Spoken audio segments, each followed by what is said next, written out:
live from El Dorado Dome, Bandung. MPL Season 14 Playoffs, powered by Muton.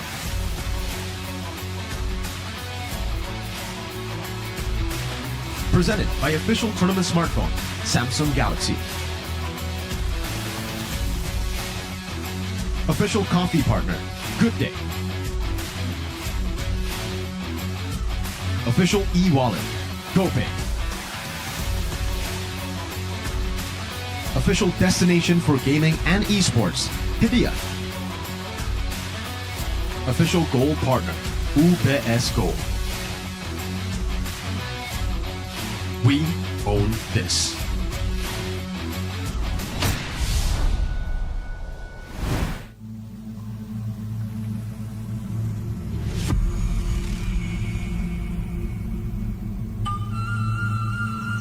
Sampurasun. Wilujeng Sumping di MPL Indonesia Season 14 babak playoff di Bandung. Katanya Bandung tercipta saat Tuhan sedang tersenyum. Nyatanya di sini Bandung akan jadi saksi dari decak kagum karena genderang perang telah berdentum.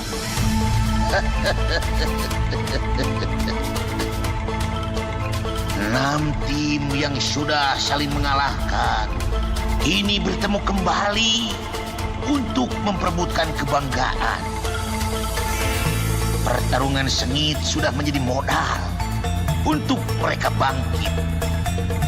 Api rivalitas sudah semakin memanas dan membakar ambisi tim-tim untuk membuktikan mereka pantas menjadi wajah Indonesia di pentas MC World Champion nanti.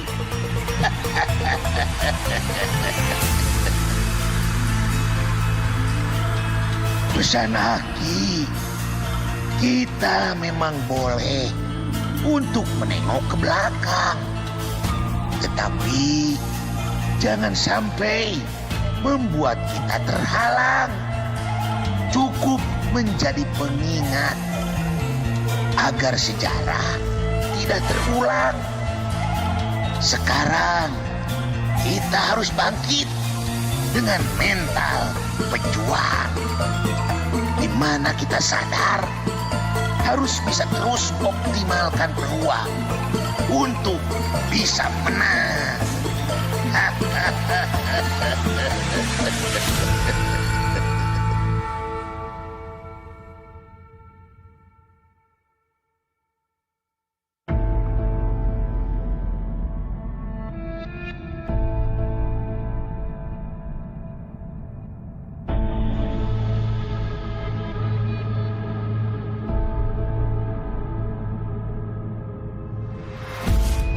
MSI 2019, M1 sejarah kita dimulai. Hingga sekarang, kita terbuai. Setelahnya Alter Ego, RRQ Hoshi, Bigetron Alpha, Geek Farm, bahkan hingga Fnatic Onyx telah membuktikan bahwa mengukir sejarah itu sulit. Hasilnya, selalu sejarah diungkit, tapi nihil usaha untuk bangkit. Jika tanpa MSI 2019, tanpa M1, apa sejarah kita telah usai sebelum dimulai? Lantas, bagaimana cara agar kebanggaan bisa kembali kita tuai? Raja di lokal, tapi di internasional selalu gagal. Apa panggung global akan selalu jadi tempat kita untuk menyesal? Sampai kapan kita nyaman jadi pecundang? Sudah berapa lama ini berulang-ulang? Tidakkah kita rindu untuk jadi pemenang? Kapan kita sadar kalau kita sudah tidak sejajar? Kita menganggap region kita besar, tetapi bayangan kekalahan tidak pernah terhindar. Selalu menyajikan babak baru, tapi berujung babak belur. Berapa kali kalah lagi yang dibutuhkan untuk kita sadar? Kita sudah tidak sejajar. Kita sudah harus kembali belajar agar kita bisa mengejar untuk jadi pemenang, untuk kembali menjadi besar.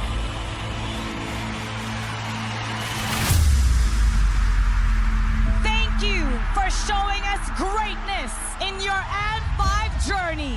You may now take your final bow. Tidak ada tim Indonesia untuk melaju ke babak selanjutnya. Oh no, my god. Tamparan kembali terjadi untuk tim Indonesia kita. Memang ya namanya kompetisi pasti ada menang dan kalah. Udah nggak ada lagi alasan kita patch, gameplay, meta, apapun itu kita harus terima karena kita udah bukan jadi region terbaik lagi. I don't ever slow up, no I don't take shit. I got no love for the fakeness. If you wanna play tough and wanna hate this, I'll always show up. I don't ever slow up, no I don't take shit. I got no love for the fakeness. If you wanna play tough and wanna hate this, I'll always show up and make a statement. I don't ever slow up, no I don't take shit. I got no love for the fakeness. If you wanna play tough and wanna hate this, I'll always show up and make a statement. Everything I do so instinctive and so passionate. Every word I move so descriptive like an adjective. I got a vendetta against people who patented being negative when you should be getting after it. I got facts over tracks, this and that. Spitting slow, spitting fast. I could roast, I could gas. Think I'm okay at last, but I don't know if that can erase all the past. And the pettiness, a reflection of the emptiness. Hilarious, you think you're worth my time, you're delirious. Mysterious, because you hide behind a fake exterior. Inferior, you know I'll always be a bit superior. Get off of me, this ain't no humble brag. I want you to hear words, you can say them back. I want you to feel free from the chains at last, and to believe in what you got, it was built to last, yeah. Now that I've been put through hell, I never got anyone's help. I had to do it all myself. I don't ever slow up, no I don't take shit. I got no love for the fakeness. If you wanna play tough and wanna hate this, I'll always show up and make a statement. I don't ever slow up, no I don't take shit. I got no love for the fakeness. If you wanna play tough and wanna hate this, I'll always show up and make a statement. Gonna learn the consequence of being incompetent. Mental health is confidence, dreams and some honestness. I'm not here to save the day, that's for you to take away. MPL Indonesia Season 14 menjadi kelahiran dari New Blood, darah baru, darah muda yang haus kemenangan. Ini akan menjadi awal cerita dari para raja muda yang mencari tahta, para pilar baru yang buru mahkota, mentalitas baru untuk membuat Raja Langit terkudeta. Atau mungkin akan menjadi milik para penunggang kuda yang tidak pernah takut pada nama, tidak pernah gentar pada raja, para bintang baru yang siap adu nyali untuk buat nama mereka kembali ada nyala. Dan merekalah para pemberani yang membuat kita ada harapan bahwa masa depan MPL Indonesia dimulai di sini. Selanjutnya, The Crown Seeker, para pencari mahkota, mereka yang ingin juara tapi terhenti hanya sampai terbaik kedua.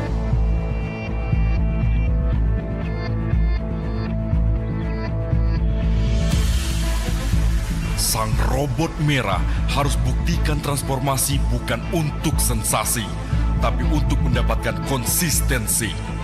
Mereka harus membuktikan Super Era 2.0 kini siap untuk beraksi. Selanjutnya, tim yang menang kalah jadi lumrah, stabilitas jadi hal mewah. Mereka seperti tim yang belum tuntas dalam berbenah. Namun, mereka jugalah tim yang selalu bisa melihat celah untuk tiap musimnya bisa mencetak sejarah.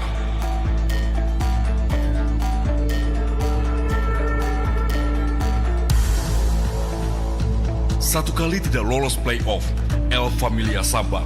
2 kali beruntun tidak lolos, El Familia sabar. Kini, di kali ketiga, sabar mereka terbayar. Permainan barbar yang kadang tanpa dasar jadi pedang bermata dua. Bisa buat mereka pulang di hari pertama, atau justru membawa mereka ke panggung utama.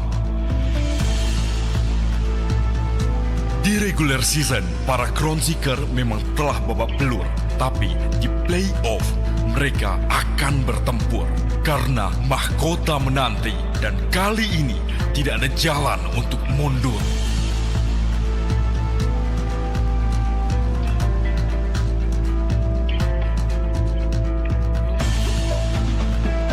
Dan yang terakhir, sang forfeit champion memulai playoff dari posisi yang berat. Asumsi menjadi debat, katanya era mereka sudah lewat. Banyak yang merasa sang Raja Langit terlalu banyak bertarung, membuat line up yang tidak terasa utuh. Tapi yang orang juga harus tahu bahwa Raja juga bisa jatuh. Namun, sebagaimanapun Raja jatuh, langit tidak akan runtuh. Karena pada akhirnya justru mereka bangkit dan tumbuh. Kini mereka mencari cincin yang kelima dari peringkat kelima. Itulah jalan yang akan mereka tempuh.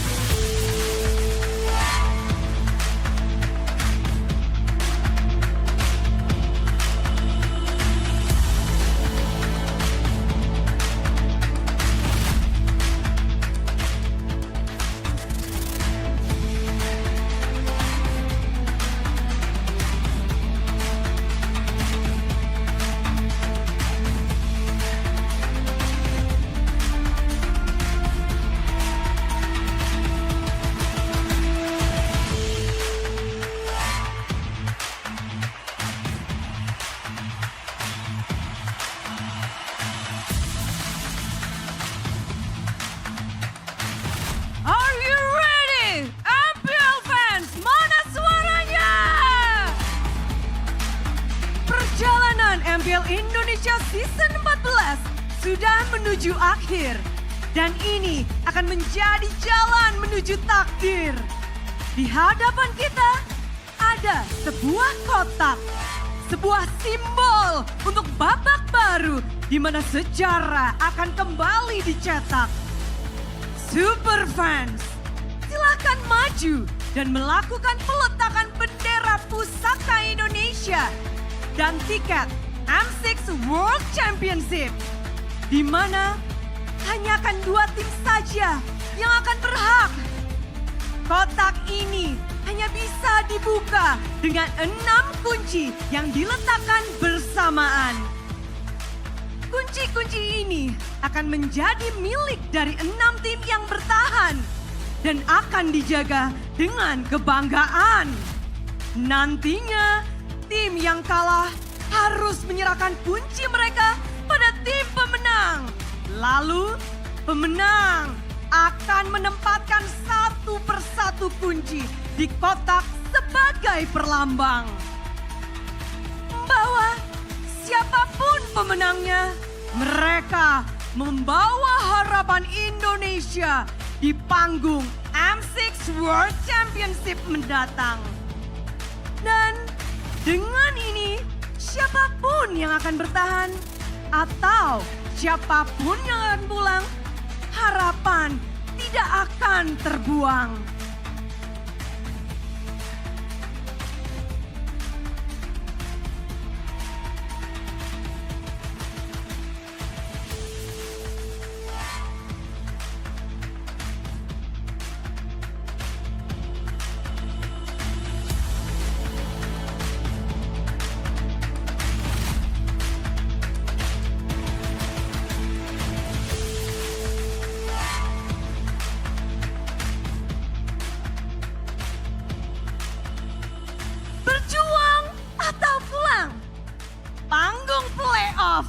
Akan diguncang oleh 6 tim yang akan berjuang untuk menentukan siapakah yang akan menjadi sang juara, sang pemenang di MPL Indonesia Season 14.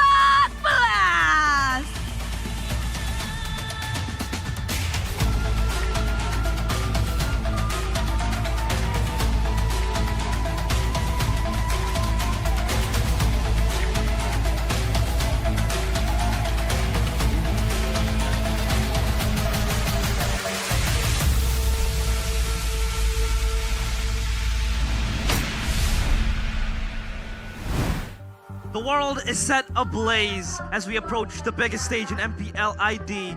We enter Bandung, the Sea of Fire. Who will be able to prevail and become the M6 representations of Indonesia, or who will burn to a cinder and become just another name in history. It is, of course, the playoffs of MPL ID Season 14 with me, Realize, and of course, Mirko and Arashi. First things first, how are you guys feeling today? I mean, did you see that opening? Realize, Woo! that Fire! Was fire. That was insane. Absolute cinema from the start already, man, from the opening. And I've just been saying this over and over again throughout the entirety of that opening. Yeah. I'm hype. I'm hype. They've got me pumping already, man. My heart's already pumping, and you know exactly why. This first match is a match that a lot of people predicted to go one way. But as we saw from even MPL Philippines, the first match was a big shocker. Yes. We can draw kind of a line. For Ultra Ego, of course, a lot of people doubting them at this stage of the game. Their backs against the wall. Even, you know, not much of them, or rather much people believe in them. Even with that 0% claims left and right, will they be able to prove themselves? For Bigatron Alpha, it's about not choking in playoffs. So I think, Arashi, today, both of these teams, they want to prove something to the fans. If there's anything I've learned from casting Mobile Legends so far, is that you can't count out a team until they're actually out. Man, the moment you let your guard down, that's where the magic happens. And I think for Season 14, with the track record of just crazy unpredictable results, this is the season for upsets to absolutely happen. And today, just take a look at the playoffs bracket. Like Mirko mentioned, the first match today has a lot of stakes for him personally, but for a lot of people as well. It will determine how the rest of the brackets shape up for the playoff stage. Bandung is known as the Sea of Fire, and this is a Sea of Fire. Look at those blazing matchups. Bigatron Alpha against Ultra Ego for our opening match today, and the second match for the day as well. It's going to be Fnatic Onyx against Geek Fam, but tomorrow we will see the big boys play. What do you think about this bracket, Mirko? Honestly, this bracket will ruin a lot of predictions, right? Just me personally, before I saw the bracket, me and KB, we predicted RQ and Bigatron, but then going through the bracket itself, it just seems like these matchups make it impossible for us to actually predict what's going on, right? Fnatic Onyx versus Geek Fam as well, though Geek Fam have looked kind of shaky in the regular season. They've had 2 whole weeks to prepare against Fnatic Onyx, and even then, the regular season was great for them. They won both their matches, Leg 1 and Leg 2, against the Sky Kings. The unpredictability is just insane, off the charts. But for today's schedule, for our menu today in the MPL ID Season 14 Playoffs, day number 1, it's going to be Bigatron Alpha against Ultra Ego and Fnatic Onyx against Geek Fam. Going into game number 1 or match number 1, this will be where it all starts. And this will, of course, set the tone for the upcoming days of playoffs. For sure, man. I mean, 9 weeks, all leading up to this, technically 11 weeks, and that 2-week gap.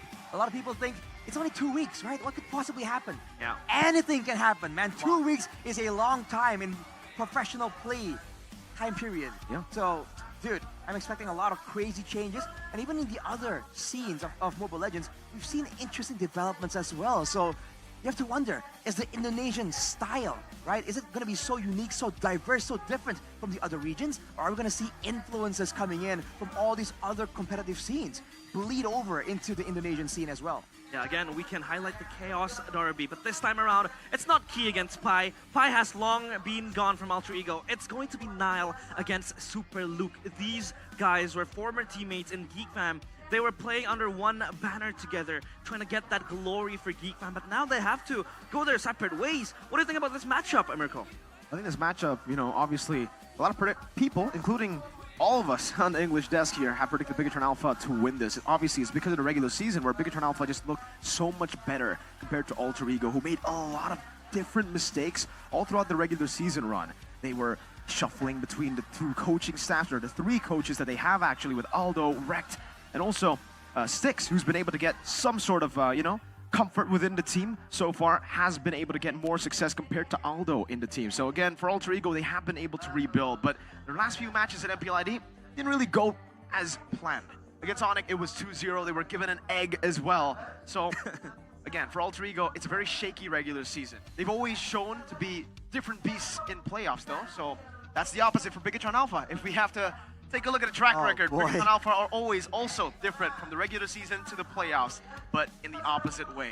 Bigatron do well in the regular season. In the playoffs, season 13. But the catch is, for today, For today. it's going to still be the play-ins. You don't have two lives. No uppers, no lowers. And of course, it's going to be so scary for these teams, both of them. But how do you think? What do you think will happen now that they have that single life, that they don't have anything else to cling to? I think, considering it's a best of 5 as well, there's going to be more space for experimentation. I really do feel that intellectual approach really favors Bigatron, though. But at the same time, right, this means that for Alter-Ego, if they want to go guns blazing and then try and seal the deal before, they have to try and prepare layers of strategy here, man. Because there's no way they're expecting to get some success here in the playoff stage and then Bigatron not respond, right? Bigatron is a team that has been responding, programmed to win, literally, right? So I think we're going to expect a lot of mind games coming through from the coaching staff of Alter-Ego. Because it's necessary. Yeah, that's true. And also, we can kind of point out that Alter-Ego did make a couple of changes to its coaching staff. You know, Aldo used to draft alongside Rec. Now he's in the backstage, he's in the back rooms. But of course, we want to highlight and delve a bit more onto this matchup. So we will throw it up into the panelist desk. Colius, Eterna, and Chefin, take it away. The boys. And the girl. No, the boys. Boys.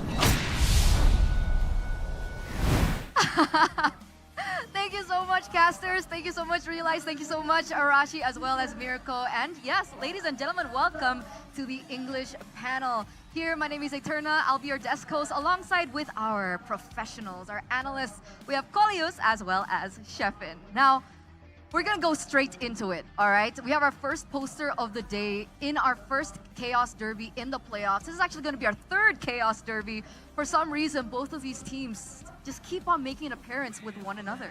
Yeah, because I think the Chaos Derby is not fit anymore for them because Bigatron play style now is more disciplined for them.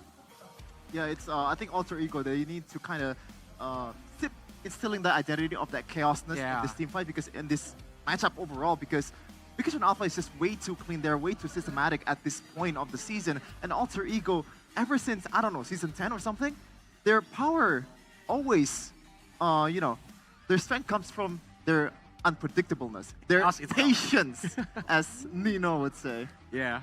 Yeah, I get what you mean. I get what you mean. We're also taking a look at the highlights, right, of the mistakes, we would say, right? The mistakes that Alter-Ego have made throughout the entirety of the regular season. And I think that's something important to highlight here. To name a few, what do you think should we be looking at that they have repaired in the 2-week time that they had? Yeah, because from what I see is like the euphoria from the Alter-Ego, the adrenaline rush. Okay. For now, sometimes it makes them like losing the team fights, and then the opponents will come back from the team fights itself. So they need to like fix that problem, because this is very important for them. When if they lose, they're gonna go home. There's a big question here though, because Nile is known for assassins, right?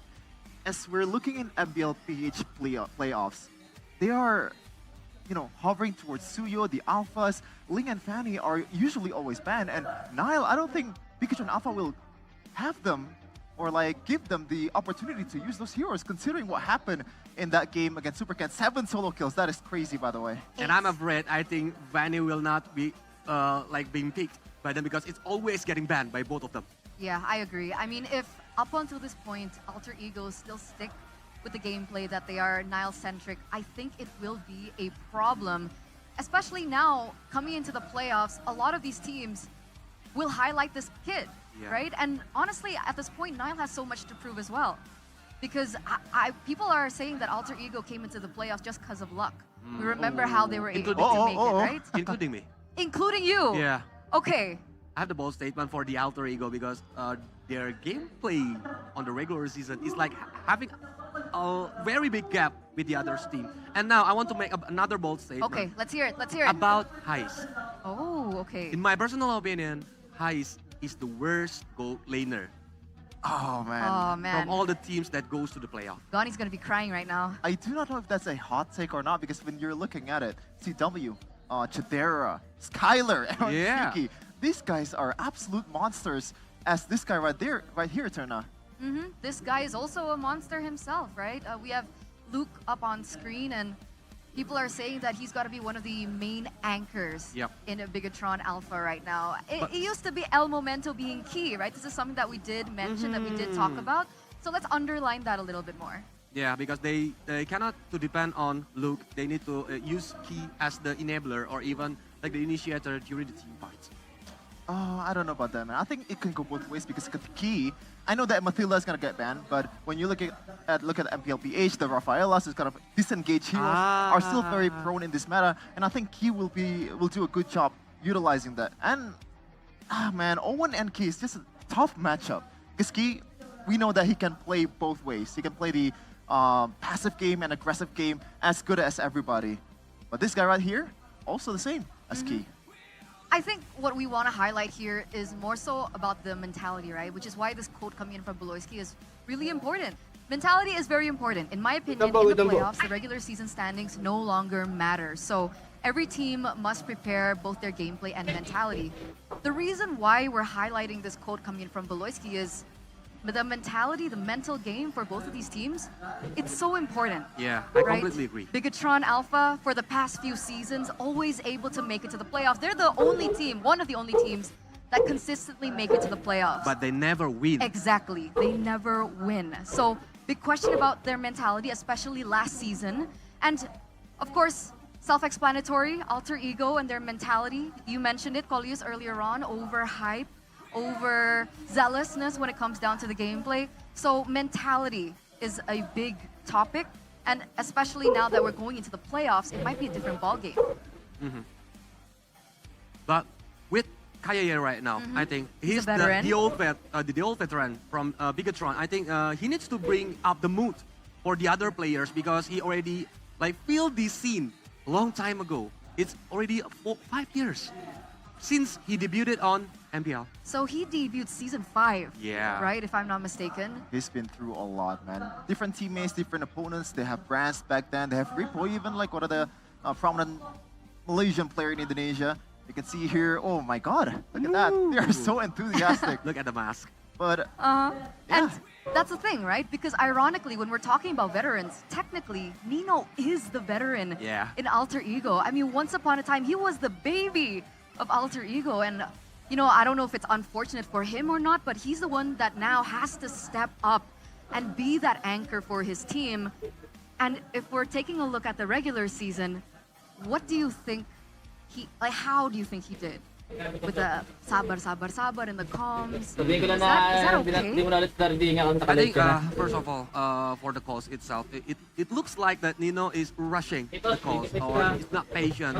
That's why he called the patient. Or the others. El Sabar. But for Nino itself, since he's changing his role from the gold lane to the XP lane, now he needs to prove it. He goes to the playoff, but how about this stage? Because it's really important. He needs to, as a big brother, he needs to, bring the others to, let's go win this match. Because if we lose, we're gonna go home. What do you think? I think I have a different take on the Sabar thing. Okay. I think it's just the boys ranking together, playing together. It's just the boys thing, man. They're just hyping each other up, and that's the alter ego way. Now, of course, that overzealousness needs to go away, especially when you look at, objectively, one of the worst plays of the season, Nino just going in the mid lane with a Chow against Onyx. That is, I don't know what's going on in his mind, but he needs to tone it down a little bit, pump the brakes, and just be a bit more calmer, because right now he is the big brother, as Colius would say. Yeah, he's in a team full of rookies, right, essentially?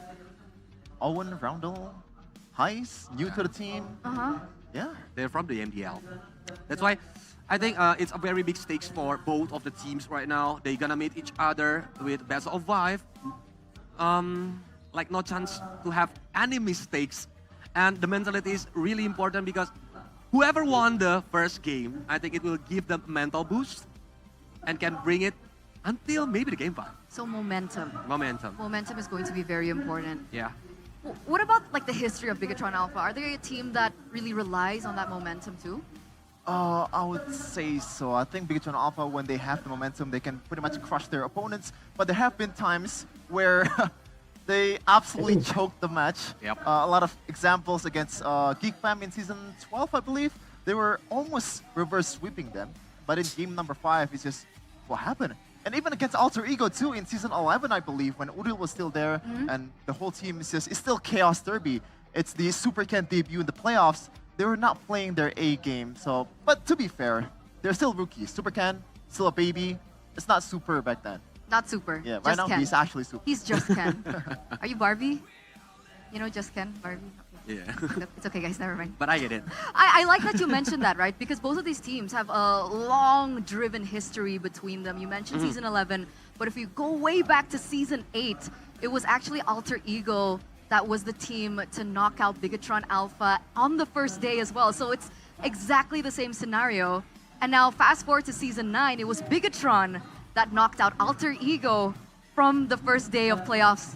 And then in season 11, like you mentioned, Alter Ego was the ones to say, you know, goodbye, Bigatron Alpha, no hope for, you know, the playoffs once again. So will we be seeing kind of the exact same story today? I mean, it's been a back and forth, right? Yeah. So it's Alter Ego, Bigatron, Alter Ego.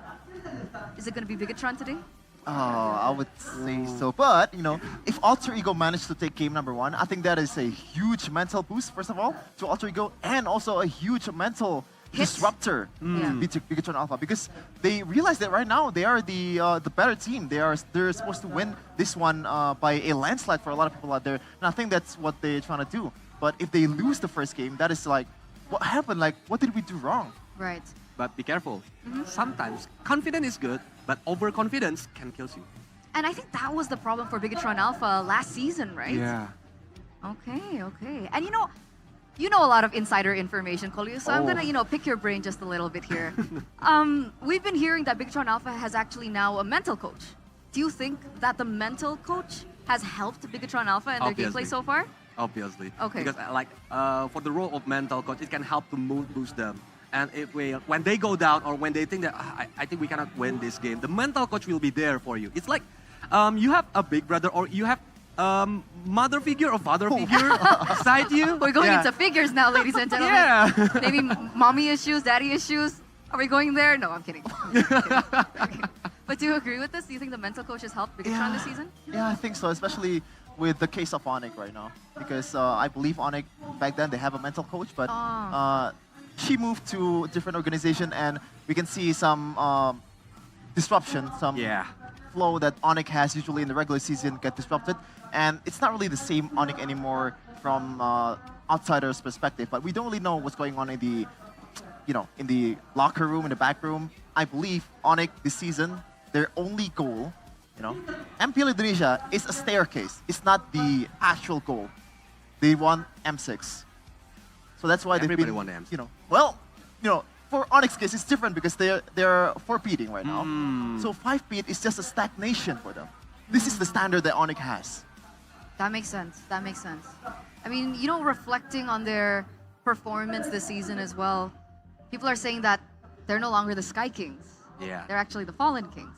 So I get it, right? It's a high standard that Fnatic Onyx do need to meet up. But let's circle back onto Alter Ego. We're looking at them in the back rooms, in their playrooms. I love the vibes. And I'm feeling it, right? Yeah. Look at the mood. I mean, if you see the documentary video from Codelwin and crew, it's very moving. It really kind of makes you believe that Alter Ego can actually do it, despite, that guy right there in the caster desk, he said 0% for Alter Ego. And this guy, what do you say? They're not. Alter Ego is lucky to go to the play. Wow. I didn't say that. It's not uncalled for. It's not uncalled for. But it's based on performance. Exactly. Like statistically speaking, looking at data, Alter Ego have not had the best run this season, especially. But we've seen them pull out crazy things, especially when they turn their playoffs mode on. So could we be expecting something out of the ordinary, out of the box from Alter Ego today for them to be able to take down Bigatron Alpha, their long rivals? Yeah, because it's been a while since we see Alter Ego playoff mode, right? Exactly. 2 seasons. They absent 2 seasons on the MPL, and right now it's time for them to prove it. It's time. Because I think a lot of Alter champs have manifestation for Alter Ego. They believe that Alter Ego still have that playoff mode. I think it's not a question of will they pull off something crazy. I think they need to pull off something crazy because that's what they needed to beat Bigatron Alpha, because when you look at it from the birds out there, from the rumors out there, Onyx and BTR right now are the strongest teams in Indonesia. I wonder who in said scrims. that. I don't know. Irrelevant guy. Irrelevant. Yeah. Okay. So, talking about relevancy, can we have a little bit of a sneak peek into your predictions, guys, for this match? Because I don't think we're going to see it later on in game. So, let's start with you, Sheffin. Bigatron Alpha and Alter Ego, what is your prediction? Originally, it was 3-0 for Bigatron Alpha, but right now I'm switching towards 3-1. 3-1. For Bigatron Alpha. Still Bigatron Alpha. Yeah. Maybe it could go 3-2, by the way. Yeah. It's not a question. I think I'm with Nevin, with Sheffin. Nevin, Nevin is oh. over there. It's 3-1 for Bigatron. 3-1 Bigatron. That's not fun. You guys don't want to, change things up? Someone for Alter How Ego? about you? Same prediction, 3-1 Bigatron. Oh, Miracle, we gotta smile. Yeah. We don't. I don't actually want Bigatron to win though. But it's based on the Just regular to feel season like data. a little bit of a right? frown. We're professionals. Oh yeah, sorry, forgot. I can't wait to see the surprise actually from the Alter Ego. I think they need to shut all of our mouth. Oh yeah, I like that. Prove the entire world wrong because I don't think any talent or caster in MPL predicted Alter Ego. Papulong? Did he predict Alter Ego? I mean, for sure. But I don't know if that's like a, It's prediction. just a Papulong thing, right? Yeah, I guess. Yeah, but I like the quote that as long as the base is not destroyed, your team is not losing. But now, ladies and gentlemen, it is time to welcome the official team lineup. From Bigatron Alpha, we're gonna see the Super Luke, Supercan, Moreno, Key, and Emma. Still with the winning lineup of Bigatron Alpha, very solid in the season. That's why they are here in the playoffs. Meanwhile, for the three-face mask, it's still going to be Nino, Niall, Roundel, Owen, and High Sonical Blade. Both of these teams, they are fighting for their playoff lives. But ladies and gentlemen, here in El Dorado, Bandung, only one team can move forward. Divided by rivalry, joined together by destiny. For the third time of the season, let's welcome both of the teams. Let's welcome the Red Robots, Bigatron Alpha, and the three-face mask Alter Ego back onto the stage for another round of the Chaos Derby. It's going to be a treat. It's going to be an absolute pleasure to watch this match. As a fan, as a caster, this is going to be really fun. The chaotic derby is no more. This time, systematic gameplay wins. Because the stakes is on. And now we are looking at the coach, Coach REKT. It is his debut season as the coach, and now he's bringing Alter Ego to the playoff. And can he prove? Because he already win the M series at M1. Can he bring Alter Ego to the glory? That's the big question. So much pressure on his shoulders right now. We don't see Coach Aldo as well on stage. He's actually with Styx, alongside with Wura and Theo Nile from the side of Bigatron Alpha. And this is where the chess match begins. I think it's going to be very important to highlight the shift in meta from what we were accustomed to, especially during the regular season. We saw MPL PH, I think that was the last official tournament that we saw on a professional scale, and the differences in picks that we saw. So let's circle back onto that. Let's circle back onto heroes that might come out and heroes that we thought were meta before, but are no longer used. I think first of all, Suyo, the new hero, it's gonna be high priority today. Because it have high mobility, high burst damage, even if he got the snowballing on the early game, he can carry the team. For sure, and there's gonna be a lot of emphasis towards flex pick. The Edith, the Khalid in for some people out there, the Benedettas, well, not really. But this is the rival showdown of both of these players, man. Niall and Luke Eterna, two guys that happen in the same team together right now. They're gonna be battling it out in the El Dorado Dome. They were teammates before, they play on the M series before, and now they're gonna face each other. And if I'm not mistaken, there was a little bit of drama going in between. We're not gonna get into detail, but we saw the fire on the stage, especially the early portion of the regular season.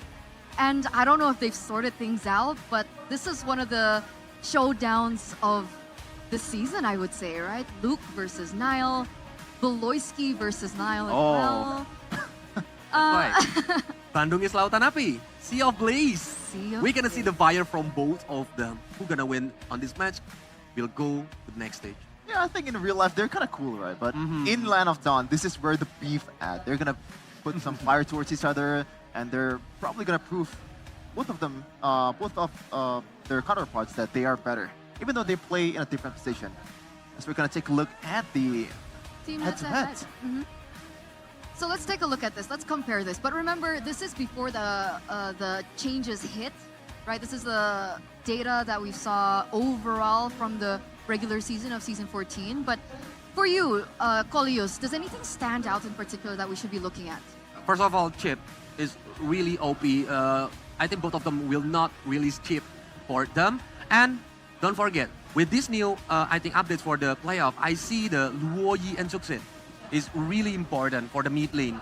That's why for Roundel itself, he's Luoyi and Suksin users. It's the same with Moreno. That's why it's gonna be the battle of mid laner with the heroes. And on the Hylos too, I think after looking at MPL PH playoffs, Hylos has been dying down to the meta, and Alter Ego, ever since the early start of the season, they've always been pick or ban Hylos to give it to Nino, or just don't want to face it at all because how really annoying that hero is. But right now we're going to see the keys to victory by Samsung Galaxy S24 FE4 Bigatron Alpha. First of all, give Luke an enabler hero as the playmaker, and Atlas could be a good choice for Key. So kind of goes both ways, as Colis would say. The two playmakers on the team can give them the benefit of having ways to approach the team fight in different ways. But I'm not really, I'm not really mad if Key ended up on heroes like a Mathilda or a Viola in the end. And now keys to victory by Samsung Galaxy S24 FE for Alter Ego, maximize highest potential as the carry and force Super Ken into an assassin duel against Nile. I think I agree with both of it, because assassin duel will be much better for both of them, because both of the jungler right now are the best assassin user, and they need to prove it to the audience. It's like we need to see more action in the game with a duel of assassin. So with that being said, now with the comings of Suyo, do you think the Assassins are still a priority pick? I mean, we saw Alpha and Suyo being one of the top priority junglers in the Philippines. Do you think that the Assassins can still make their mark if both of these heroes get let go? I think some of the assassin, yeah, like for Vanny. But for Nolan? For Hayabusa? What do you think, Sufyan? I think there's going to be a chance for that, but I think in the draft itself, the Ling and also the Fanny is going to be heavily contested and also heavily considered to be banned. So I don't know if they're going to make a lot of appearances today, but if it does get let go, you don't want to give Fanny towards Nile. You don't want to give Fanny towards Super Ken. We already see what kind of Vanny that Nile and Super Ken use. Dude, that was brutal. Like, if I was Super Ken, I'd just rage quit. I'd be like, what is this? Nile, do you have like a personal problem with me or something? I mean, 8 kills plus solo 1. Kills. 8 solo kills plus 1 assisted kill. 9. That's a lot. On Super Ken. Like, that's gotta hurt for him. So these picks are going to be imperative. And if we take a look at the earlier, graphics, we now see that Bigatron have first pick. Alter Ego actually have the second pick. As we're entering, ladies and gentlemen, to the drafting phase for game number 1. Our opening match of the day. Remember, ladies and gentlemen, this is no longer a best of 3. It is now a best of 5. And here it is, the drafting phase presented to you by our official tournament smartphone, Samsung Galaxy S24 FE. And we're going straight into it. Bigatron with their bands. We have the Gata, the Jushin, the Fanny, Alter Ego Respawn with the Chip, and the Matilda. What's going to be the last ban, Sheffin? Oh, I think Suyo might be a ban here. Maybe an Edith. Some kind of limitation towards the flexibility of Bigatron Alpha, because they're known to be very flexible in the draft, especially with Luke on the XP lane. They're much more prominent in their micro department, but let's see what they're gonna choose here. There's a lot of options. Don't forget about Khalid, because both of the XP laner like Luke and Nino are good at Khalid and Edith. Like Sheffin predicted before, he's getting banned. Now Suyo, is it gonna be first pick? For the Bigatron, I think they're gonna need to prioritize the trio. That's fast. That was quick. Yeah. It's just like that in MPL PH2. Now, for Coach Rect, he has an option to pick the counter. Not really a counter, but a really good matchup against the Suyo, which is an alpha. But I think he's gonna hide it towards the third pick. Alpha right now. Khalid? Khalid. I guess for Nino, he really likes to use the Khalid, right? And it really brings up a lot of potential in the rotation department. So I think that's a possibility here. Okay, but circling back onto the Suyo pick, right? Why is this Suyo pick, especially now that we're just opening MPL ID, right? Why is it such an important contested pick, and where is the power of the Suyo? I think, right, the first time I saw this hero and the kit, it's just, this hero is a combination of Nolan, Julian, and Yi Sun-shin all at once. Well, the burst damage is not that great as them, but you know, you can see the flexibility in the way he approaches the team fight. He can poke a little bit, just go out. That's why he's been very prominent in the draft in PH. And right now, Coach Rex still going for the Hylos and the Yves. I like the Yves though. The Hylos part, now you're gonna get countered by the 1-1. So you gotta watch out for them, you know, pretty much punishing overextension. Yeah, because they already see Hylos being picked by Alter Ego. I think 1-1 is the best option right now to have very quick open weakness to the opponents. But Alpha, they need to secure it right now because from head-to-head, Alpha and Suyo are on par, right? If they lose Alpha on the second bending phase, it's gonna be bad for Alter Ego. See, I understand that, but this is a 1-1 pick into a Yves. Isn't the 1-1 weak against the Yves because of the lack of range? Maybe, but in terms of kiting 1-1, there's no one that can absolutely, you know, he's the best marksman for that. And don't forget, Eman is using Malefic Gun. That is true. So it can add more range to 1-1.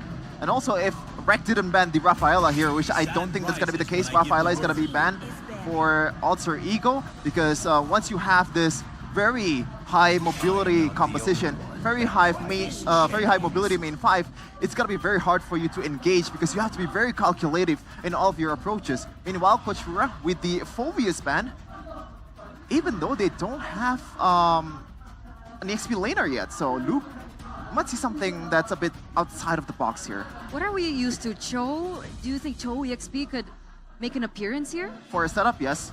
Cho and Kaja might be there, but I don't know, against a Hylos, it kind of brings up the question, like, do you want to use this pick-off hero to further enhance 1-1 potential? I think the answer is still going to be yes, but what's going to be the best option is the question for me. Yeah, because they lack of the XP lane, and for the roamer itself, I think that's why for Bigatron, Rafaela is Franco.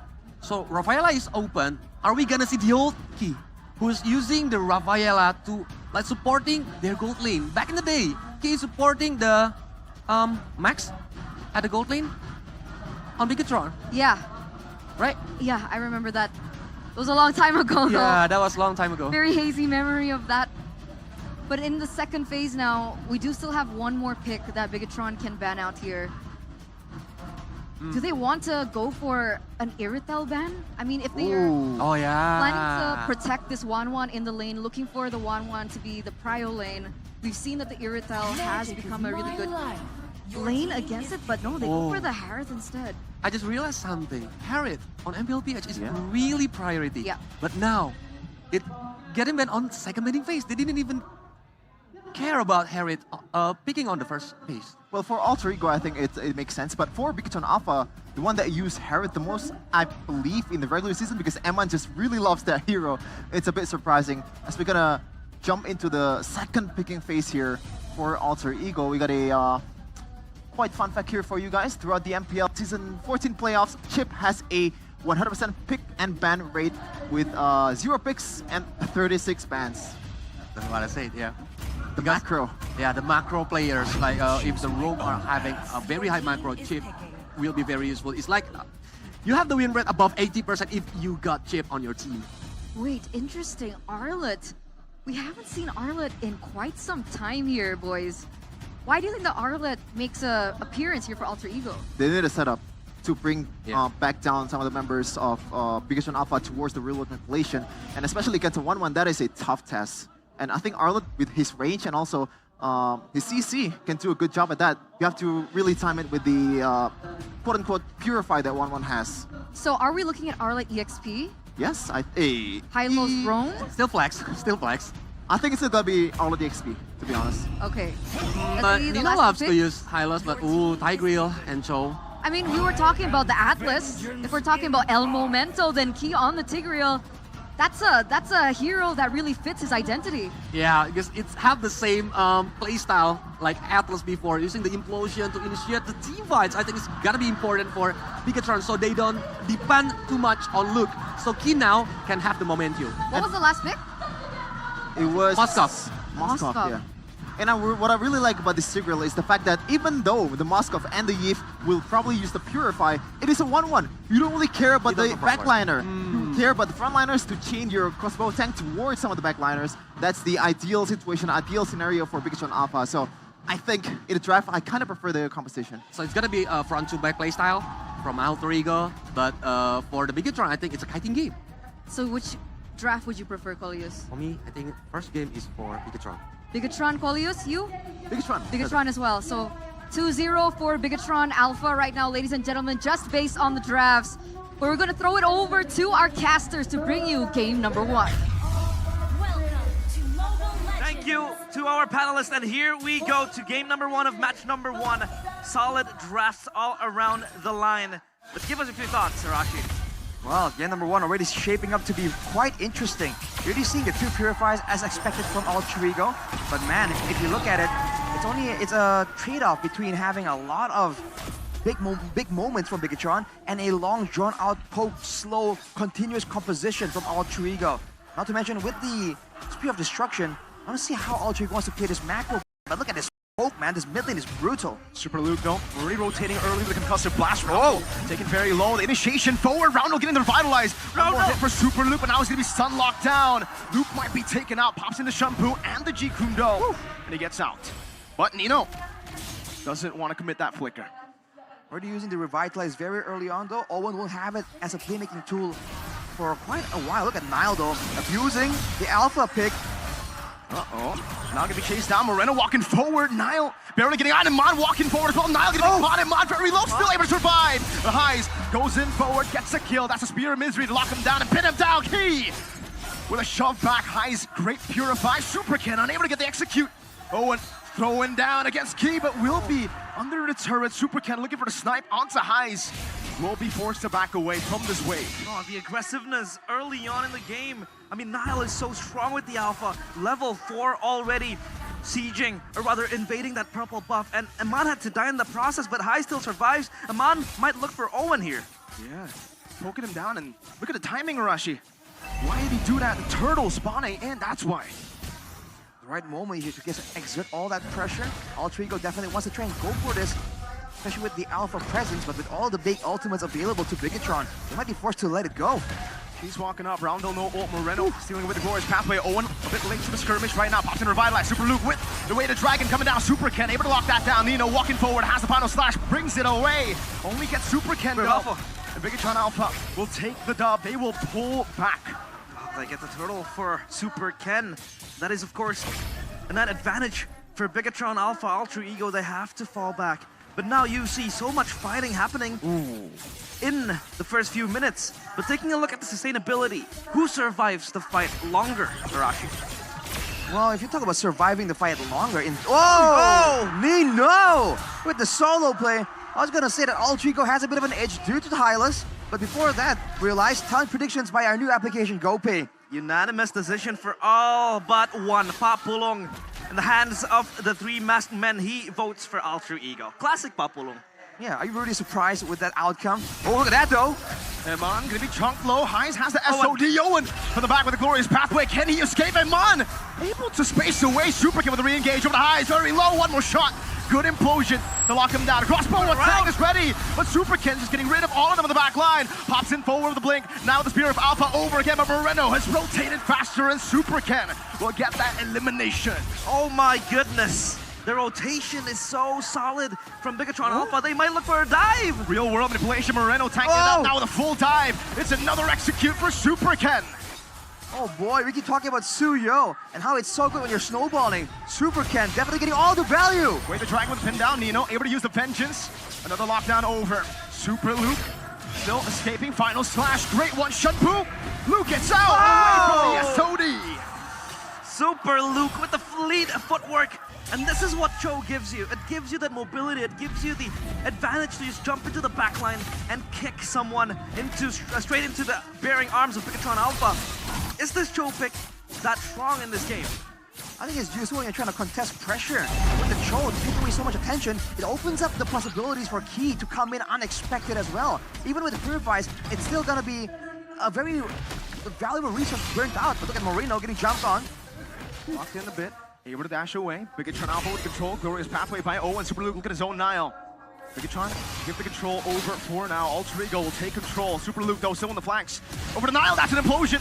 And a way to Dragon locking him down, but there's no one there to follow it up. Now with the Spear of Alpha over to Key, now with the final splash as well. Nile securing it. Nino. That's vengeance over. Nino with the chase. Oh! Now one more shot. Super Ken shut down by Nino. Oh my goodness, that is an important kill towards Super Ken. He was snowballing, but he was cut off by Nino. And that is also what the Arlet offers to you, Super Luke. He will be just fine. This is the aggression, the crowd control too. Bigatron, they kind of stacked the crowd control from the way of the Dragon along with the implosion. They should have staggered it a bit more and ensured that Super Ken can get the guaranteed retribution. But Nile was hit by both almost at the same time. Now with the glowing one secured for Roundel, skipping the Enchanted Talisman, going for the Demon Shoes to ensure he has enough mana for these fights. It's gonna slow down the regeneration, the survivability from Bigatron.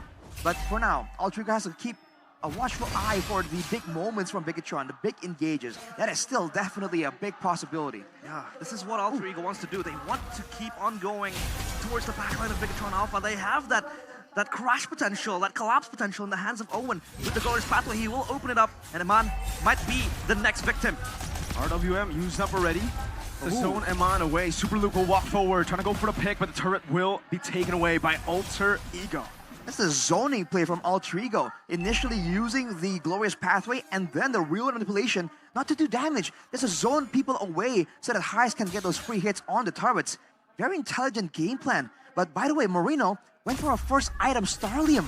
That's a unique take I haven't seen in quite a while at least. Yeah. Definitely giving him a lot more damage, a lot more ways to burst people down. And it seems like for Bigatron, again, it's about getting that big one moment, which is why the Way of the Dragon has been such a respected tool by Alter Ego, right? They're avoiding any chance of Luke making the plays happen because they know that they are lacking when it comes to those insane one-shot potential. But is that what's going to be the main goal of Valentina? Because mostly, if we talk about Valentina, yes, she does deal a lot of damage, but she's mostly the enabler. Going for the first Starlium side might be an egoistical move from Moreno, do you think? Gives him a lot of pure true damage as well with the Starlium, so in a way, it works well against Owen. That's going to be stacking a lot of those defensive stats. But right now, look at this, Super Luke already zoning. Going to the back, finding it, way to drag and lock them down as well. Super Ken will be able to lock that down. Now the real world inflation, answer with another real world inflation. Nino with a flicker forward, explosion! El Momento finding 3! Roundel taken out, Owen has been isolated from the team. Moskov though, take a look at Highs, will get another turret to trade it for the 3 members that he lost. We talk about the new man on the block, the enabler Super Ken, but still, El Momento looms in the darkness and comes out on top as the frontliner of Bigatron Alpha. Chase over. Final splash. Nino will give all the weakness points away with the Spear of Misery too. Nino using the vengeance very well, but the jump back will be Nino. No! Dumping back and forth. Moreno finally splashes that damage to take him down. Whew. Nino, man, absolutely on fire right now. But Bigatron, they're just doing so well in the early game. They're doing so much better at just finding those moments. Alter Ego are able to actually kind of equalize because they have the Moskov, but the fact that the Spear of Destruction did not land in that crucial fight definitely made it quite awkward for Alter Ego. Yeah, but a new game factor by the new application GoPay. Suyo becomes the 79th hero to debut in MPL ID Season 14 out of a total of 126 heroes in MLBB. So, of course, a newly released hero becomes very, very significant in terms of the drafts and all the picks coming in from teams playing today. And Alter Ego, or rather Bigatron, will be the first team to touch their hands on this new hero. And look at the itemization, man. 3rd item, Wind of Nature for Eman. He respects all of that dive potential coming through, especially from Nino and Nile later on. But Roundel can still be a massive problem for him. Aside from that, Thunderbelt for Super Luke. That means more chase, more utility, more damage, and tankiness as well. But you have to look at Super Ken on the Suyo, definitely. 2K gold ahead, War Axe with the Queen's Wings, a lot more survivable due to the damage reduction he has in the fighter form as well. And we have talked about the damage coming in from the Suyo again and again, but Super Ken is making it look like the mobility is also an underrated aspect of this hero. Conceal play. They might look for something. Super Luke pops forward, looking for Owen, but no. They will just zone out for the Lord setup. Yeah, no real need to go in for the skirmish just yet. Now walking forward, Roundel is in an off position. Super Luke walking forward, the Dragon as well. This should be a free take, and it will be. Super Luke chased down by the Glorious Pathway. Owen puts it down. Super Luke with the flicker. Now final slash over to Super Ken, who's going to be caught by the real rubber play. He, two-man, but it's only into frontliners that gets locked down. Keeping the shot as well. That's 2 members taken down, but Bigatron Alpha get the Lord. Oh, they turn around. And they might concede the Lord, but they get Super Ken and Key. Super Ken becomes the most pivotal member to fall in that altercation. Now they look and set their sights on the tier 1 turret and even stopping the Lord in the tracks. Oh, no, walking up Spear of Alpha from Niall, finding Eman. Even with the built-in Purify, he wasn't able to escape. And Alter Ego get the Lord advantage despite not getting the Lord. Man, even with the built-in Purify, with the Wind of Nature, that's true damage coming in from Niall. This is why the Alpha is just so lethal, so dangerous in the current meta. Bigatron, since a bit of miscalculation there, even in the Lord fight, they got the Lord, they were able to exit, and there seems to be some attempts to try and make plays happen there still. Bigatron need to respect it, man. Alter Ego, they definitely still have a way to throw around here at 10 minutes. This is where the mid-game power spikes usually really hit hard for these big fighters. And with the Alpha in the roster for Alter Ego, Bigatron need to find ways to deal with him. If they're going to use a lot of these big utility tools, like the Way of the Dragon, like the Implosion, you know, to set up, then there's nothing left to protect the backline from this diving Alpha. That is something they have to try and take into consideration, especially after that outcome. Yeah, brute force breastplate completed by Niall as well. Just giving him that extra defense when he wants to dive towards Bigatron Alpha. But Bigatron Alpha still has their ace card. Their ace in the hole, which is Moreno with the IMU. Whenever you think Alter Ego might be able to just zone out and start the execute, start the engage first, there will always be Moreno hiding in the shadows. Might steal a huge RWM or maybe like a Glorious Pathway or even Spear of Alpha. But then again, he has to concede of diving into the backline of Alter Ego. Now for Bigatron Alpha, how do they want to traverse the situation? I still think they want to go aggressive. They just have to pick the right engagements, because with Super Ken picking up the BOD, that's a lot of burst damage potential. The only issue earlier was that the main damage dealers, the Suyo, at least Super Ken was caught in the main engage from Alter Ego, and that really can't happen, right? Bigatron can't afford to have that happen. But with the Sea Halberd picked up by Eman as well, Owen is going to start feeling the heat, feeling the pain here. So will Niall and Nino. So if they're surviving early on, using the healing, the regen, the tankiness built in their composition, the longer the game goes and the more Eman gets more items, the more they can't really afford to do so. So I think Alter Ego can still bank on having that split push pressure, but they have to be careful for Bigatron's members, because a lot of them can kind of do okay 1v1 too. Yeah, they have strong split push presence in the hands of Highs, as that Moskov does have that global presence with the Spear of Destruction again. And if you think of it, if you compare it to Bigatron Alpha, it's not as strong as Highs in side lane pressure. Maybe it's just going to be Super Ken, but Suyo is just so slow on the segue plays and the split pushes. Now though, the Lord might be the next eye on the list. Oh man, with a Divine Blade finish from Moreno as well. That's a very well-timed power spike. Bigatron rushing for it. Seal, Super Luke trying to do what he's been doing best. That's going over to Niall, but he won't be able to find a way to Dragon though. Will knock down the real world ablation.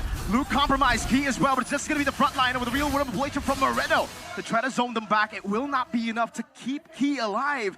But it's a jungle for a tank, and they got the Lord again. 2 for 2 for Bigatron Alpha and Super Ken. Retribution on point gets the Lord for themselves. Man just hiding in the bush, maybe looking for something, but he's just far away from his teammates.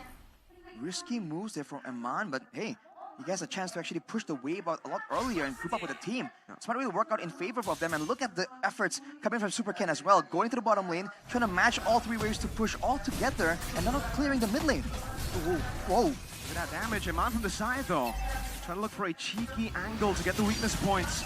Alter Ego handling the Lord very well. Nino with a final slash as well. To be able to keep the turret in the mid lane alive, but both turrets side lane, tier 2s taken out. It's not worth it for Alter Ego to have to compromise and lose a top side turret and bottom side turret as well.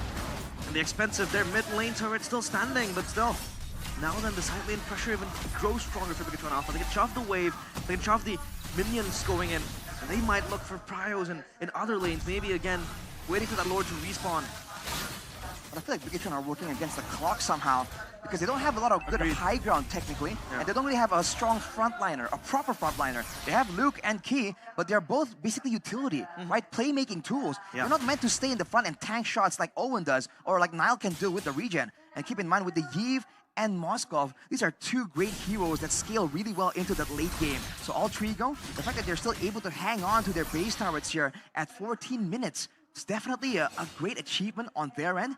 Bigatron need to, play some more mind games here, bait Altrigo into some circumstances where they're not really advantageous. Because Altrigo are playing a textbook. They're trying to play it as safe as possible and try and scale up to try and match Super Ken, who's really far ahead when it comes to the gold and EXP. Yeah, on that note as well, I think Altrigo do have that high ground defense as well. They have the wave clear from highs, they have the poke from Roundel, and that might be the main tool to really just scamper away Key and Super Luke when they want to frontline, because Super Luke and Key, yes, they might be able to just put their bodies in front, be that tanky member that they want to be, but they don't scale as much as Owen do in terms of HP, and can't really survive that front line. So I think high ground defense-wise, Altrigo might have the upper hand. So Bigatron Alpha, I do agree with what Arashi says. They're working on the clock, but Owen will be caught. Does he have to win a crown is a big question. Now Super Luke is placed away Moreno. Will pop in real inflation. That's though. Over to the back of real crossbow attack combo. Roundel almost taken out just with the crossbow attack. Luke into the back of Winter Crown already used up by Niall, but now he's got all isolated. Moreno with the chase under the turret. We'll get a triple. We'll get a maniac in the first game of playoffs. We talked about the defense. It's all broken into pieces by Bigatron. Moreno, the man of the hour. The Chokers have gotten one game, but they're still 2 games away from getting the series victory. Bigatron Alpha strike first as their robotic fists and their eyes of the kill online. Alter Ego, they have to concede game number 1. 1-0 for Bigatron Alpha. We thought the game was about to slow down right there, but it's merely the calm before the storm. Bigatron with one single fell swoop. We talked about baiting Altrigo into disadvantageous positions, and look at that, dude. The single playmaking from Eman just ruins the whole composition, bursts them down, and just like that, Bigatron take Altrigo down. Talking about the crossbow of Tang being such a good tool to utilize, especially when you're up against strong frontliners, when you're up against tanky frontliners like the Hylos, like the Arlet maybe as well, like the Alpha. But we talked about how it is also so versatile, or rather so susceptible in the late game, because you can buy Immortality, you can buy the Winter Crown. But Eman used it in such a way that it all kick-started the end for Alter Ego. That took so long, the crossbow of Tang. And the criticism sent to Alter Ego's way, as good as Bigatron played that, what does Niall need? All throughout regular season, a flashy assassin. We had doubts already about him, maybe even picking up the Suyo. That's a different pick entirely to the Fanny, the Ling, the Hayabusa. He picked up the worst possible pick for Niall regular season. Obviously, things could change, but here I think we saw it again. Niall unable to create a big impact for the team on a pick like this. He needs those assassins. And again, it's also about the follow-up from his team. We have to remember that he went for a big early game invade in the early game, and he got punished for it, right? It needs to be a full-on group effort. That final play wasn't just Eman playmaking. It was the whole team setting it up. It's about the 1-1, holding off on the crossbow of Tang and allowing just that big moment to happen there, waiting for the right possible moment to just find the ideal timing to start everything off. Oh, this is a way to, of course, start your engines and just run it around the playoffs. Of course, the look of pride in the eyes of Starlist, Bigatron number 1, and Alter Ego, yeah, they have to fix a few things. One of the issues that they have to address is, of course, Niall, but we will throw it back to the panelist upstage. Oh, welcome back, ladies and gentlemen. Sorry, we were in a heated discussion there, but thank you so much, casters, for bringing us game number 1. That was a 16-minute game, by the way. And what we were discussing earlier was Moreno, Maniac on a Valentina. This is a mid lane pick that we don't see too often, especially with the changes in the meta. And yet he's able to bring back his signature hero from, I think, 2 seasons ago and pull that a maniac in the final minutes of the game. He set the standard really high with a maniac on the first game, Shepard. Yeah, right? Coming out with a bang. And also the real manipulation copy also works as a setup as well, because you have a Tigreal, you have this kind of heroes on the other side, which is Hylos and also Eve. When they actually pull the trigger, that's where Pikachu Alpha is playing their game. That's why I think at that very last moment where O1 is opening the bushes at the middle of the map, I think that shouldn't have happened, because you're right, at that time, you're just giving to Pikachu the opportunity to actually punish that. Like Arashi mentioned before, they don't have any enabler. So when O1 wants to open the map, no one can follow up O1 with a good CC. So what's the purpose? Yeah, what's the purpose? Okay, so you think it was like a draft disconnect coming in from the team, or was it just execution from Alter Ego? Both of them. Okay, we're gonna take a look at the highlights alongside our discussion here. Is there maybe a moment that you guys want to point out? Yeah. I think over the course of the game, it's just the objective battle in the Turtles. It's always Super Luke on behind Nile, just kicking them, because he's not going to be able to use the Retribution. I think Super Luke is one of the guys that needs to be shouted out, even though I think the MVP is going to be different. So yeah, I think it is just super tough when you're up against a Chao that knows what to do when the moment calls. And this is the MVP of the game. Let's see. Oh, there you go. It's Moreno, player of the game, ladies and gentlemen, presented to you by the official tournament smartphone Samsung Galaxy S24 FE. Let's talk about this Valentina Brave Smite emblem, Starlium Scythe.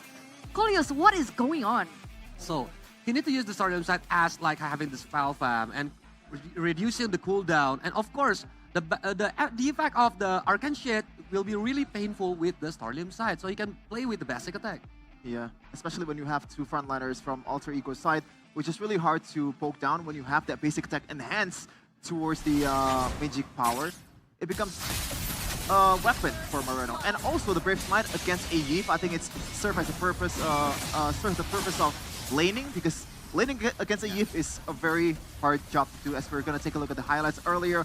And so far, shout out to Eman too, man. He played the lane quite perfectly, even though he's getting ganked a lot of times. He didn't die quite a lot.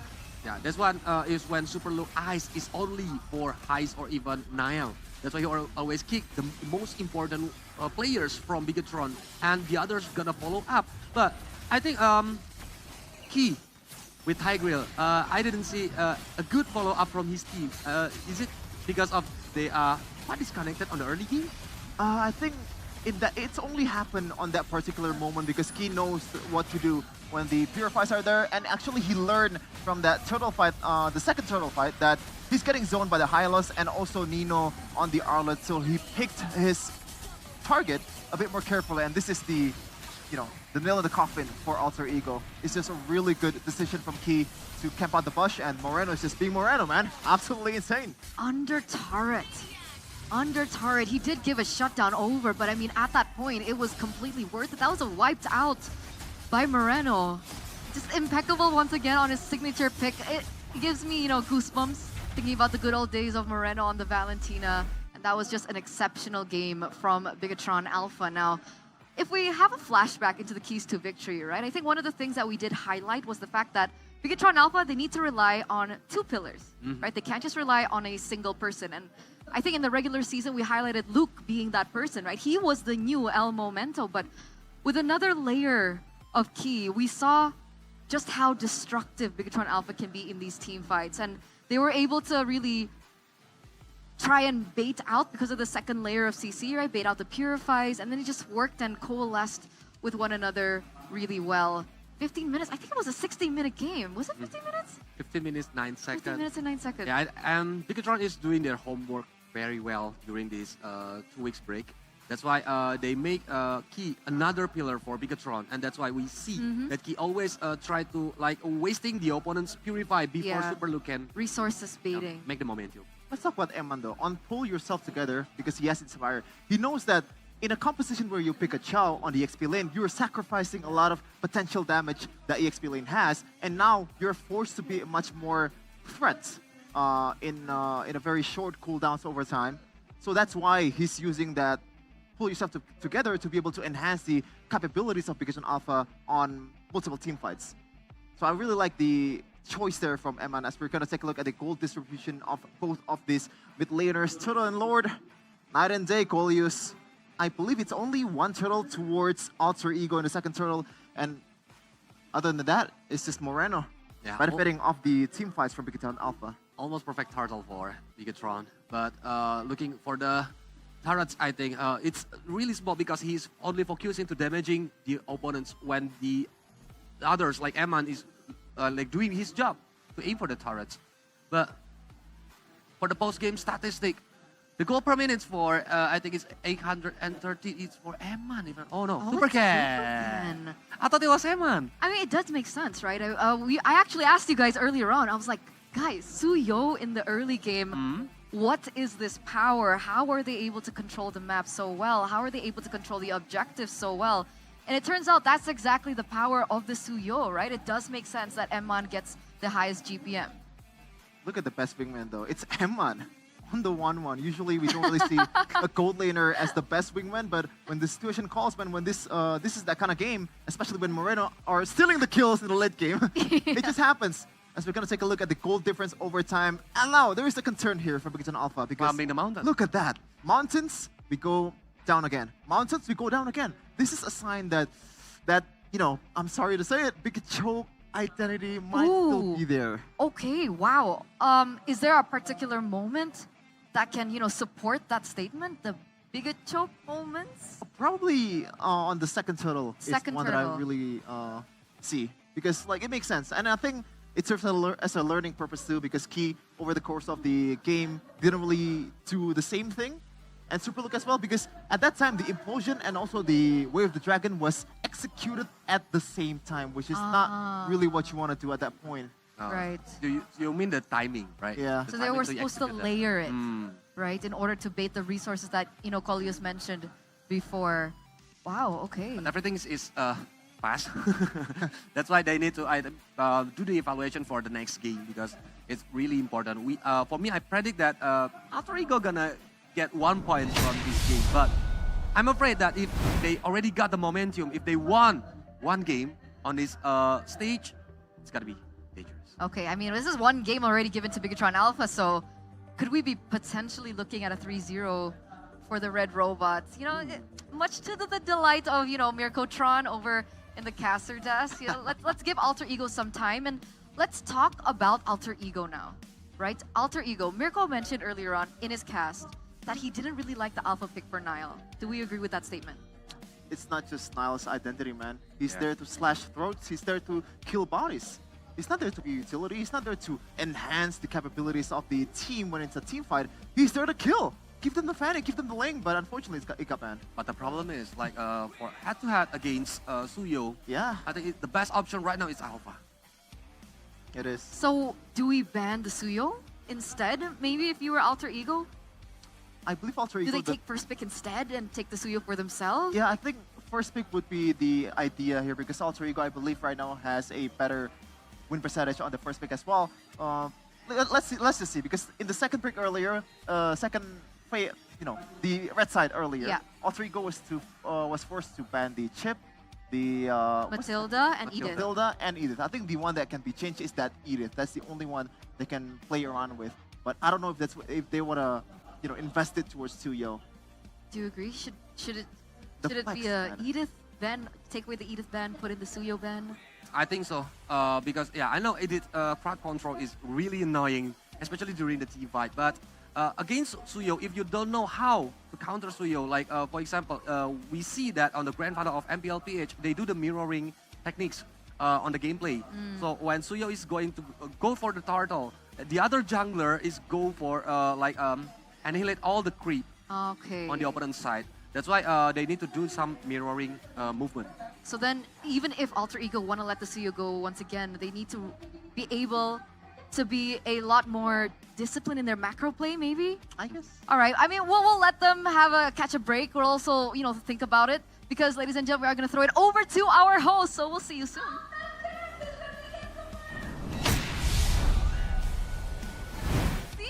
Di tengah Eldorado Dome ada Bude Monster dan juga ada Alisa Natali di sini yang bakal nemenin kalian sebagai host di MPL ID Season 14. Woohoo! Semangat banget pastinya, apalagi ini adalah match penentuan Hidup atau mati, mereka harus bisa berjuang. Di game pertama udah close game banget nih, tapi semangatnya nggak cuma kita berdua doang dong pastinya Alisa ya. Betul sekali Bude, karena di sini kita sudah bersama dengan para pendukung dari para gamers kita. Boleh dong ke tengah, kita kenalan dulu.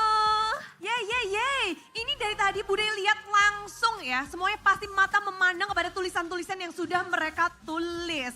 Ada siapa saja nih, kita kenalan dulu yuk dari Teteh. Ini dari mana, namanya siapa? Hai semuanya, kenalin nama aku Ica, aku dari Malang. Ado-ado tekang Malang? Ado-ado soto Malang. Oh, sama siapa? Sama teman-teman. Jauh banget. Jauh banget ya, bel-belain ke Eldorado Bandung. Kalau tadi udah dari Malang nih, sebelahnya ada siapa silakan? Halo, perkenalkan nama gue Imam dari Sumatera Barat, Bukit Tinggi. Bukit Tinggi, wow. Mau jemput Pak Pulung? Apa? Mau jemput Pak Pulung kah? Enggak, kebetulan enggak. Enggak ya, di sini untuk mendukung siapa nih? Belum ada tulisannya. Oh, BTR. BTR. Jangan bikin gua kecewa tiket pesawat mahal. Berapa? Kurang lebih 2 juta. Oh wow. Mungkin ya, kurang lah. Kurang lebih ya. Ya, benar. Semoga worth it ya Bude pastinya ya. Dan membayar tiket pesawat segitu melihat tim kesayangan untuk bertanding. Ya pastinya ntar itu BTR pasti menang sih kayaknya. Oh, tadi pas menang game pertama itu kan close game banget ya. Ya. Bagaimana reaksimu tuh pas game pertama tadi? Lebih ke senang. Terus ditambah lagi nanti itu bakal pecah lagi sih kalau sampai 3-0 gitu. Kalau sampai harapanmu 3-0 nih? 3-0, iya benar. Gak kepengen kasih poin buat alter ego? Kayaknya enggak dulu deh. Buat Waduh. alter ego. Ini alter champs di sini, Kak, gimana nih Kak? Gimana? Jauh dari Malang masa lihat kalah? Betul, Kak Ica gimana nih? Boleh kasih tahu. Iya sih, memang dari regular season kemarin memang banyak AE itu kayak kalah telak kan. Cuman aku sama teman-teman yang udah dukung AE berharapnya di playoff saat ini bisa at least kalau memang dia nggak lolos, dia masih ada perlawanan lah untuk buat yang lainnya gitu, dari tim-tim yang lainnya. Oke, Kak Ica boleh kasih prediksi skornya nggak nih? Kalau di match pertama tadi udah 1 poin, mungkin di match selanjutnya bisa comeback? Bisa sih. Soalnya tadi di game pertama menurut aku tuh AE oke sih, cuman mungkin memang ada miss ya. Makanya jadinya blunder juga. Cuman mainnya bagus kok. Mainnya bagus. Iya. Dan harapannya pasti bisa comeback ya di match Bisa, harus selanjutnya. Oke. Jadi udah beda nih menurut Kak Ica dari regular season sama hari ini. Lumayan beda. Main beda ya? Udah kelihatan aura-aura. Tadi dibilang 3-0. Prediksinya kalau dari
Thank you so much, Bude, Clara, Mongstar, as well as thank you towards Alisa. And we actually got a little bit of a sneak peek as to how packed the arena is right now. The audience, the fans, they're really pulling through. Yeah, because they already got home from school, or even maybe some of them take a break for their works and wants to come here. Oh.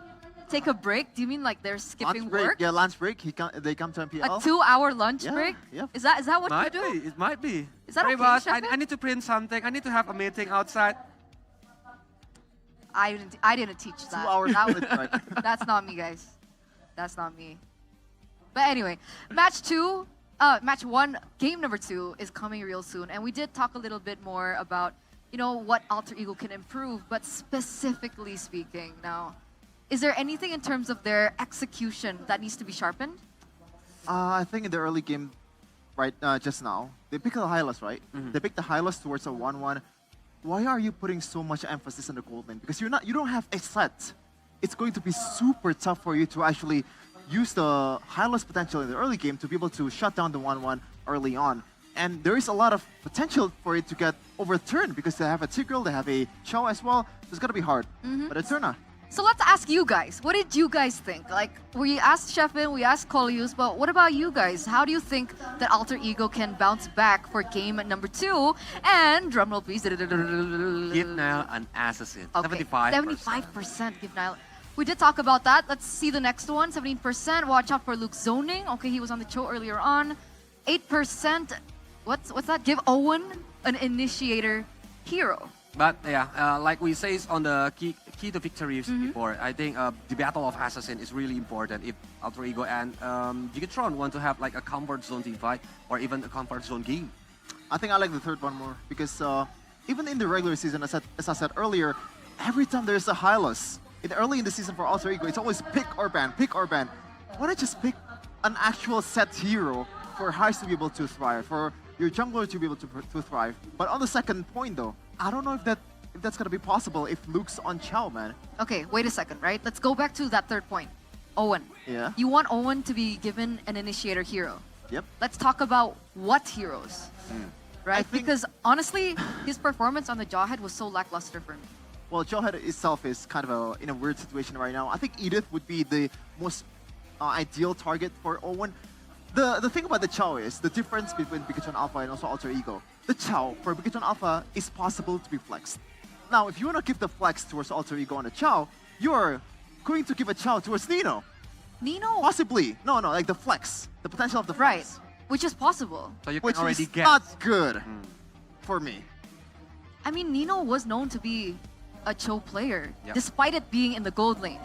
I He don't was know, man. he Back in was the day. he was like Kabuki, right? That was Nino and Kabuki's thing. Like season 7, season 8, Cho, Kabuki, lane side. Yuzong, Kabuki, as well as with Nino too in the gold lane. Yeah, with Benedetta, of course. Yes. Yeah, with that's why I want to mention something about Benedetta. I think we already see that Benedetta tank is being picked on MPLBH, right?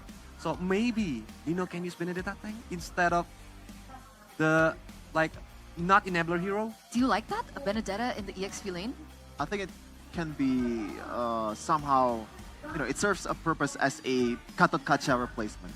Because Katot Kacha has a lot of sustainability, has a lot of mobility on the upper of Guardian as well, has a bit of set, which Benedetta kinda has on the Electro Final Blow, even though she uses Revitalize. But I don't know if that's gonna be an ideal pick for Alter Ego, man. Because on Alpha, they can play the disengage game really, really well, as well as anybody in MPL Indonesia. I think Okay. it's a cheap pick for them if they want to use it. So speaking of picks, now in game number 2, it's actually Bigatron on second pick. So Alter Ego have actually chosen Makes sense. first pick. How will this change the drafting phase for Alter Ego especially? I think first of all, Vanny will get him banned again on the second game. But for Suyo, this is the question: are Bigatron gonna let the Suyo goes? That might be possible. So right now, the question for Bigatron Alpha is, do they wanna, what's gonna be the third ban? I think it's still gonna be, wait, Chip, right? Chip. Chip on Alter Ego. They might actually let it go. Even though, to be honest, if a team is really good, okay, actually ban it. Calm down. I know you were excited. I saw the excitement in your face, Shefin, but Chip does get banned here from Bigatron as we enter the drafting phase for game number 2, presented to you by the official tournament smartphone Samsung Galaxy S24 FE, and there it is. That's the change. All right, Suyo being banned out. Fanny's taken away from Vincent. from Nile. And now Alter Ego go with the Harith, Matilda, and the Jushin. First pick for Alter Ego. Predictions? Edith, for me. Yeah, Edith too. But it can be possible if they want to use like the other tank heroes like Gatot Kaca. Gatot Kaca is still open right now. Wait, yeah, Gatot would be better, I think. It's much more... Gatot for Owen. It's still a flex. It is comfortable hero. Wait, do they want to go for a Ling and save the Gatot/Edith pick on the second phase? Because I feel like because on Alpha, they don't want to use the Edith and Gatot right away because that kind of eliminates the flex potential. Oh no! Wait a minute. Oh no. Alpha first pick? What kind of strategy that they want to play? Because in the first game, Nile Alpha is not have a good time. Yeah, I mean, look, Nile is that type of player that needs... He's kind of like Kyrie, like a couple seasons ago, right? When Kyrie was forced on utility junglers, you couldn't really see the full potential of Kyrie. Now, it's the same thing for Nile. So the fact that Alter Ego once again have committed towards this alpha, it poses a big question. Who's going to be the carry? What's their main idea? Who's going to be strong lane? Or is it going to be Alpha Nino? Nah, I don't think so, Colios. We gotta tone it down a little, but right now they have 1-1 and also Valentina, pretty much a signature picks for both of these guys. Eman, it worked out really well in the first game, but right now, Coach Fura, they have to think of a setter hero. Is it still gonna be the Chow? I think it is, if Alter Ego is not gonna pick it.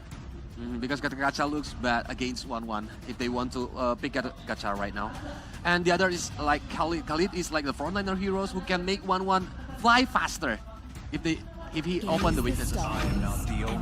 What is it gonna be? Oh, we forgot about this. Oh, Roundel on Luoyi. You said this. You said this, Colios. Yeah, last night we already said it. That Roundel have the hero pool like using Luoyi to initiate the movement or the rotation faster, using the diversion, so he can make the rotation really fast against Bigatron. So maybe, like Shevin said before, if they want to aim or choke Eman on the gold lane, using Luoyi might be the best option. So it's gonna be the Hylas here for Coach Fura. But the Phobius, man. This is not the good old Phobius that can counter 1-1. Okay? You need to proc your ultimate your own. It doesn't proc throughout dashes. So in a way, you're kind of giving away a crossbow attack to Eman if you jump in. And on top of that, like that would still be forgivable had Alter Ego been able to pick up the Matilda. But with the Matilda off the board, this feels like Alter Ego are going for a composition that's very all-in. Yeah. Go big or go home, all-in or nothing. Hence why they picked the Hylas to further enhance the disengage potential. And also, if they want to take it the aggressive way, Glorious Pathway. And I think Alter Ego, for highs, he's gonna using like a high ground heroes. Like for example, maybe Clint. Or Layla? Oh, really? Okay. Where is this information coming from? He said Alpha EXP earlier on. I got insider, but we didn't know until it getting picked by Alter Ego. I mean, guys, Colios, he has his connection, so let's not count that out, that possibility out just yet. But let's see what's on the table. We see an export being banned by Alter Ego. Why did they ban the export here? It's because Super Ken is known to use the export jungler a lot, and against an alpha, against a Phobius, it kind of serves as a counter. The slows, the true damage is gonna be really hard for them to counter. And right now, they're banning the heroes that can. Wow, those are two cheesy picks for Super Ken, and they banned both. Interesting. Yeah, but another Tigreal for he. I think so. There's another initiator for Bigatron, but Luke using Hylas. So the playstyle of Luke will be different from the first game, because on the first game he's using Cho, who can initiate or go to the back line, but now he's using Hylas, the sandbag in the front line. And I want to ask about this Hylos, right? Because we haven't really seen this be popular, especially in MPL PH. Why are we still using the Hylos? What factor does it serve? Ooh. First of all, it's Alter Ego. Wait, no, it's Bigatron Alpha, right? Alter Ego in game 1, and now they pick it up for Bigatron in game 2. Well, in this case, against a Phobius, it is a good lane against a Phobius. You can survive a lot, and right now, I think it's... Oh! They're not going to go for a carry. I thought they were going to go for a carry, but it's going to be a Moskov and a Ruby. So good setup to combo it with a diversion also. A lot of utility as well. the last pick, Nolan on Super Ken. I thought Curry was the best option for Highs if they want to use it, because they have two frontline, take Tigreal and Hylos. It can be easily melted by Curry on the late game, but now using Moskov, I think they want to play like for the long lane, so they can secure the long lane. Does Moskov win in the lane against a 1-1? Well, in the first game, he didn't. I don't know if that's the case of Eman being better than Heis, but I think it's more of a skill matchup on that note. Okay, so if we had to choose which draft before we get into the game, we'll start with you, Coleus. Okay, Bigatron. Bigatron for me. Bigatron Alpha for Coleus. What about you, Sheffin? The Tigreal on key is just way too much, man. I think I'm taking Bigatron. All right, 2 Bigatrons once again, ladies and gentlemen. And remember, momentum is going to be very important for both Bigatron and Alter Ego. If Alter Ego can't take it back, this might be disastrous. But, ladies and gentlemen, let's throw it over to our casters to bring you game number 2. To Mobile Legends. Will Bigatron Alpha inch even further to 0? Or will they be able to defend that 1-1 for Alter Ego? Is that a revitalized Phobius I spy on the side of Alter Ego? I mean, throughout the drafting phase, we were so confused. We thought the God of Kacha was definitely going to show out earlier, but again, a lot of plans here, a lot of mind games from both teams. That's a revitalized though, with 2 Purifieds, Alter Ego, with all the respect towards Bigatron Alpha. Yeah, so much respect from the damage coming in, and he needs the sustainability to really win out against the Hylos. Now mid prio again, Owen Roundel might be in trouble. Wow, Purify baited out early, Super Ken with the cooldown boots. The emblems though, Arashi, anything in particular? Oh, the agility, oh, hang on a minute, Owen? This might be a flicker bait. Nope, Moreno walking forward again, just clears the wave. All right, looking at the emblems, agility and tenacity for Key allows him to roam around, which is why earlier, the fact that level 1 or level 2 even, you can just shove someone out of position so early on, is just so valued. High is going for full defense, knowing that there's so much burst damage, so much aggression coming in from Bigatron, wanting to make sure that he can have enough time to stay alive, to kind of play the drawn-out fight. Because again, with 2 fighters, you're the ones who want to fight to actually go the distance and allow the backline members to actually do their jobs. So we'll have to wait and see, man. Alter Ego, they're going with a very defensive approach, even though in theory, with the low Yi, they want to be the ones aggressing here. Yeah, so much defense, Owen looking for a full Nile, Swerve Alpha. Key flickers out of that. Big flicker bursted or wasted here for the side of BTR. Yeah, look at the items. Previously, 2 warrior boots coming in from the Luo Yi, Roundel and also Highs. They need that physical defense, that bit physical defense to really just rile and deal with Bigatron Alpha's physical burst. I feel like Turtle getting for free for Nile. As the pressure coming in from the jungle, from the EXP and the mid lane on the top side of the map, it's definitely too risky. Moreno tries to try and rotate around, get something. Oh, look at this though. A little bit of a skirmish over. Super Ken trying to go for a little bit of flank. It's going to be him pinned down. Oh, with a flicker. And Super Ken will be compromised. First blood over to Heis. Good proactive play with a diversion up top towards the purple buff. They corral and take down Super Ken. That is a huge kill towards Heis. Definitely an interesting play right there. It's the right idea, right? They go into the jungle of Bigatron, and when they don't find Super Ken, they're like, okay, where could this guy be, right? This guy that wants to always be active on this side of the map. Maybe he's in our jungle, and they do spot him and chase him down. Look at this, Owen being targeted, but the Ruby, man, it's a pesky matchup when you're a Tigreal trying to find ways to be effective against a Ruby, right? That's the one advantage that Alter Ego kind of has to try and deny all these divers, you know, maybe delaying them a bit with that Donut Wolf kick. Roundel very low. This might be an assassination. Roundel way too overextended. I think Owen had info that Super Ken was in that bush. Yeah, he met with the Key down bottom of the river. And now even for Eman, he's going to walk up towards mid, looking to pressure this, get that prio on mid, and prepare themselves for a turtle coming in 40 seconds. And Highs will just clear down a bottom. 3 players stacking, stolen diversion. They're going to make a flank play right here. Uh-oh. Might actually read in perfectly into Nile's pathing. They're maneuvering bottom lane. They finally, I think they see him. Oh, Nile spotted. No flicker. Oh, Glorious Pathway coming down now. Oh, no, he hits the wall! The worst possible. Spear of Alpha happening here with Revitalize as well. Now the implosion to lock Owen down. A brilliant play.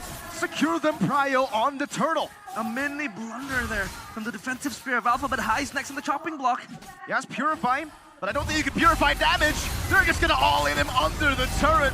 Crossbow attack, unnecessary. They won't even go for the turtle. They're just gonna go for the gold underneath that turret. Luke taking a whole lot of damage. Amon still has crossbow attack. Now Key brought back again. Amon in the midst of it all. Needs one more weakness point, but will not be able to find it. Big blunder from inside of Bigatron Alpha as Alter Ego take the advantage back. Oh, they took that fight and now they lose all control over the turtle, man. Alter Ego with a bit of a win. Man, good things come to those who wait, and Alter Ego, surprisingly, is looking like the more patient team as Nino walks up. Oh, with I'm Offended flicker combo. Super Luke on the glorious pathway. Spear of Alpha to lock him down. To take that kill, Moreno steals the diversion away. And Bigatron Alpha, they've lost that lead. Oh, that lead that they had earlier.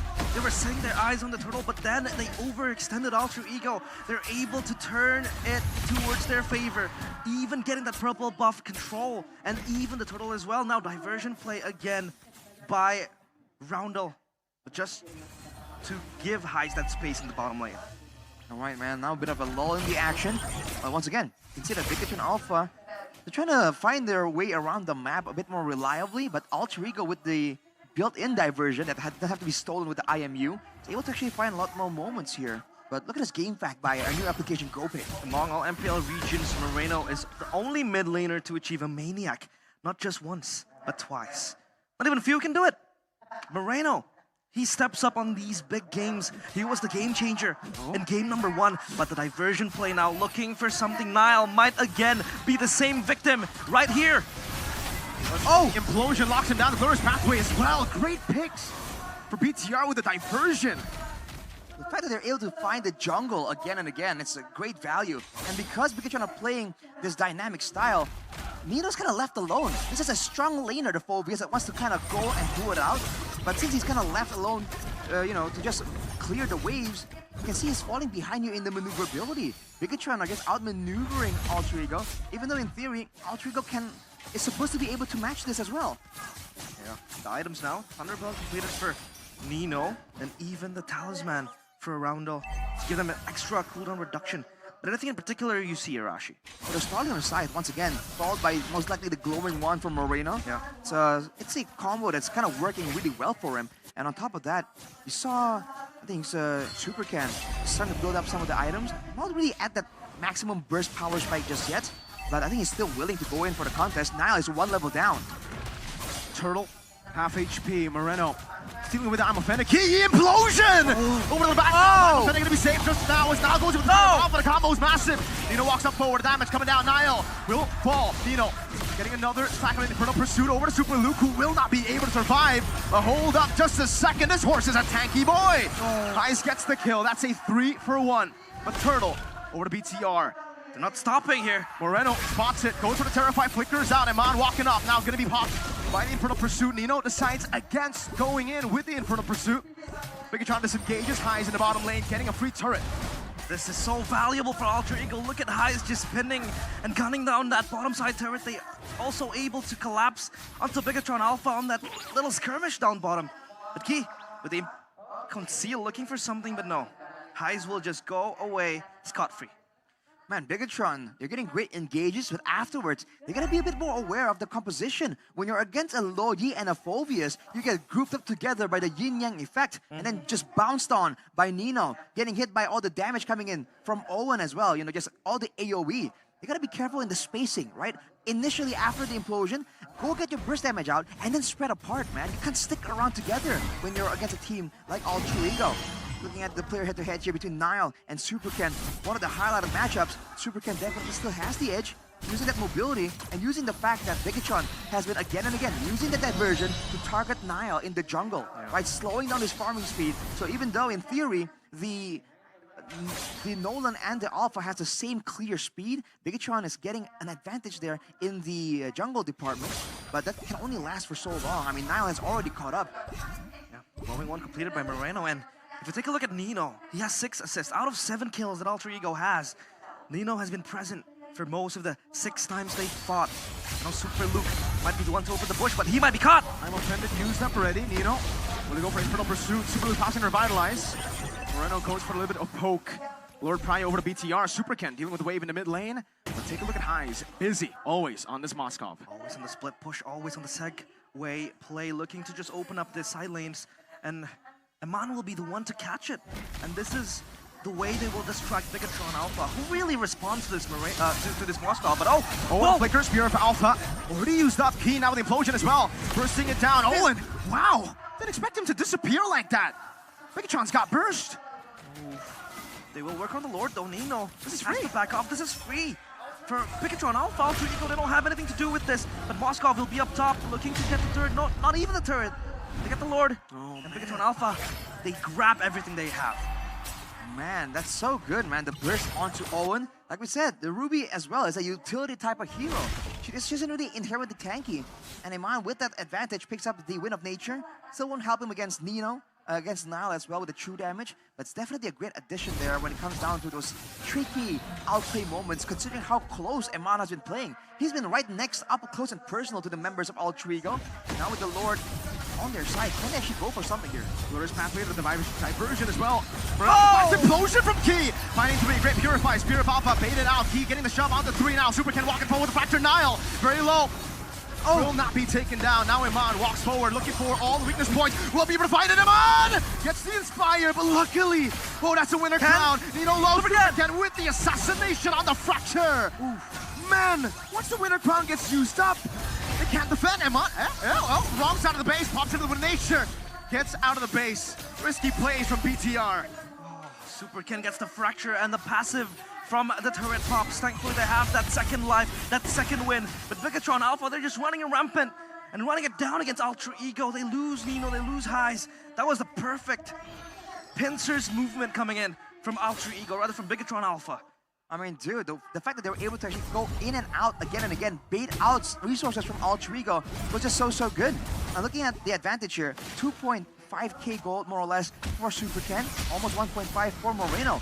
Both of them in that previous fight dealt close to 10,000 damage on the hero that's essentially cooldown based. They're able to get in, get their damage out, hide away in safety, out of vision, and come back in. Alter Ego, if they want any chance of winning this game, they have to find ways to force Bigatron Alpha to commit, the same way they did in the previous fight, where Alter Ego were able to get all of the value. But with the adjustment from Bigatron, you're seeing it with how they position, with how they approach the fights, from 2 different angles, with starter timing. Alter Ego are definitely struggling right here to get a right read, and because of that, even the diversion from Rondo hasn't really been able to be used to its full effect from Alter Ego. Yeah. Have to bank on a momentum, but it's so hard because Bigatron Alpha, they have way too many collapse tools they can use. Even Super Luke just constantly opening up his body. The Glorious Pathway looking to just run around Alter Ego, and this is going to be a tough hill to climb. Even Bigatron Alpha just waiting for the momentum to catch Alter Ego. Alter Ego is just caged in their base. They don't have control of their own jungle. They don't even have control of the side lanes as well. Now then the question becomes, how does Alter Ego really play this out? Will they play the base defense scenario? I feel like the base defense scenario isn't as good as it was in game number 1. Now they have to find ways to kind of catch Bigatron Alpha in a combo, right? Group them together and then get all those AoE damage in. But Bigatron, look at that setup, dude. Gathering on the far side of the map away from the Lord to ensure that Highs does not have a safe time to really go for the sideline push. Now they see both the Loyi and the Moskov. Bigatron Alpha are going to try and force them to try and make a move, and they have done it. Look at Moreno. He spotted the diversion. He spotted Moskov now in the mid lane, clearing out the wave. Bigatron Alpha with the Prio Key. Walking up forward now with the Spear of Alpha. He will not be able to find him with a crown. He's up SOD. Superkin winning out the Red Tree battle as Nile will be locked down now with the crossbow tang as well. Again, Superkin getting out. Crossbow tang not getting rid of it. Eman now popping through the nature as Nino jumps for the pursuit. Luke for Nile, but the Lord again goes to the hands of BTR.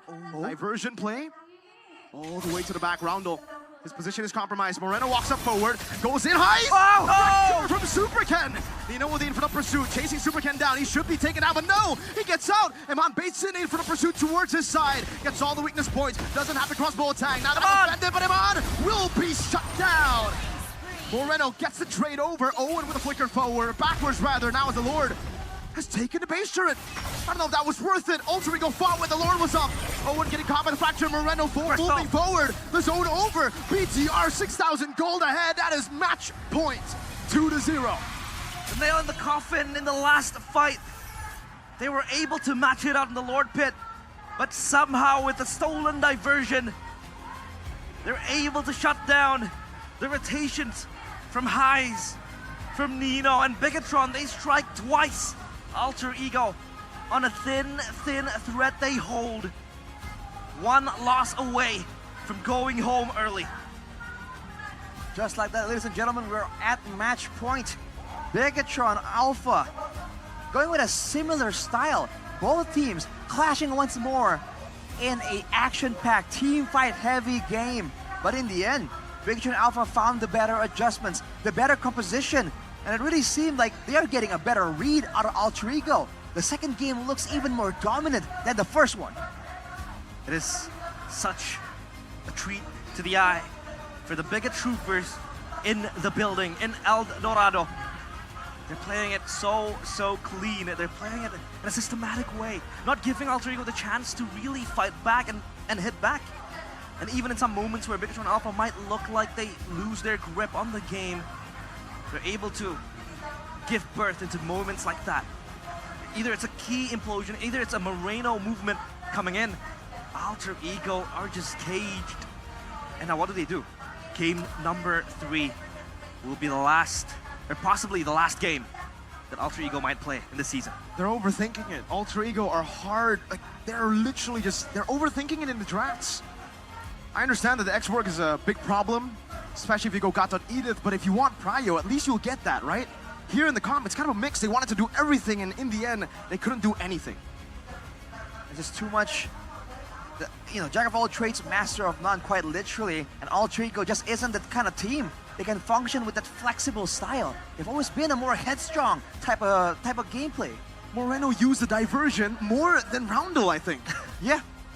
That's true. The Phobius didn't join any fights up till the third turtle, I believe, as well. Bigatron were able to actually guide the course of the game so far away from the win conditions of Alter Ego. My, oh my, what a game. And we, of course, will throw it back to the panelists to give their thoughts on this game.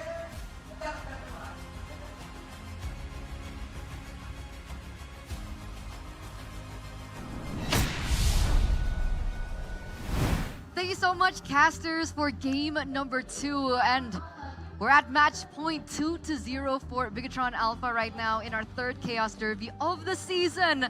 Goliath, let's start with you. How did you think that went down? I don't see any Alter Ego's DNA on the first 2 games. Like prioritizing Alpha, okay, with Nile, one of the best assassin user. I don't know what is on their mind. I mean, technically, before we get to you, Chef, and technically, with their Alpha pick, they were able to get the early game prio, right? We saw the fast rotations that they had, especially with the Luo Yi in the mid lane.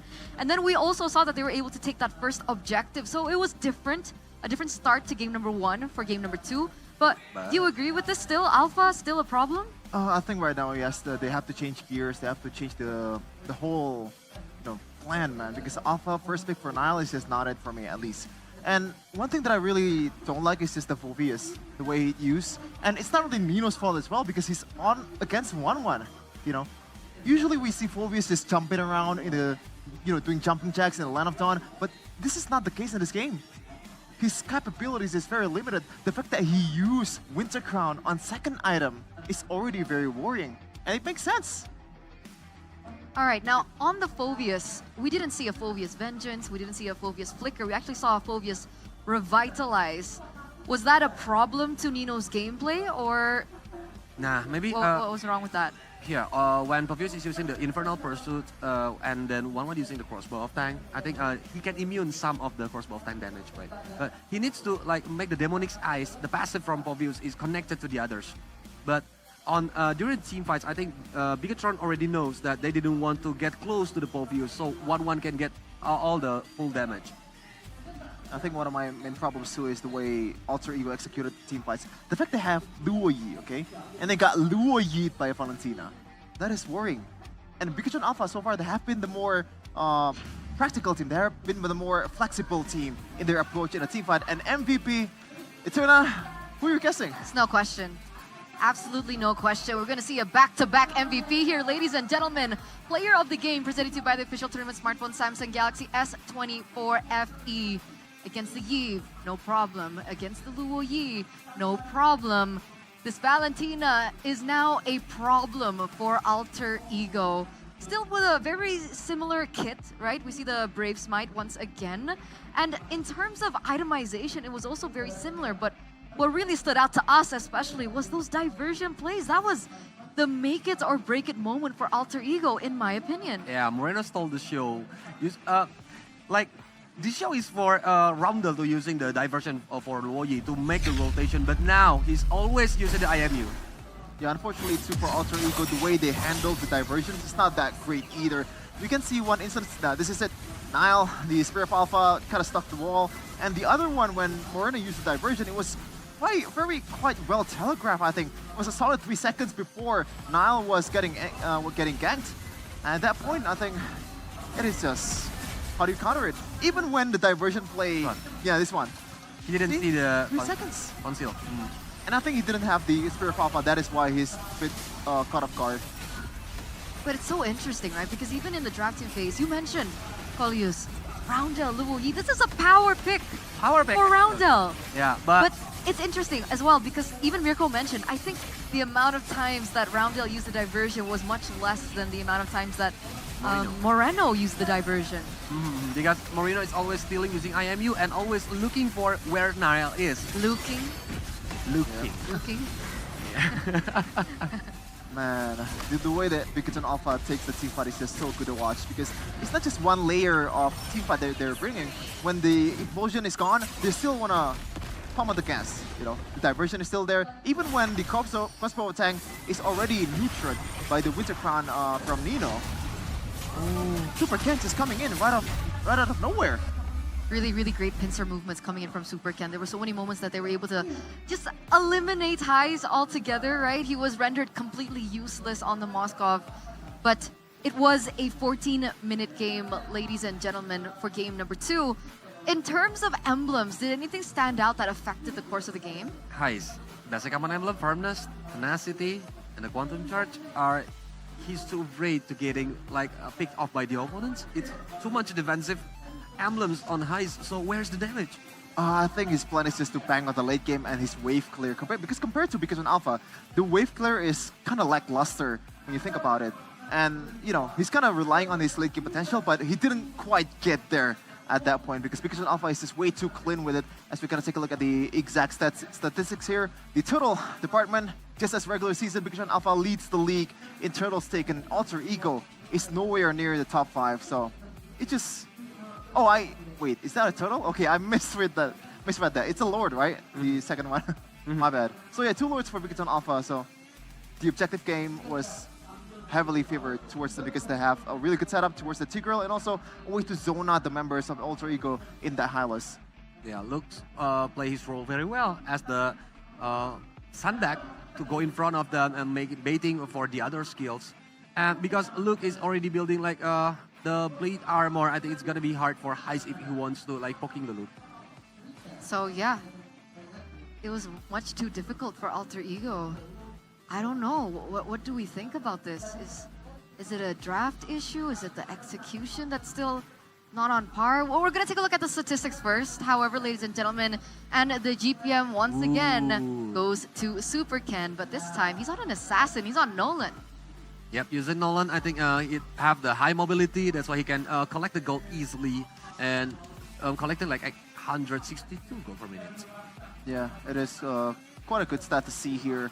And total assists, by the way, it's led by Highs, I believe. Is that Highs? Oh, that's Roundel. Okay, so some signs of retaliation from Alter Ego, even though that's sick. Oh no, it's Owen. Oh, it's Owen. Didn't really mean anything in the end if you didn't get the W. And at this point, it's just, I think you gotta gamble on something. Nile Assassin or anything like that. Just bring out all the cards that you have because right now you are on your last lifeline. This is it. Yeah. Might be their last game. So just play for it. Play all out what they have. Bigatron, let go of the Fanny. Come on, it's time. You have a couple more lives here. We want to see the Fanny Ling showdown. Maybe Super Ken wants to pick up the Fanny instead, right? Put Nile on the Ling, make things interesting. But remember when we asked the audience, right? One of the points was make sure Owen gets a hero that can initiate. And he was on the Ruby, and yet still, it wasn't enough to win the game. I think it give Nile Assassin. Assassin 2, that was the highest. That was the So highest. maybe that's the answer? Maybe, but I think at that game, I think Owen kind of serves the purpose as a way to appeal to, because over the course of the game, Key was able to get some good implosions, right? And the cancels coming in from Rondel and also Owen was actually really good. I didn't really expect them to execute a team fight while Nile is actually getting locked down by the T-Girl, but unfortunately, oh man, Bigatron Alpha is just, I think way more experienced than Alter Ego at this point. And that's even considering the fact that Bigatron still made errors in their game. Right? We saw it was very glaring in game number 2. Eman, very interesting. Out of all the players, by the way, it's the PH one. I'm sorry, Filipinos. I'm not taking any offense towards the Filipinos I'm out not there, but involved in usually this is a compliment, alright? Because Filipinos are known to be disciplined. But Eman at that time, 3 times, I think. You know, in the bottom lane, he took the short route and getting punished. On the opponent's base. On the opponent's base, it's just the unnecessary moves needs to go away. Maybe it's because he didn't get gifted something. What do you need? I'm talking about this. Happy birthday, by the way, Sheffin. Oh my god. I hope you like it. I you hope so he much. likes it. Oh my god. While you unbox it and show, you have to unbox it. Oh, okay. Show the audience. You know, it's still It's yours. mine. It's mine. It is. But you know, show them what we got you, right, Colius? Because we're gonna talk about the device that he's holding in his hand right now. Because did you know, ladies and gentlemen, there's something new from the Samsung Galaxy S24 family lineup, and that's the phone that he's holding onto right now, the Galaxy S24 FE. So for those of you who are looking for a phone with flagship performance but a budget-friendly price, the Galaxy S24 FE is the perfect choice because, Colius, tell us the price. It's only around 9 million Wait, IDR. no way. Only 9 million IDR. It's below 10 million. Exactly. With those specs. How nice does it feel in your hand right now? It feels nice. Because remember, this phone has the AI photo assist feature. So when you take selfies, Sheffin, you can look even more Sigma. Yeah, like that. Maybe? I guess that's amusing. But ladies and gentlemen, there is more because for all MPL viewers, you guys can get a free 25-watt travel adapter, a 200k IDR Google Play voucher, and a free permanent MLBB skin when you buy it on Samsung.com/ID using the promo code Galaxy S24 FEX. MPL. So hurry up because this promo only lasts up until October 31st. That's Halloween. October 31st, That's Halloween, guys. So you have until Halloween to make it yours. Luckily, Sheffin already has it as a present. And you can get an additional discount of 500,000 IDR for your first purchase on the Samsung Shop app. Wow. Basically 8.5? Yeah. For S24. Yes. That is... You get the AI features, you get the amazing, camera quality, the hertz, the refresh rate. I mean, it's used for MPL, right? Battery. That's true. Maybe super. I'm blanking out. Super Eman. Super Eman. Super Eman. I have to say super. Super Eman wasn't holding what you're holding right now. Right now. I think you stole his. Did you? Is that actually his? Might be, I don't know. You're the one who gave it to me. Yeah. Did you steal it? Maybe I did steal it. Wow. Hey, Turner is a thief? It's okay. Sheffin's more important to me. Whoa. Oh. Funny, I didn't say that. Okay, I didn't not... mean that okay, in okay. a romantic way. Okay. But sorry. anyway, yeah, get yours now, ladies and gentlemen. Let's move on to the game number 3, though. No, I can't. What? I can't. I don't want to say goodbye. If you look outside, Alter Ego. it's heavy rain outside. Even the sky is crying. Oh, that's why we're wearing black, by the way, guys. You guys are wondering why are the panelists all wearing black? It's because we're in mourning for the 2 teams that we have to say goodbye to today. Yeah, we're mourning for Onyx and also Alter Ego. Do you say geek? No, Alter Ego and Onyx. Oh, really? Yeah. Not geek? Yeah, for He sure. said geek, right? Guys, he said geek, right? No, Alter Ego and Onyx. You can clip it. Alter Ego and Onyx. You can clip it and tag it to Sheffin. I mean, I thought he was a fan. But let's take a look at the top 5 turret secures. We have 5 players up on the board here. Turret secures Doming at 137, Super Marco at 134, Kalura at 108. We have Eman slipping through here in the top 5 at 84, as well as Zing on 81. But it's all Philippines, right? That's true. Why is it Filipinos. Philippines? Hey, to be fair, their playoffs just ended and we kind of lack matches. Oh, yeah. That's probably the case. We have 9 teams now. Do they have 9 or 8? I don't know. I forgot to. I have to ask Mirko. Mirko, how many teams do MPLPH have? 8? Okay. Well, there you go. 8 teams. Thank you, Mirko. But I just Always love, there. I love the playoffs right now, man. Because like, usually, over the last few seasons, we kind of have to delude ourselves that Onyx not gonna win, but they won eventually. Right now, we have actual contenders here in MPL Indonesia Season 14. I agree. You didn't mean it's Gitfang, right? Yeah, for sure. I don't think so. Wow. It's okay. Let him, drown in his delirium. It's okay. So you're calling all Geek Fam fans delusional? I mean, if they look, hearing the rumors, Yeah.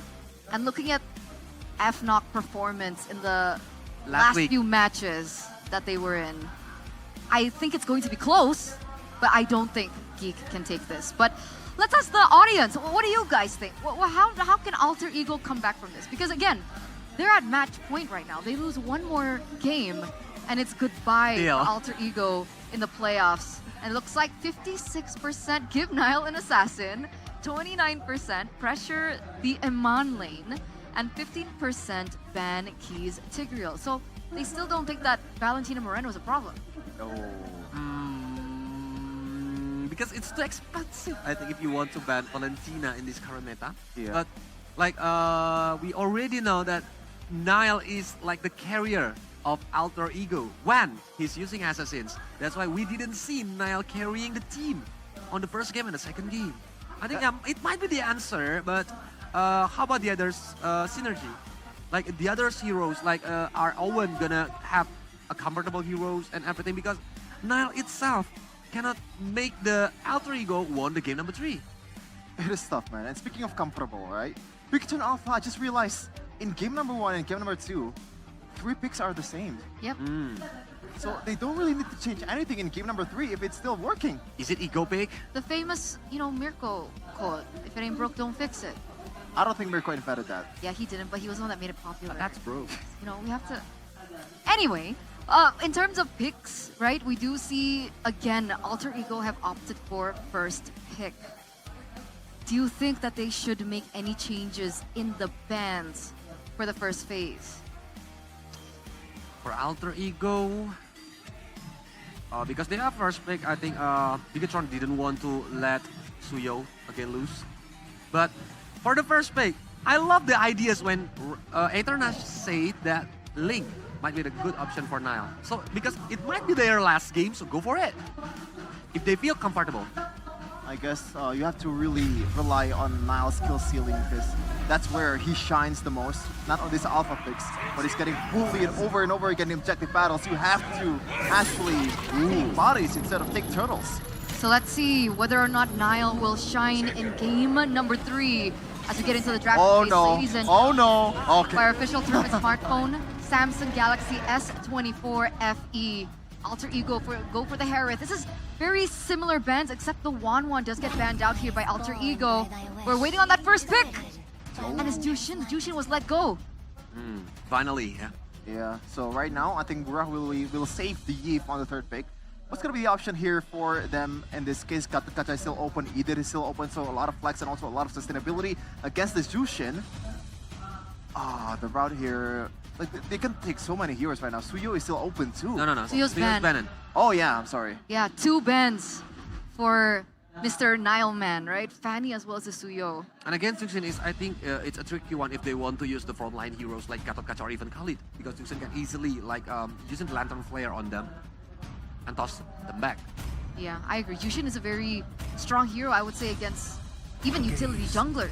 So do Bigatron want to bet on that? They don't. They go for the Nolan and the Hylos once again. Alter Ego, are you going to bring out the Assassins here? Maybe last pick? I think Ling would be great here because Burak is presumably going to pick Yif here, and that is a really bad pick against a Ling. And right now, Pikachu and Alpha is playing Alter Ego's game in the first game. The Yif and Hylos, presumably too. But I don't know if Burak will go that route because that's usually the route that every coach has been taken has taken in the regular season so far. And I believe Yves against Azushin, the win rate is still 100% on towards Yves in the regular season. Right, see, but I don't know if there have been changes from the last update, but if I'm not mistaken, Nolan does well against the Ling. So that Nolan pick essentially denied the Ling pick away from Alter Ego, or was it the other way around? Yeah, the way around. Because it's really hard for you to get away from. Well, either way, Alpha. Edith and Alpha once again. Another alpha for Niall, I think. But with Edith, I think the crowd control, it can be useful when they want to catch Nolan. And Yves, like you predicted before, it's the best matchup against the Juxin. But we need to see for the gold lane, because most of the gold laners are gonna facing a hard time when facing against Yves. So you might want to put some emphasis towards the mobility of the gold laners. Right now, the 1-1 is already banned, the Herald is already banned. The only option that offers mobility is the Claude, which Heist is comfortable at, but it's not really the greatest pick also in this meta, as Burah bans the Gatot Kaca.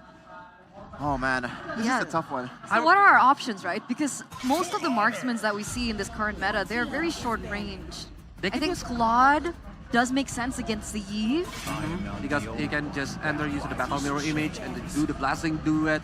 But I really don't understand of Alter Ego's draft during this playoff or during this match, because Bigatron is like letting Gatot Kaca is the power pick for Owen, and Niall is kept using Alpha. I think maybe they have some plan, but it didn't work on the first and the second game. That might be the case. Burah bans the Phobius right here, and even though he doesn't have that XP laner just yet, because if they actually pick it too, it's gonna be bad for them, because Edith and also Alpha is a really bad matchup against the Phobius. And I like that the bans from Alter Ego the second phase. The two heroes that really gave you a lot of trouble in game number 1 and game number 2, especially in the objective setup. And this is going to be a Beatrix for Eman. Oh man, so we can kind of assume it's gonna be a set hero for Burah. Wait, for what if Yi. this Hylos goes into the EXP lane and... I think EXP. And then we see a roam pick here like for Kaja? Kaja, Franco, honestly. Kaja Beatrix might be a good option. What about Atlas? Oh, I love the idea. I'm not really the fan. Yeah, we need to wait the two heroes, I think. Okay, predictions. Last two picks for Alter Ego. So right now they need a gold laner and also roam/EXP laner that can kind of dive towards the Yves and also the Beatrix. Oh man. Benedettanino. The type? Yeah. We were talking about it. Benedettanino and Clint for high ground heroes. But like obviously dependent on Edith. What do you think, Shifrin? Oh man, I'm still this Clint, man. I know it's good in the lane against Beatrix. It's good against anyone. But when you feel like look at the bigger picture, it is going to be a tough game. You have a dive hero in Nolan. You have pretty much a hero that you really cannot ignore in Hylos, and also the long-range artillery in this Yves.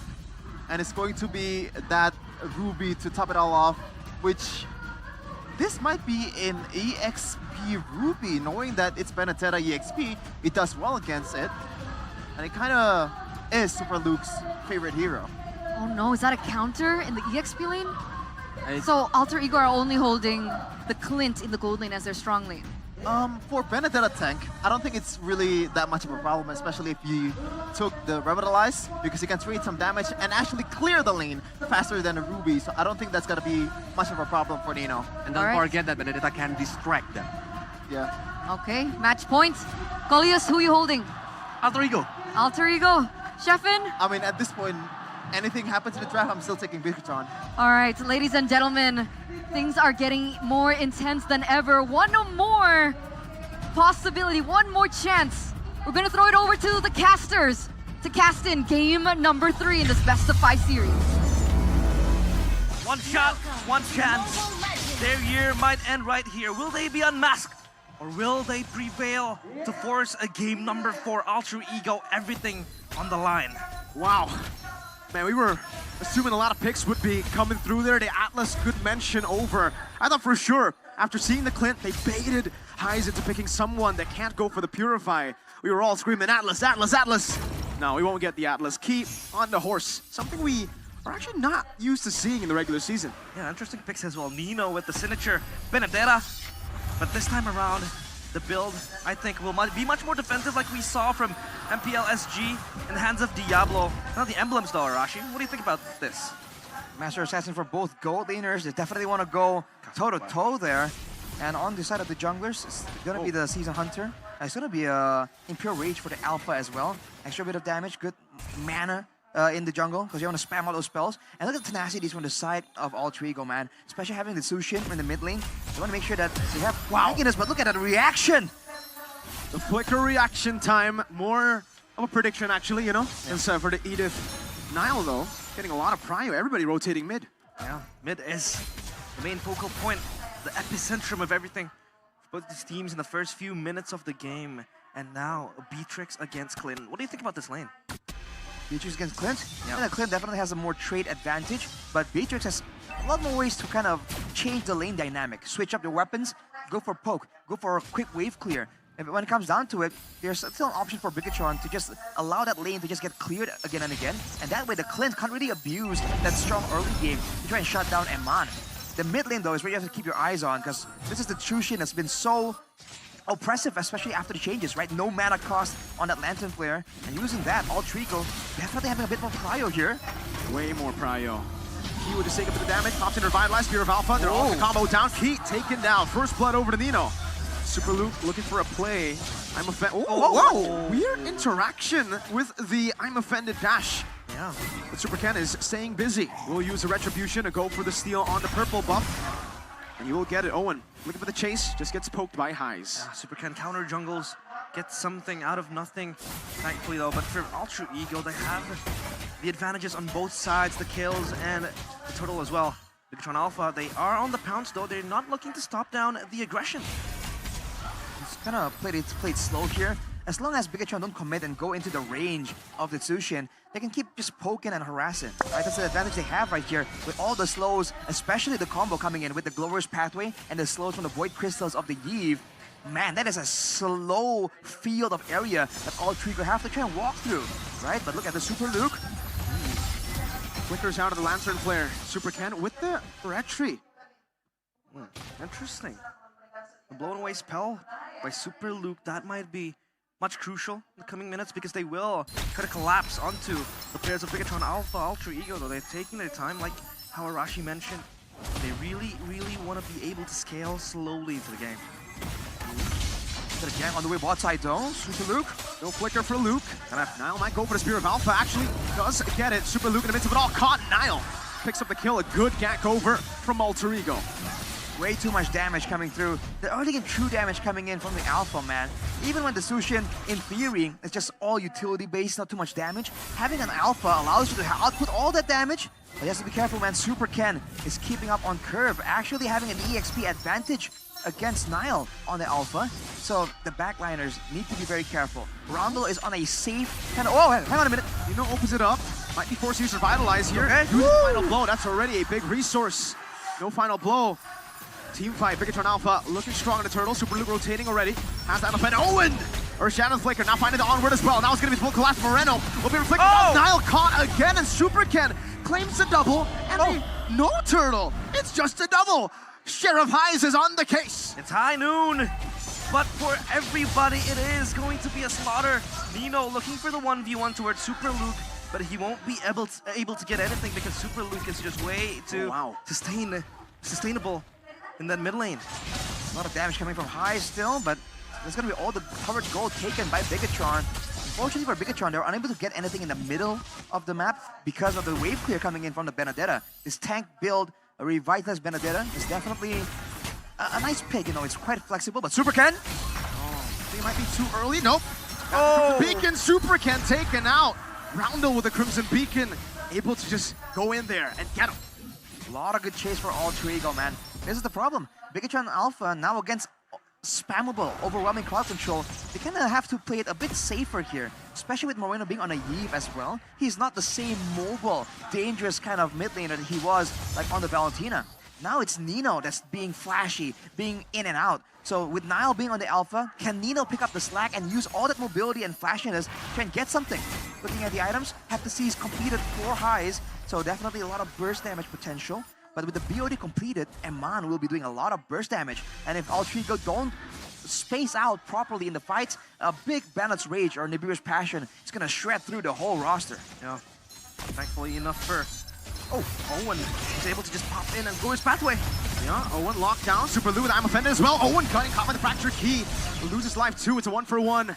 Both roamers falling down. This is the main premise of picking up the Clint is just to cut through the front lines, to cut through the tankiness of Bigatron Alpha. And it will scale pretty scarily come to the late game, don't you think? I mean, scaling is definitely there for the side of both teams, technically. But, ooh, look at the mid lane, man. The control for full pressure. Oh, Roundel! Lethal Ignition tick. Roundel able to regen in time.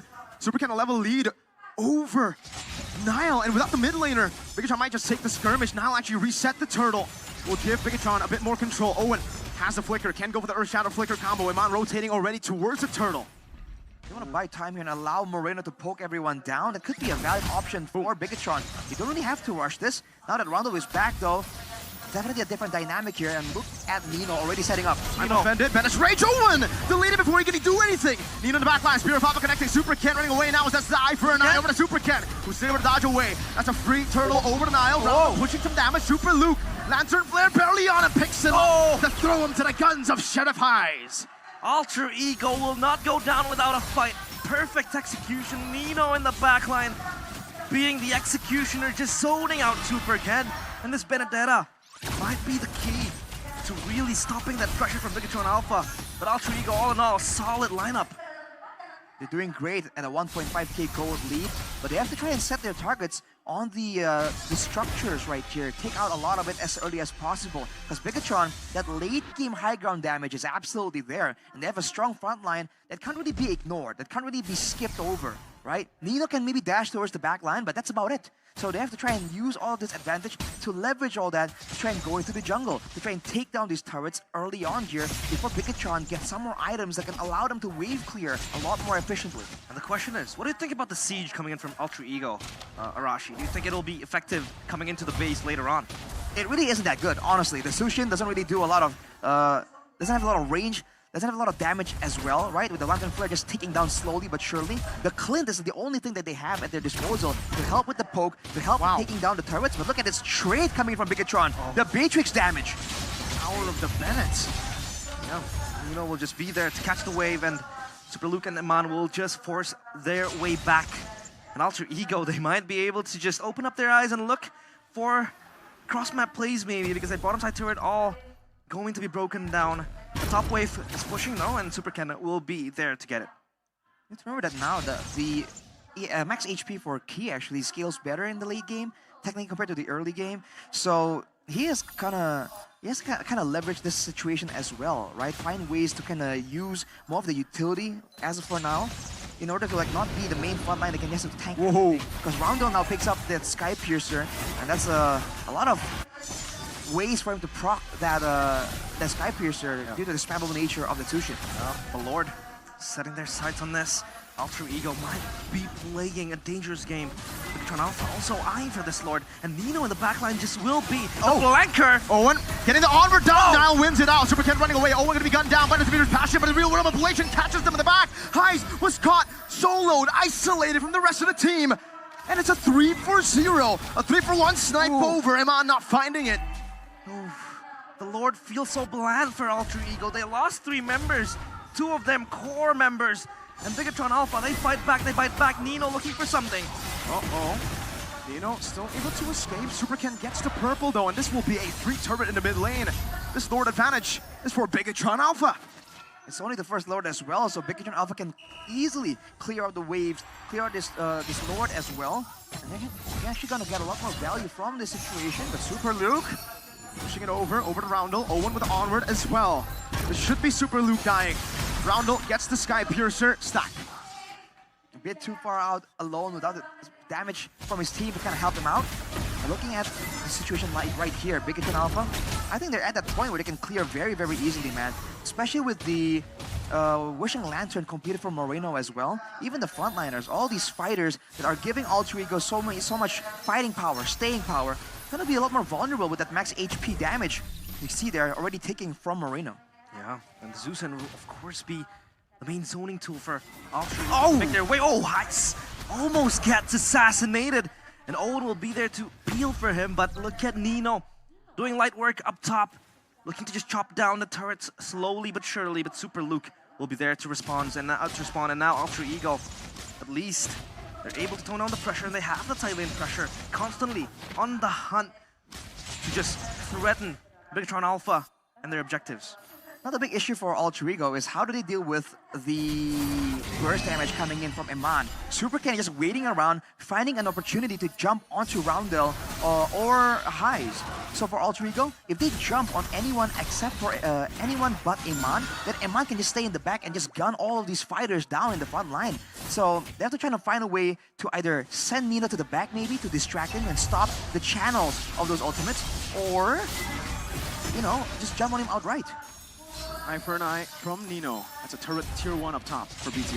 Yeah, that was close. Nino almost got himself killed, but he's all fine. It's Benedetta, after all, has that mobility to just rack up the damage and want crowd control towards the backside. When the nature now for Heiss, is this protection enough for him from the burst? It's going to help a lot against Super Ken in particular, and he is one of the only big burst damage sources. And technically, in the midst of a big fight, it can also help him survive against something like a Nibiru's Passion or Bennett's Rage. So it's a great pickup for the Clint, definitely. But again, Ultra Ego's problems are still the same, right? They don't really have a crazy strong front line. They have the Edith, but the Edith is going to be transitioning to a bit more of a damage dealer, especially when he pops that Primal Wrath. So Bigatron have the more solid front-to-back composition, and they have more range to play around with right now with the Renner, as well as the poke coming in from Moreno. So you can see Owen is going to be struggling so much here. Ultra Ego are going to be forced to make a move desperately. Look at that, onward, coming down. Naya winning on the Retry battle, but gets caught in the tough spot. Now Roundel about to be assassinated. He finding the pick off Nino in the midst of it all, finding the final blow to get keyed out. Moreno with a poke. Owen, can he survive? That's a lot of damage. Real world manipulation from Moreno. The snipe not connecting, but now high forward. Looking for the kills, but now with the nature, can he do it? Cutting him down slowly but surely. But Super Ken does too much. They overwhelm Ultra Ego with damage. But remember, Niall got the Lord. Nino, look at the purple buff. It will be taken by Super Ken. No solo kill here. Heiss is insanely aggressive. Flickers forward for the kill. But thankfully, Nino was there to sustain him a lot more longer with the Revitalize. But again, that is insane. 3 for 3. But with 3 members down, Ultra Ego, they already lose out in the high ground department, and now they don't really have ways to use this Lord either. Super Ken though, ooh, gets out with that movement there, but Nino is definitely on the hunt. Roundel. Super Ken might go for a steal. Fracture, lethal ignition ticking. No, he has the regen. He gets out, but he's very low. Oh, that was so close. Super Ken looking to get the second bite of the cherry with that movement, but thankfully Roundel is still able to survive. And now, it becomes very scary for Ultra Ego. The Beatrix damage is just nasty. How do they deal with this? Just trying to find a way to get onto him. Otherwise, there's no really way for them to really out-damage the Beatrix. Even when the Clint is at full items, he'll have a lot of bursts, but once the skills are down, once he can't really trigger the passive any longer, it's going to be a lot more difficult. Whereas Eman, if he's on the Nibiru, he's going to be just shooting away, gatling away, doing all sorts of damage to the backline. The saving grace for Ultra Ego, though, is they have a EXP laner that's a lot tankier than you would expect, with a lot of mobility. So you can see that he's been very actively playing on the side lanes, trying to pull apart Bigatron from their so solid front-to-back composition. And if they're able to catch Bigatron mid-rotation, right, then it's gonna work out fine. But if they stretch out too far, that's where Super Ken has been able to punish them as well. So there's a fine balance here in the composition, in the positioning of both teams when they're moving around the map. And that is where the difference is gonna be made. Yeah, Bigatron Alpha balancing all things, and now Super Ken also has that Sea Halberd to deal with a few of the anti-heals and anti-regens towards Ultra Ego. Roundel gets the winner crown righteously. He needs to be able to sustain the burst coming from Bigatron Alpha. So does Super Luke with the same build and same buy that he made. And now the question becomes, how long will Ultra Ego survive? Because they need to look for a moment. They need to look for one big play that might change the course of the game. But for now, Bigatron Alpha is the one who's dictating the whole game. They have more control because they do have the Hylas. right? The strong frontline difference. The fact that Alter Ego, if they really want to take out the Hylas, they definitely can. But with the Radiant Armor, Dominance Ice, with the Revitalize available as well, it's going to take a bit too much time. And that allows Bigatron, if they're in the right position, to capitalize. With a Demon Hunter Sword, though, Owen, they go on to Super Luke. Now with what? Okay, with the Winter Crown as well. Moreno now with the real revelation. It's going to be caught up in the viewer's passion. Nino as well. Great, I'm offended to get Roundel. Engaged there, and Man with nature. Nino waiting in the bush. Very sabar. Very patiently. But will not be able to utilize that patience. That was such a rushed engage, I feel. Yeah. It was so prompted. In a way that the follow-up was just so forced. And Alter Ego, no patience in their name. So ironic on how patient that Nino wants to be. Man, that was a split-second decision for sure for Owen, man. He saw a chance to jump on the back line, the exact solution we were talking about earlier, but the follow-up just wasn't on point, wasn't in the right position. And against Bigatron, you can't do that. Iman dealt 15,000 damage in that fight, dude. Again, if he is allowed to just fully channel all of the spells, all of the ultimate damage, that's crazy. And even the basic attacks with the Nibiru, you saw what happened, man. Even Nino was chunked down to almost half HP with a single basic attack. That's some serious damage coming in from from Iman right here. And with the Lord at their backs, Bigatron have enough high ground pressure to look for an end angle. Oh, this siege is going to be ridiculous from Bigatron Alpha. They have a Renner, they have a Bennett. Oh, look at that, Roundel. They have that poke. Roundel taking a half HP already, and still the Enhanced Lord is marching down in the bottom lane that they are going to try to get 2 waves on. Another wave in the mid lane, and now that's going to be the Enhanced Lord charging down. Niall, can he do it? Oh, going to be an initiation again with the Bennett's Rage, taking a lot of HP. Then you got the Primal Rat, now Nino engaged upon. Used up the final blow. Fracture from Super Ken. Good maneuvers from inside of Alter Ego, but is it enough to keep the turret intact though? Renner, luckily Owen tanked that. Bigatron Alpha, 1 base turret is all they're gonna get with that first Enhanced Lord. Just see what happened right there. The 3 members chunked down to half HP before the fight even broke out. That's the late game Yeve damage, man. Moreno is absolutely lethal right here. And Bigatron has 1 more chance to play on the top side. Oh man, Renner, the Iman damage is ridiculous. Even to the turrets, he's just slowly but surely taking it down. Niall, or is it the Spear of Alpha? Now real world manipulation! Oh no. With a crown of timing has to be perfect for Renner too, in case Moreno didn't time it to perfection. No Niall. And another wave forming. 40 seconds for the jungle of Alter Ego. Do or die. This is 2-0. It's match point for BTR. Slowly crumbling pieces to pieces. Their mask slowly unseated. And now, for Bigatron Alpha, they take their sweet time. 20 seconds. But this siege might be scary. Owen has to do the defense. And Key opens up the glorious pathway. Owen, you're gonna have a Roundel. A massive engage. Roundel dies. Nino with a desperate final blow. He gets out with the eye for an eye, but now Owen will have to use a Primal Rat. That's a Winter Crown from Super Luke. Super Ken dealing with the top right now. Is that Highs taking the kill over? Bigatron Alpha will Highs the flicker. Woo!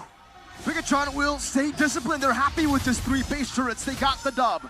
Highs is trigger happy. He flickers forward. That could be the end of him.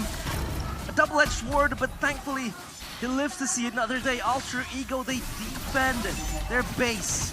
A desperate defense from Alter Ego, and it has paid off. On the cost of Roundel, they're able to actually stave off the aggression, but their problems, it seems that they've only just begun. With no base towers available, with the Lord spawning in right here, Roundel will be on the map, but Bigatron Alpha just have an abundance of damage. Unless a big moment is found, Alter Ego can't do much. Yep, they're bursting it. They're going to try to put all their bags into this. Do or die. Key jumped to half HP already. Jumped in again. Super Ken finds it. Niall falls under the real world manipulation. Moreno buys. The Winter Crown, Nino going forward. Super Ken has the immortality. Now Nino with the revitalized. Gunned down by Iman. That's a Winter Crown from Moreno. Can he buy the immortality? No, he cannot. Iman with an attack forward with a nature as well. Super Luke with I'm offended. Catching him. Great immortality buy. But Highs will be gunned down. Iman buys the immortality. And there's a big evolved Lord that has been taken by Super Ken. A game of inches and Alter Ego. They might be stripped down into pieces. Bigatron Alpha wanting to terminate Alter Ego right here, right now. Will they be able to hold? Will they be able to force a game number 4? It looks so bleak for them. Roundel doing all that he can. Super Ken just going at the base of Miru as well. The base wide open. They'll go for it. Alter Ego have been eliminated by Bigatron Alpha on day 1. A clean sweep to start the playoffs in Season 14. The red robots go online. Terminators, as they say. An alter ego unmasked. They have to bow out. And the playoffs no longer sees them inside of it.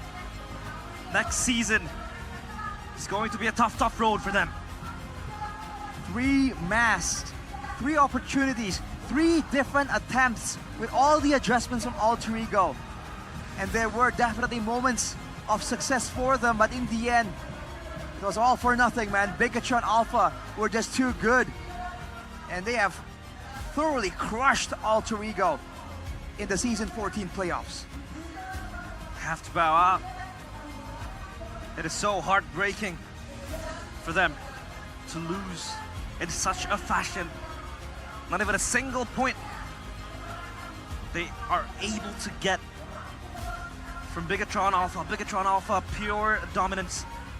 Alter Ego shows a few signs of life in the first few minutes of the game, but Bigatron Alpha, they time and time again crush their dreams, crush the chances, and just caged Alter Ego in their place. Bigatron Alpha, they advance to the next stage. Definitely a tough moment for the Alter Ego fans. Looking at this final desperate attempt from Alter Ego. They saw that they have the man advantage. They saw they can go for it, but Super Ken, sneaky in the back with an on-point retribution throughout this whole match. You see the damage definitely available for Alter Ego, and they were so close. Razor-thin margins in game number 3 right here for them to find success. And yet Bigatron still somehow manages to find an even better situation to be in, and they use it to its utmost potential here, claiming their victory in the 31st Chaos Derby with a clean sweep. This looks like a scary team. Everyone is on fire. Iman, deathless, able to play with his range kind of way. Moreno, the playmaker. We talked about Super Luke, we talked about Super Key, but it's Moreno. And of course, up on stage is Budik Lara Mongstar for the interview. Take it away.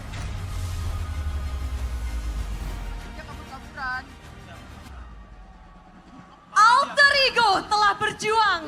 Mereka memberikan yang mereka miliki. Namun apa daya, impian mereka harus terkubur. Dan mari kita sambut bersama-sama, kita dengarkan kata-kata terakhir dari tim Alter Ego.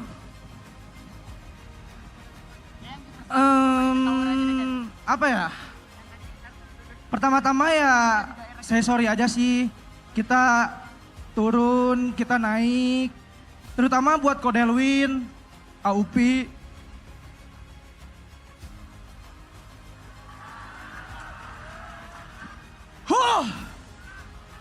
Terutama buat Kodelwin, gue gak bisa sih nahan air mata gue buat Kodelwin, berat banget. Gue berani ngomong gini gara-gara gue ngerasa jelek aja sih di Alter Ego. Sorry kok, gue ngecewain lo lagi. Makasih semua yang udah nonton. Gue yakin kalian gak bakal capek juga buat ngedukung kita. Cuman ya kitanya aja sih yang gak tahu diri. Kitanya yang ya kayak gitulah. Walaupun kita kerja keras tapi hasilnya kayak gini ya gak tahu sih harus ngomong apa ya. Mungkin caranya kita harus lebih keras kali ya. Yang pasti makasih buat yang udah support keluarga, pasangan, itu pun ataupun itu. Makasih semuanya, gak ada kata-kata lain selain maaf sama makasih. Makasih guys. Perjalanan mereka memang telah usai. Impian menjadi juara dunia telah terkubur.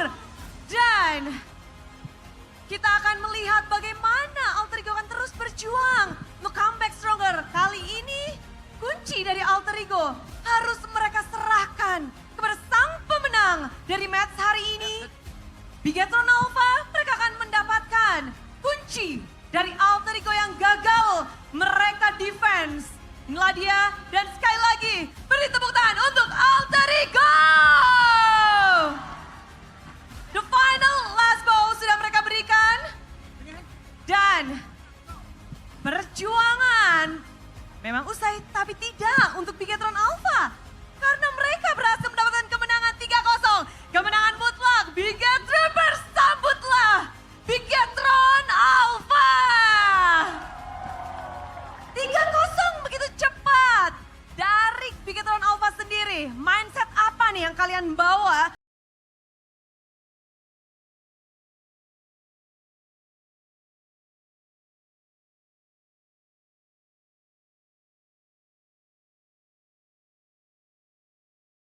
Enjoy playoff-nya aja, maksudnya nggak usah dibawa pressure lah. Kita main kayak biasa aja, kayak di scrim. Serius? Ini nggak biasa banget. Moreno hari ini ngedapetin mania keduanya. Weh, satu-satunya mid laner dari seluruh region di season ini yang ngedapetin maniak Moreno. Moreno doang ya? Iya loh, dari semua region cuma Moreno nih. Oke Bude. 12 B. Tapi gimana sih? Apakah mental kali ini yang kalian lebih persiapkan dari khususnya Moreno dengan permainan yang begitu gemilang? Apa yang kalian persiapkan berbeda dari season sebelumnya mungkin? Ya paling lebih apa ya? Lebih fokus ke gameplay kita lah. Lebih apa ya? Lebih nyoba buat konsisten sama try hard banget.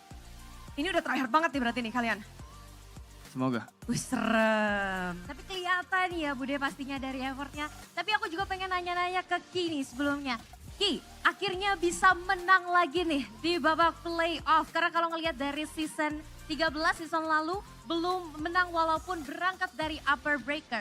Gimana kemenangan ini akan berlanjut melihat lawan kamu di match besok akan melawan tim Liquid ID? Semoga kemenangan.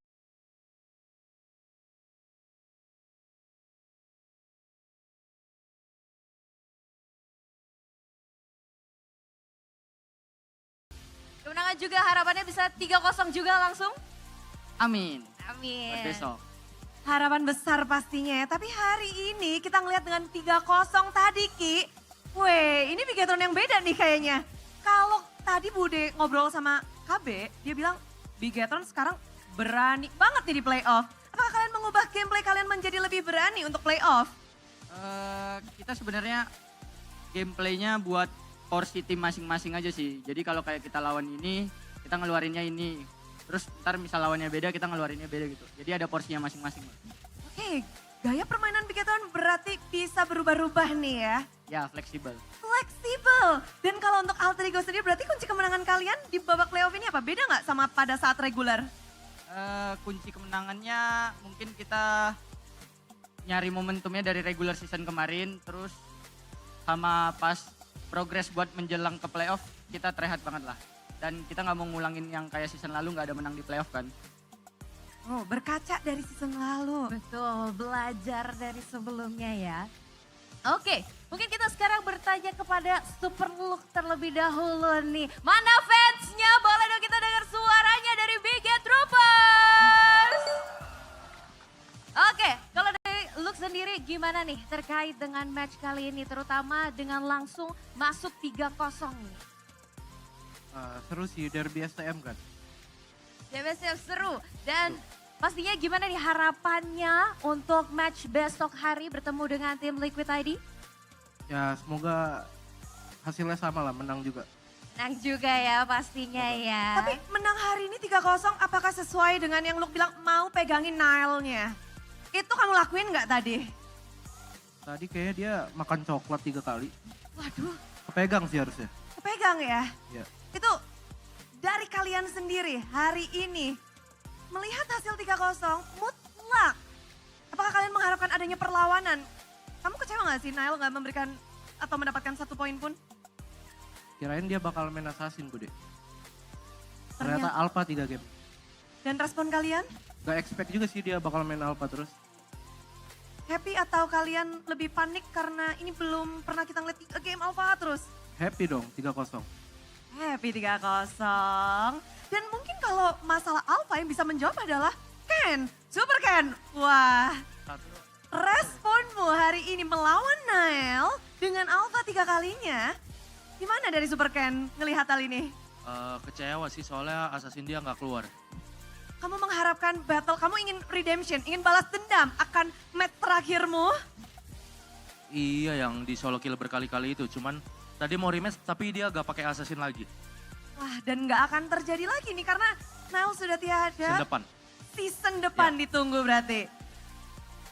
Ngelihat dari hasil hari ini 3-0 dari Super Ken sendiri. Bagaimana sih Super Ken akan mempersiapkan diri lawan Nile? Udah. Nextnya, jungler berikutnya adalah satu player yang benar-benar kayak lagi rising banget. Ada Favian yang akan kamu hadapi.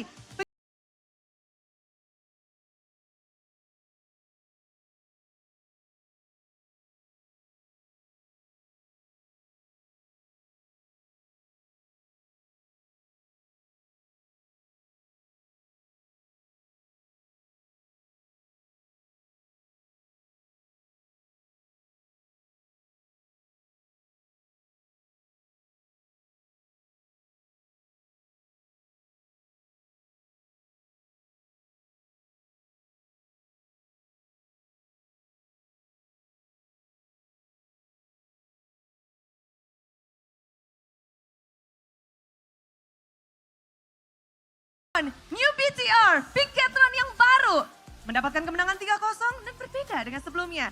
Mari kita sambut bersama-sama. Inilah dia kemenangan yang dinantikan oleh Pinketron dan juga Biket Troopers. Sambutlah, inilah dia Pinketron Alpha. Silahkan. Dan inilah dia momentum dari tim Bigetron untuk menaruh kunci. Sebagai momentum resmi bahwa Bigetron telah memenangkan match kali ini. Yang pastinya akan berlanjut ke match berikutnya melawan tim Liquid ID. Yap, dan alter ego sudah terpampang menjadi kunci pembuka untuk box. Yang pastinya kotak berisi hal yang dinantikan oleh para tim. 2 tim akan mewakili Indonesia, tapi Bigetron Alpha mereka memberikan kejutan di babak playoff, tidak ingin mengulang hal yang sama.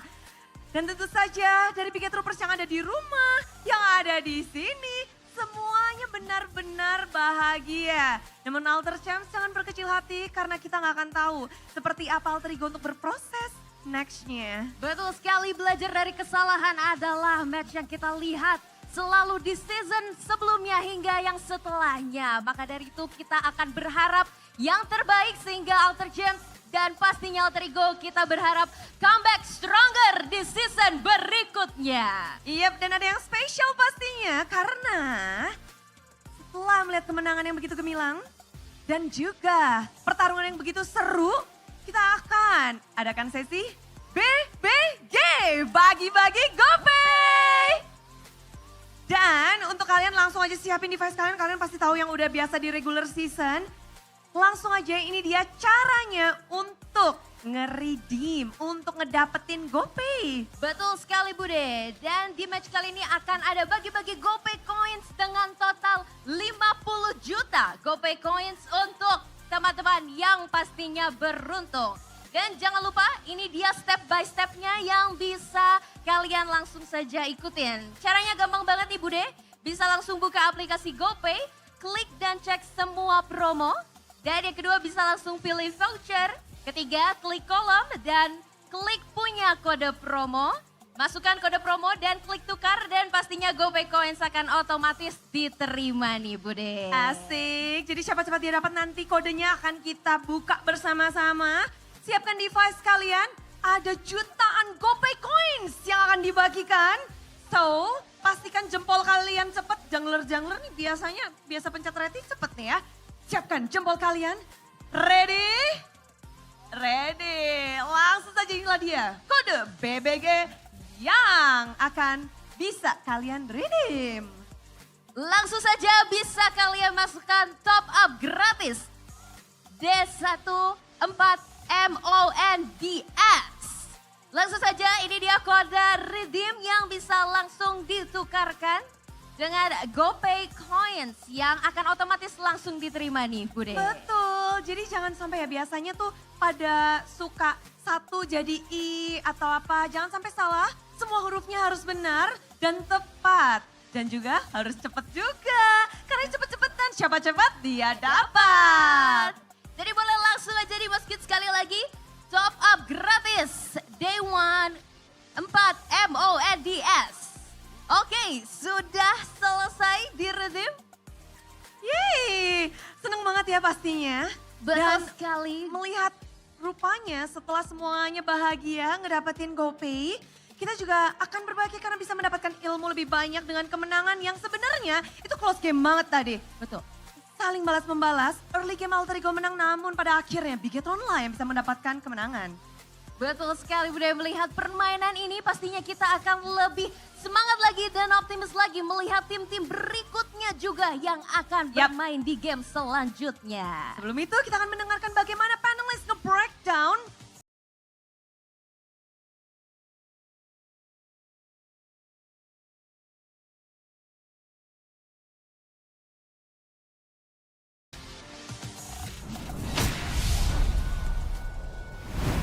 Thank you, Bude. Thank you so much, Alisa, for that interview with Bigetron Alpha, our victors in our opening match here at MPL ID Season 14. And you know, we were talking about this before the match even begun, but it seems like the pattern still remain true. Season 8, Alter Ego sent Bigetron home in the playoffs, first day. Season 9, it was Bigetron to send Alter Ego home. And then Season 11, it was Alter Ego that sent Bigetron home. And now coming into Season 14, after a 2-season absence from Alter Ego, it's Bigetron Alpha now with the revenge, taking them down on the first day too. Wow. Even they already won 18 match on the 30, from the 31st, the Chaos Derby for the Bigetron. But if you look at the game, I think, why Alpha? That's always my question in my head right now. Yeah, even Bigetron Alpha players are questioning why is on the Alpha. We expect them on the Assassin, which really makes, I guess, for them it makes the game easier, I guess. But yeah, it's a questionable decision, but I think with the time that has been given to Alter Ego, that might be a decision that they think was the best at a time. Is it because they are facing against Bigetron Alpha, that's why they use Alpha? You know what? I have a little bit of an opinion. It might be wrong. I'm not an analyst, but maybe they wanted Nile on a utility jungler, so the anchor for their gameplay would be different. So it wouldn't be Nile-centric, so it wouldn't be as easy and as straightforward to shut down, right? Because we saw Nino on the Benedetta, and he was able to pop off. By the way, that's a hero we haven't seen in ages, but we do have to circle back on to this. Player of the match presented to you by the official tournament smartphone Samsung Galaxy S24 FE Moreno, whether it be on the Valentina, whether it be on the Eve. Again, this man has really popped up and stepped up coming into the playoffs. Repeat for getting the MVP title, and of course, he's the hot boy right now. Hot boy? Hot boy? Interesting. That's why we are... Speaking of hot boy, Speaking of of the heat heat map. It is interesting, man. Moreno, Hot boy, huh? Yeah. Because he's on fire. Okay, it's. I mean, yeah. Right? Yeah, it's Kolios, it's okay. You don't have to hide it. It's fine. We on the panelists, and I'm pretty sure the viewers at home, we're very understanding. Yeah. And accepting. For sure. Yeah. And I think it's too hot that we're actually going to skip over it. We're going to jump in straight into the match highlights by UBS Gold. Just the way he played the Eve is just so immaculate. I think there's been 2 times where he secured the kill on towards one of the members of Alter Ego, purely just using the real ventilation and just using the way Owen plays the Edith, man. It's always a counter engage towards Owen that starts the team fight for Bigetron Alpha most of the part, and that is why he's been able to use this hero to the utmost potential, and especially against a Zushin. This is a good matchup for Moreno. This is a good matchup for any mid laner out there in the world. So it's an easier game for him to execute. Yeah. And I really love to see like when he pop up the remote manipulation, it always on time, it always help his teammates to win the team fight. And not just that, right? Because he uses the real world manipulation even aggressively, right? Flicker forward real manipulation to get that final, DOT in to be able to secure those kills. Like, this guy is so flexible in the way he plays this Eve too. And honestly, I think Moreno did some a lot of improvement for the playoff. I didn't see this kind of Moreno on regular season, but now on the first match, he turned the game like behind his hand. Yeah, I think it has something to do with the fact that right now MPL ID has already announced the MPL Indonesia first team and second team, but right now, Eterna, what have we got coming? We're gonna take a look at the golden moment by US Gold to check in with the mics of Bigatron. Mau nggak, Man? Ayo, maju guys. Lihat gua. Bisa gua siapa? Lihat gua, Man. Depan bisa. Ini, Man. Gua aja. Nggak pecah gua. Alpha target. Nggak kena ulti pas. Guys, lihat gua guys. Alpha guys. Nice. Puri. Mati. Lagi. Habis ini mid guys. Atas satu. Habis ini mid. Ambil lihat guys. Gua dorong kalau dia masuk. Gua dorong aja, pok aja. Bisa. Pecah gua. Bisa guys. Ayo mau. Ayo. Lihat gua. Aduh, gua gak dapet ya. Mana? Gua tetes gua bangetin no. Nice. Otw gua. Terus guys. Ayo lagi man. Ayo kejar Alpha. Kejar. Moskov gua cece. Puri. Moskov. Mati Moskov. Ada Winter dia man. Winter man. Udah man, sabar. Satu ikan. Nice. Masih bisa sih ini. Masih bisa guys. Gak ada Fury, gak ada Fury. Jangan nempel. Aman. Ada aja. Target lu kan? Nice Ken. Tower bisa guys. Tower. Ken aman gue TB. Nice. Gue cecekin Alpha Ken. Nice Ken. Orang. Gue imo guys. Ken jangan mati Ken. Lihat gue. Balik gue. Bennett guys. Bennett mati. Lihat Moreno. Gue bet. Clean no flicker man. Tukar gue Mac. Mati dia. Nice dude. Mati. Mati. Iya. Udah lo aja man. Nice one guys. Alhamdulillah. Alright, we saw a little bit of flair here and there, but you know the entirety of those comms were very clean and precise. With no in a rush, with no high notes from them. I think they play it very calmly. Yeah, I think the way they take the team fights, and especially objective fights, because this is kind of weird for a lot of teams, but for elite teams out there, the ones at the top, this is something that they do. They were willing to give up something, which in this case, Bigatron Alpha, a lot of times when the Lord came up, their main objective is not the Lord. They're trying to win the fight because they know that their composition is not built to win objective fights. You have the Beatrix that doesn't really have a lot of range and all that stuff. You have the Hylas that doesn't really offer a lot of stunts towards the opposing jungler. And that is why a lot of times you see Bigatron Alpha are willing to take the 50-50s, because first of all, you have the chance to actually take the Lord with Super Ken. I mean, you know, the last occasion of the Lord, Super Ken actually stole it from Nile, and also the fact that they're very confidently can punish Nile when he got to the Lord pit, because the only way that Nile can go in with this is with the Spirit of Alpha. So I really like what they're doing with the objective game. And like I mentioned before, they only depend on the card control from the Edith, and this one is the gold distribution from both of them. It's one-sided for Moreno, because he already got a lot of minions, even the jungle creep. It makes sense, right? Because jungle creep. Jungle creep. I mean, he's like when total. For example, Super Ken is taking it, then he's in the vicinity. He is in a way taking the jungle creep's gold. As we're gonna take a look at the deeper dive into the stat, once again, Super Ken being the rich guy, 892 gold per minute, or some really good stuff from Super Ken, to be honest. As a jungler, by the way, 3 times in a row. Yeah. It's just like Moreno, MVP 3 times in a row. This is very consistent. Yeah, for sure. Usually it's Amon, by the way, from Bigatron Alpha, but Moreno and Super Ken, man, they've really stepped up their A game. I mean, I guess this is Bigatron Playoffs mode now? There's still a lot of caveat, though, that needs to be addressed, but overall, against Alter Ego, this is a very good performance. As you can see here, the gold difference over time, over the course of the game, it's Alter Ego actually dominating the game until Super Ken got a bit more aggressive towards Rondel, especially. That way, Rondel can really own the bushes, can really own the map, and also actually use the Lantern to zone away some of the members of Bigatron Alpha, because Super Ken is always there. The punish is always immediate, instant, because the burst from Eman is also insanity, and also the fact that Yves is also on the other side is a trouble. It's always helping them with the real world manipulation, so that's why Alter Ego goes snorkeling.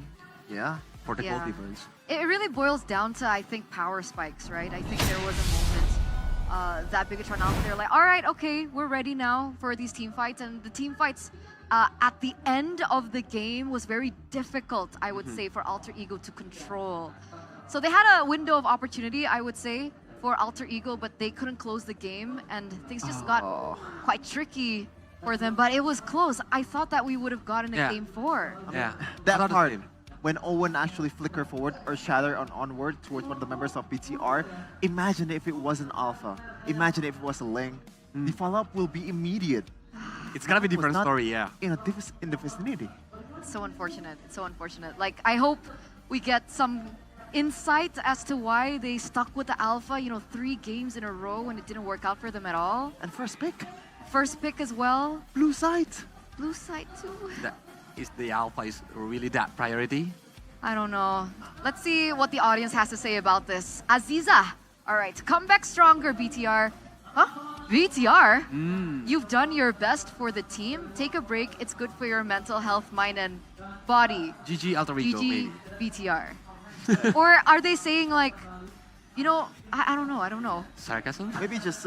Maybe it's sarcasm. It's mistiming. Oh, yeah. Sometimes your brains got a little bit tangled. But shout out to Aziza, by the way. Thank you, Aziza. She's one of the most enthusiastic fan. Is she the one that always tags us on social media? For all the casters out there. Yeah. SG, PH, Malaysia, all of them. Shout out to her. Shout outs, Aziza. But man, Alter Ego going home, it feels very bittersweet. We've been in this position a million times before, by the way. But for some reason, when we send Alter Ego home, I always get teary-eyed. And usually Arashi cries. Luckily, he wasn't on screen, so you guys couldn't see it. But I'm pretty sure Arashi shed a tear. Yeah, that's why he already got back to the Yeah, transfer. he ran. He's gone now. And to be honest, I think overall, in terms of expectations towards Alter Ego, right? A lot of people have been doubting them. And the fact that they got to the playoffs itself is, I think, for me, is an overachievement from what they're expected to do. So it is a good season at the end of the day, at least for me. Definitely not for them because I think they think that they are capable of much more. At least they broke their non-playoff run. Yeah. Right? They were sitting 2 seasons in a row not being able to make it to playoffs. And granted, it wasn't a good day though for Alter Ego in general, especially for Nino. Yeah, we really need a good day. I need a good day too. Of course, I need a good day too. Literally or figuratively? Both. Oh, yeah. Both. Good day. RTD Coffee is a 3-in-1 ready-to-drink bottled coffee. It's my favorite, by the way, with a variety of flavors, including fantastic mochaccino, original cappuccino, tiramisu bliss, and my favorite, avocado delight. Oh, what? Yeah. Like the fruit avocado? Yeah, avocado coffee. You've never tried it before? No. It's avocadoffee. Avocadoffee. Avocadoffee. Oh yeah, I was thinking that too. Was that the fruit? Okay, I got it, guys. And I think that they have the newest groovy cookies taste. Yeah. They have cookies too? You should try. No, like cookies flavor, Eternal. Oh. Not actual cookies, all right? They actually had cookies. No, that's the flavor. But what does that taste? Oh, I'm so excited to try it. We're actually going to go on a break after this and You should try that. open all of them. Should we go try for all it the right flavor? Maybe wait. Okay. Just a bit. I know you're excited. I am too. We have to contain ourselves. And also, what's also exciting is the next game. What do you mean next game? What do you mean? We have another match after this? Yeah, Are you serious? for sure. Who's playing? Geekum is gonna win against Onyx. Are you sure that the Delulu. result is not written yet? I mean, we'll find out after this break. Ladies and gentlemen, we're going to be right back. It's been me, Eterna, Kolios, as well as Sheffin on the panel. And we'll see you, so don't go anywhere and stay tuned.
Samsung Galaxy S24 FE, beli sekarang.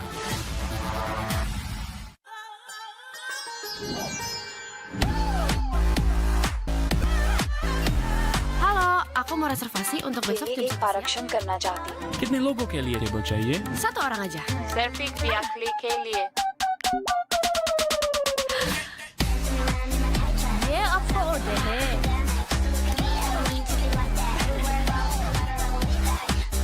Samsung Galaxy S24 FE, beli sekarang.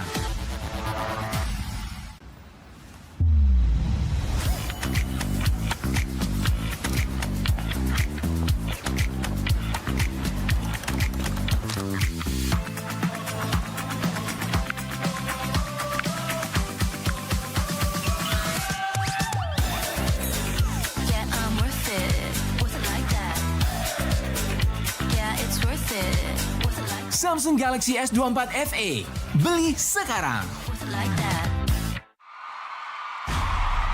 Ini rasa anak muda selalu punya banyak cerita, karena bersama Good Day duniamu banyak rasa, asik dan asik, idenya fantastik, romantis buat kamu ngehits. Oh Good Day yang bikin hidup berwarna, karena hidup banyak rasa. Pakai aplikasi GoPay, dompet andalan gamers. Banyak damage-nya. Ada cashback hingga 20.000 buat upgrade skin baru. Aplikasi ringan gak makan memori. HP lemot bisa victory. Top up langsung dalam game tanpa hambatan. Ikutan selebrasi MPL di aplikasi GoPay. Menambah total hadiah ratusan juta. Bonus stage. Gratis 100 kali transfer kemana aja. Beli pulsa harga termurah. Scan juri dengan mudah. Download sebelum mabarkan.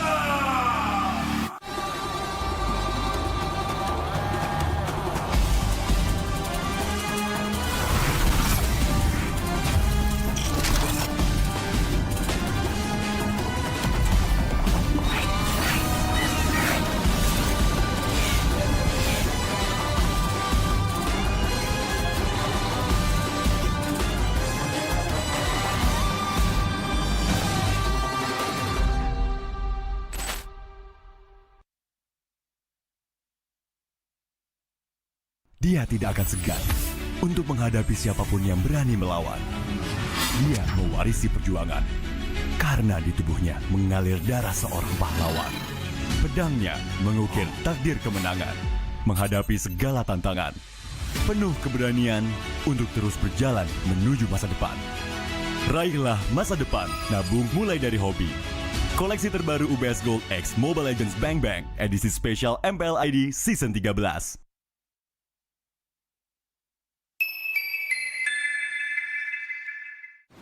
Main Mobile Legends memang seru. Mabar sama temen makin epic. Apalagi kalau double kill. Tropicana Double Crunch, es krim karamel dengan lapisan coklat yang tebal. Crunchy-nya double. Main bareng, makan bareng Tropicana Double Crunch. Double crunchy level dewa. Rasa ini Gatot kacau. Ih, tombe basah. Bro, move on ke Head and Shoulders. 100% pede, ketombe basah dan gatal. White out. Dapetin edisi baru Gatot kaca di minimarket terdekat. Head and Shoulders. Ini Gatot, ini kaca. Mas Gatot, benerin kaca.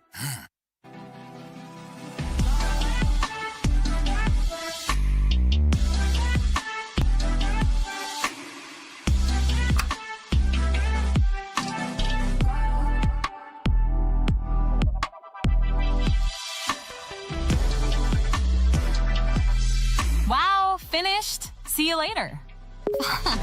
Time to go. Okay.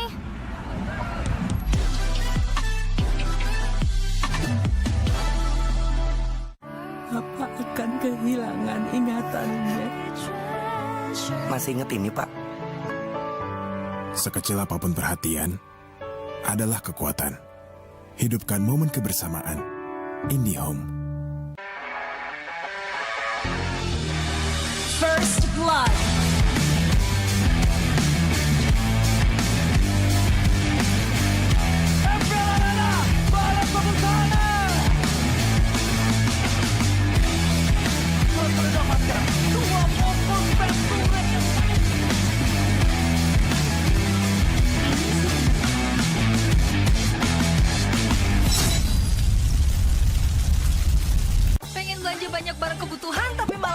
rumah.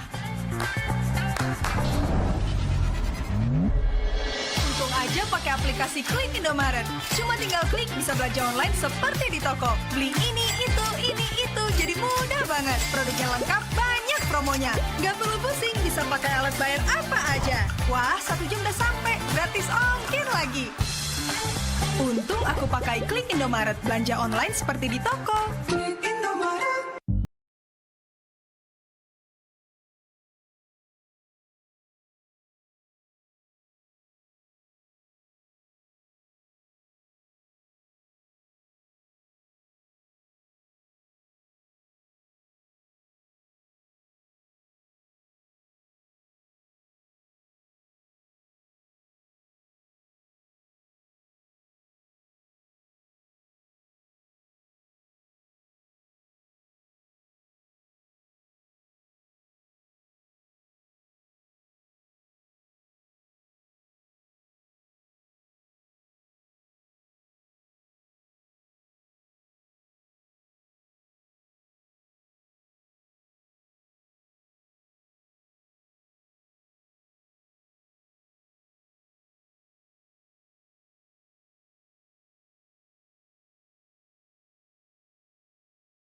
The show's back on track!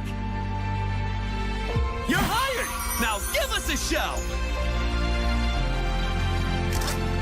The gun represents justice. When pointing at the bad guys, open fire! We all belong to where our hearts go, no? I will choose my own path. Get lost! The pointy ends of my spears warn those against me. It's my way or the highway. Don't worry, this ain't my first rodeo. Not so tough now, are ya? Line 'em up!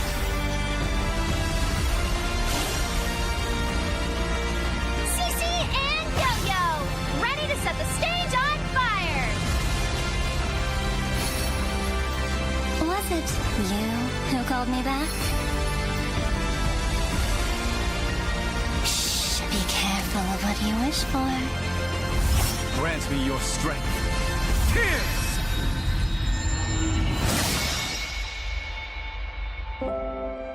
5, 6, 7 days. Hey, we're missing a candle.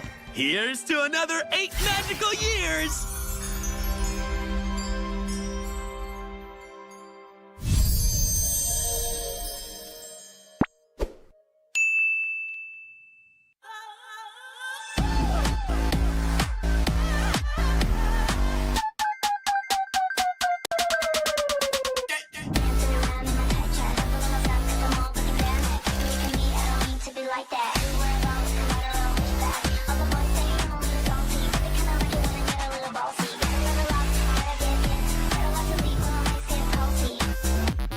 Samsung Galaxy S24 FE, beli sekarang.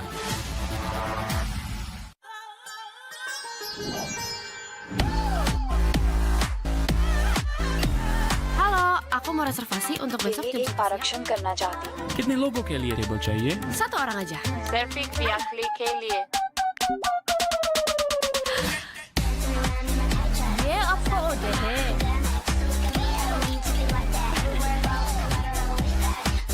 Samsung Galaxy S24 FE, beli sekarang.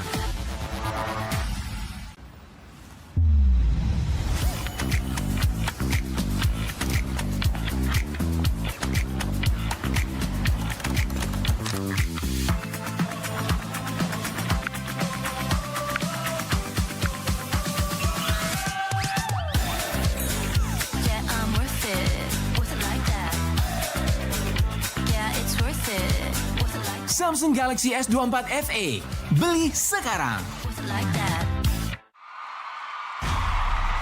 Dirasa anak muda selalu punya banyak cerita, karena bersama Good Day duniamu banyak rasa, asik dan asik, idenya fantastik, romantis buat kamu ngehits. Oh Good Day yang bikin hidup berwarna, karena hidup banyak rasa. Pakai aplikasi GoPay, dompet andalan gamers. Banyak damage-nya. Ada cashback hingga 20.000 buat update skin baru. Kita seringan gak makan memori. HP lemot bisa victory. Top up langsung dalam game tanpa hambatan. Ikutan selebrasi MPL di aplikasi GoPay. Menambah total hadiah ratusan juta. Bonus stage. Gratis 100 kali transfer kemana aja. Beli pulsa harga termurah. Scan QRIS dengan mudah. Download sebelum mabarkan.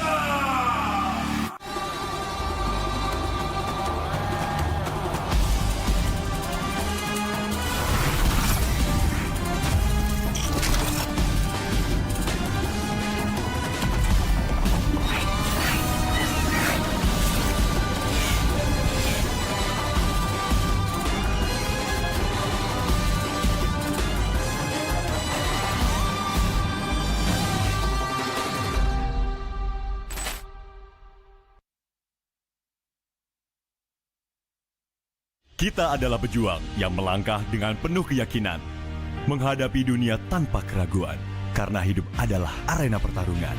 Kita adalah pejuang yang tak akan gentar oleh segala tantangan, menghadapi lawan tanpa ketakutan, karena kita terlahir untuk meraih kemenangan. Raihlah kemenangan dengan koleksi terbaru UBS Gold X Mobile Legends Bang Bang, edisi spesial MPL ID Season 13. Saatnya nabung dari hobi bersama UBS Gold.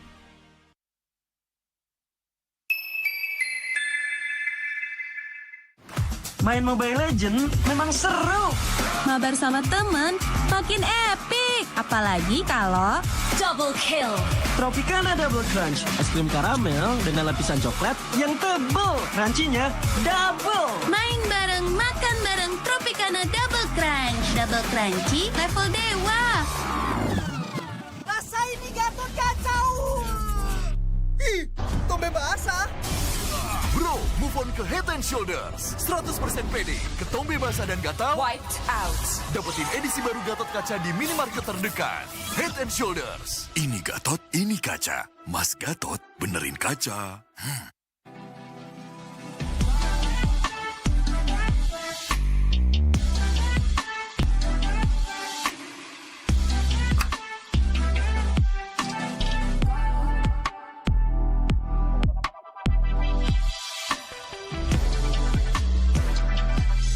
Wow, finished? See you later.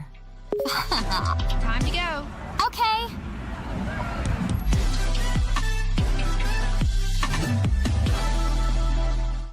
Apa akan kehilangan ingatannya? Masih inget ini, Pak? Sekecil apapun perhatian, adalah kekuatan. Hidupkan momen kebersamaan. IndiHome. First Blood.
The show's back on track!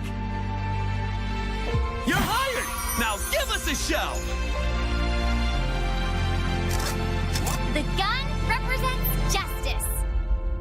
pointing at the bad guys.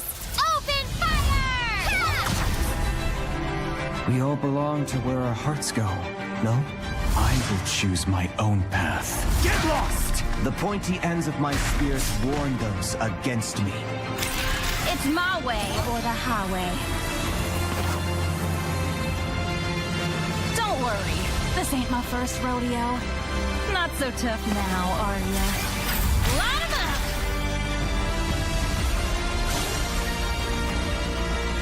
CC and Yo-Yo, ready to set the stage on fire! Was it you who called me back? Shh, be careful of what you wish for. Grant me your strength. Tears!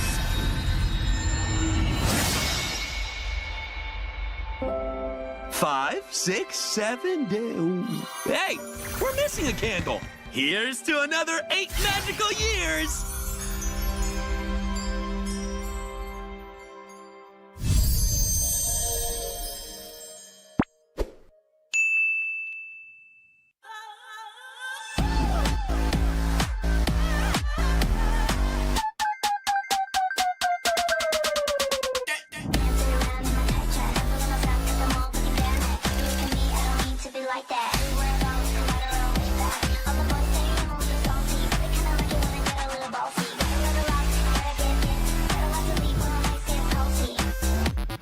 Samsung Galaxy S24 FE, beli sekarang.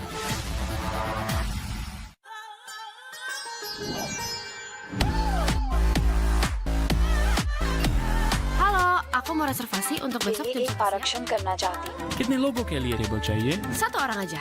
सिर्फ एक यात्री के लिए ये आपको दे है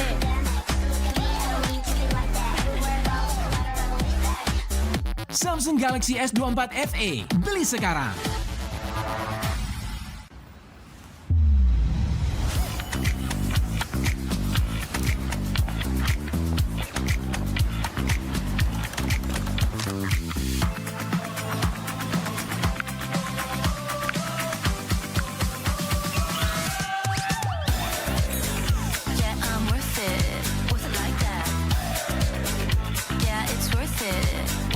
Samsung Galaxy S24 FE, beli sekarang.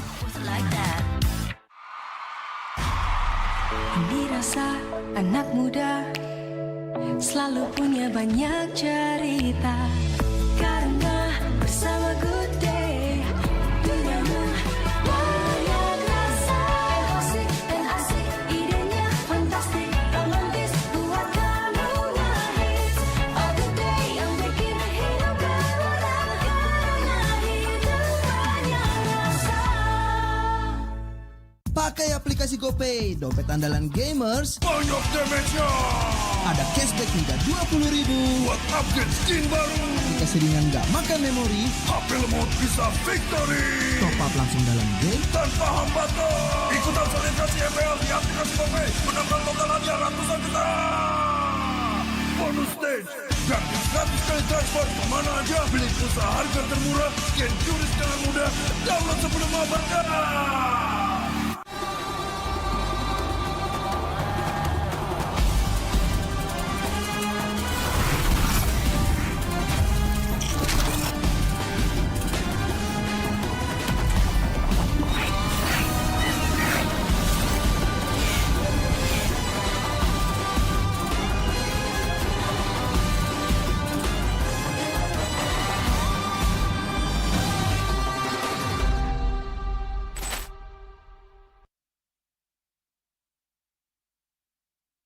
Dia tidak akan segan untuk menghadapi siapapun yang berani melawan. Dia mewarisi perjuangan karena di tubuhnya mengalir darah seorang pahlawan. Pedangnya mengukir takdir kemenangan, menghadapi segala tantangan. Penuh keberanian untuk terus berjalan menuju masa depan. Raihlah masa depan, nabung mulai dari hobi.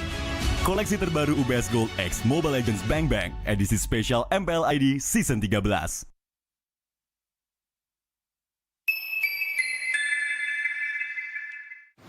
Main Mobile Legend memang seru. Mabar sama temen makin epic. Apalagi kalau double kill.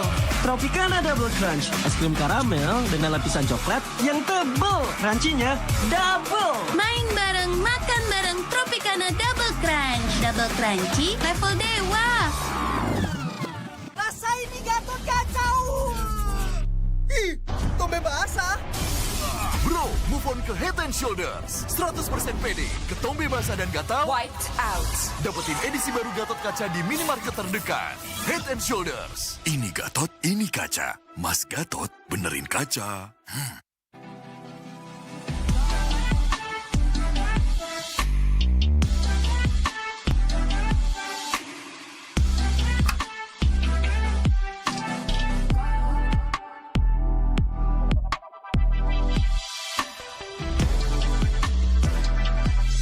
Wow, finished. See you later. Time to go. Okay.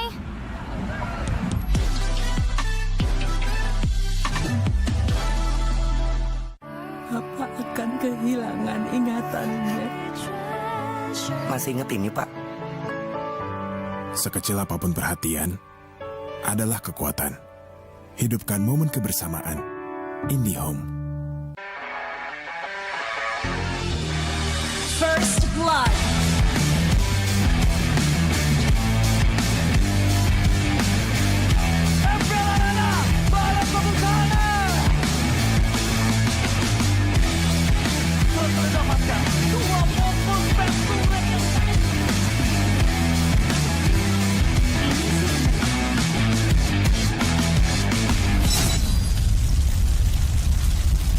Pengen belanja banyak barang kebutuhan tapi malas keluar rumah. Untung aja pakai aplikasi Klik Indomaret. Cuma tinggal klik bisa belanja online seperti di toko. Beli ini, itu, jadi mudah banget. Produknya lengkap, banyak promonya. Gak perlu pusing, bisa pakai alat bayar apa aja. Wah, 1 jam udah sampai, gratis ongkir lagi. Untung aku pakai Klik Indomaret, belanja online seperti di toko.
selamat datang di acara yang tentunya dinantikan di season 14. Apalagi kalau bukan MPL Indonesia season 14 Award Season.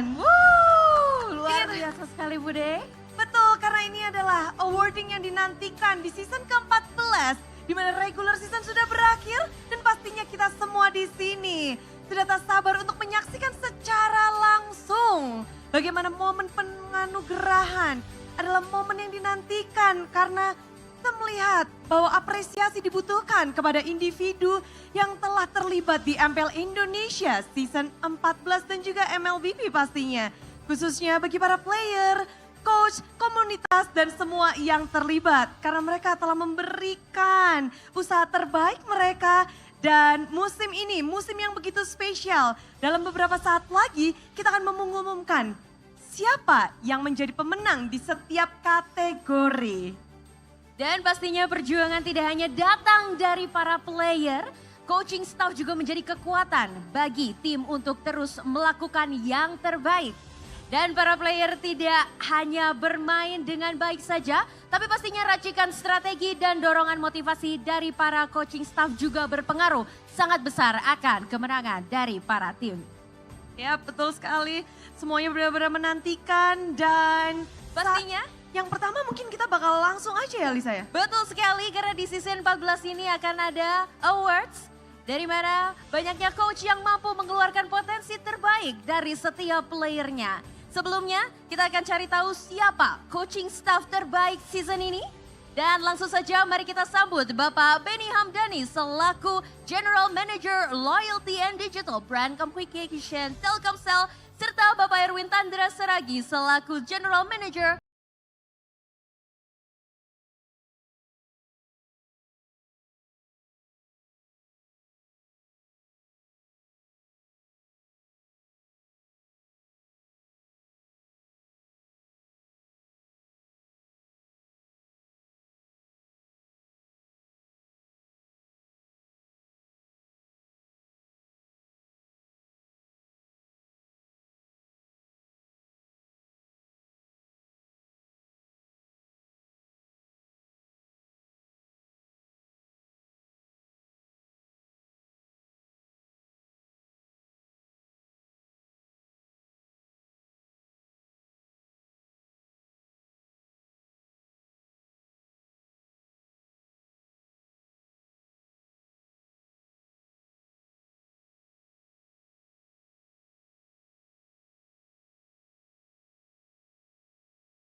para coach di season ini.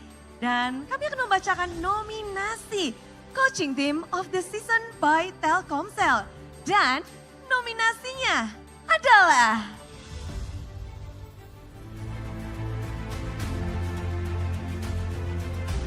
RRQ Hosi, Team Liquid ID, Bigetron Alpha, Vinetic Oni,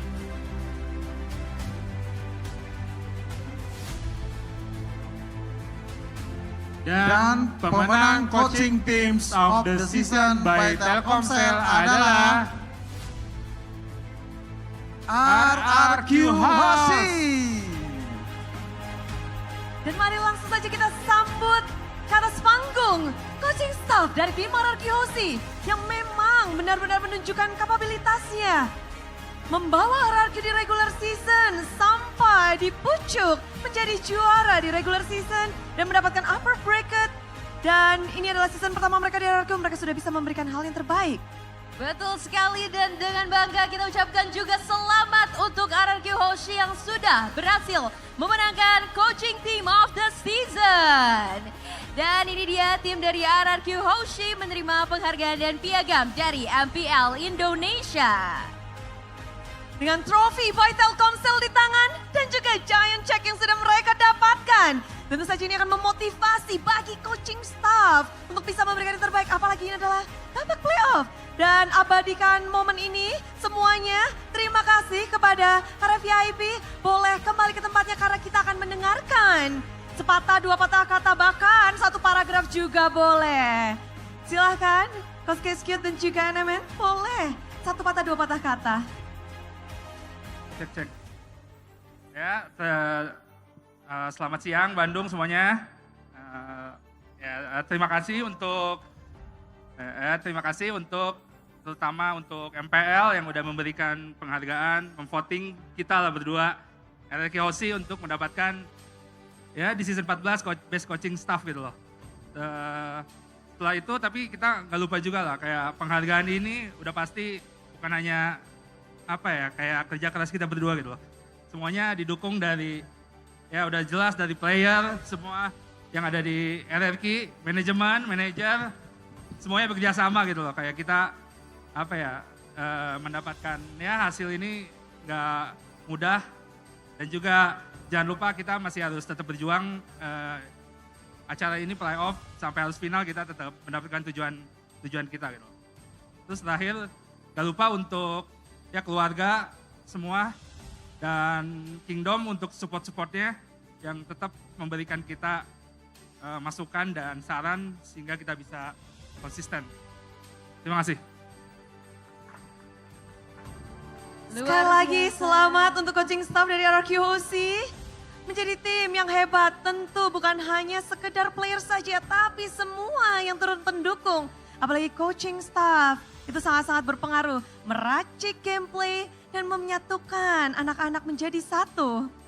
Betul sekali, dan pastinya ini semua tidak terlepas dari dukungan baik secara strategi maupun mental juga pastinya terhadap tim RRQ Hoshi. Sekali lagi selamat untuk RRQ Hoshi yang sudah berhasil memenangkan Coaching Team of the Season by Telkomsel. Namun selanjutnya tentu saja pada penasaran karena ini akan menjadi satu hal yang dinantikan karena kategori berikutnya akan ada Dream Team of the Season by Good Day. Dan kalau melihat bagaimana permainan mereka dari regular season, banyak sekali kejutan-kejutan yang dihadirkan. Dan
Eman, BTR, Benetikonik Cewek, RRQ Skylar, AE, Hais, ABL Matt, DLID Erosinki, Gikadera, Dewa Zura, Ivos Natko, Selanjutnya nominasi of the season untuk kategori jungler, nominasi adalah Dikatron Super Ken, Dewa Ray, Geek Vincent, Alter Ego Nael, RRQ Sutsujin, Evos Annabelle, TLID Favian, Benatic Onyx Kairi, Rebellion Ether, Rebellion Ryota. Dan untuk kategori selanjutnya EXP Lane, dominasinya adalah Super Look BTR, RRQ Diran, Dewa Sorizo, AE Nino, Rebellion Cars, Tim Liquid ID Aran, Benatic Onyx Res, Geek Veldora, atau Evos Fluffy. Kategori mid lane, nominasinya RRQ Rins, Benatic Onyx Suns, Geek Aboy, BTR Moreno, Rebellion Swaylo, Alter Ego Roundel, TLID Yehezkiel, Evos Klaukun, Dewa Keys.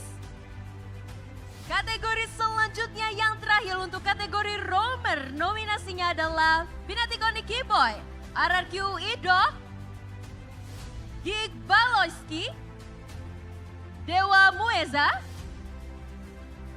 AE Owen, TLID Widi, Evos Dreams, BTR Kai, atau Rebellion X Win.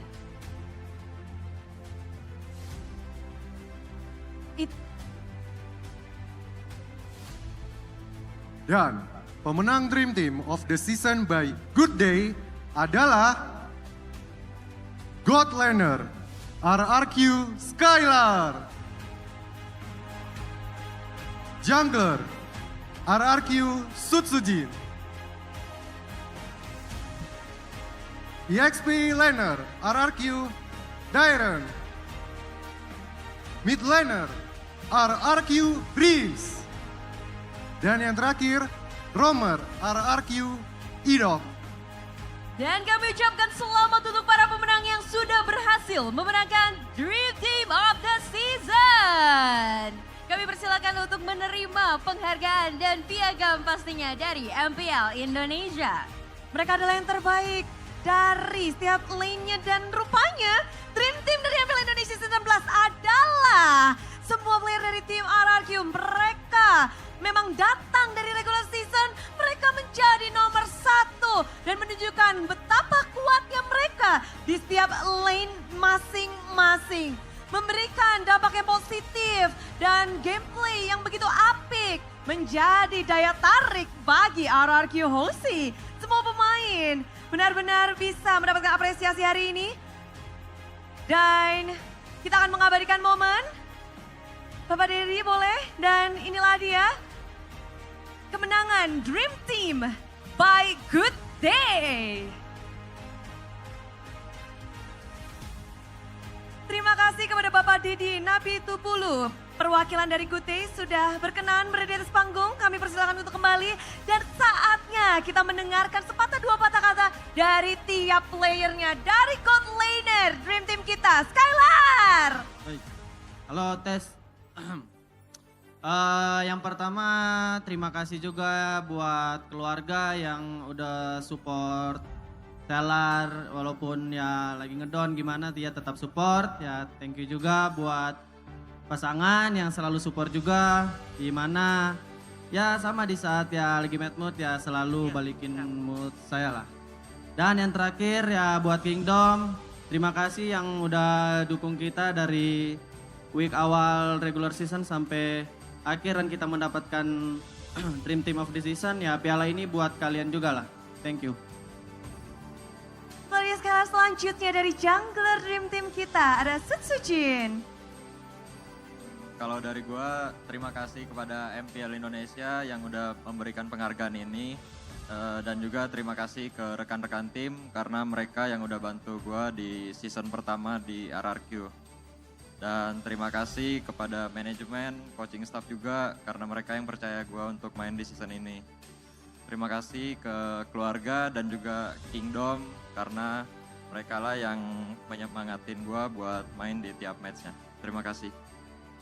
Selamat, dan selanjutnya kita akan mendengarkan sepatah dua patah kata dari pemenang EXP lain kita, ada RRQ Dairan.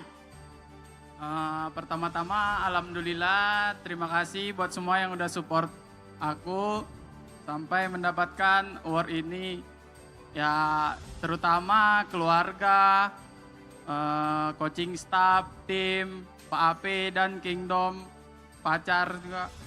Ya terima kasih telah mempercayai aku. Thank you. Baik, dan selanjutnya kita akan mendengarkan dari midlane kita, RRQ Rins. Alhamdulillah, pertama-tama saya ucapkan terima kasih buat keluarga saya yang ada di Aceh. Dan buat coaching staff yang telah mempercayain saya buat main. Terus terima kasih buat Kingdom juga yang selalu support kita. Ya, terima kasih. Dan last but not least, kita dengarkan dari roadmer kita, ada RRQ Idok. Alhamdulillah, yang pertama-tama saya ucapkan makasih buat keluarga yang terus support saya. Buat Kingdom juga yang selalu support kami dari week awal sampai sekarang. Juga manajemen dan coaching staff yang percayain saya lah di sini. Makasih. Dan mari kita sambut sekali lagi Dream Team by Good Day. Sekali lagi beri tepuk tangan dan terima kasih tim RRQ. Congratulations. Langsung diborong satu tim dan ini bisa menjadi sebuah pemicu juga bagi para player-player yang melihat bahwa menjadi yang terbaik butuh banyak proses dan butuh banyak usaha. Dan banyak pula yang terjadi, kita melihat ada kegagalan, ada keberhasilan yang dialami di panggung internasional pun menjadi pembelajaran bagi seluruh player, seluruh tim untuk berkembang menjadi lebih baik. Pastinya kemauan keras serta dukungan dari para teammates, coaching staff, dan super fans mampu menjadikan setiap player berkembang menjadi player yang lebih kuat lagi. Dan pastinya bisa membawa mereka sampai di titik kesuksesan saat ini. Dan dari seluruh player di season ini yang sudah menunjukkan kemampuan terbaiknya, siapakah player yang mampu membuktikan bahwa dirinya lah player yang terus berkembang dan layak menjadi most improved player di MPL Season 14. Wah, semuanya pasti penasaran karena player ini benar-benar meninggalkan kesan yang begitu positif. Betul sekali, dan langsung saja tanpa berlama-lama lagi sebelum kita cari tahu siapa nominasinya, kita akan undang terlebih dahulu Ibu Marta Saraswati selaku perwakilan dari UBS Gold untuk naik ke atas panggung.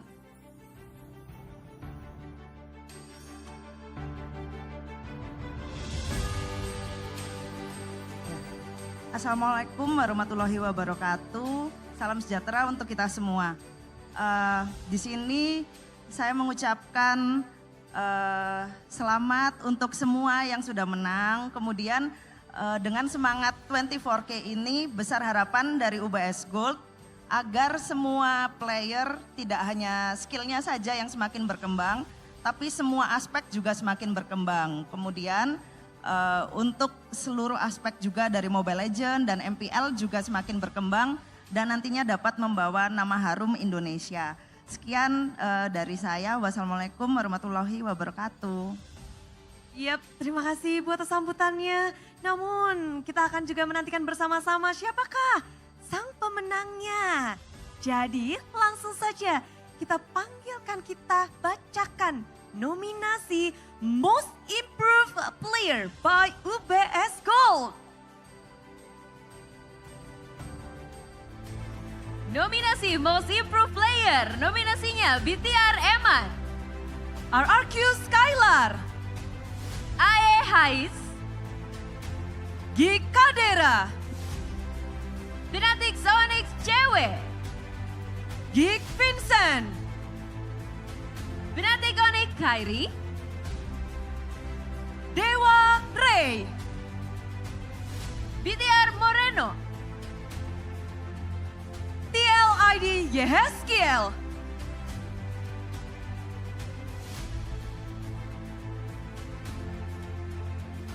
dan pemenang untuk kategori Most Improved Player by UBS Gold adalah Yeskiel dari tim Liquid ID. Yeskiel, mid laner dari tim Liquid ID. Datang kemari di season 14 membawa perubahan bagi dirinya dan juga timnya.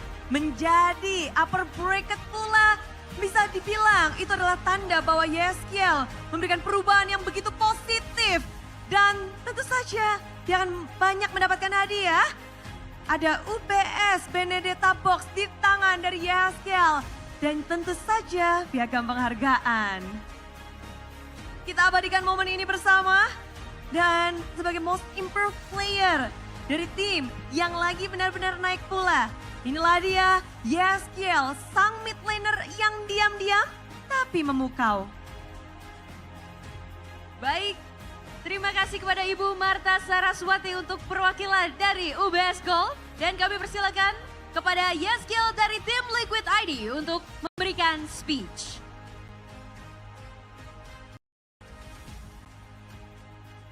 Selamat siang, puji Tuhan. Pertama, terima kasih untuk MPL Indonesia yang telah memberikan saya panggung.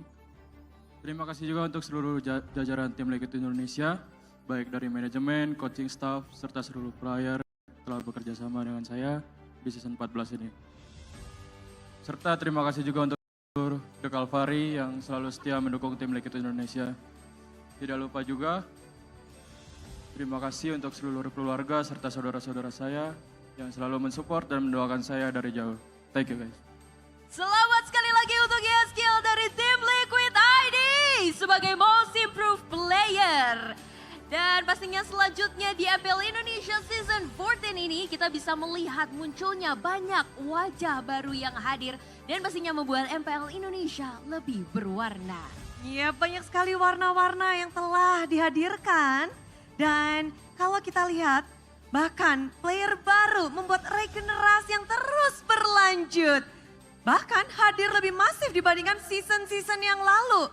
Bertebar bintang, wajah baru, membawa warna baru, di mana kehadiran para rookie membuat MPL Indonesia lebih kompetitif dan lebih panas. Betul sekali Bude, dan si para rookie terbilang tidak bisa kalah pastinya dari para seniornya. Sudah tidak diragukan lagi, namun ada banyak rookie yang ada di season ini tampil dengan sangat gemilang. Bahkan performanya tidak lagi terlihat seperti rookie, Bude. Serem, karena mereka menunjukkan potensi yang luar biasa dengan ambisi yang masih menyala-nyala. Kira-kira dari banyaknya potensi yang lahir di MPL Indonesia Season 14, siapakah yang layak menjadi Rookie of the Season by Gopay? Dan sebelum kita bacakan dari nominasinya dan juga tentu saja pemenangnya, kita akan lebih dahulu mengundang representasi dari GoPay. Ada Bapak Rudi Tantio Setiawan selaku Head of Product Marketing GoPay. Kepada Bapak Rudi kami persilahkan untuk kembali ke panggung. Di season-season GoPay terus mendukung, silahkan Pak. Iya, thank you Bude. Pertama-tama saya ingin mengucapkan terima kasih kepada Mobile Legends dan Muntun untuk GoPay bisa mempersembahkan award Rookie of the Season MPL Season 14 ini. Ya, tanpa mengurangi rasa hormat kepada para pemain senior yang sudah terlebih dahulu berlaga di MPL. Seperti tadi Bude juga sudah mengatakan, nuansa di Season 14 ini benar-benar tentang regenerasi. Tentang rookie muda yang berani, yang berkolaborasi dengan para seniornya gitu ya. Dan kita lihat dari statistik mereka yang luar biasa, mereka nggak cuma menjadi Rookie of the Week, tapi juga menjadi Player of the Week. Dan kita lihat bagaimana ketatnya persaingan dari Rookie of the Season di season kali ini sungguh luar biasa dan menegangkan gitu ya. Nah, setelah kita melihat performa mereka yang luar biasa, ya yakin ini menjadi sebuah prestasi yang luar biasa bagi para rookie ini. Tapi nggak cukup untuk menjadi prestasi. Bagaimana mengubah prestasi menjadi reputasi, itu yang paling penting. Dan saya rasa di sini cuma ada satu kata kunci yang bisa mengubah prestasi menjadi reputasi, yaitu konsistensi. Sama seperti aplikasi baru GoPay yang selalu konsisten memberikan harga yang selalu murah bagi para teman-teman gamers dan terus menjadi dompet andalan para gamers. Kita ada pulsa, paket data yang selalu murah, juga bayar tagihan. Juga GoPay baru saja meluncurkan GoPay Games, sebuah web top up bagi teman-teman gamers untuk bisa selalu top up. Dan kami sedang ada promo merayakan MPL Playoff kali ini dengan memberikan gratis diamond sampai dengan 59 diamond. Ya, juga GoPay secara konsisten terus menjadi naik level bareng GoPay. Bagaimana GoPay juga mendukung para talenta muda negeri ini untuk terus berkompetisi melalui kompetisi-kompetisi baik dari tingkat komunitas, melalui GoPay Arena Community Championship. Kami juga mensponsori MDL, MPL, bahkan sampai ke M6 nanti. Dengan harapan para rookie menjadi masa depan dari Esports Indonesia, terus berkompetisi, mengasah kemampuan, dan terus mengharumkan nama Indonesia di kancah internasional. Dengan bangga, GoPay mempersembahkan Rookie of the Season MPL Season 14. Prestasi menjadi reputasi dan pastinya itu semua karena konsistensi. Terima kasih Bapak Rudi Tantio Setiawan selaku representasi dari GoPay. Dan sekarang kita akan membacakan nominasi untuk kategori Rookie of the Season by GoPay. Dan inilah nominasinya.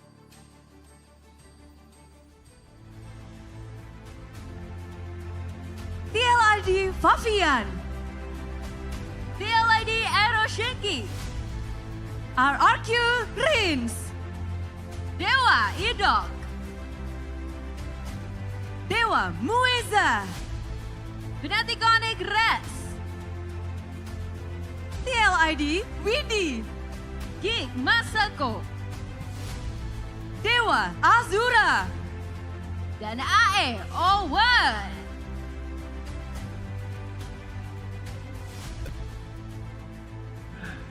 Rookie of the Season MPL ID Season 14 by GoPay adalah Favian dari tim Liquid ID.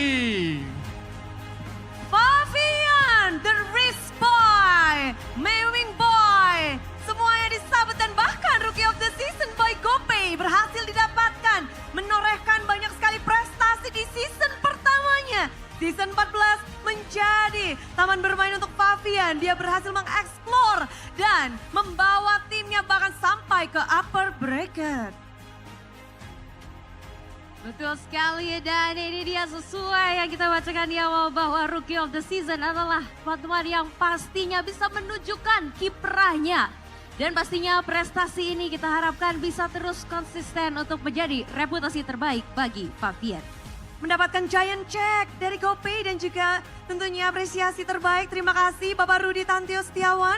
Dan sekarang saatnya kita mendengarkan kata-kata dari Favian. Dek. Ya pertama-tama mungkin aku mau ngucapin syukur alhamdulillah bisa dapetin penghargaan ini. Terus juga terima kasih juga buat keluarga yang selalu kasih dukungan dan support, doa juga pastinya. Terus juga mau terima kasih sama coaching staff dan manajemen atas kerjasamanya. Dan terakhir paling The Cavalrys yang udah dukung dari awal regular season sampai sekarang. Thank you. Luar biasa sekali Favian. Congratulations once again. Masuk dari minggu yang kedua dan pada akhirnya terus menorehkan prestasi dan juga konsistensi tentunya. Dan membuat sejarah baru tentu untuk Liquid pula. Dan pertama kalinya juga kita ngelihat mereka di upper bracket.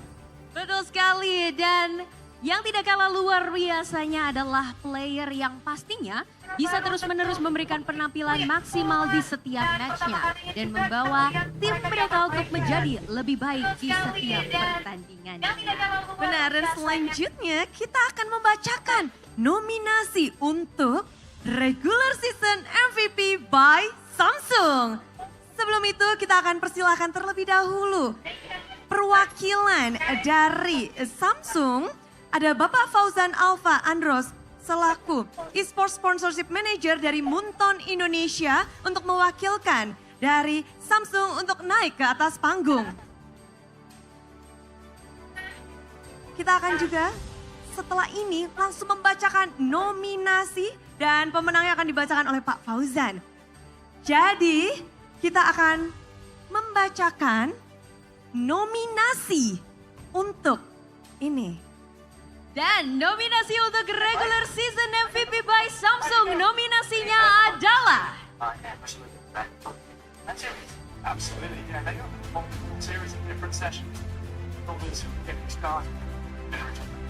RRQ Sutsujin, RRQ Skylar, BTR Eman, atau BTR Moreno.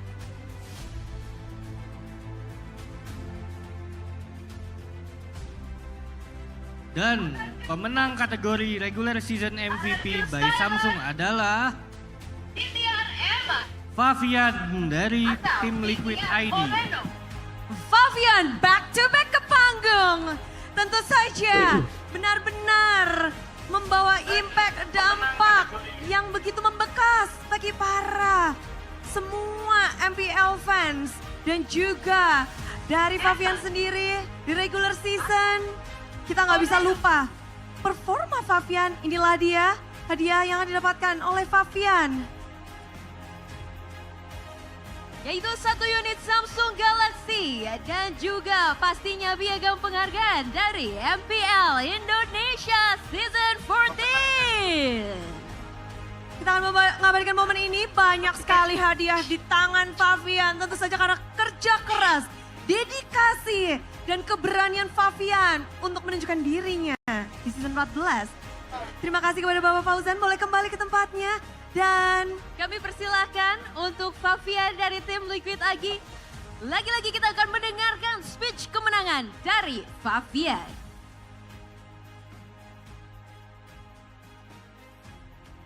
Banyak-banyak hadiahnya.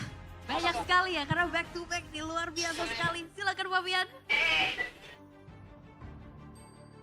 Ya, lagi-lagi dapat penghargaan lagi kedua, ya alhamdulillah. Dan terima kasih juga buat keluarga lagi yang selalu kasih dukungan buat aku dan doanya. Dan aku mau makasih sama coaching staff dan manajemen atas kerjasamanya juga. Dan The Cavalries juga yang udah dukung dari awal sampai akhir ini. Thank you. Yap, dan itulah dia Favian mendapatkan 5 kali Rookie of the Week, 2 kali Player of the Week. Semuanya disabet menjadikannya layak untuk mendapatkan gelar sebagai regular season MVP by Samsung. Luar biasa sekali Favian. Boleh kita berikan tepuk tangan untuk Favian dari tim Liquid ID yang telah memenangkan banyak sekali penghargaan luar biasa. Dan benar-benar kita melihat bahwa apresiasi telah diberikan bagi para player-player, coaching staff semuanya. Dan terima kasih bagi kalian semua tentunya, sobat-sobat Mobile Legends di luar sana yang ada di sini juga yang telah bergabung untuk menyaksikan acara award season 14. Dan pastinya kami ingin mengucapkan selamat sekali lagi kepada para pemenang yang telah menerima penghargaan hari ini. Dan pastinya prestasi kalian menjadi sumber inspirasi bagi seluruh komunitas esports di Indonesia. Benar, tak lupa juga kami ingin mengucapkan terima kasih kepada seluruh player, pelatih, manajer tim, content creator, komunitas, sponsor, dan tentu saja penggemar yang telah membuat MPL Indonesia Season 14 menjadi yang terbaik hingga saat ini. Kalian adalah tulang punggung komunitas esports kami. Dan pastinya semoga penghargaan ini bisa memacu semangat kalian untuk terus berjuang, berkembang, dan menjadikan dunia esports Indonesia semakin besar dan kuat. Tapi jangan lupa karena setelah acara ini masih ada match yang seru antara Geek Fam yang akan berhadapan dengan sang 4P Champions yang masih mengejar cincin kelimanya Fnatic Oni. Wah, semuanya pasti gak sabar. Jadi sekarang di sini Bude izin pamit undur diri bersama dengan Alisa. Dan dengan ini MPL Indonesia Season 14 Awards kami tutup. Sampai jumpa lagi di musim berikutnya yang akan lebih hebat. Terima kasih dan sampai jumpa. MPL Indonesia Season 14 Awards, we own this!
Samsung Galaxy S24 FE. Beli sekarang.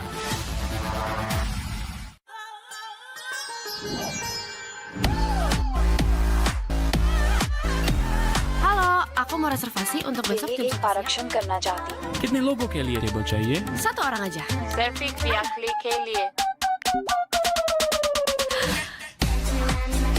ये आपको order है।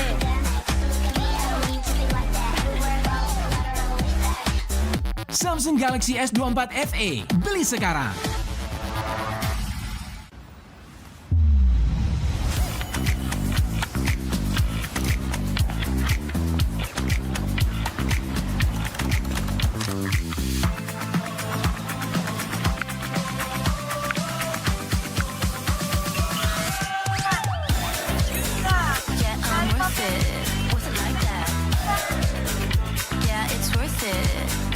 Samsung Galaxy S24 FE. Beli sekarang. Dirasa anak muda selalu punya banyak cerita, karena bersama Good Day punyanya banyak rasa. Asik dan asik, idenya fantastik, romantis buat kamu ngehits. Oh Good Day yang bikin hidup berwarna, karena hidup banyak rasa. Apartemen murah, di aplikasi GoPay. Pulsa murah, di aplikasi GoPay. Walau yang lain terus berubah, GoPay konsisten, kasihnya pasti murah. Bayar tagihan murah, di aplikasi GoPay. Gratis transfer, 100 kali per bulan. Ikut selebrasi MPL pasti dapat hadiah. Download aplikasi GoPay baru, nggak pakai lama. Dompet andalan gamers banyak damage-nya.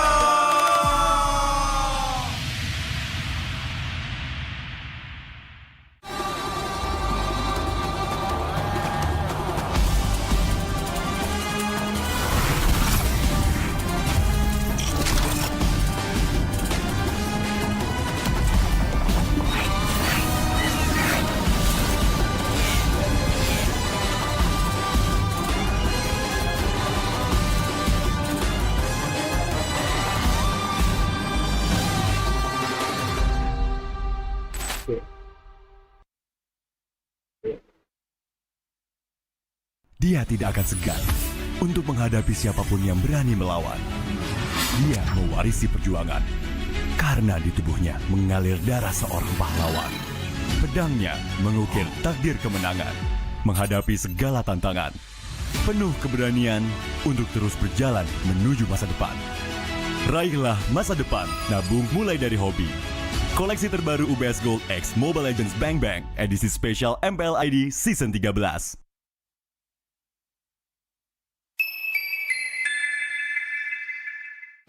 Main Mobile Legends memang seru.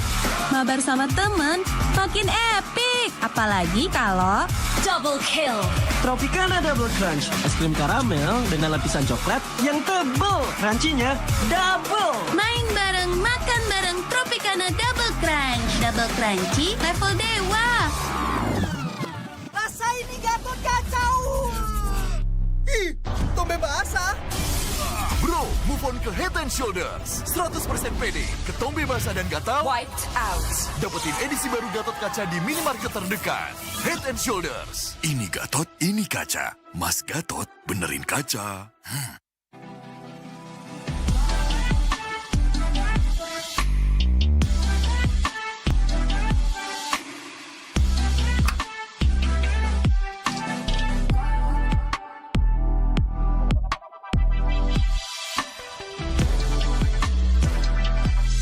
Wow, finished. See you later. Time to go. Okay.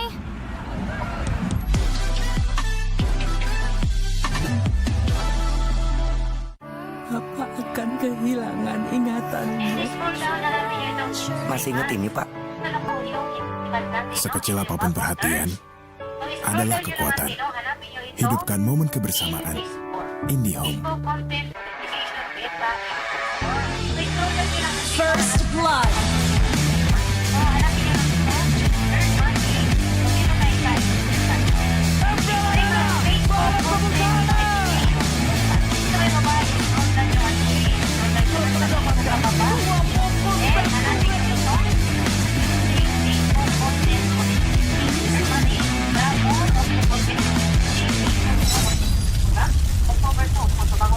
Pengen belanja banyak barang kebutuhan tapi malas keluar rumah.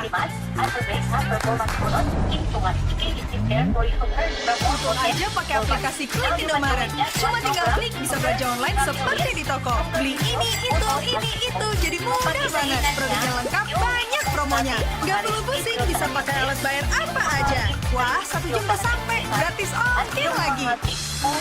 Untung aku pakai Klik Indomaret. Belanja online seperti di toko. Klik Indomaret.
The show's back on track!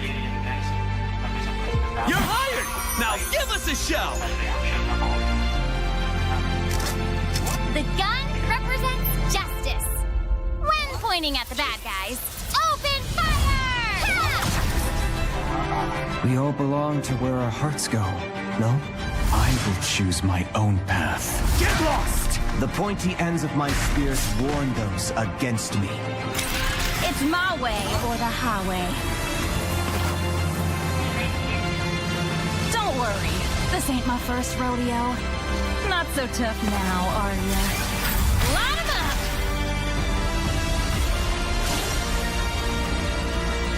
CC and Yo-Yo, ready to set the stage on fire! Was it you who called me back? Shh, be careful of what you wish for. grants me your strength. Tears!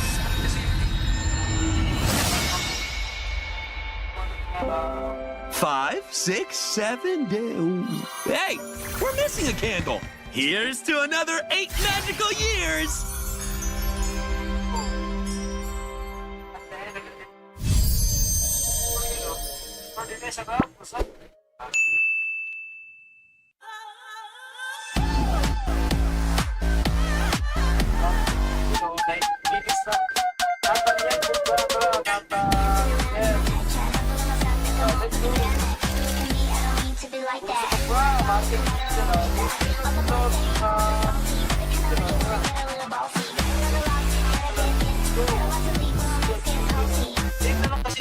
Samsung Galaxy S24 FE, beli sekarang.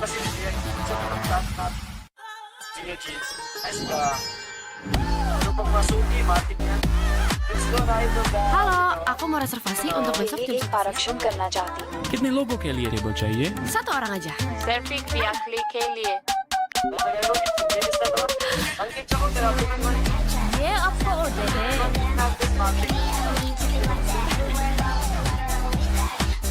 Samsung Galaxy S24 FE, beli sekarang.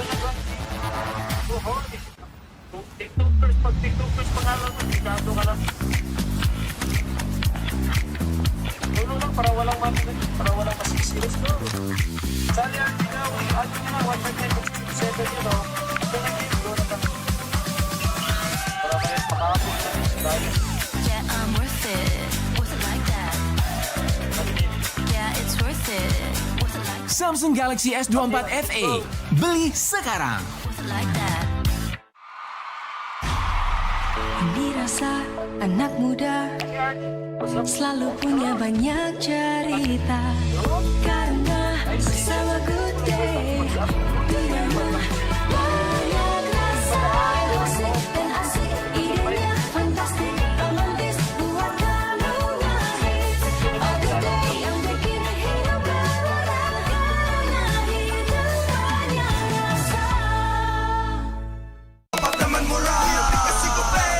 Pulsa murah, di aplikasi GoPay. Walau yang lain terus berubah, GoPay konsisten, kasihnya pasti murah. Bayar tagihan murah, di aplikasi GoPay. Gratis transfer, 100 kali per bulan. Selebrasi MPL pasti dapat hadiah. Download aplikasi GoPay baru, nggak pakai lama. GoPay tandalan gamers banyak damage-nya.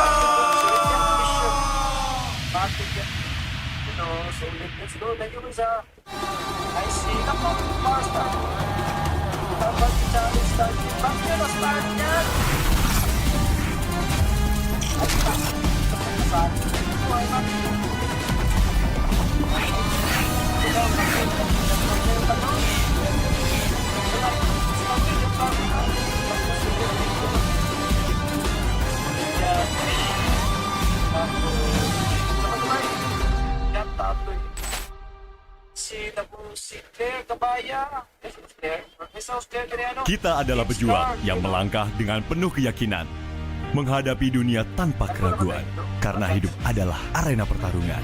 Kita adalah pejuang yang tak akan gentar oleh segala tantangan, menghadapi lawan tanpa ketakutan, karena kita terlahir untuk meraih kemenangan. Raihlah kemenangan dengan koleksi terbaru UBS Gold X Mobile Legends Bang Bang, edisi spesial MPL ID Season 13. Saatnya nabung dari hobi bersama UBS Gold. Ingat din sa huwag kalimutan i-charge yung mga cellphone nyo ngayon. Main Mobile Legends memang seru. Mabar sama temen makin epic, apalagi kalau double kill. Tropicana Double Crunch, es krim karamel dengan lapisan coklat yang tebal, crunchy-nya double. Main bareng, makan bareng Tropicana Double Crunch. Double crunchy level dewa. Rasa ini Gatot kacau. Ih, tombe basah. Bro, move on ke Head and Shoulders. 100% pede, ketombe basah dan gatal Wiped out. dapetin edisi baru Gatot kaca di minimarket terdekat. Head and Shoulders. Ini Gatot, ini kaca. Mas Gatot, benerin kaca.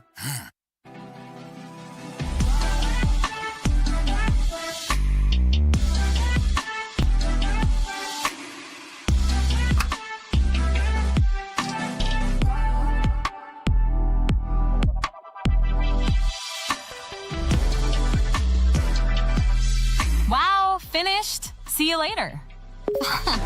Time to go. Okay.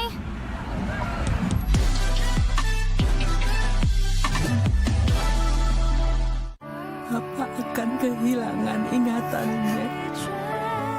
Masih inget ini, Pak? Sekecil apapun perhatian adalah kekuatan. Hidupkan momen kebersamaan. IndiHome. First Blood.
magugutom, mamatay na lang.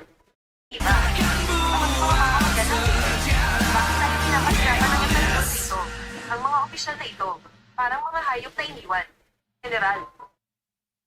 General.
from El Dorado Dome, Bandung.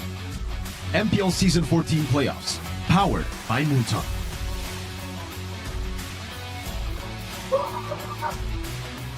Presented by official tournament smartphone, Samsung Galaxy. Official coffee partner, Good Day. Official e-wallet, GoPay. Official destination for gaming and esports, Hidea. Official gold partner, UBS Gold. We own this.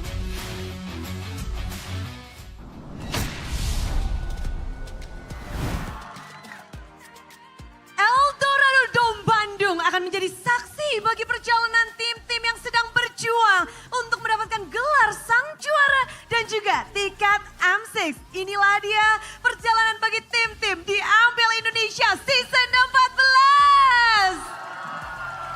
14. Dan pastinya satu tim sudah gugur dan masih ada satu tim tersisa yang harapannya harus terkubur. Antara Fnatic Onyx atau Geek Fam untuk bisa ke M6 World Championship.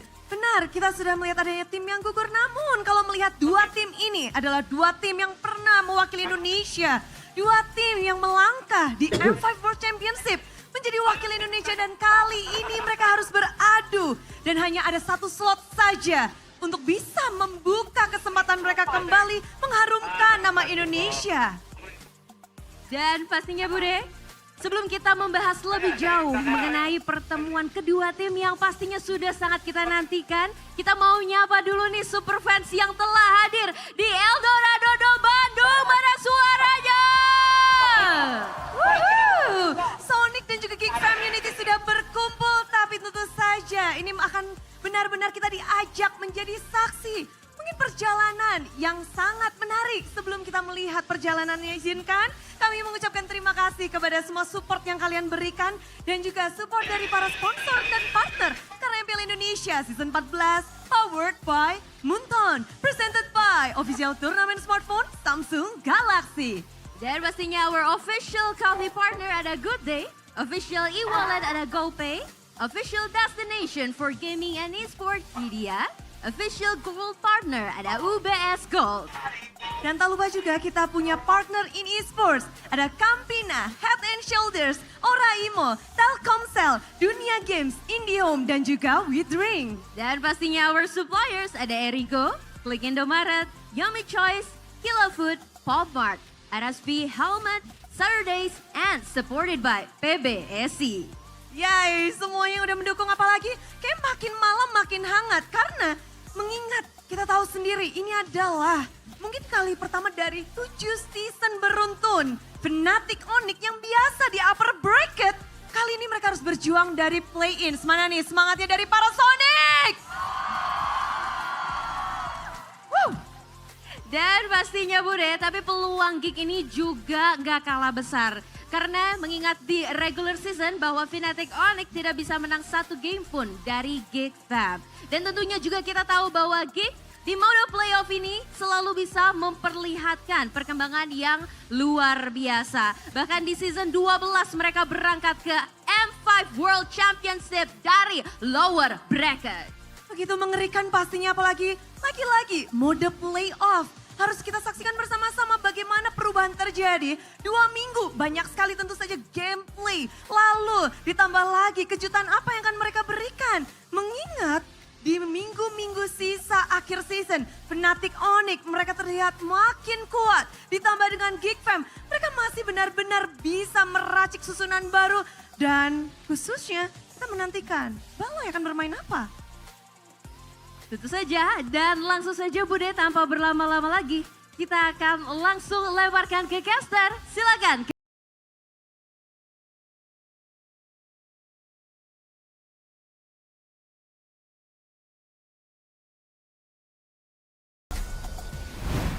The Sky Kings are vulnerable. It hasn't been an easy season for them, and their throne is now jeopardized. They're looking to get that 5-peat, and that dream is still alive, but standing in front of them are the Kingslayers. Geek Fam. Welcome back to MPL ID Season 14 Playoffs. Day number 1, of course, match number 2 with me, Realize, Mirko, and Arashi. Of course, this is going to be yet another spicy matchup after we had to bid farewell to Alter Ego. That was a tough sight, man. Alter Ego, a team that's been there for so long. Players we've seen for a while. I mean, Nino getting teary. I felt teary myself, man. Can't hold it back. I can't imagine what will happen after this match, right? Whatever happens, these were the teams that were representing us just a while back. So it's gonna be a tough day for everyone for sure, but we gotta get it done. And that's why the first day is so eventful in the first place. I've been looking at it already, right? The fact that Alter Ego showed a lot of improvements already. I feel like Geek Fam will do the same. Actually, I think they're gonna try to break some of our expectations here. Most people predicted this match to go one way, just like match number 1, Fnatic Onyx taking a game.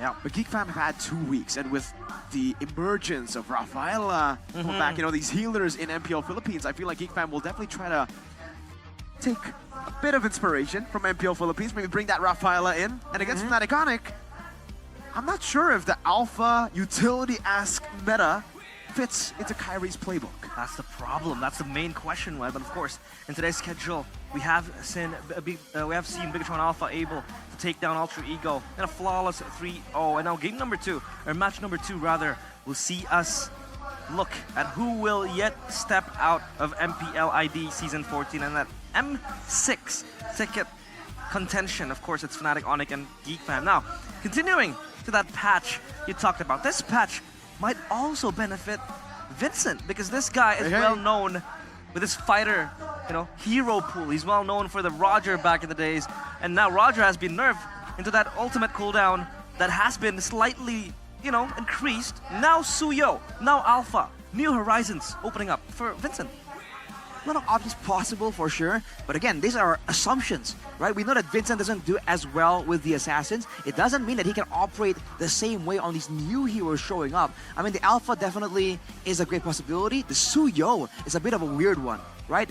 In a way, it's a mix of an assassin and a fighter. Yeah. Technically, Julian is in the same spot kind of, and Vincent can play that hero to a pretty good, decent level. So we have to wait and see what gets prioed here. Is it gonna be once more a prio into the jungle, or is it somewhere else? Because with the shift in the meta, right? The mid lane, the roaming position, there's so many different ways to actually prioritize in the drafting phase, and we saw even a bit of that just earlier in the first match, right? It wasn't always the jungler being prioritized. Yeah, and of course, the main topic of today, it is going to be very hurtful because what Arashi mentioned is now in your very screens. Indonesia's 2 M5 representatives, they have to clash in the play-ins, and this means that we will not see, either one of these teams in M5, and that is going to be a bitter pill to swallow. For Onyx, it has been, like how I said, a vulnerable season for them.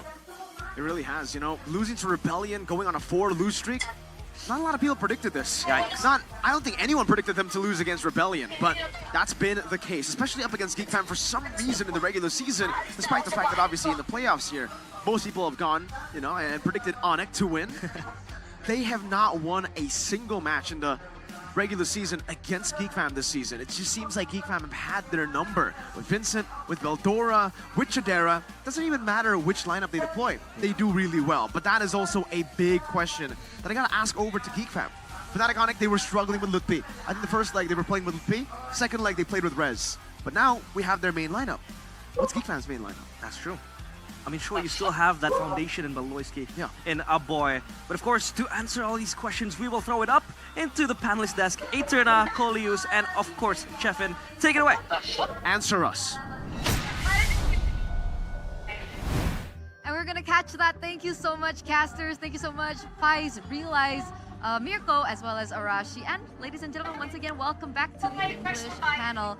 My name is Eterna, and I will be your desk host once again for this next match, alongside with Folius, as well as Chefin, as we get down into the nitty-gritty between our next match. Geek Fam and Fnatic Onyx. Folius, talk us through it. Well, I'm really excited to see this match because it's a rematch for grand final of MPL Season 12. Both of them are the teams who are goes to the M5, but now one of them will go home. So we will see one new team if One of them goes to the grand final of MPL Season 14, the M6. That's it. And that's the global mission that both of these teams really want to get their hands on. They want a second chance, a second life coming into M6. Shevin, are you okay? I am very nervous, Eterna. I mean, you can see in the poster that we show right now, 22 wins against 3 wins. That is absolutely insane. Now, there's a good thing though. In this season, it's 4-1 for GeekFam. There's also a big caveat, by the way. It was before the Rogers got nerfed. It was before the big adjustment that pretty much nerfed Vincent to the ground. Now, with the Suyo, as Mirko and the crew said earlier, maybe that will be the light of day for GeekFam. And not to mention, right, if we're talking about Vince's hero pool and so on and so forth, we also got to talk about the changes for this man, right? The BBB, the big brain Beloy. Like the casters mentioned earlier on, I think it's a really good point to talk about that. There are Rafaelas that might come back into play, the Matildas finding success as well. Do you think that will find new picks in for Beloyski as one of their, spears coming into this matchup against Fnatic Onyx? I hope so, but I think the bigger question would be, will the Hellcurt be there? Will the Sabers and Natalia will be there? Or maybe Selena, the damage assassins, or the damage rumor. Hellcurt is probably the one that Beloyski, is most comfortable playing on, but I really don't think he's gonna pick it. Even Onyx, I really doubt that they're gonna pay any attention towards this Hellcurt pick. If they do actually lose in the first game against a Hellcurt, then they're gonna ban it. That's a big question. That's a big question. And I think one of the other, patterns that we see for Fnatic Onyx is people like to respect ban him away, right? And he does have a message. He mentioned it in one of his interviews in the regular season. Wait for us in the playoffs. Yeah. And we saw Fnatic Onyx, their performance in the final moments of the regular season, that was a different Onyx that we saw from the entirety of the regular season, honestly. Granted, it's Dewa United and Alter Ego. Yeah, but all of us already know that it's not a smooth sailing for Fnatic Onyx. But they proved it on the last week, I think on the week 8 and 9. But now they go to the playoff and everybody's waiting for what kind of surprise that Onyx want to bring up. Especially with Suyo, I think Suyo is like made for Kyrie because he's really good using a high mechanics hero, and we know that Suyo have the complete package of what kind of jungler needs. The crowd control, the dash ability, the burst damage. So our GeekFam will not banning Suyo for Kyrie. It is tough, especially if they're on the second phase. They have to ban the chip, first of all. Maybe ban the Fanny also, because it's just way too much to deal with, and also it forces you to adjust the most out of all the heroes' mobility or something. Now the third ban becomes even more, concerning, because Matilda, I guess, probably will be the best ban there. Even so, we're talking about some of the best players in Indonesia for a long time right now. Sans, Kyrie, Keyboy, oh my goodness gracious. As we're going to take a look at the highlights of what happened in the regular season, Eterna. Yeah, we also got to talk about, other than, of course, the advantages that both of these teams have, but also what happened in the regular season. What made the performance from the side of particularly Fnatic Onyx so shaky? And a lot of people are saying that it's due to their rookie. It's due to Rez. Now, Polius, do you agree that Rez is their weakest link? I'm not agreeing, because when I see the momentum, I think the initiation from Rez is actually good if their teammates is following up Rez, but now they are in sync. Now they are ready for the playoff. That's why we already see on the week number 9 when they are facing against Alter Ego and Dewa, Rez and the others are really in sync. Okay, and we've seen a big rise in the show, right, for MPL PH, and I do believe that Rez was also one of the first ones to actually pick up the show in the EXP lane.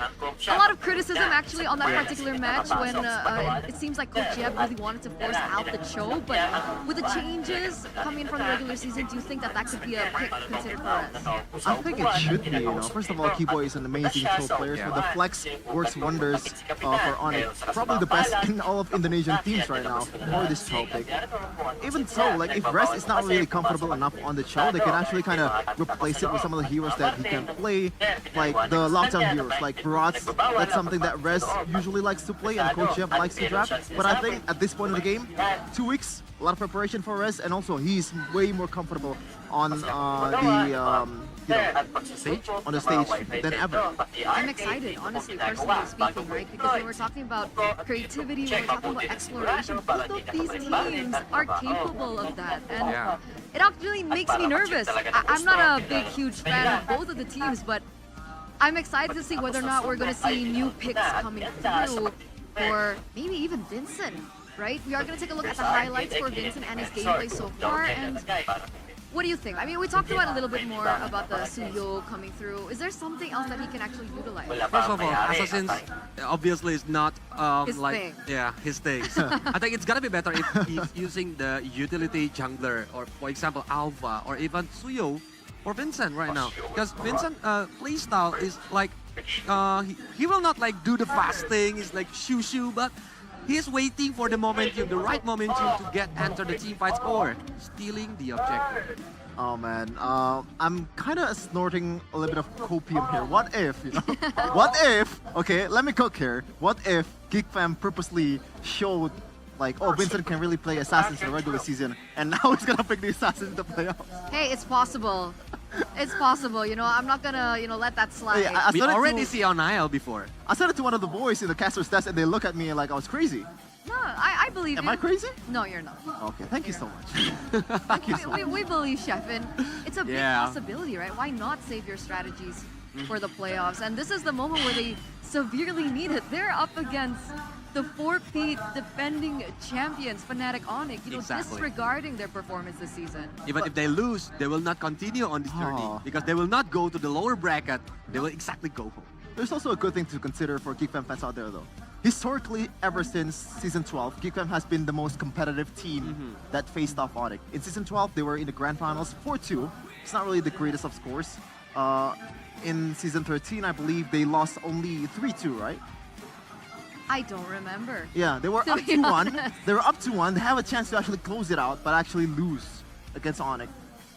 Okay, so you're feeling confident? Not really, to be honest. Where does Sheffin stand? Why? Hey, sometimes you just have to realize that, sometimes, you have to consider the objective facts. Okay. Speaking of facts, we do have some facts coming in from Dora DSP on Geeks. Preparation for the playoffs. We might be more prepared for the playoffs too. So we also want to explore in terms of heroes, gameplay, but we also want to win. It's just that our focus is on exploring to prepare for the playoffs. That's the most important thing. Is this inching towards what you were mentioning earlier, Sheffin? It might be. I might be a clairvoyant. Oh. Ooh. Love that. What do you think, Olius? Future. But yeah, I think the preparation is really important for GeekFam. Especially they have 2 weeks break before, and it's a very short time to thinking about the strategy, what kind of improving their playstyle or even gameplay to be played on the playoff. So are we maybe hinting at a potential Ube strategy gameplay coming in from GeekFam? I mean, it could be possible, right? Rafael and Matilda coming back into the fight. If I'm thinking about a Baloski playstyle, I think it's gonna be better if they want to play the Ube. Right? Rafaela, and regarding that, Vincent is a utility jungler.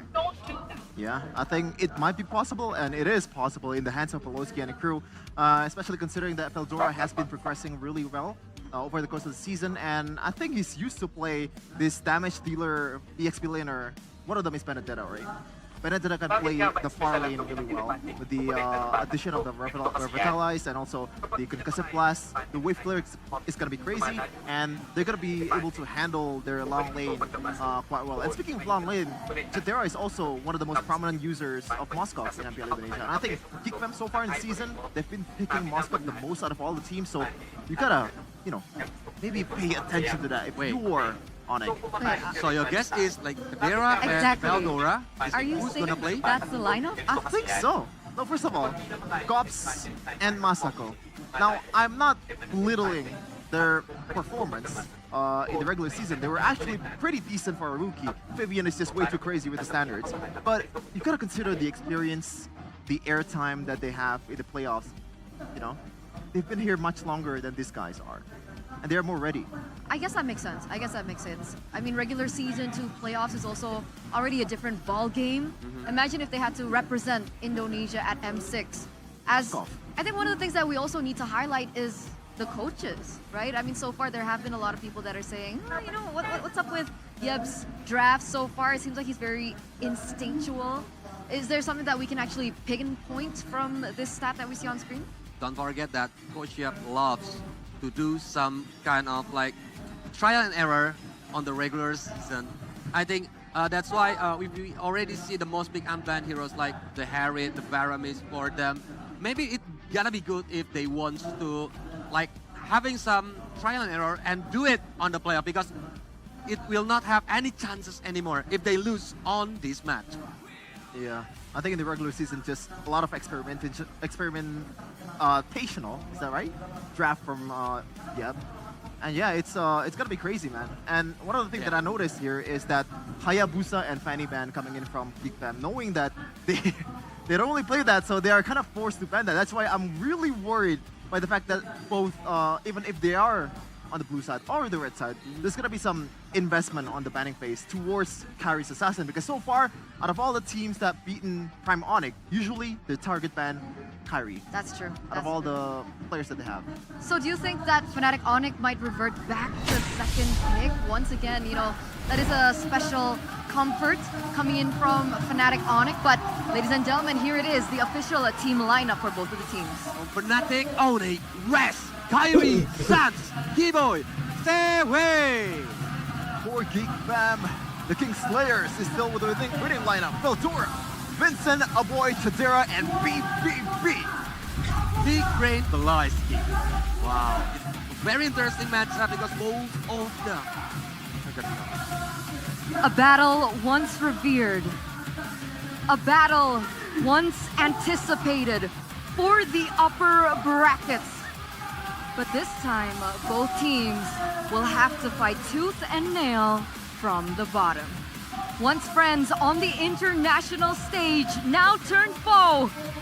Let's give a warm welcome for the battle of the ages. The Fallen Kings, Fnatic Onyx, and the King Slayers, Geek Fam.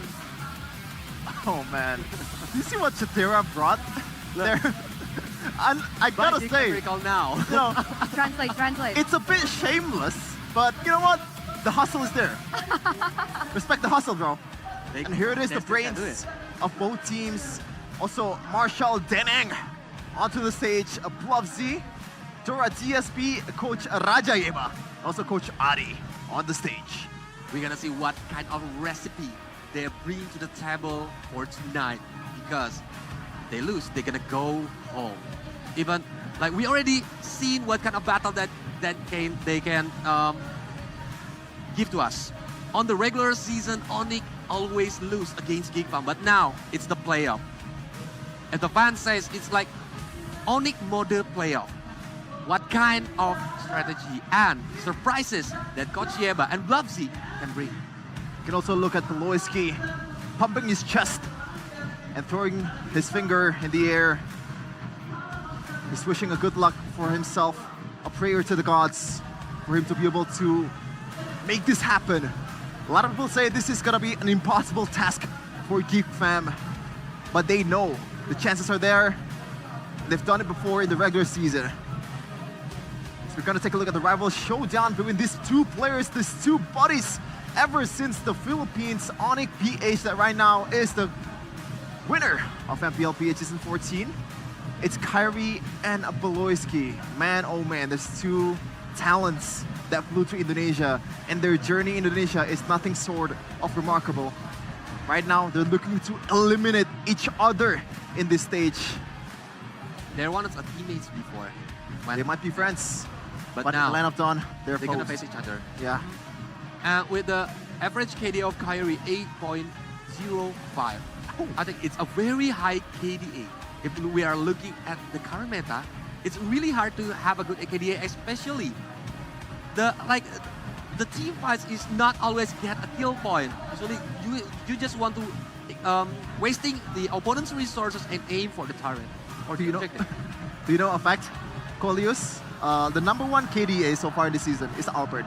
So for all you Onyx fans out there, you know, if you wanna, nah, just kidding. I don't wanna spark something. I mean, I always get nervous when Shepard takes over the mic, but let's take a look at the keys to victory now from the Samsung Galaxy S24 FE for Fnatic Onyx. Follow up Rest as the playmaker for FNOC, and the trio mid needs to work together and regain their synergy.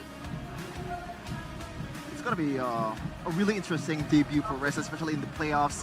We saw, you know, Luke P performing really well last season in the playoffs, and even revert to as one of the best performers out of all the veterans that Onyx Esports at the time, or Fnatic Onyx had. And now we're gonna take a look at the keys to victory by Samsung Galaxy S24 FE for Geek FM. Avoid experimenting with assassins, prioritize Vincent's fighter jungler. The second one, leverage Loiski's creativity as the X factor in the playoffs. But it kinda goes both ways, doesn't it? The Helker, the Sabers, and Natalia, I don't think it's gonna be viable in this meta, man. It's just way too hard. There's too much cover, there's too much CC to deal with. And if you're actually using a damage roamer, it's a bit lackluster because you're not really farming in the end. So your items is gonna be very limited. My guess is, I think on the first game, Onyx not gonna banning the Hellkite. But if Baloyski use it and they lose on the first game, so on the second game, Fnatic Onyx will ban Hellkite. Yeah, this is interesting. Yeah, very interesting. 47% first pick for Onyx, and usually Raja Yeba is known to pick as the second picker if he has the authority to do so, because he likes to respond rather than initiate the draft. Which is why I think the win rate for Fnatic Onyx is so much better on red side. So the fact that now they're forced on first pick really poses the big question, what heroes can Geek Fam actually close out, and which heroes that Fnatic Onyx want to respect ban in the first phase? I think there's a lot of priority heroes right now, like Suyo, Alpha, Matilda, or even the Suxin. That's why Onyx want to secure at least one power hero. Then they are responding what kind of heroes that the opponents pick. It's going to be tough for both of these teams, man, because there's just way too much factor. As you can see here in El Dorado Dome, it is a full house here in the Bandung, the Sea of Fire. Man, oh man, I just love MPL playoffs. It is wild. The energy coming in from all of the audiences, the viewers. By the way, this is the first day. So imagine as the ball goes rolling, and imagine as we get into the later stage of the playoffs. This is outside, by the way, ladies and gentlemen. There's actually a watch party available for those of you who have not been able to secure those tickets. There's actually a free watch party outside that you guys can participate in. And even that is a full house. So with that, without any further ado, we're going into the drafting phase for game number 1 in match number 2 of day number 1 between Fnatic Onyx and Geek Fam. The drafting phase presented by the Pixel smartphone Samsung Galaxy S24 FE. And wow, there you go. What? Suyo opened up Fnatic Onyx with that first pick. Wait a minute, chip ban on the blue side. Yeah. Because they are prioritizing Suyo, I think that's why they need to ban the chip on their last ban. But picking against Suyo for the Geek Fam, right now they have a lot of options to be picked. Luoyi is still open for Aboy, and Aboy is a very good user of Luoyi. I think right now the priority falls towards Edith first over anything else. Gatot Kacha is also still there. The flex is pretty much all for the taking for Geek Fam right now. It's gonna be interesting on what they're gonna pick in the end here. And it's going to be the Phobius, and also the Matilda is still open. No, they're not gonna take the Matilda. Instead, they go towards the Yeef route. Now, are they gonna pick it? This forbidden combo in MPL Indonesia so far that boasts a 100% win rate. Matilda and Phobius. Matilda, Phobius, or even the Khalid Gatot. I think Khalid is banned. Khalid is banned, so there is no Khalid anymore. That's why I'm thinking about what if Keyboy wants to play with Rafaela. But it's not fit with Keyboy's playstyle. I know Keyboy playstyle is the flashy one. He likes to pick up the opponents, but facing against Phobius and Yeef, I think Rafaela can be a good option. And also I wonder, because so far Sans has been the only mid laner out of all, or maybe Onyx overall is the only team that has picked Katira and Pawn Success in it. And against a Yi, usually you want to dive, right? But no, they're going to go the Luo Yi route, and also the Hylos, so no prioritization at all towards the Matilda. This is very interesting, Scholars. What's going on? They know each other well. I don't know, man. I don't know. Fnatic Onyx, they're letting the Matilda go. The Matilda... Now you gotta pick Alpha, it right? Sounds so good when you pair it up with the Phobius. Like, what's going on? Especially the user is Baloy. Why Hylo? Baloy loves to using Matilda, but they need the frontliner because Suyo needs to get back when the opponents try to catch Suyo. That's why they need the distraction, using the Hylos as the sandbag. But yeah, Hey, Matilda. Oh man. This is not the start that Geek Fam... No, that They're gonna start target that Vincent. Fnatic Onyx wants right now. And Geek Fam, they're gonna start eliminating these options. Understand that the Hylos can still be flexed into the EXP lane. They go for the Kaja ban, taking away T-Boy's hero. Oh my goodness, this is worrying for Vincent. The Alpha Ice ban, and possibly another ban towards Vincent also. Like, what are the other heroes there? Roger, Nolan? Julian? I don't think Nolan is also good against a Hylos and Suyo in the first place, so Fnatic Onyx, they might wanna, you know, bait Vincent into a Nolan. But when they have Matilda, I think Roger might be a good option if he can secure the snowballing factor on the early game. I don't know, man. I don't know, Roger. I think Vincent used it the last time in the regular season, and you can see it the way he played. Like, he's not comfortable on this hero, and the nerf, that 9-second Wolf transform cooldown is just way too much for this guy, and it looks like it's gonna be Nolan towards Vincent. Now, what's gonna be the answer here? What are you cooking, Blovesy, for Vincent? Because he has a very refined taste. He has, like, he's picky about what he's eating. I agree. One hero that Vincent has used in the regular season, it's not as popular. We didn't see it in MPL PH. Bane. Bane, yeah, I just want to mention about it because Bane with Matilda and Povius, especially with Doubly Catch one, Luo Yi using the diversion, it might be an option for Geek Fam right now. And it's going to be Moscow first. That long lane, it looks like gonna be Beatrix and possibly Franco. Yep, it's gonna be a Franco, Beatrix, and now Veldora. If he jumps in, he is cooked. He has to pick maybe a Vengeance because it can be utilized, it can be used, even though he got suppressed. So expect that. Now, this is the big question, Colliers. Like, oh man, I don't think Bane is a good option either, to be honest. Against a Hylos? Ling? Oh. Yeah, Ling for aiming Luo Yi and Beatrix on the early game. But with Matilda. That's the problem. And Oh! Borg. Is this it? There you go. Oh man. Is this the hidden strat that we've been waiting from the regular season? This is a... Actually, wait. Debut pick. Wait. Is that Chidera on the export? No way, right? No way. No way. It's a visual bug, Moscow. right? Yeah. Okay. But honestly, I love the drop from Geek Fam. It looks solid, but looking against Onyx who using Luo Yi, if they got the map control, I think Fnatic Onyx will get the first hit. All right, what about you, Sheffin?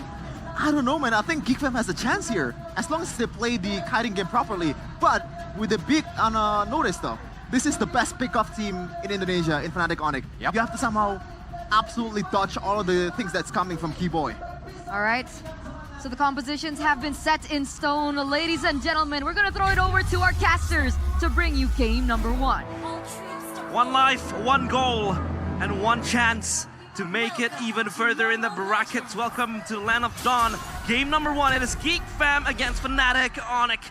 Talk to me about the draft, Arashi.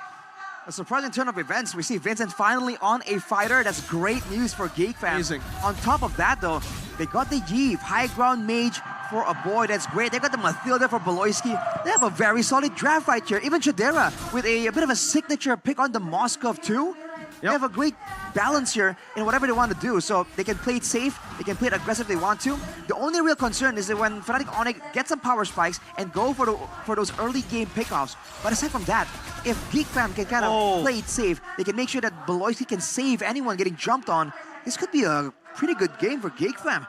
If you take a look at the emblems here by IndyHome, Wilderness Blessings for the mid lane and the roam. It's all about moving around, man. It's about clearing and then going for those ganks.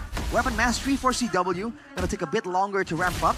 Whereas Chidera going with the Master Assassin wants to get some more pressure, some more fire in that lane. But look at Beloyski. Oh, great stun over. Oh, with a blaze of the immortal form. That's first blood over to Kai. That damage coming in from the Suyo. Is Suyo that strong in that early game, Arashi?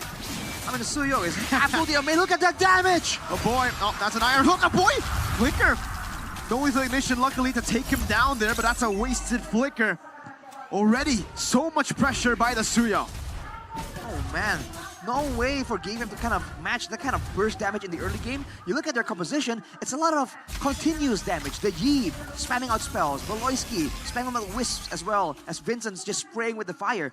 Not a lot of burst damage. So when Kyrie wants to go in, he just go for the 1v1 trade in damage, he wins every single time. You gotta wait a bit longer here before they can kind of match up. But this is the Turtle with the level 4 power spikes. In GeekFam, in theory, have a lot of tools to guarantee that they can go for this 50-50. Yeah, I've talked about the setup. GeekFam has it all. They have the zoning tools, they have the jump tools to really just rile Fnatic Onyx, the Turtle scenarios. But for now, it's just Rez trying to tank up the Turtle. But in bottom lane, Bloody Hunt, Nibiru's Passion, CW. Finding the kill, now Rez all alone, isolated. After the Glorious Pathway and Revitalize should be able to escape here as the chase won't be continued. GeekFam will secure the neutral objective, but it does seem like for Fnatic Onyx, they don't care about the neutral objective. They'll go straight for the purple buff. A hook missing there from Keyboy. Good yin-yang reaction. Oh, going to be caught in Circling Eagle, now burned down to the ground by Vincent on the X-Borg, but he will lose the purple buff. Heck, he'll lose everything in the bottom side jungle. Wow, highway robbery from Kyrie right there. Fnatic Onyx, understanding they don't really have the same kind of impact level 4, they just give up the neutral objective and go straight for the change, the trade on the other side of the map, and the purple buff invade. Looking at the talent predictions here by the new application GoPay. I mean, sure. Same old story. It's always going to be classic Papulong. PP. Only him with the GeekFam donning that banner, but now Rez up top. Valdora and Vincent working in tandem to just win out the pressure. But Keyboy always on the move, always on the hunt. And Kyrie, in this moment in time, I feel like he is already strong enough to just get the fight. The hook misses towards a boy. Diversion. Ooh, they might not need the hook. A boy reads it out. Now Beloyski with the Circling Eagle and the real world manipulation. Kyrie to be able to dish out some damage, but that's going to be Keyboy locked down. Chidera with the SOD. Now the last Insanity. They won't really connect onto anyone. Say goodbye to the Faraga armor. That's a shot down. A boy trying to survive. Kyrie goes in. A boy with a flicker out. Beltora walking forward. Unfortunately, unable to get the demonic force proc on anyone. No, it is a very, very close trade.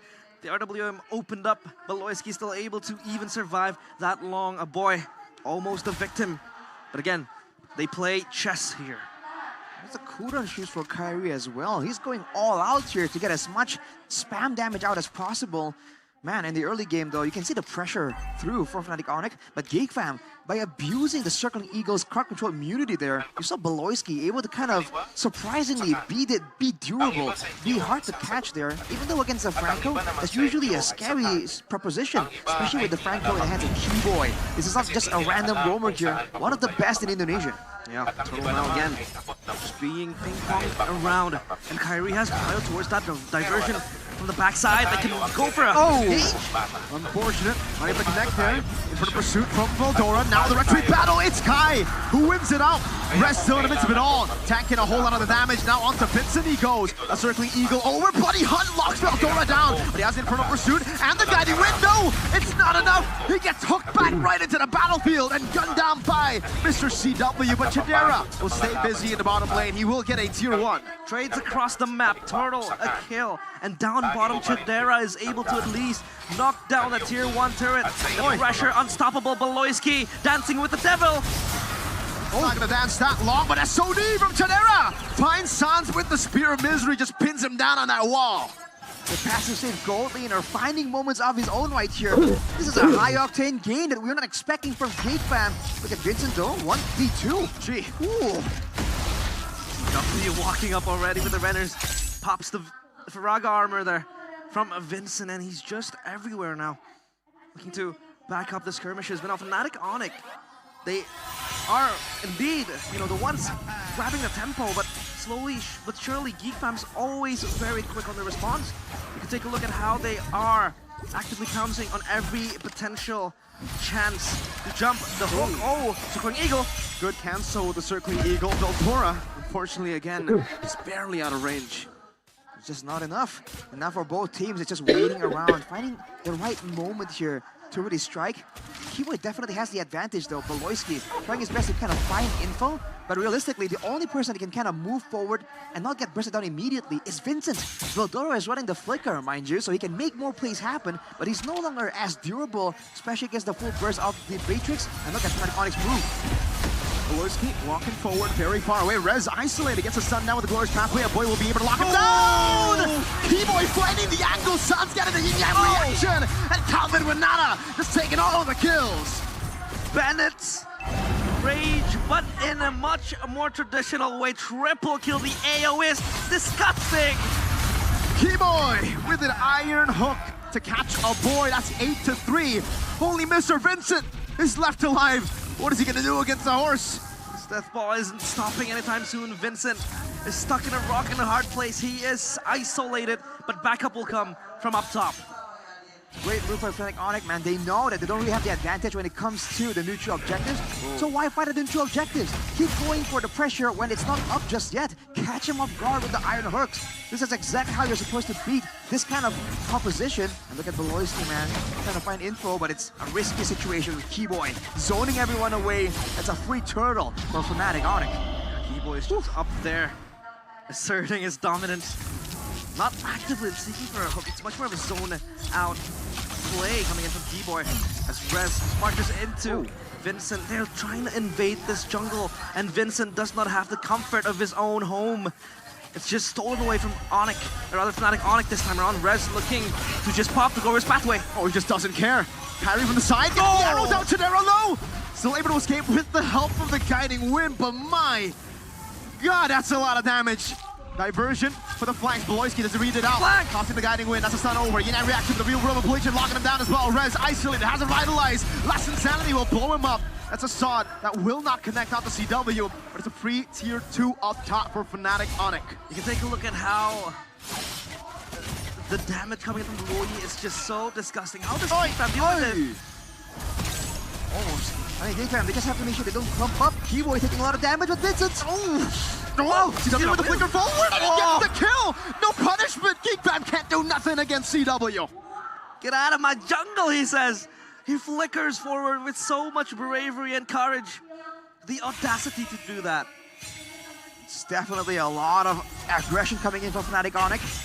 Looking at the items though, even with the Flask of the Oasis here, Fnatic Onyx, they're able to get a lot of value, a lot of moments here. Geek Fam, they're gonna really respect the composition. They're trying to group up together to avoid getting picked off, but because of that, they're getting comboed by the low Yi. They have to pick their poison and double down on it. And especially when the Iron Hook is down like this, they have to try and find ways to capitalize.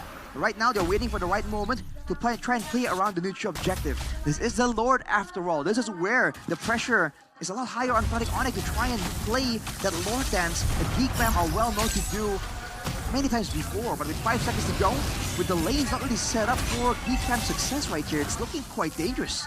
I like that point you made, Arashi. The fact that this draft coming from Fnatic Onyx is kind of like a contradictive draft for Geek Fam to deal with.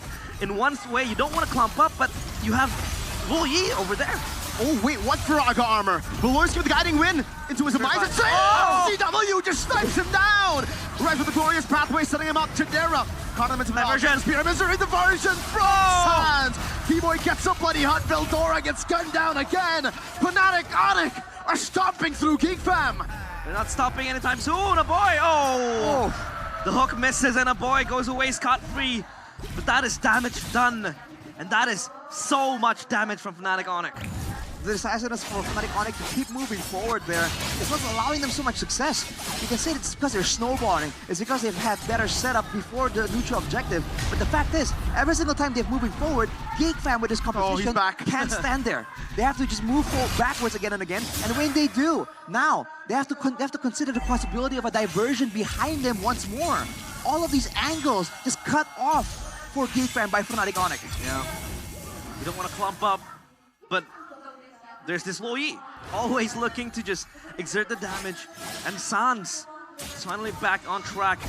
We haven't seen much of him in the regular season. He has been shrouded behind the shadows of other young blood mid laners, but now he's here. He wants to play and he wants to go to M6, even though it's still far-fetched. Oh, Yang reaction finding too. Look at this time. Oh boy, almost getting taken out of the board there. Vincent and Chidera should still be able to clear out this Lord. Res taken to a quarter, but has so much regen in his kit. No base turret taken down. Still good high ground defense from Geekfam. Habayev, X-Korg, and the Moscow. Seems though that CW is still putting out as much pressure as he can. Always just putting the bandit damage on these turrets. Yeah, they have the tools to really defend their base. They have Eve with the range of the poke. They also have Moskov for the wave clear. And then Vincent can just come in and come out with the Firaga armor. So Fnatic Onyx, they have to play it slow. They have to play it in a much more disciplined approach. Right now, though, for Geekfam, Chidera has reached the 3-item power spike, so there's that to consider for Fnatic Onyx, but they keep going here. Last Insanity with the real inflation there. It's all of them pulled in. Wow. The big combo. CW forced to use it with the nature. Pops in the bench, straight goes over the chase. SOD Chidera going all the way back onto Kyrie, pinning him down for Baloy to get a double. In an instance, it's a 4-for-0 for Geekfam. In a blink of an eye, Fnatic Onyx evaporate in the middle of the fight. Geekfam, the King Slayers, they bounce forwards. It's just Sans having to defend this. 1v5. We've seen this before, haven't we? But now against a full team. Sans gets to another. Sans finding two to defend the game as usual in Sans fashion. Wow. Aggressive moves for Geekfam there to somehow try and go for the end. That was as desperate move as possible, but Fnatic Onyx, they have recovered. Now they're back on the map. The goal difference, though, has shrunk down from 10,000 to only 3,000. That's an SOD landing, but Chidera. No way. Okay. Not possible. Don't press. For a second, Matt was in the game. For a second right there. But again, look at the potential for Geekfam once they have their backs against the wall, right? In a way, they're in a desperate situation, but in a way, their backline is quite safe as well. That's a Starlium site picked up by Beloyski there. He is not going for any tankiness whatsoever. More damage, more utility technically. But again, if their backline can just reliably put out damage without being too concerned about the Franco, without being too concerned about the Suyo, or even the diversion on the backline, they can just keep outputting the damage. And they have reached a threshold at this point that they can out-damage the front to back, but they have to watch out for the pesky moves, the maneuvers here of Fnatic Onyx. Vincent is scaled. Take a look at the damage. He's already able to slowly but surely deal with the frontliners of Fnatic Onyx. Beloyski with the guiding wind. The hold over in front of Pursuit, not used up just yet. The Spirit Misery will pin him down, but he'll just bait out the Revitalize. Res all alone, real world manipulation, and Vincent just takes him out with the fire. It's very easy for them now to just shred down a Res. They have the damage. They're scaling with their items. And this now looks kind of scary for Fnatic Onyx. The Eve is going to be massive in these team fights. Just poking down Res, looking to bait out the Glorious Pathway and then go back. It's just a bait and switch at this point for Geekfam. And for Veldora, he will be the second in line to just jump into the backline of Fnatic Onyx. Look at how zoned out they are from the pit. And Kyrie is looking for a flank angle. They're gonna go for it. Let's see what they do. Yang reaction over towards the boys. So they're able to escape. He goes back to the Nibiru in time. Geekfam, the diversion. They're not gonna know what hit him. Suns in the back going for a boy, going for the kill. A boy taken out. Vincent chased down by Kyrie on the Suyo. Another 4, a stun missing, and Fnatic Onyx will have to back away for now. They'll have another wave in the mid lane to try to end the game. It's just Vincent having to stare at the deadly corpses of his teammates. Fnatic Onyx, they want to reclaim their throne. They look to set their sights on the crystal. It's just Vincent having to hold this by himself. 1v5, last Insanity. Can he get the retribution? He bought in so much time. He will finally be taken down. Chidera's gonna be up again. He bought enough time with the diversion coming down though from Fnatic Onyx. He's gonna go straight for the Lord. They peace out right out of there. Immediately to the Lord. Geekfam trying to find a way to capitalize again on the over-aggression of Fnatic Onyx, but it won't be allowed at all. The goal difference now back to 7,000.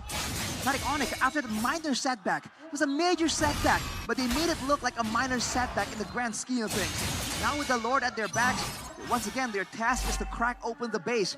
This is Geekfam, under the shot calling of Beloyski. They've been able to fend off a lot of different kinds of attempts to crack open the base. But now against Fnatic Onyx, There's just so many variables. Can they do it yet again? Great wave manipulation from the side of Geek Fam. Keyboy trying to go for a cheeky iron hook. There's one minion that wasn't cleared out though. Now Fnatic Onyx make their charge into the base. Kai with the snipe over to the Faraga armor. This time Vincent has immortality. Lord of the mid lane dealt with. Now Veldora will be caught. Still having the help of the guiding wind. Vincent still dealing with the Lord. Lord has been dealt with. Many waves coming down. The base wide open. The real rebel blade will soul CWS. Kyrie will be isolated, but will still be able to blink out to safety. A boy picking up one. Go deep to the back. CW going to be compromised. CW's pinned down by the Spirit of Misery as he goes in for the win of nature. But CW gets the Bennett down onto Chadera with a flicker. This is a risky play, Chadera. Now with a blink again. Almost getting the massive play to turn the game around. But we have ourselves a game, folks. 2 for 1. This is still game number 1. Sheesh. So high paced and Geek Fam. They're still able to hold the line. Fnatic Onyx, it seems like they're stuck in a cul-de-sac, trying to push into the base of Geek Fam. What's the main problem, Arashi? Is the lack of range, technically, and the way that they are operating, they go for pickoffs. But the fact that Beloyski has been able to save whoever's getting jumped on again and again. Veldora got bloody hunted, and he was pressed down by the Bennett's rage. But then Beloyski comes in and saves him, right? With all the resources being spent to try and get Veldora out of the game, and he survived, right? He comes back in, along with all the AoE coming in from Aboy, from Chadera. They just have to make sure that the pickup attempt actually lands. And the thing is, Beloyski is so good at foreseeing how these fights are going to go and just saving the right spell for the right moment. Again and again here, he's able to deny Fnatic Onyx play with a Circling Eagle just a couple of fights earlier, and even with the Guiding Winds at the right exact moment. That's what they have to try and deal with here. Fnatic Onyx have to find a way to not fight Geek Fam front to back. In theory, it should be right here when they're playing against the Lord in the Lord dances. If they can find a fight against Geek Fam here outside, when they can use a flank maneuver, when they can go for a diversion play, that could be their win condition. But I don't think Geek Fam will bite. They are known as one of the more patient teams in MPL ID. It's far easier for Fnatic Onyx to maneuver back when Geek Fam is coming towards them because they have so much control with the Luoyi, and then you have Rez. Could pop that pathway defensively. But then so far, Geek Fam, they have been very, very much defensive. They have been very, very patient on waiting for Fnatic Onyx to pull the trigger. Let's see. And it's going to be an important Lord for them. Geek Fam, will they defend or will they activate? Fnatic Onyx are first on to the Lord. They will reset, they will give them time. Moskov and bot lane still clearing out the wave, so this is a great setup for Fnatic Onyx. You know, the good opportunity that Geek Fam has. They have the global presence, but look at this hook! Over to Veldora. Circling Eagle trying to cancel it. Veldora gets deleted before he can even do anything. Now do they fight? Real Rebel Blade catching Sans. Cody not connecting. Sans very low. Pops it to conceal from Keyboy. Trying to survive. Beloyski buying a little bit more time. Trying to get an angle of attack. The minion. Take a look at the minion waves in the mid lane. Crashing down into the base. A big forced error from the side of Fnatic Onyx into Geek Fam, but they have minion waves spawning in again. Diversion to bring Sans back into the Lord pits. Fnatic Onyx, they have so much cryo up top and mid, and Rez will open up the pathway. Kyrie with the stun. A boy getting the dash. Now it's going to be Vincent, who's going to be caught in the midst of it all. Rez bursts it down, has the winner crown. That's going to be Passion, cancelled out by Beloyski. Kyrie in the back. Going for a boy who has the flicker. Vincent still somehow surviving. Will lose his immortality though. Shot down by Kyrie in the arrow of the immortal form. Oh man, a massive back and forth right here. Both teams swapping the items out as well. Veldora now with the Winter Crown. Rez though is way too low. He's sticking around knowing how important this Lord is, but Geek Fam, they're still here to fight. They want to make sure they do get the moment they require. So deep into the front. Circling Eagle, 2-man. They need to go for a big fight here. Rez, can he survive? 1 HP gets shot with a diversion. No! What? No, that was... The diversion was in place? Was it? Yeah, it was. Okay. Interesting result right there. Fnatic Onyx, unfazed, man. Low HP bars, ultimates down, it doesn't matter. They have confidence in their execution. Chadera picks up the Rose Gold right there, rounding out the full 6-item inventory slot. This might be the final fight right here. If one team comes out on top dominantly, let's say with a wipeout, this could be the final fight for either team. Now, marching towards the base, eyeing that Crystal and the Lord this time will accompany them. Geek Fam, they have to make yet another defense. That's the last challenge. Beautiful relation used up as well. CW zoned away by Veldora. Oh, he will lose his flag to Sans with the Yang reaction. Kadarian in the pin down onto two members. The base is open. Sans wants to go for it. Lord taking very low. That's a stun over from Kai, and Fnatic gets it done in game number 1 after a back and forth. Geek Fam made it hard. Fnatic Onyx still. They remain supreme in game number 1. That was so close. And Geek Fam, their base, rock solid. For 2 or 3 pushes coming from Fnatic Onyx, but still, they prevail. 1-0. Fnatic Onyx gets the victory. Man, that was such a close game, technically. Even if you're supporting Fnatic Onyx, you wouldn't think it would go like that. Gold lead swinging from 10k down to 3k, down to 7, and up back to 7k. It was really a back and forth effort because both teams understand this is the playoffs. There is no second life. The first game is so decisive, so important because it kind of sets the tone for the rest of the match. But for Geek Fam, even though it's a defeat, I think it's a bit of confidence as well. They were able to push Fnatic Onyx to dangerous territory right there, way further than a lot of people were willing to give them credit for. Yeah, there was a moment of concern for Fnatic Onyx. How Geek Fam, they were able to fight it front to back, just burst down. They're able to constantly just peel away from Fnatic Onyx and they deal the damage. Sure, it was very hard for them to traverse around the composition of Fnatic Onyx because they want to avoid the hooks, they want to avoid the individual pickoffs, but when you clump up, there's Sans with the Luo Yi, just consistently giving you the damage, the yin-yang combos, the diversion plays that have been so proactive from Sans. But at least Geek Fam, they're able to fight back and make it hard. Look at this moment here. Beloyski is trying to do the same thing. Circle around, be a nuisance, and get out. But the moment he was dashing out with the circling eagle backwards, Sans caught him with the yin-yang reaction. That kind of threw a wrench in all the plans for Geek Fam to survive that initial clash. Go back to the base, heal up, and move forward. That kind of forced them to all in right there. Yeah. What a performance here from Geek Fam as well. The fact that they went for a full high ground defense kind of composition and they were able to throw or hold the game for so long was quite impressive, despite the 8k gold lead of Fnatic Onyx. Let's ask the panelists on what they have to say. So Eterna, Coleus, and Chefin, take it away.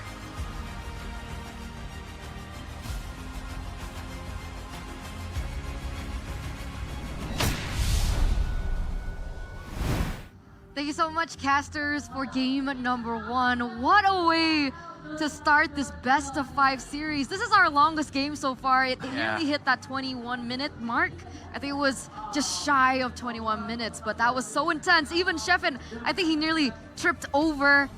Please be careful for the next game, Chefin. But Coleus, walk us through what happened. It's a jaw-dropping game. I think it's a dogfight, really a dogfight. Like, everything's happened really fast when Fnatic only got the first kill, but Geek Fam always got the other kills. So it's always a knife for both of them. But it's already different stories when Onyx already got the base turret and the Geek Fam is like failed to get all of the base turret because Sans defensive is very good. Yeah, I think Sans is just the wall that Geek Fam cannot get through at this point, man. The composition just works perfectly for Onyx because they have a really good, like incredibly good siege potential. Meanwhile, Geek Fam on the other hand, they have also an immaculate defense or high ground potential. So it's like an immovable force versus an unstoppable force. Hey, immovable wall versus unstoppable force. But unfortunately, at the end of the day, just Sans happened. And in a way, they also kind of flip the coin on whether Keyboy will land the hooks or not. And that is something that, against Onyx, I think that is kind of a good strategy, to be honest with you. You have to gamble against this team, man. It's just way too good. Extremely. That's the problem, I think. It's because Keyboy is using the pick-off heroes. Geek Fam needs to be careful about the hook. But if Keyboy using different heroes, it's gonna be very hard game for Fnatic Onyx. And remember, right, from the side of Geek Fam, only one person brought Purify, and that was Beloyski on the Matilda. Everyone else went for Flicker, and it does make sense, right? On the Eve, you want to use the ability to use the Flicker for the outplay potential with the real-world manipulation. We're also going to take a look here at the highlights of that particular game, and we're also going to crown the POTG after this. And honestly, if you're asking me, there's an argument to be made for CW. there's an argument to be made for Keyboy, Rez, as well as Sans. So, I don't know. Sheffin, who do you think will get the POTG? Well, I think the one that does the base defend 1v5 here for Fnatic Onyx, and the way that they use the diversion, I think so far against, even with Moreno, this is the best Louis so far in this day. Okay, we'll see. Ladies and gentlemen, our MVP presented to you by the official tournament smartphone, Samsung Galaxy S24 FE. See? CW. Get it? CW? Okay. But I love how CW plays very aggressively, and even he always get the kill points to secure the kill points. It's really important heroes or role from the opponents to get the other objective for Onyx. I think in the first few minutes, he already had what? We talked about it in the game, right? 2K gold lead over. And honestly, the facilitation by Keyboy to make that happen was also incredible. So, you know, huge props to Keyboy on this Franco. It's just the way Onyx operates, man. And I think in the first total fight, they completely kind of concede. In a way, they bluff concede the total because Rest was handling it. And meanwhile, Keyboy just walking down to the other side and just picks Chatera off. And it really sets up the tempo in the gold lane because right now, Pelosi has to kind of babysit Chatera just like in the regular season. And it makes sense, man. It's just at that point, against a Franco, against a Beatrix, the kill pressure is just way too much to deal with. And now Pelosi, this is a Matilda in the early game. It's just sometimes just gotta, you know, realize or maybe, you know, accept the fact that you're gonna lose the early game. Yeah, and we didn't see a lot of Matilda combo with Vincent on this game because Onyx is usually starting the setup first, the initiation first, and then they just do the counter setup. This one, did he when just recall? to the defensive, oh my god. On a 1v5 defense? Yeah. Did he just recall? 1v5. Man, this guy's crazy. It's too early to say that they might be back. I mean, Kyrie did mention it in this interview, right? Wait for us in the playoffs, and this is a completely different Fnatic on it. Oh, look at that. Sans again. Oh. With this kind of gameplay, I'm not sure if it's gonna be 5 games. Maybe GigFam can stall 1 game, but for 2 games, or even winning this match. What do you think, Stephen? I think this sets up a good series, to be honest. I think at the very minimum, this is not gonna be sweep. That thing I want to say I promise you, but I don't know about that. But yeah, this is, again, like a lot of people are just writing off GeekFam right from the get-go before the series even begins, and now they're seeing this. This is a sign that GeekFam has a fighting power. And remember, you know, for a lot of people out there, they kind of treat GeekFam like they're playing an unfair Uno game. Onyx has all the +4s, and GeekFam is forced to play with the numbers because you know, I'm sorry to say this, but Vincent is kind of a, compared to other junglers out there, he's a liability on this draft. I agree. I think the lack of hero pool and the lack of heroes that he can utilize does kind of make it a little bit easier to draft against GeekFam, right? I guess the only person you'd have to be worried about would be Beloyski's hero pool, but other than that, take away all these utility junglers and it doesn't seem like Vincent is comfortable on it. What do you think about his performance on his debut export, though? I think it's decent. Yeah, it's decent. I mean, to be honest, when you're playing an export, the skill ceiling is not that high. You're just spraying fire, and rinse and repeat. You're just mostly relying on your teammates to be able to finish what you started. That's the whole idea of export. So that's why, you know, it's decent. So the ideas of export is like making the opponents is teamfight 5 vs 5, and then burn them using the last insanity. But when they want to create that moment, Keyboy always kidnap one of his teammates. That's why they already split, and CW always looking for a good position. It's a hats off for CW for this game, I think. Yeah, I would agree. Also, props to Rez as well for making the space, right? The zoning that he was able to the sandbag. Execute. Oh, yeah, you're right. He's actually the sandbag here on the high-lows. 241k. Yeah, because even in the game, you mentioned the stats, right? How much damage CW was dealing as well. What, do you remember the number? It was like a 70k compared to 47. That's like nearly half. On 50 minutes. It's uncanny. It's uncanny. And Fnatic Onyx, they really were able to pinpoint the strengths of their draft. Yeah. They understood that their kickoff was really strong, and they understood that with the Beatrix in the gold lane, that power spike hit a lot quicker because of the BOD Malefic Roar power spike as compared to the Moskov, who possibly would need 3 to get to that power spike, right? And they were able to work around that, which is why Keyboy, for the most part in the early game, was with CW. That's why we need to think about like what Suns do too on this game. Yeah. I think with the diversion, with the duality, using the first skill and the second skill, it always annoyed GigFam when the team fights happens. I mean, Arashi mentioned it in the game earlier. It's a pick your poison. Because right now you're playing with Matilda, you're playing with an export. This is a composition that relies on you clumping up. Right. And what better way for you to punish that with the Luoyi? This is practically the best front-to-back mage there is right now against this composition.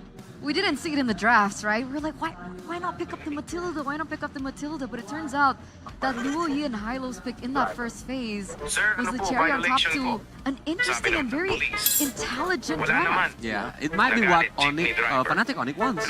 Just pick the Matilda because we know how to counter it. Raja Yeba. Raja Yeba, the pickoffs. And to be honest, Raja Yeba is having a good time because these players, right?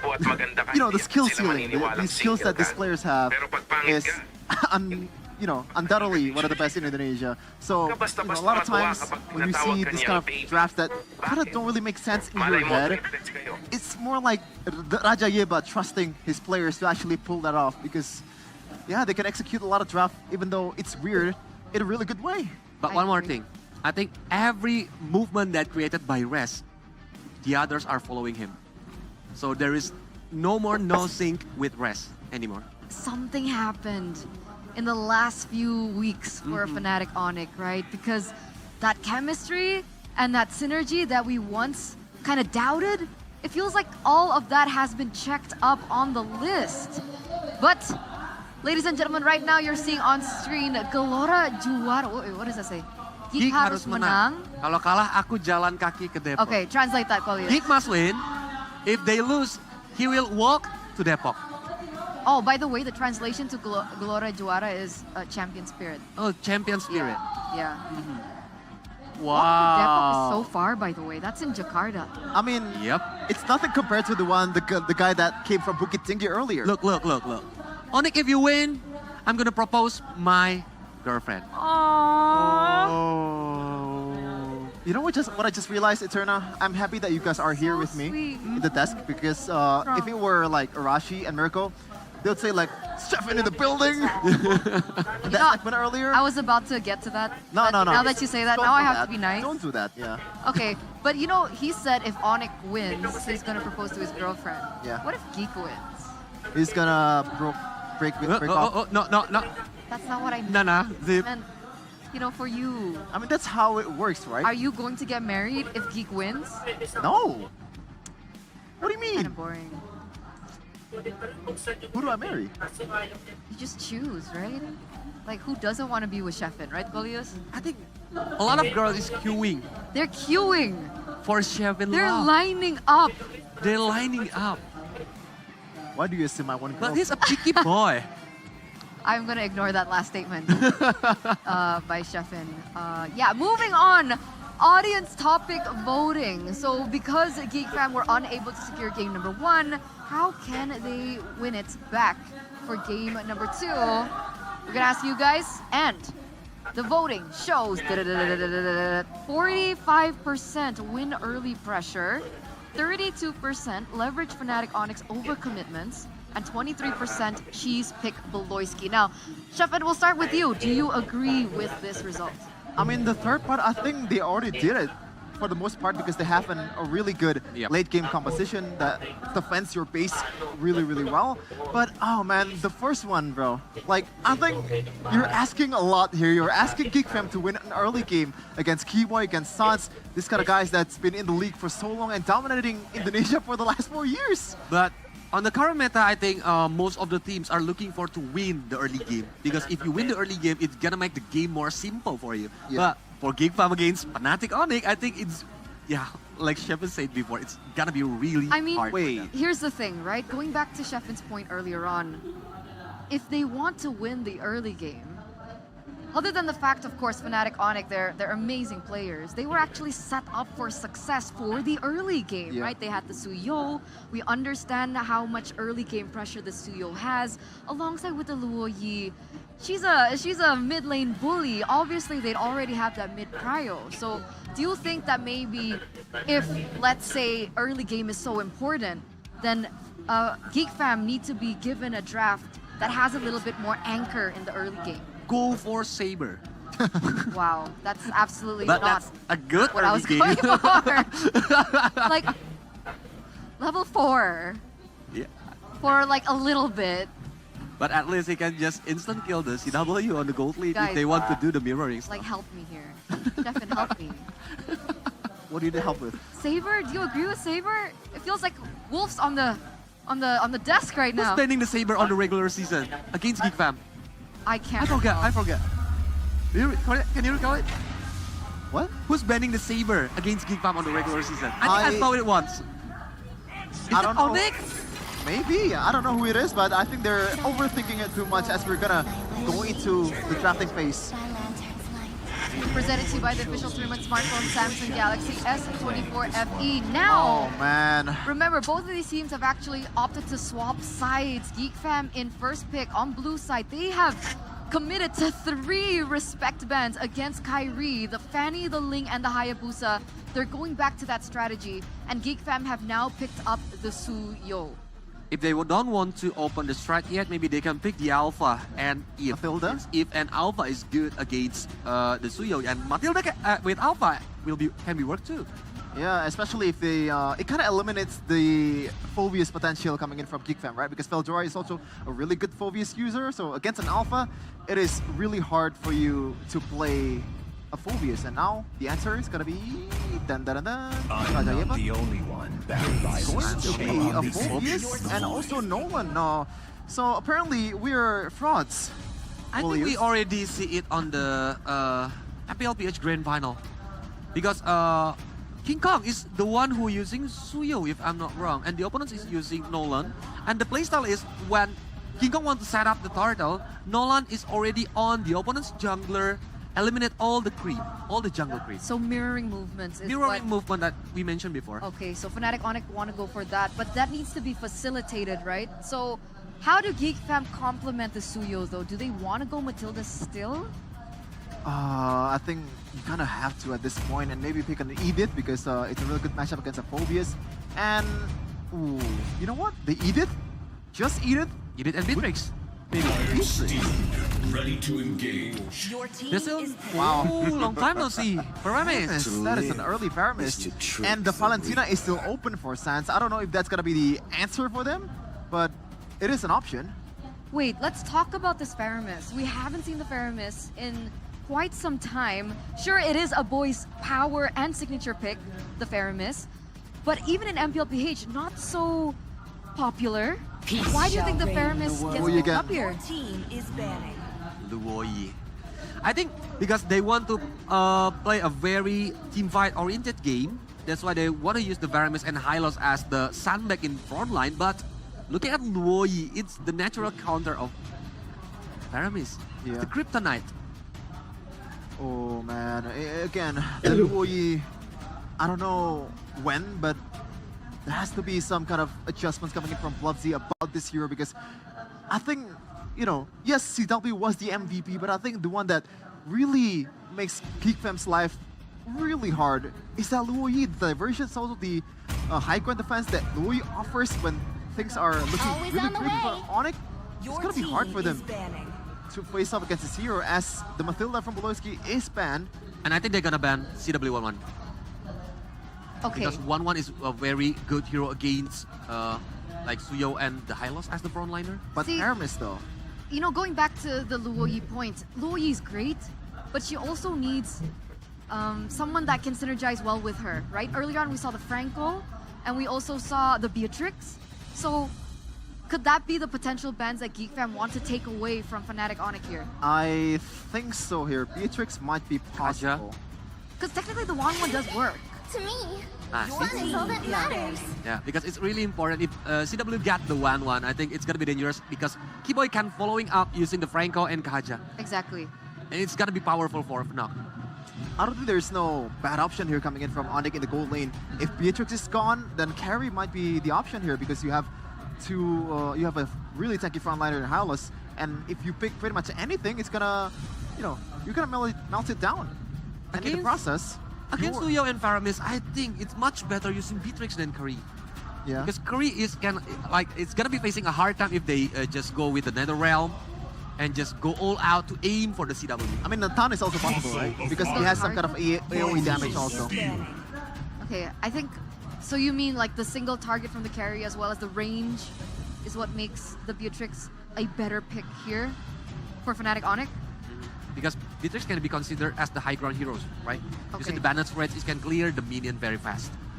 Because using Luoyi, I think is not a very suitable hero if the opponents later will come with a 3-lane minion.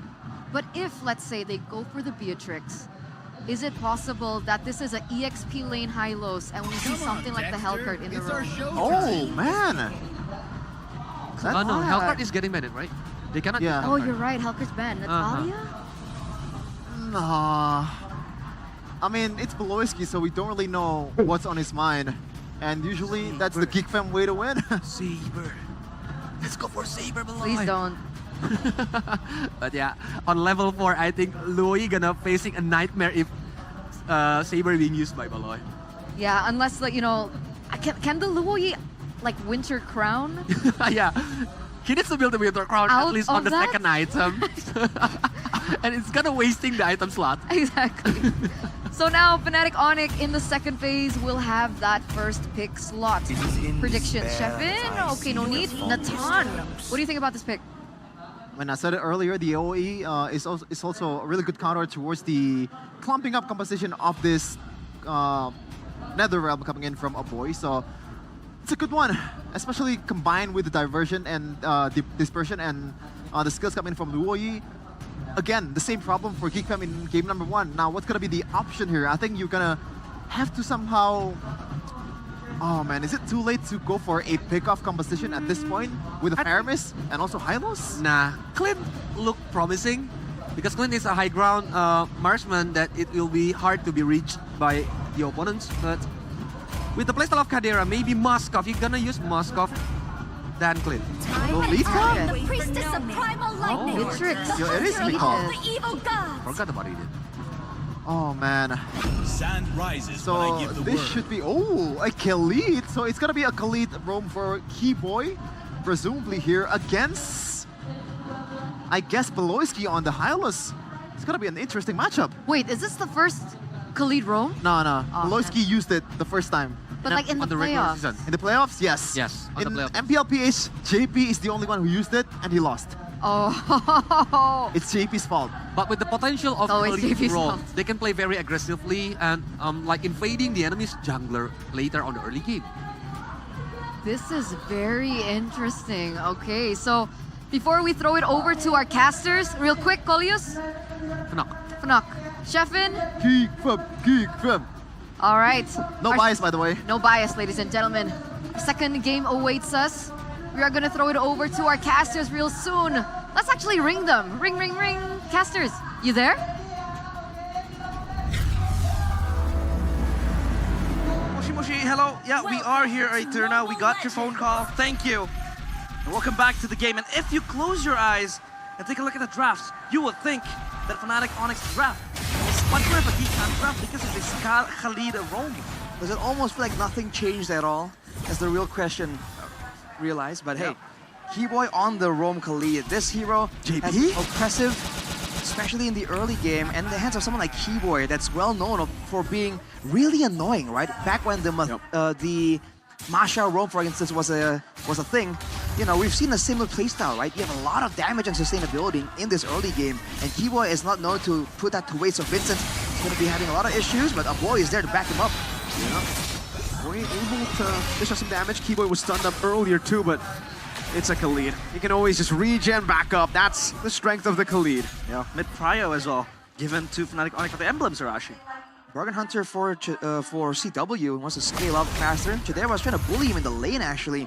Gonna be a bit more aggressive. The Wilderness Blessing in the hands of Keyboy is just so annoying, man. You're gonna see him zoom around, just sliding on the sands again and again. Whereas on the other side, Baloyski, this is not the hero that we expect him to be using, right? Just a straightforward front tank.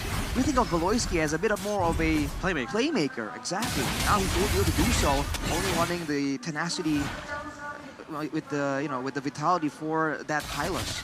Yeah.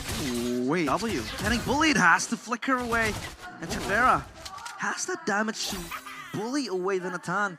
And now CW, he loses Prio up top. He has to go back and catch the wave. That's the aggressive Emblem value he's getting. In the mid lane though, again, a boy. Back then the Faramis used to be a signature pick, but with the Faramis kind of dropping down in Prio here, we've already seen it being as oppressive as it used to be. In the early game though, Sans' damage on the low Yi, definitely nothing to sneeze at, but Rez. Diversion coming out, Veldora out in Earthshatter. Oh, now with the fracture, Veldora able to flicker out to safety. Baloyski bombs to revitalize, and that's another realm of a boy! Out sustaining the damage of Fnatic Onyx and getting the dub. Rez down, Vincent on the turtle. Another realm saves them. They're able to set their sights, lay claim on this turtle, uncontested. Keyboy will be there. Don't get out, Chidera! What? Chidera? Surprise, surprise! Beatrix, Chidera is back. Man, what was that? The whole time in the regular season, Chidera was the passive player. Weak side. He just plays weak side, he farms up. What is this, dude? CW's getting beat up. We forgot Chad era in the playoffs. It's a different look for sure, man. And CW running the weakness finder as well. Definitely not expecting this kind of approach coming in from Chidera. GeekFam already getting a bit more of an advantage with the outplays, right? With the way they were able to actually match the early game aggression from Fnatic Onyx. If they can keep this up, they have a pretty good pathway to a strong mid game. Actually, it's kind of hard for CW to now traverse his way because the Beatrix will just be such a menace, bullying away. And Baloyski, that's the value you have when you have Hylos in the hands of Baloyski. Could just run forward, just run it down and zone out the players of Fnatic Onyx. They look to collapse on Sans. Oh, was that literally a glorious pathway just to poke Sans, just to stun him? That's a petty glorious pathway, but hey, we don't judge BBB. But maybe it's a mind game, right? Baloyski is known to do weird things that end up working out, but look at this diversion. Pixel brush. Oh, okay. They didn't like that poke to Sans. Yep. They just punished him. No poke in Sans. Sans was like, you bite, you can chew. And now Keyboy. Oh, it's a whole lot of damage to Beer's Passion as well. Keyboy. Coming out to safety. Meanwhile, that space that he was able to get. Vincent trying to go for the assassination. Keyboy in the bush. Vincent looking for the stun, unable to go for it. A snipe. Oh my, 1 HP Keyboy. How? Oh my goodness. Oh, there's a lot of snipes happening. It was the Venomous Apathy and now the Suyo in the hands of Vincent. But what do you see now? Arash, what's happening? What's happening? I mean, both teams are just going toe-to-toe. Oh, Chidera is accurate right now, deadly accurate. Fnatic Onyx though, again, without that big play, they can't really match the team fight potential. Oh, Rez, 4 members on him. The glorious pathway to stun him down too. Wow, they really don't like Rez. 0, 2, and 1. GeekFam go for another setup onto the turtle. It's very rare you see GeekFam able to really out-macro Fnatic Onyx. But in regular season, they lost 4 times against GeekFam, so it's not a question. Baloyski again is exerting the pressure towards Kyrie. Now that Nolan does not have a comfortable time playing this hero. It's funny, man. They just went back to bare down basics. All they did was get a strong frontliner, right? They still want to play front to back, but now they have an actual tank frontliner instead of a Matilda, and now they have Chidera on someone that actually does a ton of damage, the same way we saw CW do in game number 1. And with that, they're able to just zone out from it again and again. Look at the damage! Ooh. Luckily, Earthshatter didn't connect, so Keyboy was able to pop in that Raging Sandstorm to escape. Still, though, they're playing strong side Chidera. They've changed. Vincent won't check that bush. Kyrie, so far, he hasn't really been able to mirror the movements of Suyo that well. The Glorious Pathway now placed down on the Keyboy. No one doesn't have the Glorious Pathway, or no one that he doesn't have the Raging Sandstorm, rather. Baloyski trying to predict that someone will take that diversion, but Fnatic Onyx have no members to take it, only Suns. Yeah, and the panelists talked about it as well, right? the way you want to play this Nolan against the Suyo is you want to mirror the movements, but Kyrie hasn't been able to really do just that. And now Geek Fam have so much control, they want to collapse again. Uh-oh, Rez will be forced to go in, get shot down by the Renner's Apathy. Rez with a front of pursuit, but now the Bennett's Rage comes down over. Rez isolated from the team. Jandera picking up the kill. Now NetherRealm coming down as well to help Veldora escape. Keyboy Raging Sandstorm, and the Flicker catching Veldora, who tried to go for the dodge. A bit of a trade there, but the turret falls to Geek Fam. The Suns divergence out. I think a big signature moment, a signature factor here you have to talk about is the fact that Suns hasn't really been able to get any prio in the mid lane, with the roamers busy doing something else so many places at once, in the jungle, in the bottom lane, in the top lane. These mid laners are kind of stuck in a 1v1, and a boy has been able to get so much more value. He's been able to rotate faster than Suns. We haven't seen a lot of diversions kind of set up by Fnatic Onyx just yet. That's the biggest question, right? Because the Khalid really wants to enable that prio in the mid lane, get the turtle, but now they're on a risk of losing yet another one. And Fnatic Onyx, they want to stumble into this diversion play, unpopped, and now Geek Fam, will they be able to defend this? Kyrie is super far away. The zoning is immaculate from Beloyski. Now Rez with the Infernal Pursuit. He can't do much on a Phobius, on a Vengeance. You can't escape. Once you go in, you're dead. Vincent going for the chase on the Suns, but he's still able to flicker out. Now, whoa, chasing all the way. Veldora onward. Now the snipe over. Beloyski says he doesn't even need the snipe. Gets the kill. But Nolan will be finally able to get a trade. So 2 turrets for 1 turret and a turtle. Yeah, they're pressing panic button now. They're playing side lanes. Up top is Kyrie, down bottom is CW, able to cut down each 1 tier turrets. And now, Geek Fam, at least they have the control.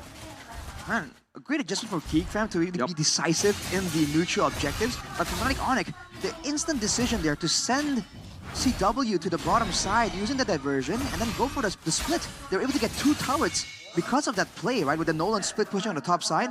But now, with the mid tower down, Geek Fam can use that as leverage to kind of cut off the rest of the map from that mid lane, right? That mid lane turret falling down means faster rotations, even faster than before for Geek Fam, and also opens up the jungle. So if Kyrie was just farming up, trying to keep up in levels of Vincent, he's already failing there. Now with the jungle more exposed, it's even more dangerous for him too. BOD completed as well. There's pathway. Raging Sandstorm from Keyboy. Gets out to safety, nothing. Burnt out really from both sides, just the 2 ultimate CW. Will take the entire Bennett's Rage. Sans, diversion, off angle, good flicker out. Vincent goes for the snipe under the turret. Sans going to be compromised as well. Weird positioning from Fnatic Onyx as they get punished. Keyboy with a flicker out though. Nolan in the bottom lane looking for the tier 2, should be able to get it. So at least it's a trade, 2 kills. CW and Sans for the tier 2. Mishaps for Fnatic Onyx. They're off position. The diversion was forced by Sans to pop in front of Beloyski, and CW, he ate all the damage of the Bennett's Rage. And now, thankfully they don't lose that topside turret, but again, they had to pay the price of losing 2 members. And on bottom, at least Kyrie was working on the turret. Turret down for 2 kills. You know, in theory, that's not really a bad trade for Fnatic Onyx. Now they're also already available for the next big neutral objective fight. And you can see that Veldora was actually on the bottom side, already going for a push. That's a diversion play to try and catch the rotators, but Geek Fam played safe. They rotate in a wide angle, and now you're gonna see Kyrie show on the bottom side. Will Geek Fam just rush this? No, they're gonna take a chill. But now they decide to pull the trigger. Bennett's Rage, yep. They're gonna try to blitz this down. Fnatic Onyx, do they react in time? No reaction. Free ward for Geek Fam. Well played. Holy smokes, they rush it down. And Geek Fam, this is not how you would pan the game to be. For Fnatic Onyx though, what are they supposed to do now? Fnatic Onyx, it's about waiting to the late game, I guess. CW, again, only level 11. Again, his items, he's only completed like 2, almost 3 items. So there's a chance for this game to go long enough until he actually scales up, does a lot of damage, right? Rez also gets tankier as time goes on. But again, have to make sure that they play around the surprising moments and not around the neutral objectives. Renner Apathy already towards CW. He popped into Entropy, so... 1v1. Yeah, that's a tier 2 for free in the bottom lane. That's 1v1 happening now. Veldora with the onward, catching Rez again. Infernal Pursuit of the Vengeance now with another realm popped in as well. Jandera just snipes him down with a basic attack. Again, Rez has fallen for the 5th time this game. Keyboy dealing no damage to a boy. He takes it like a man. The Nether Realm proves to be very crucial in the times where they want to fight, and a boy has been using it fantastically. Every time Rez wants to jump in, it's a fantastic Nether Realm from a boy. And the positioning of GeekFam to ensure that Fnatic Onyx have to spend a lot of time and effort and attention to really get to the backline, and even when they do, that's where the Nether Realm is popped. They're not, GeekFam aren't positioning their backliners in a vulnerable position and then trying to rely on the Nether Realm. It's a double layer of defense, and from positioning as well as the zoning coming through from Beloyski on the Hylas. That's what they're using to really get an advantage. But look at the damage, dude. A boy, half HP from a single rotation of spells. As GeekFam take the turrets slowly but surely, but that's the Holy Crystal completed for CW. That's a very significant power spike. We'll see if Beloyski can withstand that damage. We're gonna get the condition out. It's going to be Weather the Storm. For Fnatic Onyx, they have to hold as long as they can. I mean, San's late game damage will be very significant. Yet another damage as well from CW, who will be the one to provide the damage. But now the question becomes, will Kyrie be that significant? Because as a Nolan, you really want to snowball in the early game. So how will he proceed into the late game later on? He can still really pressure, force spells out, right? Maybe threaten and force out the Nether Realm. I think what's more important is to look at Vincent here on the Suyo. There have been so many questions of whether or not he can pull it off. And if he does, if he can, it's going to be a great addition to the potential of GeekFam. And he's doing great on this Suyo. Hasn't really been caught off guard, hasn't really been caught out of position. And he's using the kit quite reliably. It seems like he has a lot of time on this hero at this point. And he's kind of really good at deciding when and where and what spell to use at what moment.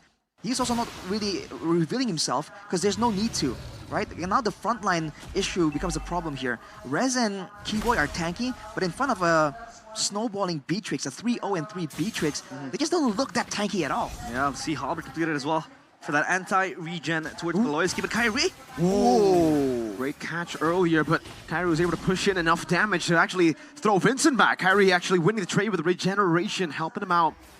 But it's okay for Vincent. He can go back to his own jungle too. So for both these jungles, yeah, it was just a bit of a, you know, a jab at each other.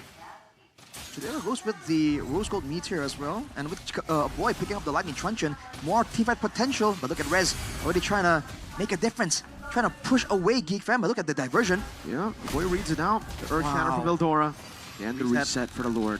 Yeah, they're just juggling it around, and the taunt wasn't baited out. Beloyski should still be good. Has revitalized as well. Oh, Veldora! Earth Shatter and the onward Rez. I thought he was isolated, but actually is him escaping. Popping into Vengeance and GeekFam respected. Oh! The double snipe from Vincent and Chidera. CW and Rez are forced back. And this is a free Lord for GeekFam because of the snipes. 2 hitmans in the family, and that is Vincent and Chidera. Just wanting to snipe down Fnatic Onyx, and just because of that single bullet multiplied by 2, Fnatic Onyx scamper away, and they relinquish control of the Lord. In a way, that kind of played okay for Fnatic Onyx as well, because the wave was pushing on the top side. The fact that they did not end up going for a risky maneuver there, and they were able to actually protect the top side base turret. It's a small win, but look at Kyrie. What is he doing here? What is he scheming? Cutting the wave is just not letting GeekFam have the privileges of building that minion wave. I feel like they want to crash it into the base. But he has let the wave pass. I think he was looking for some kind of takeoff. Going for a flank angle right here when they least expect it, maybe. See how that pays off. He's taking it very, very slow as the waves, crashing at the same time almost. Boom. Entropy from CW to escape from the Render's apathy. Now Chidera on the Nibiru. Veldora dealing with the waves. Disengage, but the Lord has already dealt with 1 base turret. Oh, now Kyrie jumps up the Fracture. A Boy able to flicker out in time as Keyboy gets stunned up. Lord brought into the mid lane. It will not hit the base, but it actually gave GeekFam the opportunity to go for the 2nd base turret in the mid lane. 2 base turrets, and it's the far one away from the next neutral objective. It's easy as flipping the palm of your hands, and GeekFam get it done so easily. Now they have so much comfortability into trying to siege towards Onyx base. And now, Fnatic Onyx, they have to address the pressure coming in, threatening their base. By all means, they can still try and make use of the diversion to try and deal with this macro play. But man, GeekFam has everything working in their favor here in the next neutral objective fight. The team fights, the AoE, the damage output, even the waves. Especially with Beloyski here, has just picked up the Twilight Armor as well. Again, this item was kind of buffed in the last patch, the last big patch. So now, oh man, if Fnatic are trying to match that kind of burst, even onto Beloyski, it won't be that simple any longer. Oof, look at Kyrie though. Yeah, Kyrie is just in the shadows looming. He's not necessarily mirroring the movements of Vincent. I mean, it's way too late to do just that as well. It's down to 16 minutes now. He's just looking for a flank angle. Maybe, you know, San's gonna yeet him out with the diversion. But it's so hard for Fnatic Onyx now. I mean, Chidera feels like he has aimbot as well with the Renner's Apathy. Yeah.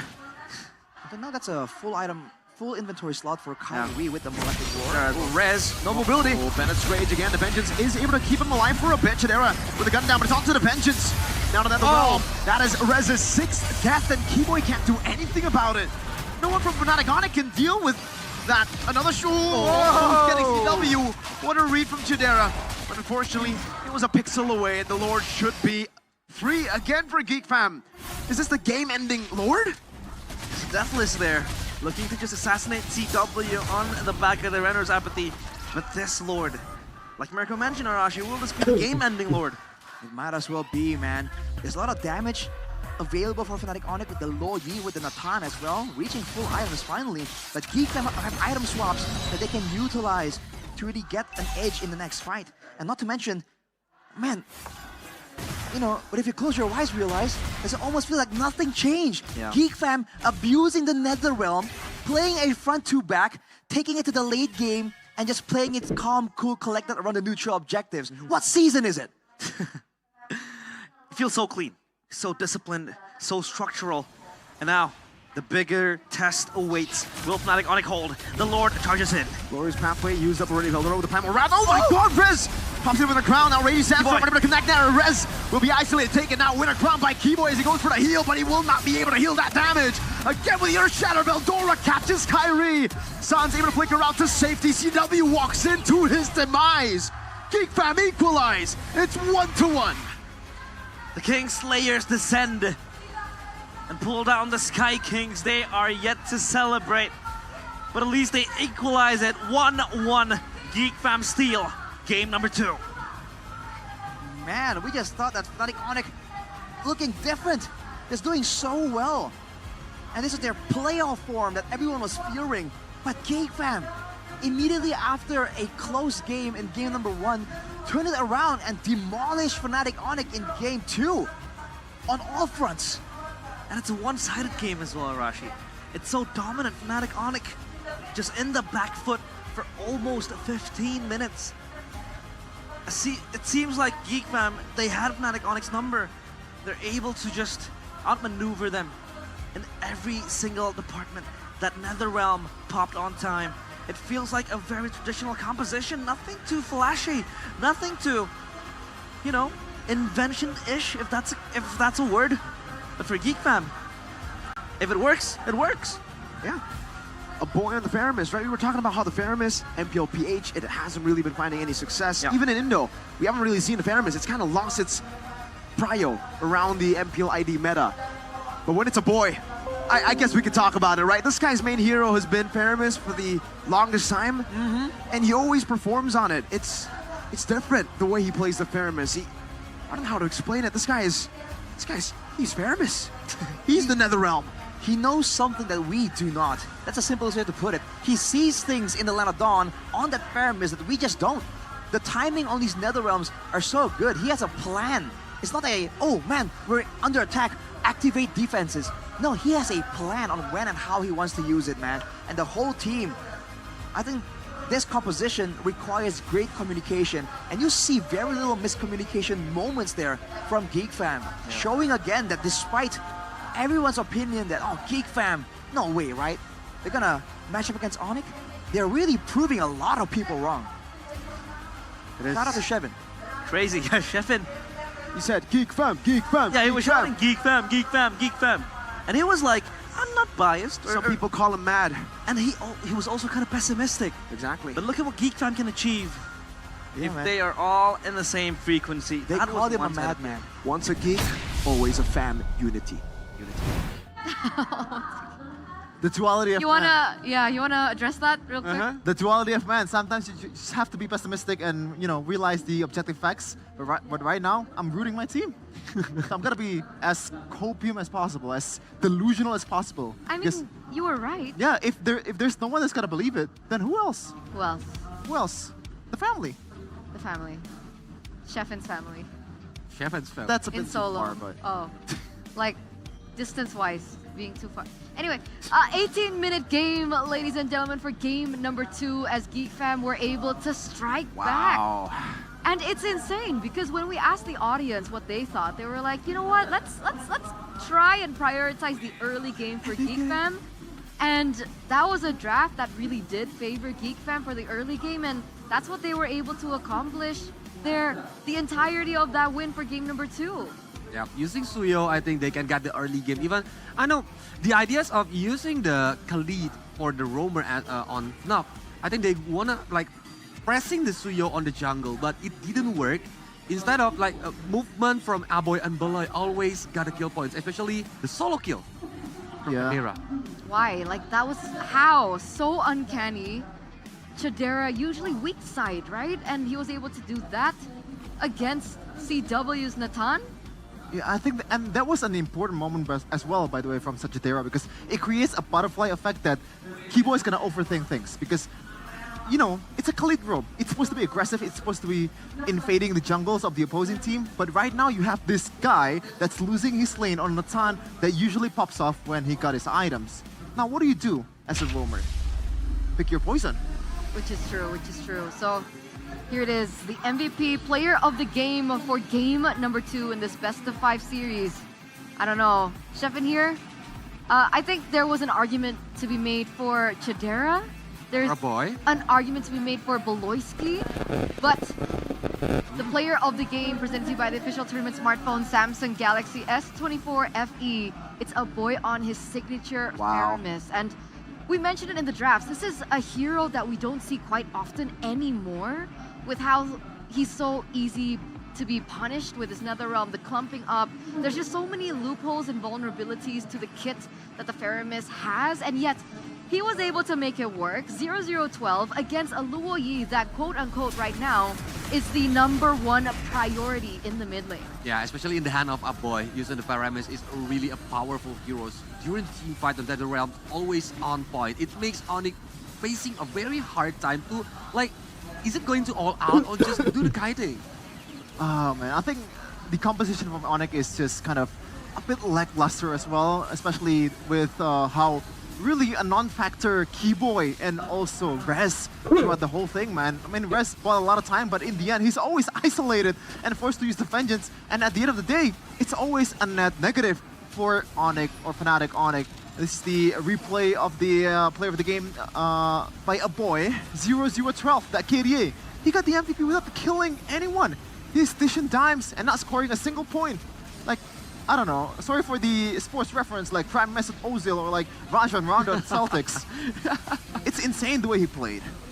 Yeah, but I think, yeah, for the Netherrealm and of course the Ghost Stampede and the other things that Aboy do for his teammates, he always like picking up the movement of all of the movement from his teammates. Look at this.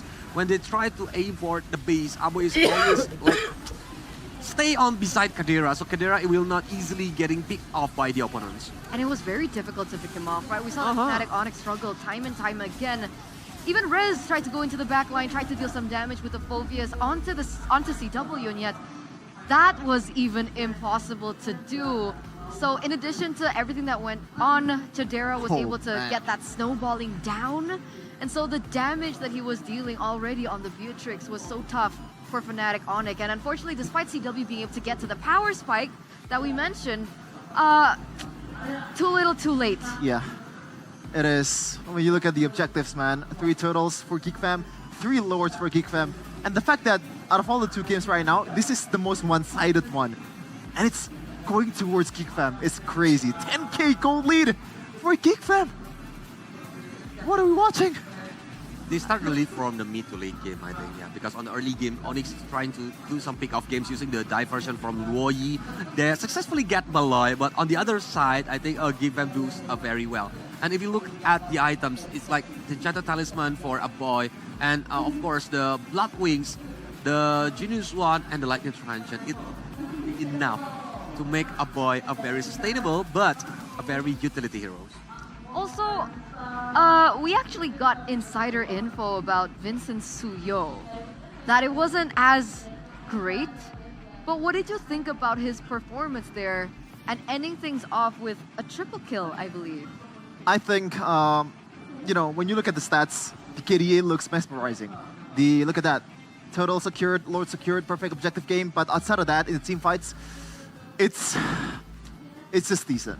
Again, like this is like, it reminds me of the game where Vincent uses Nolan and he got like 9-0-10 KDA, 9-0-10, and we didn't give him MVP. Why? Because he's just feeding off what Peloyski and Apoy give to him. And to be fair, it's a right way to play, it's a standard way to play, but I think in the playoffs, if you want to be the representative of Indonesia, you gotta do more in the next bout you're gonna have on this hero. Do you agree? You means you want to see Vincent as the initiator? No, I mean just a bit more active, is what I'm trying to say. Like on the rotation, on mobility. But yeah, I'm quite agree with that because using Suyo where the powers is on the early game, he can do some like a quick kidnapping the opponents. It's really important for Suyo to make the movement. We didn't see it on this game because all of the movement it start from a boy and Maloy. Okay, so one thing to note for Vincent, be a little bit more active, right? But regardless, he got highest GPM, if I'm not mistaken, right? That's Vincent, right? But he's always farming all over the place, man. That's true, that's true. So, a 1-1, we're still a game away from match point, and this could go in anyone's favor. Shevin, how are you feeling right now? Well, I'm feeling great. Yeah? If it's not, you know, obvious enough, you know, from my expression right now. Is this expected from you? No, but I'm welcoming the surprise. Okay, that makes sense. I went for 4-3 Fnatic Onyx. 4-3? 4-3. The grand I mean, finals? 3-2. 3-2. 3-2, sorry. Where am I? Already in the grand finals. Oh. Yeah, I have the You same think Fnatic ideas. Onyx and Geek It's possible. I'm not a clairvoyant. I'm not Shevin. But what was your prediction for this? Yeah, I have the same ideas. I think it's 3-2 for Fnatic Onyx, but we didn't know until the game number 5 maybe, because both of them are really strong. Even on the paper, I think it's 50-50. 50-50? 50-50. They have their own specialty. Do you agree? I didn't say 50-50. I would say like you don't trust your team? Well, in a way, I look at the data and all that stuff. I look at something that Geekfam can really pull off compared to Fnatic Onyx, and that's why I said to, you know, the boys down there that Geekfam's gonna lose 3-1. But I'm welcoming the surprise. I said to them, like, I would love to be proven wrong. In fact, I want me to be wrong. I like it. Yeah. He's realistic. And realistically speaking, in this day and age, we all need to use GoPay. For sure. Right? I mean, easy transactions, easy to use, easy, reliable, efficient, just everything you guys can actually get if you go and use the go-to wallet for gamers with huge damage. Imagine this, you can grab diamonds, right? While GoPay Games treats you with up to a 15k cashback. Oh man. How is that not value? And on top of that, you guys can also top up on diamonds on the GoPay Games, and you guys can also get 15k of your balance back. I think the best place to top up games with always fair and cheap prices is GoPay Games. Payments are also easy and secure because you can pay directly with GoPay. Head straight up to top up at gopay.co.id/games/top up diamonds and GoPay will treat you with up to 15k cashback. What are you doing, Eterna? What? But yeah, anyway, if you haven't tried it yet, there's a new thing in GoPay. You can put your favorite team in MPL Indonesia matches on the GoPay app and collect as many tokens as possible. What do those tokens do, Eterna? It's to win free prizes from MLBB skins, GoPay coins, gaming phones, and electric motorbikes. Wow. You want that? I love that. I can go to work with it. Can you drive though? Yeah, I can. I have a license. Oh. I'll show you after. Or you can go to the traditional market? Wow. I have both really? licenses. Yeah. Why is it But surprising? Can you ride it? Yeah, I can. You? I drive Goni. Doubt. You know, what's not to doubt is GoPay because you guys can also buy credit as well. So, you know, if you're feeling like, oh man, my package just died, I don't know where to buy it, GoPay, all right? You guys can get 15K worth of credit for only 9,900. Ooh.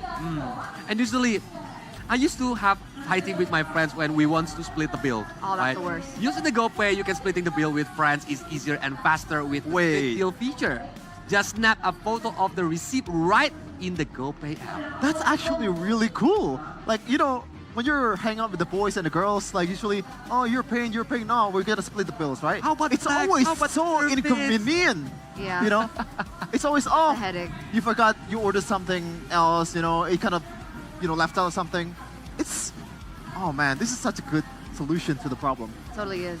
Yeah. Totally is. Unless you have Mirko, like you can just ask Mirko to pay for everything. That's also an option. But... Shout out to Mr. Freddy Coho. He actually, he bought me a Geek Fam jersey down there. Aw. Hey. How come you... Shout out to my not boy. fair. Love you, Daddy Mirko. What? Because I'm broke, Eterna. Are you broke? No. Yeah. No, Should I'm buy not me something broke. too. I mean, I could hook you up with something of value too, like the Kadia Discord, maybe. I'll accept that. I think that's a cool gift. Yeah. But the thing is, Eterna, I can get it for free without your help. Not if I didn't tell you, and not if I didn't tell you guys back at home, ladies and gentlemen. Don't forget to check out at Kadia Gaming. Follow them as well on their social media. Because, you know, Kadia is not just about esports, it's for all game communities as well as fans. It's idea. Kadia. With Q, it's like Q. It's called Coca-Cola. Wait. In Arabic. Can you repeat? How you call it? Idea. Kadia. I think so. Okay. Trust me, I'm 10% Arabic. No, I believe you. Yeah. So, feel the sensation of entering the world of gaming in real life with the most complete facilities. And, you know, not just the Discord, they also have a real life city in Kadia City that you guys can actually experience. Like, I hope to one day be able to come over there. I hope so too, because it's not just about esports, it's all for games, communities, and fans. Yeah, it's not just about games, guys. Actually, everything's about games for me. I don't know. What do you? Life is a game. Life is a game, but it's not a game for Fnatic Onyx if they still want to represent Indonesia at M6. So before we get into game number 3 to see the next victor, we are going to throw it over to our host, Alisa, Bude. What are you doing over there? Udah pertarungan yang sengit ya, kita akan melihat nih di game selanjutnya apakah bisa sama-sama mengejar poinnya dan kita pastikan kita akan melihat siapakah yang akan mendapatkan poin ketiga terlebih dahulu. Betul. Tapi Bude, kalau dari tadi kita udah deg-degan ya nontonin game dari Fnatic Onyx dan juga Geek.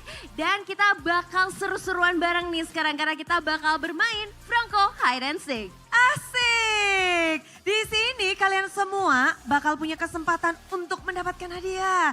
Ingatkah kalian pada season lalu dan di season ini akan ada activity yang tentu saja akan kita bagikan hadiah kalau wakil dari kalian semua bisa mendapatkan kemenangan.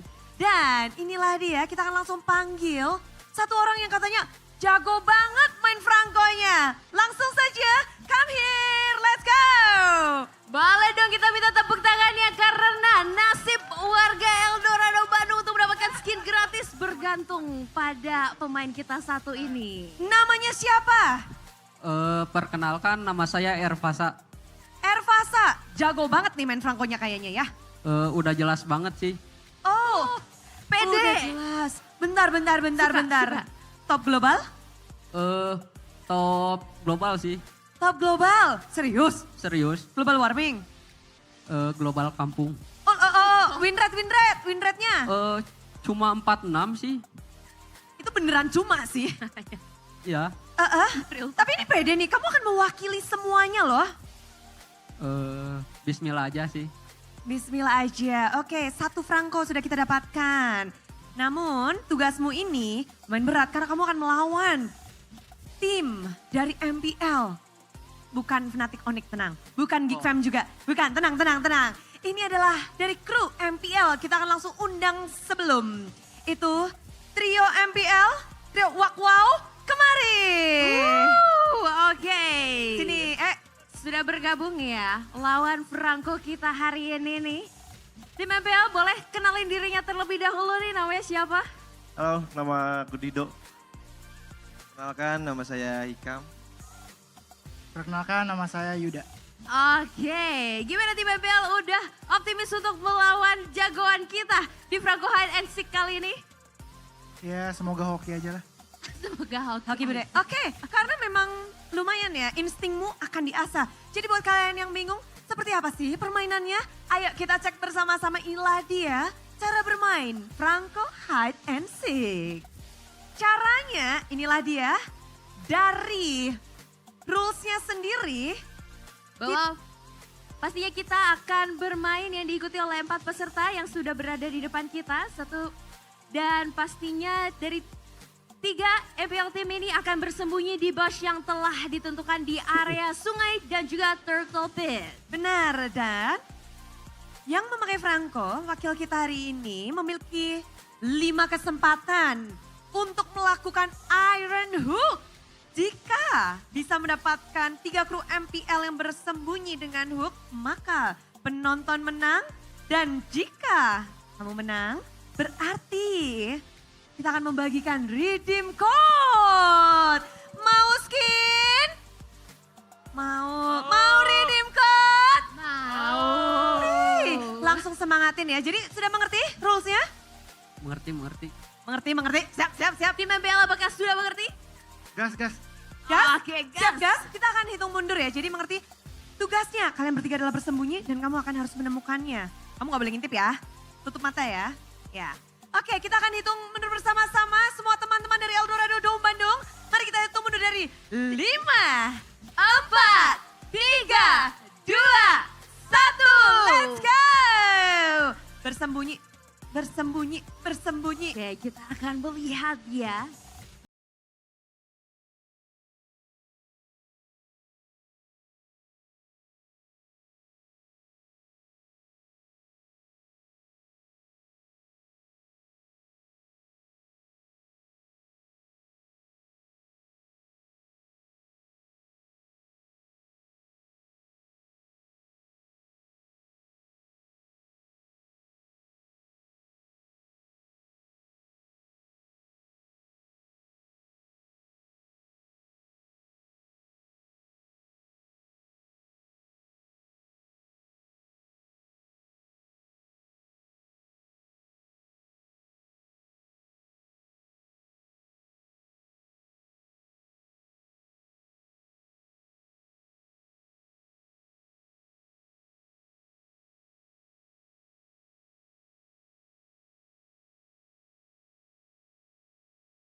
kita akan siap. Ini abang-abang Q masih bersembunyi dari tadi. Ya ampun, kita udah lupa loh ada tim MPL. MPL ya. Tenang, masih berlanjut. Dan kita akan masuk ke dalam Land of Down. Oke. R, tahu kan arahnya kemana? Bismillah. Bismillah. Penonton, MPL, fans kasih tahu nih. Maju, maju, maju. Mana nih arahnya, bener nggak? Jadi Malas penonton selonjoran. boleh ya ikutan memberitahukan. Ayo, kamu mau narik kemana? Kanan apa kiri? Kanan kiri, kanan atau kiri? Mana Ayo, kasih tahu penonton dong. kanan atau kiri? Ayo. Itu Ini tuh. skin ditarik dong. Skin gratis kalian bergantung Tarik, pada satu. penonton. Aduh, gagal. Aduh. Satu gagal. Masih ada kesempatan. Let's go. Ayo R. R. Minta bantuan penonton. Call a friend boleh ya. Maju apa mundur, apa kanan apa kiri? Nah. Ah! Dikit lagi. 2 kesempatan gagal, let's go. Masih ada Tuh. 3 lagi R. Mereka sih pada teriak dikit lagi, berarti masih arah yang tipis. Ada arah yang tipis yang tadi. Yang tadi, bener. Yang tadi. Kamu gak boleh masuk, push. Coba putar balik. Masa, ayo putar balik dikit. Aduh salah, kanan. Maju tuh kata penonton, maju. Maju. Ayo penonton lebih kencang lagi suaranya. Tarik. Apakah dapat di situ? Apakah ngumpetnya di situ? Yuk. Ini penonton langsung kayak, ayo. Nah. Tarik. Loh. Gak apa-apa, tarik aja itu.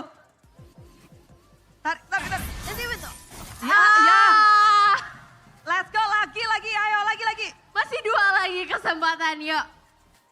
Yuk. Ini dari tadi padahal si Cloud-nya diem aja ya. Ini emang 46%.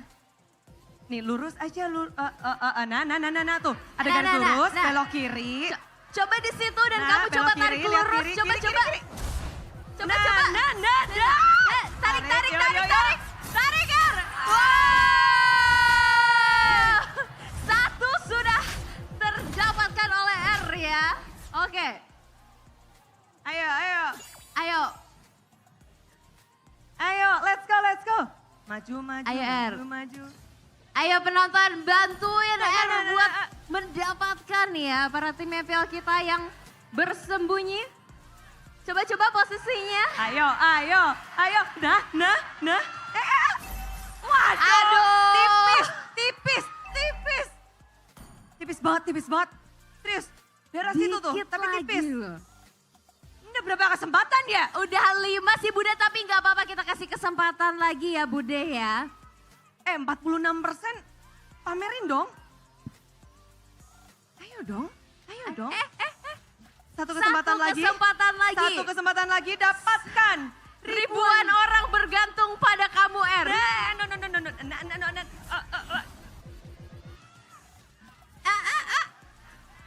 Balik badan. Iya. Dan habis. Kamu hanya mendapatkan 1. Kenapa? Apa kendalamu? Yang ngasih taunya bingung sih kanan kiri Bude. Kan ente yang pakai perangko. Kumaha? Jadi goyah pikirannya Bude. Oh, jadi nggak fokus Bude dengerin penonton ya. Padahal mau dibantuin ya. Tapi nggak apa-apa karena kamu udah ngedapetin satu dan Bude seneng banget semangat dari Eldorado Dome Bandung. Kita akan tetap bagikan Alisa redeem code. Silahkan ya disiapkan handphone dan jempol-jempolnya karena redeem code ini akan kita bagikan untuk teman-teman semua dan bisa berkesempatan untuk mendapatkan skin gratis. Oke, apakah semua sudah siap? Ayo. Belum? Siapin dulu ponselnya. Boleh? Siapa cepat, ngelek katanya. iya dapat. Seru banget nih di Eldorado Dome. Dan 3, 2, 1. Inilah dia Redeem Code. Code. Let's go.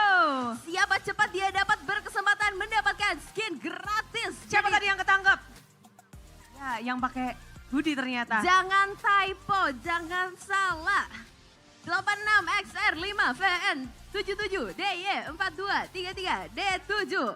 Coba kata-kata penutupan untuk hari ini. Dan tentu saja untuk kemenanganmu. Hoki bude, hoki bude. 2 kali pula. Hoki bude. Geekfam bakal hoki nggak nih? Hoki sih harusnya. Wow.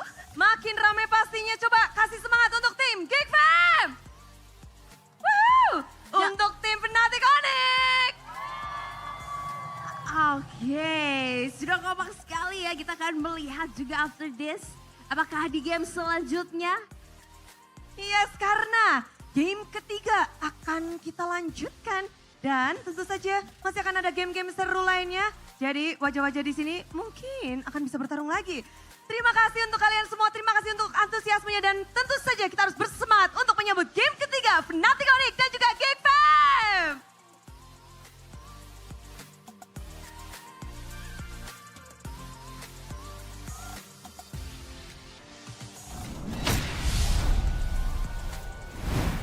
Welcome back, ladies and gentlemen, to the English panel with me, Eterna, alongside with Kolios as well as Sheffin. And in that short break before we get into game number 3, we did see some of the audience participating in activities that you guys can actually participate to as well if you guys can come over to the venue here at El Dorado, Bandung. They did a, what would you call that? A Franco? Hide and seek. Hide and seek. They Yeah. played hide and seek on a Franco. And the stakes, I think the one that won, they're gonna have a free phone. Yeah. Yeah, free phone, right? There's so many prizes that await all of you guys who actually participate in the hide and seek, and it is including a Samsung phone. Yeah, it's not just hide and seek. I heard there's gonna be Johnson race. Oh, again. It'll be fun. I mean, if you don't really enter the arena, you can still enjoy the festival. It's a whole lot of fun. You can see the merch in the booths, you know, unless your team is not in the playoffs. I'm sorry for you. But yeah, you can just eat some stuff that we prepared there, a lot of yummy stuff. Yeah, it's a whole lot of fun, Eterna. And you could also meet Sheffin. I don't think no one wants to meet. You know, when I'm not casting, Yeah? I like read the comments, Yeah? and you have so many fans. Yeah, where's Sheffin looking so cute today. Sheffin so handsome. Oh, a lot of girl fans. I think you're describing yourself, Eterna. No, guys. I could pull up the comment section right now. Chat right now. Let's see how many thirst comments for Eterna. No, guys. No, seriously though. Right? Okay, let's get back into the matchup. Okay, Fnatic, Onyx, and Geekfam now back to a 1-1. So we're now going to game number 3. Any predictions as to how this will pan out? But before we get into that, let's take a look at the Suyo win rate. Top 5. All right, MPL ID. Still at 100%. We have MPL MENA at 75%. We have PH at 62%. We have SG 60%. KH 52%. How do you think the Suyo is performing here for MPL ID in particular? I think so far it's the third time. Last game is the third time that Suyo comes today. And every time the team got Suyo, I think they can play very good early game. They can press the opponents, they can move to the turtle very comfortably. What do you think about it? I think, there's no Arashi right now. I think the Suyo is Suyoi and Sugoi. Wow. Do you know what that means? No, I don't. Yep, I know. Suyoi, it means it's strong. Okay. Sugoi means Awesome. it's amazing. Oh. Is it also kawaii? Depends on your preferences. Why do I even try? What about the audience, right? Let's ask them. How can Fnatic Onyx win in game number 3? Drumroll please. And Wow. voting shows 45% prioritize Suyo. Okay, so Suyo is a big topic, and we did see some differences when it comes down to the win rate in certain regions.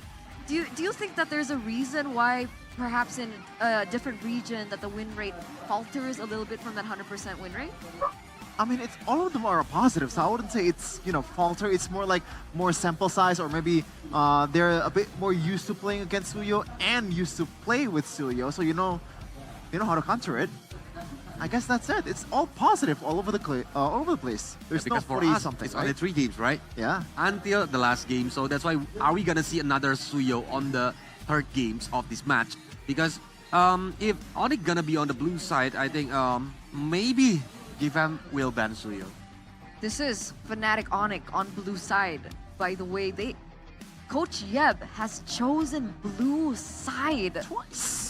It's been season after season after season that he keeps choosing red side as his comfortable side. Can you guys guess why there's a sudden shift here in the playoffs? Well, mostly because so far the one that used the blue side, it's always the one that's picking Suyo, right? That's how prioritized Suyo is. That's why they would need to the blue side. If the opponents is like not banning the Suyo, they want the Suyo, the first pick on Suyo. Even though the Suyo is getting banned, maybe they can get Edith or the other powerful heroes.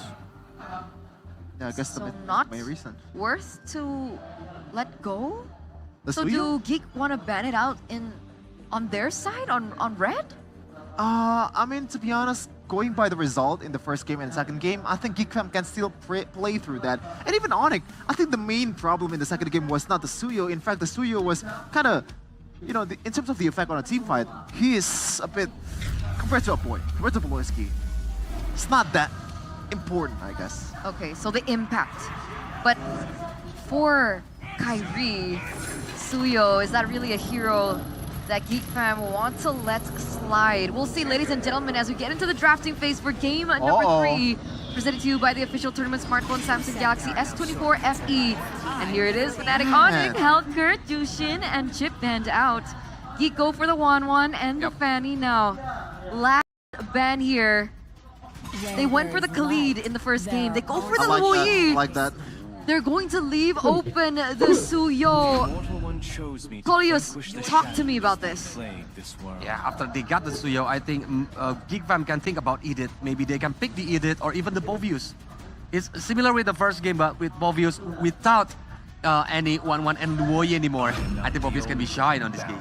I think put some emphasis on towards Vincent's hero first in the first phase at least.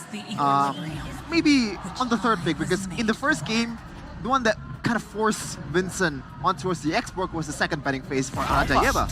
Yeah, I think Alpha would be amazing here against a Suyo, against a Hylos, some kind of you know, shredder with the true damage, and it also complements well with the reload manipulation coming in from a boy.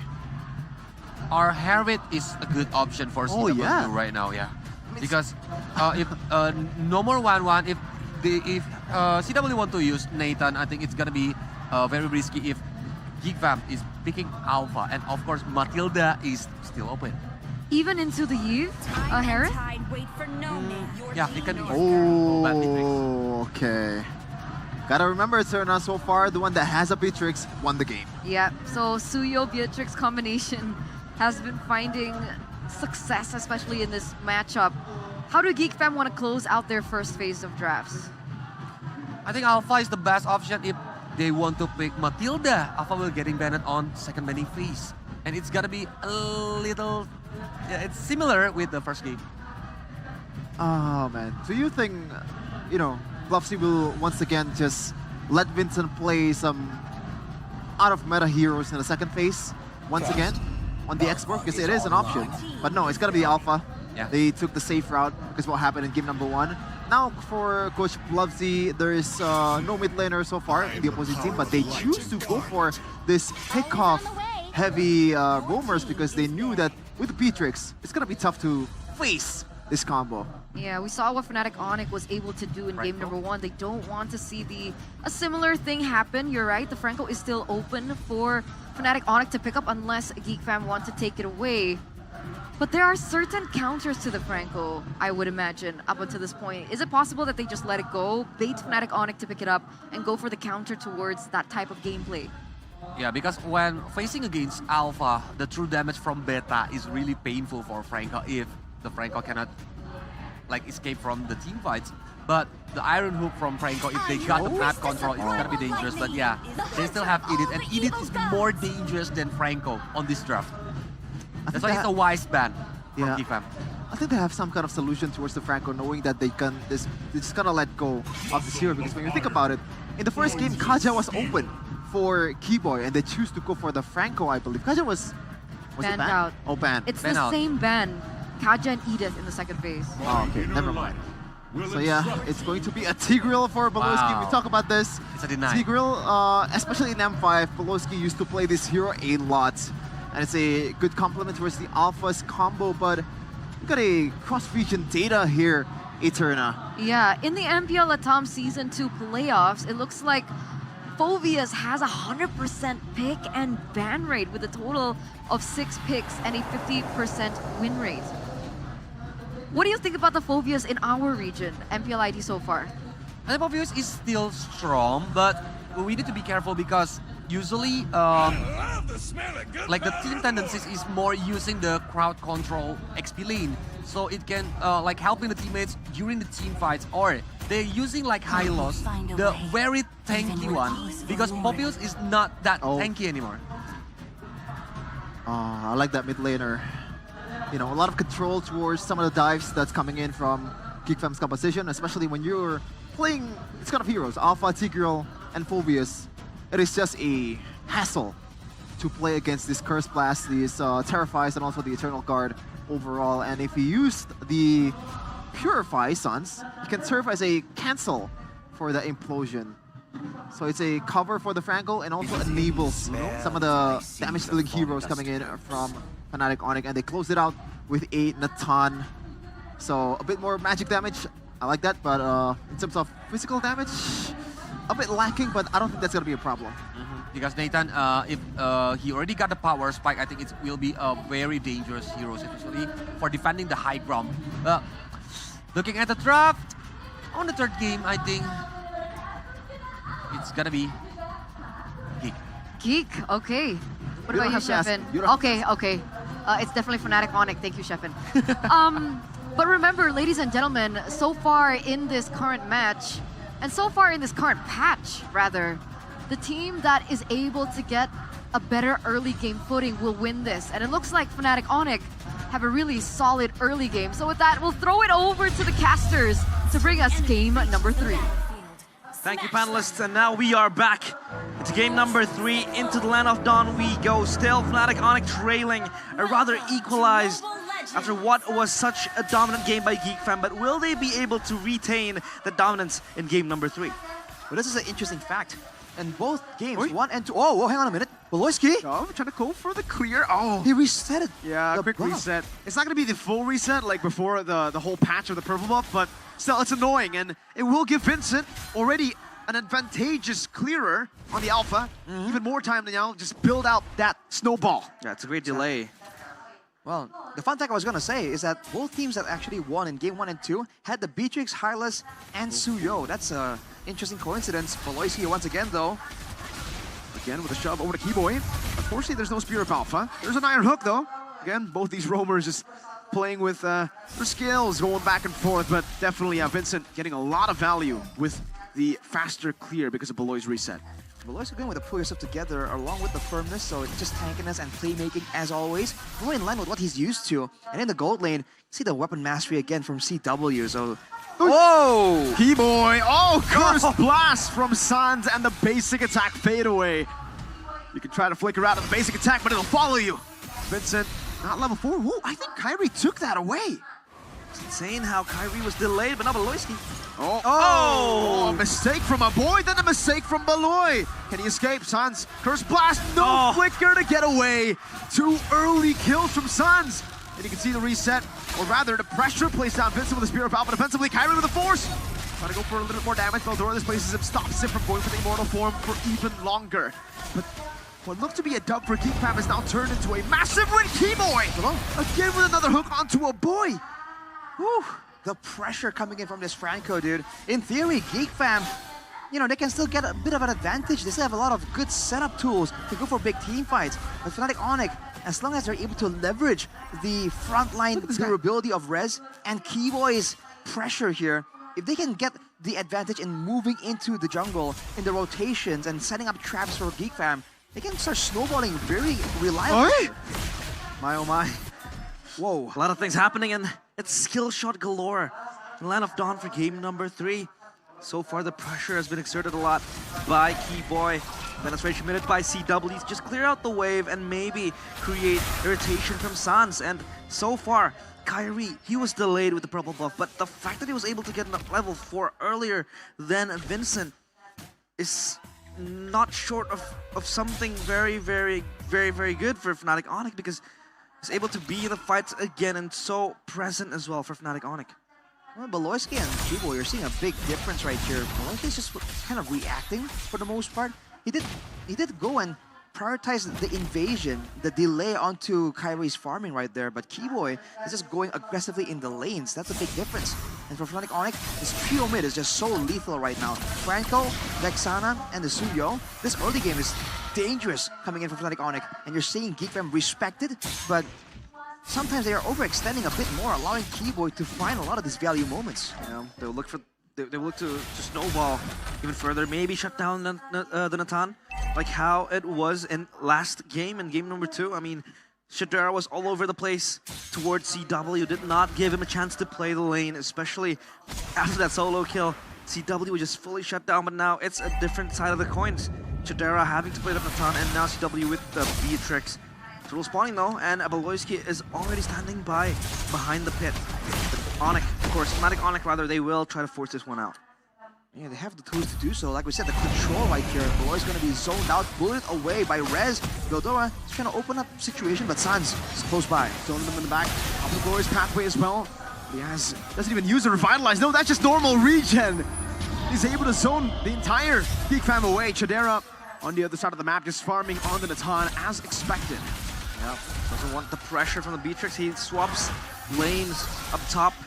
And Rez is there to catch the wave as well. They look to invade the purple, but nah, Geek Fam, they deny it. Gildora though, 1v3 potentially, but no, it's too durable, the Phobias, so Fnatic Onyx won't be going for that risky play.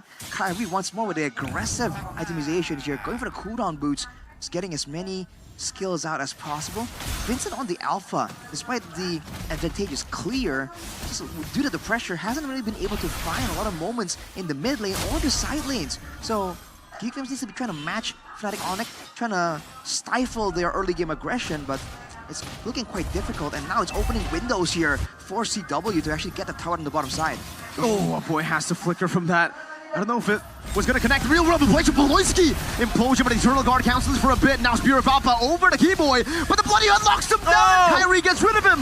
Beldora the Flaker able to find the Demonic Force. Now over to the Infernal Pursuit. Chadera getting a kill over to Rez as well. And it becomes a 2-for-2. Geek Fam looking at damage from Kyrie. Did not expect that. Chadera definitely has to respect that now. And to the mid lane, it's a tier 1, so in favor of Fnatic Onyx still. 2-4-2, and it was an instant trade. A lot of things happening. Who won that trade, Arashi? I gotta say, Fnatic Onyx definitely came out on top there. The mid turret that's just so critical right here. Talking about rotations, right? How important it is to get the trio mid prio in the current meta. Usually teams would kind of expend resources just to save that one middle, the first middle turret there in the mid lane. But Fnatic Onyx were able to get it for free technically, and they still came out kind of equal in that engagement.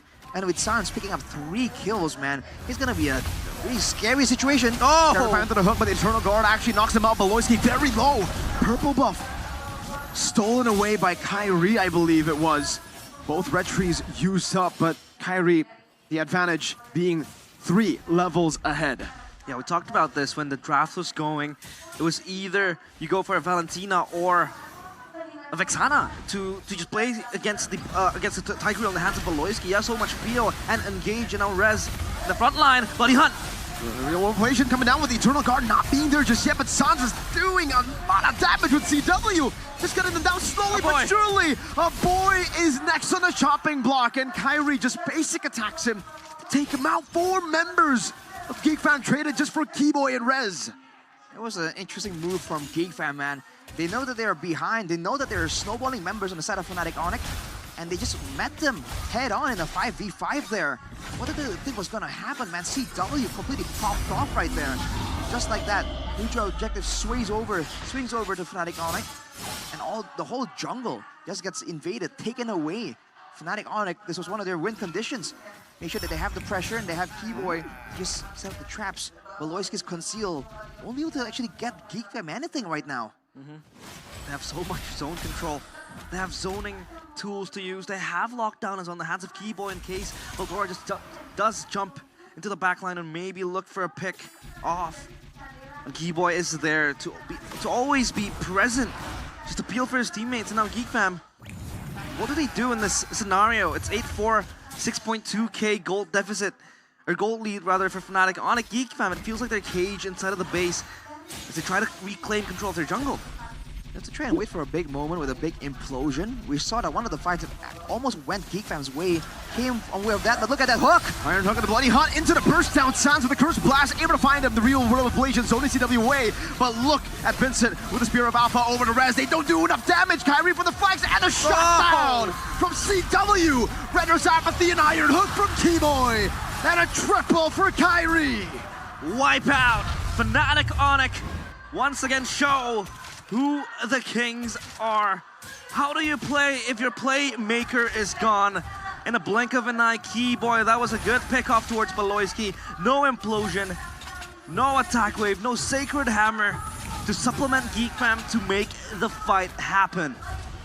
What can GeekFam do right now, man? In the front to back, they can't really come out on top. They do have ways to kind of play the high ground technically. If they buy enough time, a boy in Chidera can do a lot of damage. But then Vincent will fall off, and they're going to be very heavily reliant on magical damage. And until that point later, oh, Chidera! Looking for it, Eternal Guard actually catches him, but they go on to Sanzu! 4-man from Baloyski, no follow-up though! Fear of Alpha finding two! That's a good stun from Kyrie to disengage, to stop what looked to be a game-changing play from Baloyski. Arashi got the point. They're able to just go in. A boy, low HP, Kyrie gets the double. Not enough, not enough. Take down CW, take down Sans, but Kyrie has 7 kills. He's 5 levels ahead of Vincent as well. And he has more than enough damage to just secure this Lord outright. That was a step in the right direction for GeekFam, getting a couple of, actually 2 very value shutdowns there. The mid lane and the gold laner. That's almost ideal there. A play started by Baloyski, followed up by his team.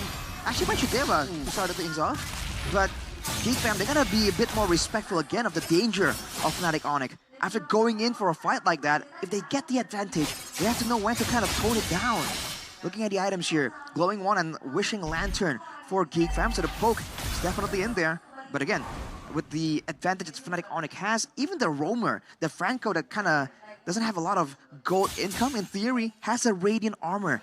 So it's going to be a tough, long, drawn-out fight for GeekFam to really get a lot of victories when it comes to the front to back. But if they can get the pickoffs, again, that is what they need to do, right? The lack of purifiers on CW is something that GeekFam can definitely abuse. Yeah, GeekFam has to be wary of that. Turn passive pop, Lord marching in. They might be able to scrap a few turrets, but the end is still way too far for them to think about. So Fnatic Onyx just play it safe. Oh boy, look at those hooks. That's the big problem, and no one can really take the hook without repercussion. Yeah, maybe Baloyski is tanky enough, but then afterwards, what does he do? Oh, wow. Gee, yeah, when your front line gets bursted like that from Kyrie's shot, I mean, that wasn't even the Renner. That 7-0 speaks for itself, I guess. Fnatic Onyx aren't able to take any of the base rows just yet, but man, this is looking scary. It's looking bleak. 8.5k gold lead. They can just freeze up the waves and continue to do what they've been doing in game 1. Yeah, we underlooked Kyrie somehow. He's a sleeping giant, 7-0. Has his items ready, and even Sans stacking up those damages. And Fnatic Onyx, it seems like they're taking it slow. Could Lord be the timer for them? Ooh. Oh, interesting. Very uncharacteristic mistakes from a boy, I would say. RWM? I think the idea is to use RWM's crowd control immunity to survive if the hook actually lands. Yeah, but usually he's like super nonchalant about it, you know? Exactly, usually he knows the spacing. calculation, 100%. The spacing. All right, now with that utility gone, hook! Now the Iron Hook connects, and now it's the burst down. CW just takes him out of the map instantly. No counterplay. What was Veldora supposed to do there? They just bursted down. Gotten away by CW. Was that a Renners or a burst damage that was just uncalculated? That was Bennett. Oh no. So Fnatic Onyx on the driver's seat comfortably. GeekFam, all they need to do is just reduce, reuse, and recycle. Do the same thing over and over again, rinse and repeat. They have to defend their base.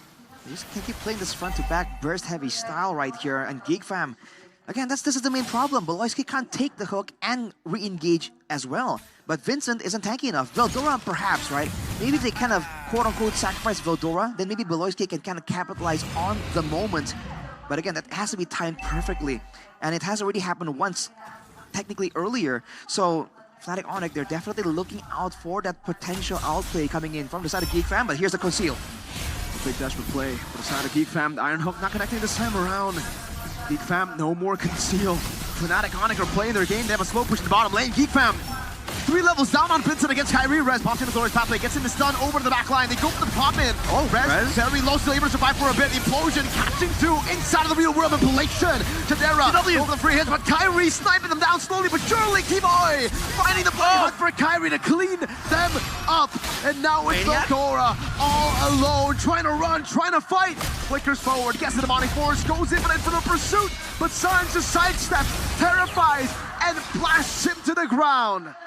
Kyrie, the Sky Prince, again hoists the crown. And this time he is 10-0, legendary, almost a maniac, stolen by Sans. But it's all good and dandy because he has the Lord and he's able to get 3 kills to his name. It's a great play by Geek Fam to start things off, getting the pick up onto Rez, isolating someone, finally getting a chance to get a bit of a head start in the fight. But afterwards, after using so many utilities again to try and get the initial success, they kept pushing their advantage, and that's where Kyrie was waiting in the wings, waiting for the right moment to strike. Again, 10k gold down. Geek Fam, I think they still have enough damage to kind of clear well, but if Fnatic Onyx attempts a play, disrupts the clearing, once the Lord comes through into the base for Geek Fam, this could still be an end angle for Fnatic Onyx. Yeah, they're looking for a tri-lane push. The Lord will march into the mid turret. And this time, Geek Fam, how long can they defend this? Well, they defend it in the side lanes. Mid lane open, Beloyski trying to go for the conceal play, but will not be able to find an angle. So Fnatic Onyx will just take it slow. They'll have 4 waves to play with, and they've already dealt with the entire wave that was in Geek Fam's base. Well, take a look at Beloyski, right? He pops the conceal, looks for a play, maybe a flicker, implosion, but it's always cancelled because the zoning is so insane. Sans can just, pop the Deathly Grasp, and then Beloyski will go spinning around like a dead ball, and the RW popped up. Oh, a hook! Beloyski going to be locked down by the Bloody Hunt, actually cancelled by Chadera with the entropy there. B-Boy now forced to respect this. Geek Fam have damage now. Chadera has hit some of those power spikes, though he is still a glass cannon. A glass cannon can still hurt very much. And look at that Heptasis built in by CW. I thought the burst was dangerous earlier. It's gonna be even more now. Geek Fam going for the defense yet again. Fnatic Onyx, they really want to get this final base turret. Oh, Veldora catches up this time with the implosion. CW caught off guard. Void Blast to take him down. Again, Geek Fam always able to find these moments in a base defense. I'm surprised that all the resources burned by Geek Fam there to secure that kill on the CW. Fnatic Onyx just weren't in position. They didn't even consider that it was a possibility right there, and that really costed them. CW done for 20 seconds right here.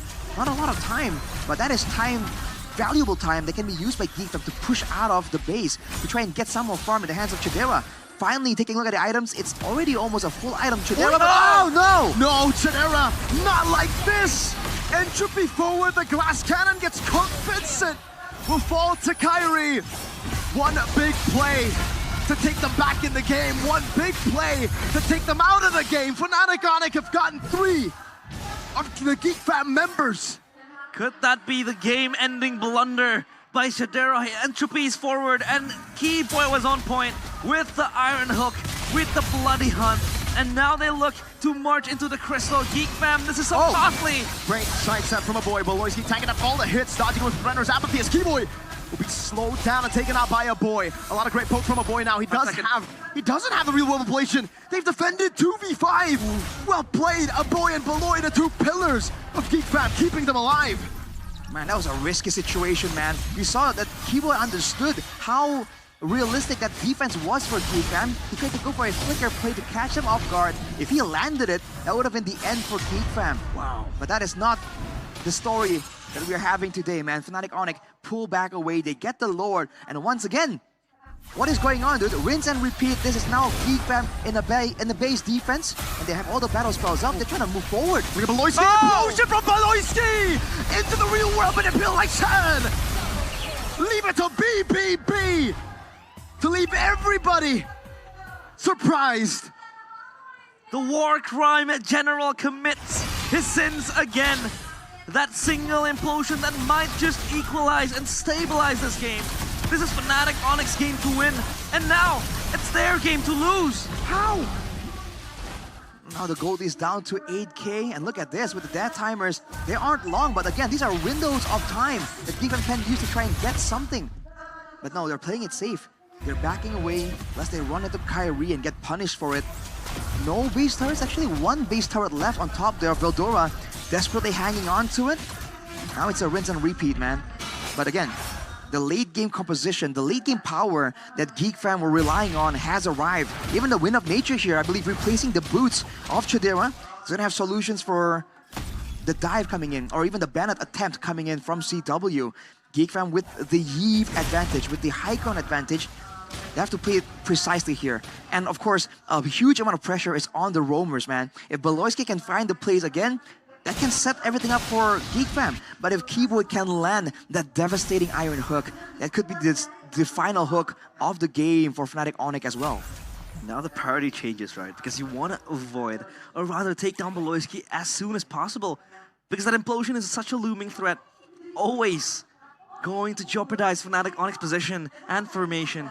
And so far, if you talk about the compositions, Geekfam, they have strong defense. Because that RWM is always going to be ready when the base is under threat, and Chidera. Even though that a few blunders has been committed, but that late game power is just so insane. It's just so good right now. And you can see the adjustment as well. You're seeing moments where Beloyski gets engaged on, but Chidera cancels that engage, and vice versa. You know, Beloyski gets caught, Vincent going in. So this team is actually working really well with each other.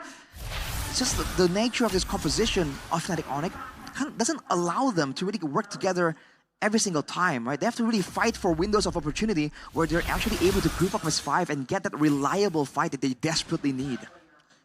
And now it's, of course, a game of momentum, a game of inches for both teams. For Beloyski, it's insane momentum, swift, but now Keyboy gets caught.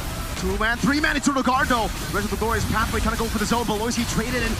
Chunk real low, the real world of blatant force up. Kyrie goes into the back line. Chidera doing some damage. Kyrie to be chased out by Chidera. Goes for the flicker forward, but will not be able to find the last shot as Kyrie bought the immortality in time. No members dying in that skirmish. Stalemate, both teams.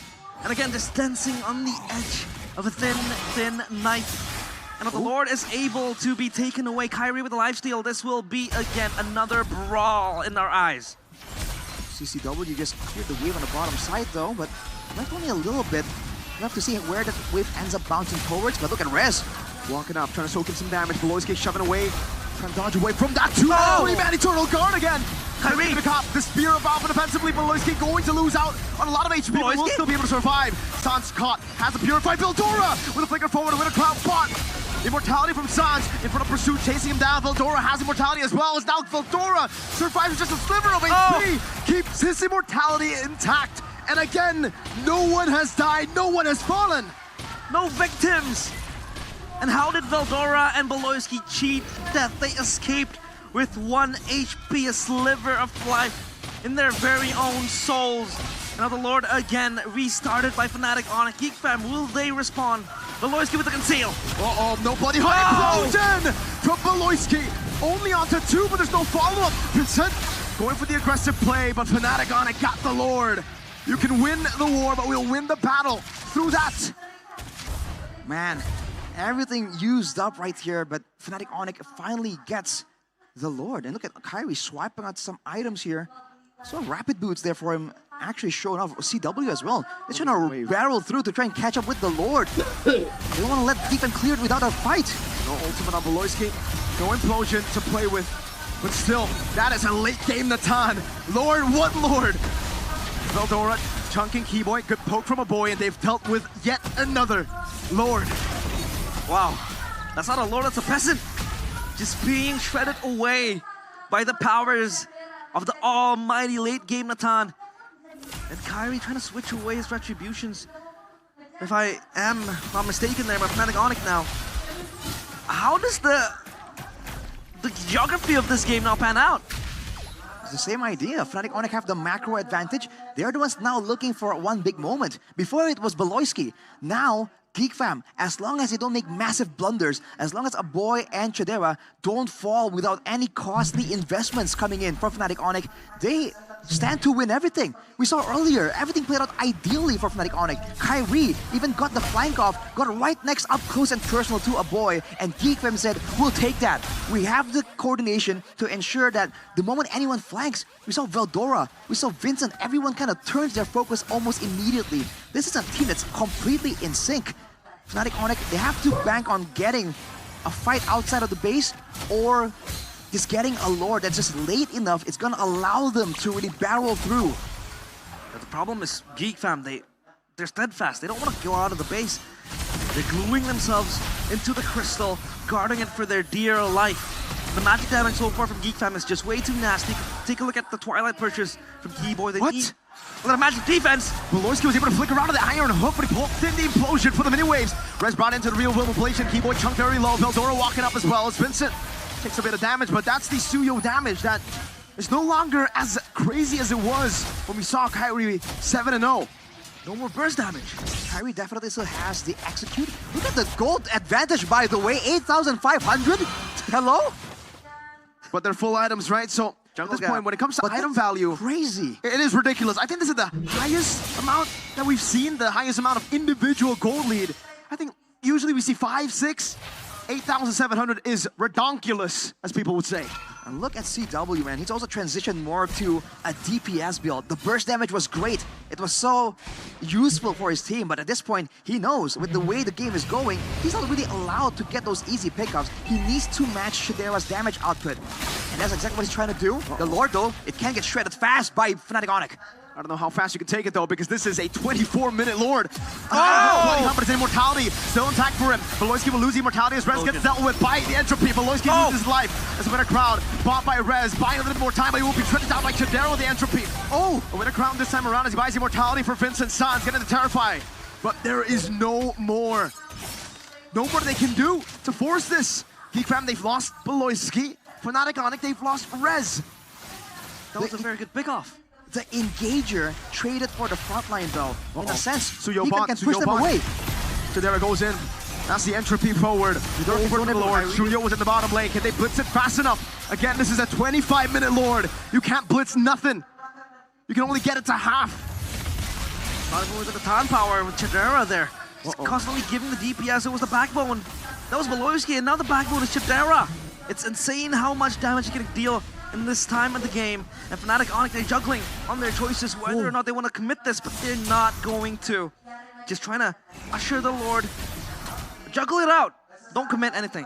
Kairi though has done the damage on the bottom side. The wave is pushing in favor of Fnatic Onyx. Now GeekFam will be forced to respawn sooner or later. I think sooner will be better.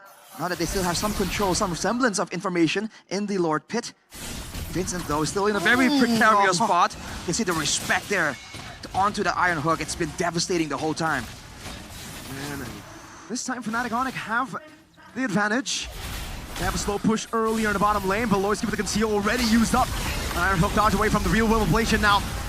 Towards the Lord, it's gonna be a 50-50. It's gonna be Kairi who wins it out. Beloyski with a jump back. It's gonna be Rez brought back into the team. Vincent taken down. GeekFam will get one, but it's a 1-for-1 again. It's a jungle for Rez.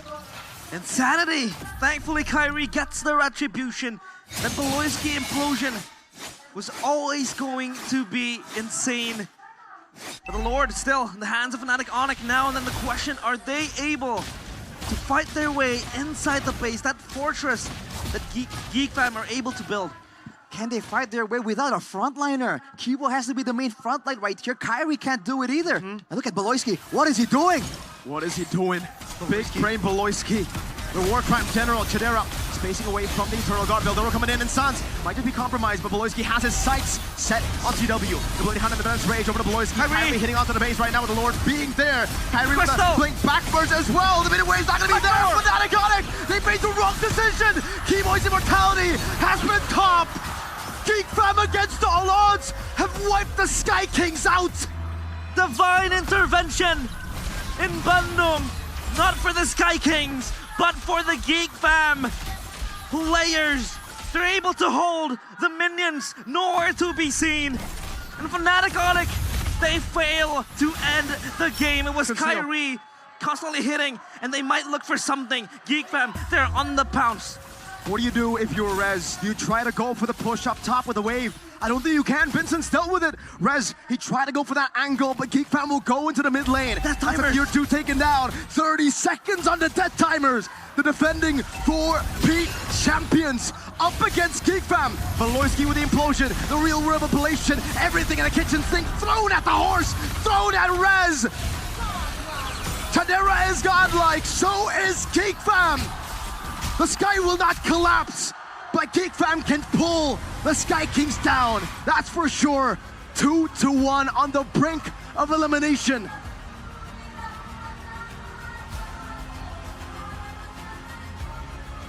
Vulnerably, so much happening in that game. Fnatic Onic, they have never been so vulnerable before.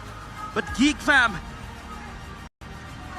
they pull it out, that last minute defense. Fnatic Onic now on the brink of elimination. Just one more game. Geek Fam, 2-1. When you play with margins so razor thin, you gotta be careful not to cut yourself. Fnatic Onic, slivers of HP away from denying, from taking that crystal away from Geek Fam. But they were able to do it. The rock solid defense of Geek Fam, man. Again and again. We thought it was gone. This perfect impenetrable shield of Geek Fam in the base. But here we are witnessing it yet again. And it has worked. Geek Fam match point.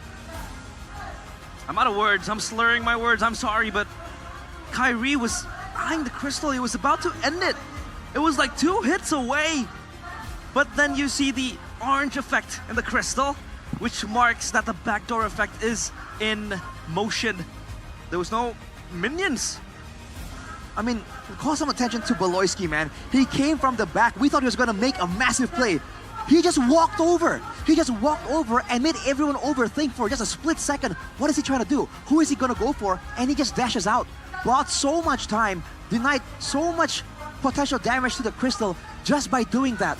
The bluff, the mind games from Big Brain Valoisky. That's why we call him Big Brain Valoisky.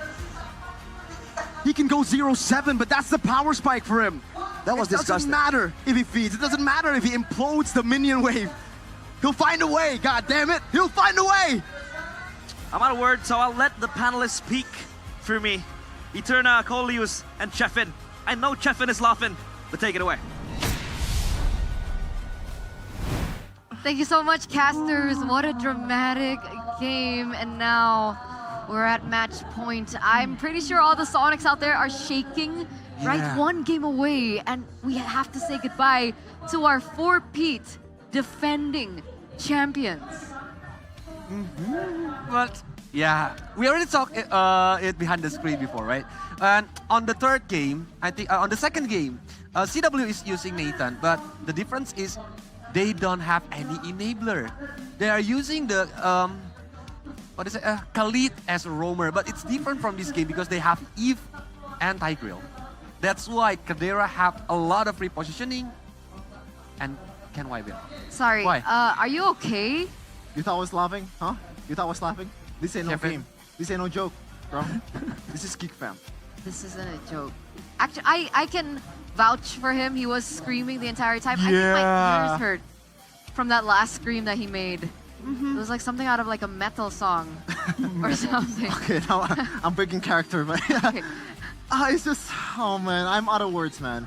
It is just, as they said earlier, divine intervention and also Valoisky. You know, sometimes he's a smart fella, sometimes he's a fart smeller. Yeah, that's the way it is. And Valoisky at a time, you know, he might implosion the minion, he might implosion 3 people at the same time. It's just the way he handled the pressure and also the late game burden that he has to bear. Because at that game, it was like Keyboy versus Valoisky. With the backing of Feldor, Chadera and also Sans because they were the one that has the responsibility to cancel the engages. I like that you highlight him because he's our player of the game presented to you by our official tournament smartphone Samsung Galaxy S24 FE. 89% team fight participation, by the way. And you guys were wondering about his choice of emblems, and we got to see it earlier on. Talk us through the emblems. Yeah, because he's using the putting ourselves together, so he will shorten the cooldown of the flicker. That's why he needs to wait for the momentum to use the flicker and implosion combo at the same time. And we already see it that Baloyski is very patient, wait for the momentum until he gets the flicker implosion moment, got CW, and CW is getting killed. Yeah, it's just insanity. But even that, Kyrie, man, like, let's talk about the guy too, even though he lost the game. It is just a whole different studio that he brought compared to Vincent. I'm sorry to say it, but it's just the reality of it. The approach and all that stuff is just way more creative than Vincent. Look at this, man. Look at this. Until? It's no telegraph, no momentum at all. He just caught them off guard. Mind you, they have the Lord, I think, at that point. What's the trigger? I guess that's just BBB things. Yep, BB. Rainbow Loy. Rainbow Loy thing. Yep, and this time I think it's overextend from Fnac, where they are trying to end the game, but the minute is already done by Kadera. So look at that. The animation of the shield of the base is active. So that's why that means Fnac is like getting the backdoor. Yeah, they're absorbing the damage coming out from the turret. That was the main problem. Overzealousness. Remember, it was what? An 8k gold lead for Kyrie alone? In the 24th minute, 11 minute, 8.5k gold lead for Fnatic Onyx. And God, it must be tilting to be them right now. That was their game to win. But this game is kind of deja vu with EVOS versus Geek Fam last season. You remember it? Talk us through it. Where Geek Fam lost. Had the Lord. They almost win. Brand's Maniac. It's depressing, to say the least. But look at this. Game duration, 28 minutes, 21 seconds. We officially have the longest game so far, Eterna. And it's just, oh man. I love it. It's just Keyboy versus Baloyski, the two, undoubtedly one of the two best roamers in the game for a long time. In the playoffs, where it all matters. And right now, they're on the verge of deciding who's gonna go to M6. No, wait. Hang on. We still have the upper bracket. I actually told Donnie that whoever comes out from this elimination game will go on to win MPL ID. Okay, let's clip that. Okay, Clippers, please clip that. We'll see. Because if he's right, that's an incredible prediction right there. Chef and the Witch Doctor. Clairvoyant. Very scary. But look at the items though, coming in from both teams. And CW, and as Arashi mentioned earlier, he was originally going for that Heptaseas, Hunter Strike build, that burst build towards the mid game and also the late game, but he changed it towards the TPS, knowing that right now the prime target for Onyx is not, well, it is definitely Chadera, but it's not really realistic, right? You have to take the front lines first. It's not easy. And Baloyski was the main target, hence he went for the DPS build. But it doesn't matter. It's BBB, bro. It is BBB. Able to create that moments. And I like that you mentioned the Keyboy versus BBB matchup, because for the first, I guess, 15 minutes, it was all Keyboy, right? Those hooks were incredible. At the right moment, at the right place, the follow-up was always there, so they were able to capitalize over the pickoffs that they got onto several other things on the map. They traded it for objectives, they traded it for map control. But for some reason, right, despite Baloyski not getting as many moments, it's a very reminiscent of the quantity, and then that final moments as well was insane. Wait a minute, is that 3 turrets secured for Geek Fam? Is that statistic right? Supposed to be. So they just rushed through the middle and no, all of them are intact? I think it's wrong, right? I don't know, man. But looking at the goal difference over time, look at that, man. Tilting. That's tilting. There's no yellow at all. Straight push. They're not supposed to win with this kind of goal difference. When they end the game, they were down in gold. But this is Mobile Legends. Yeah, this is the who beautiful destroy the best. Gonna win this game. Note who own most of the goal. And this also means that Suyo's 100% win rate has been broken. Yep. For the first time. Finally from on the MPL ID playoff, because I already see that with Nathan as the high ground defensive, and of course with the enabler heroes from Aboy and Baloy, Nathan will got a lot of free positioning, and they prove it. That's why I said it before behind the scene, right? To Sheven, like above 14 minutes, Onyx needs to like facing a nightmare, because the damage from Kadera is already too high. So maybe was that the pressure that they were under, that they made that massive mistake when they tried to force the end game? Might be, you know, because the kind of opportunity doesn't come often. You know, you got two, and the only remaining members are just defending the base, and it's an ton. The wave clear is insane. You have a setup, you have everything in your favor to win the late game. You have to somehow gamble at the end of the day, and unfortunately, the gamble didn't pay off. And I think it's not 100% not discipline, but it's a miscalculation. I mean, Chidera was not disciplined either. Yeah, do you want to talk about that? It's just, I think, the adrenaline rush, you know. I thought he kind of, you know, solved the problem, because in game number 1, he was like, there's some misplays. He didn't see the Wind of Nature getting built by Chidera, by CW, hence he went for the Spear of Destruction. In game number 2, there were some moments where I think, oh, Chidera might go for this one, but he actually backed off because he knew that the risk was too high. Now in game 3, the problem is coming back, bro. Chill. Take a chill pill. I think everyone kind of needs to chill, honestly. And even backstage, Colliers as well mentioned, man, this feels like a grand finals match. It was so intense. Sheffin, please, when you're watching, don't stand too close to the edge of the stage. We are scared. We're scared for you. Okay? My bad. Okay, we don't want to lose you. That's so sweet. Anyway, let's throw it over to our host before we get into the next game. Remember, we're at match point. But let's see what Bude Clara Mongstar as well as Alyssa are doing.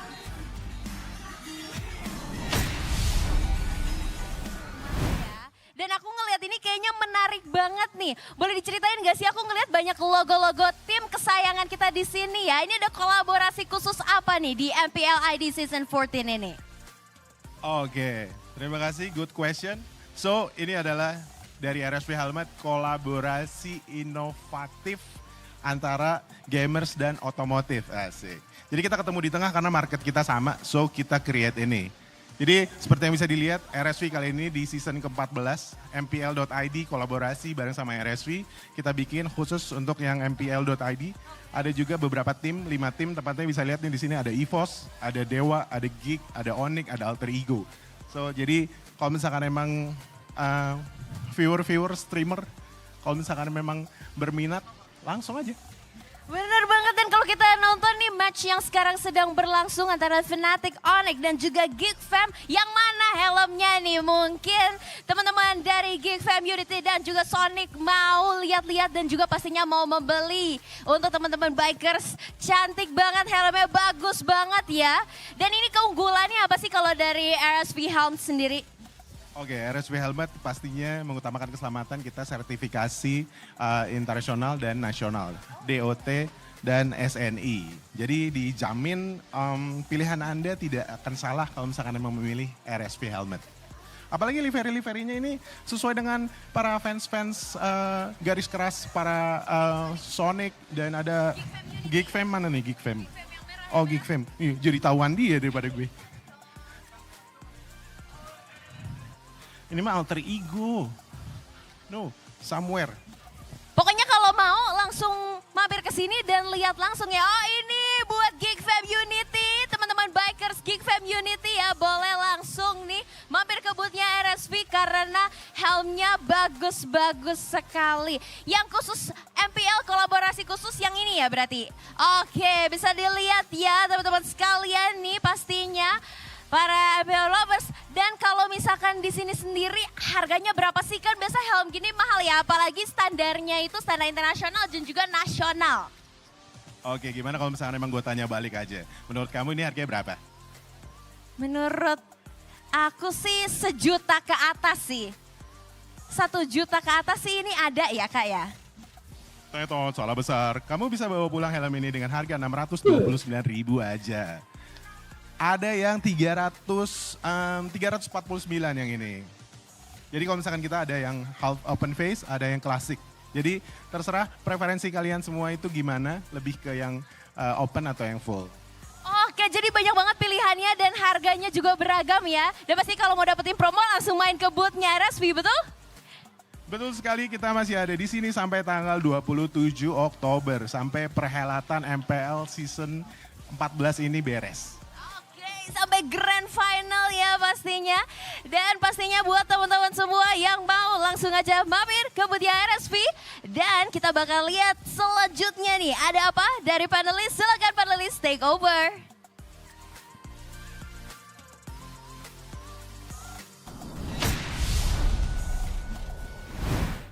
Those are some cool helmets. Guys, are you gonna get yourself one after this? After this, I'm gonna buy the helmet. It's like 600 tau. I'm gonna actually buy it right now because I'm worried that I might fall down. You looking for Oh, the you're right. Oh, So if he falls down, he has a helmet on. You know? Right? Because right now I'm lowering the chances. Don't joke on it. Yeah, I'm lowering the chances that my skull's gonna get crushed. Now I'm gonna break my neck. Hey, let's get back into the game, I think, because it's the fourth game, and it's really important because it's match point for GeekFam. Match point.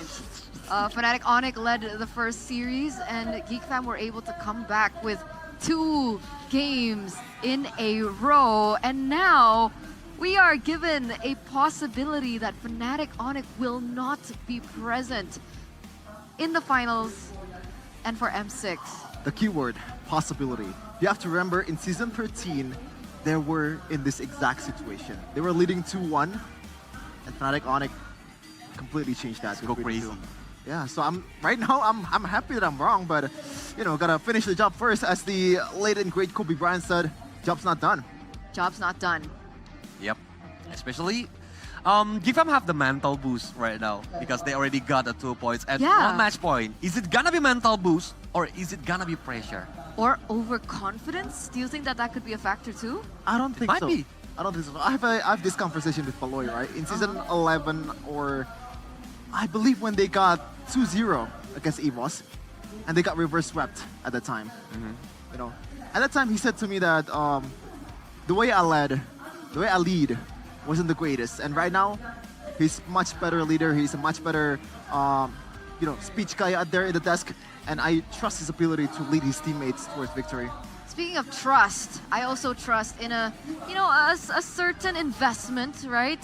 And that is UBS Gold. All the way from the beginning, right? UBS Gold, you gotta invest in it, very long term. And not to mention, UBS Gold actually has an epic collaboration limited series with MPL Season 14. And if you guys want it, you guys can actually check it out at ubslifestyle.com and UBS Lifestyle e-commerce, because with every purchase of the limited edition, you guys can actually get a free skin with it. And when we're talking about the limited edition, there's the Benedetta Electo Katana as well as the Mythic Warrior. Imagine having your own ring. But you know, my rank is still on Epic. It's okay, just use it, and so, you can. That's the essence of cosplay. Okay. You want to cosplay Fnatic Onyx by 4, right? So about 4 of the ring. Exactly. If you wanna cosplay Pikachu Alpha though, just don't buy anything. Oh, that's sorry. Why Mirko didn't use. Wow. Okay. Luckily he's not listening. I would have got in some trouble because of that. I mean, I'm not the one who talk either. I'm not the one to talk either. Oh man. Oh, but what a dramatic series. I mean, I expected it personally 4-3 to go in favor 4-3 again. of Fnatic Onyx, but we're now 2-1. Eterna, get with the program. 4-3 again. Sorry. See, even watching it is making me delirious. All right, that's how dramatic the vibes, right? the game is. I mean, 3-2, guys. 3-2. 3-2. That's how math works. Best of 5. There's only 5 games. This is gonna be tough though for Onyx, especially the way they lost the game. The game was exhausting. The game was in their hands. They had the map control. They have everything on towards their advantage, but they threw it all away, which is a lot of time. It really demoralizes you. It's tilting. Yeah. Right, the most basic word for it is tilting. They're tilting. And hopefully they can reset and come back and look for match point for themselves, right? So let's ask the audience, how can they do that? How can they equalize against GeekFam that already has 2 points in their pocket? And looks like survey shows 50% stay disciplined in the late game. Number 2, we have reduce. What is that? Berezico? Berezico's movements? Oh, Berezico. Oh, like what's the translation for that? Because res, right? Risk movement. Risky movements, but because there was res in it. Okay, yeah. Oh, okay. Interesting. That caught me off guard. Rezico. What was the third one? It's res, right? The third one is Contasuyo. Ah, there you go, Contasuyo. Do you agree with number 1, stay disciplined in the late game? Let's start with you, Coleus. They already play very disciplined, but this calculation is their problems. It's not because it's like a desperate move or even like they want to end game very quickly, but because like they think they can end the game because it's like 2 basic attack hit away from winning the game, but the minion is already over. Yeah. And at that last very moment, by the way, they had a chance to actually execute like 1 or 2 basic attacks with CW, but Poloski was there with the implosion to actually cancel it out. That's why he got POTG. So we'll see, ladies and gentlemen, as we get into the drafting phase for match point. This is game number 4 as we enter the drafting phase. Presented to you by the official tournament smartphone Samsung Galaxy S24 FE. Fnatic Onyx still on blue side. Hellcurt Jushin gonna be the choice of ban. GeekFam followed that up with a Wanwan as well as a Fanny. The chip gets banned here by Fnatic Onyx. And now, very similarly to the previous game that we saw, GeekFam closed it out with a lead. Do they want to change their decision? And the answer is no. This should be Suyo first pick for Fnatic Onyx. What's I think the drop is not the problem, but they need to wear off the Yip and the Tiger. That's what they need to think about it. But are T-Boy gonna use another Franco? That's the question. On Hylos is on Geek's hands now. So not really the greatest matchup for the Franco, whether it's EXP or the roaming. Like if you want to actually use a Franco combo, it has to be either, it has to be carry. Beatrix is impossible for you to burst down this Hylos very fastly as fast as carry. But there's still some, option that they can explore though. And by the way, Beatrix, the first time she lost too, right? Yeah. Just like Suyo. Or because there is high loss, maybe one. Oh no, 1-1 is banned. I don't. Do you really think that Fnatic Onyx want to change their drafts here? I mean, they were supposed to win with that draft anyway. It wasn't like a draft hit or anything. Oh no. Oh, they go. Okay. Oh no. This is scary. Ooh. Kimo! I just have flashback with Kiboy, Tigreal during the M5. It's when he defends the base. Yeah. Yeah. I mean, what Poloski did was kind of reminiscent of what Kiboy did at M5, right? Almost. 16k gold lead.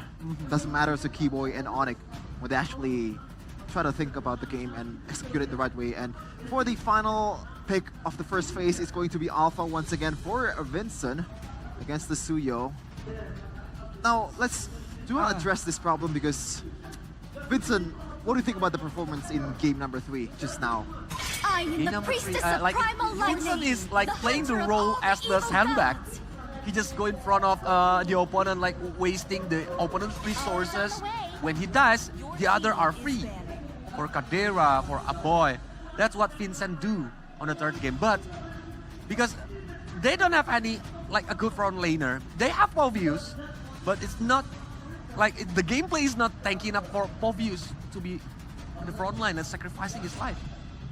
And that's why now they have the Hylos, right, to kind of fill in that gap. But remember, to begin with, Vincent is a very peculiar jungler in the idea that he is very utility based. It feels like when we're comparing him to top tier junglers at the moment, it's like you're comparing an apple to an orange. Vincent seems like he doesn't have that killer instinct that we see in Fabian, that we see in Sutsujin, that we also see in Kyrie. So he's a facilitator in a weird way. But even then, it seems like he still isn't able to have the proper control over the objectives either. So what is Vincent's strength in this patch? I think there's just still pros and cons. For the most part, okay, a new pick there from for Kacha. Actually, a debut this day, right?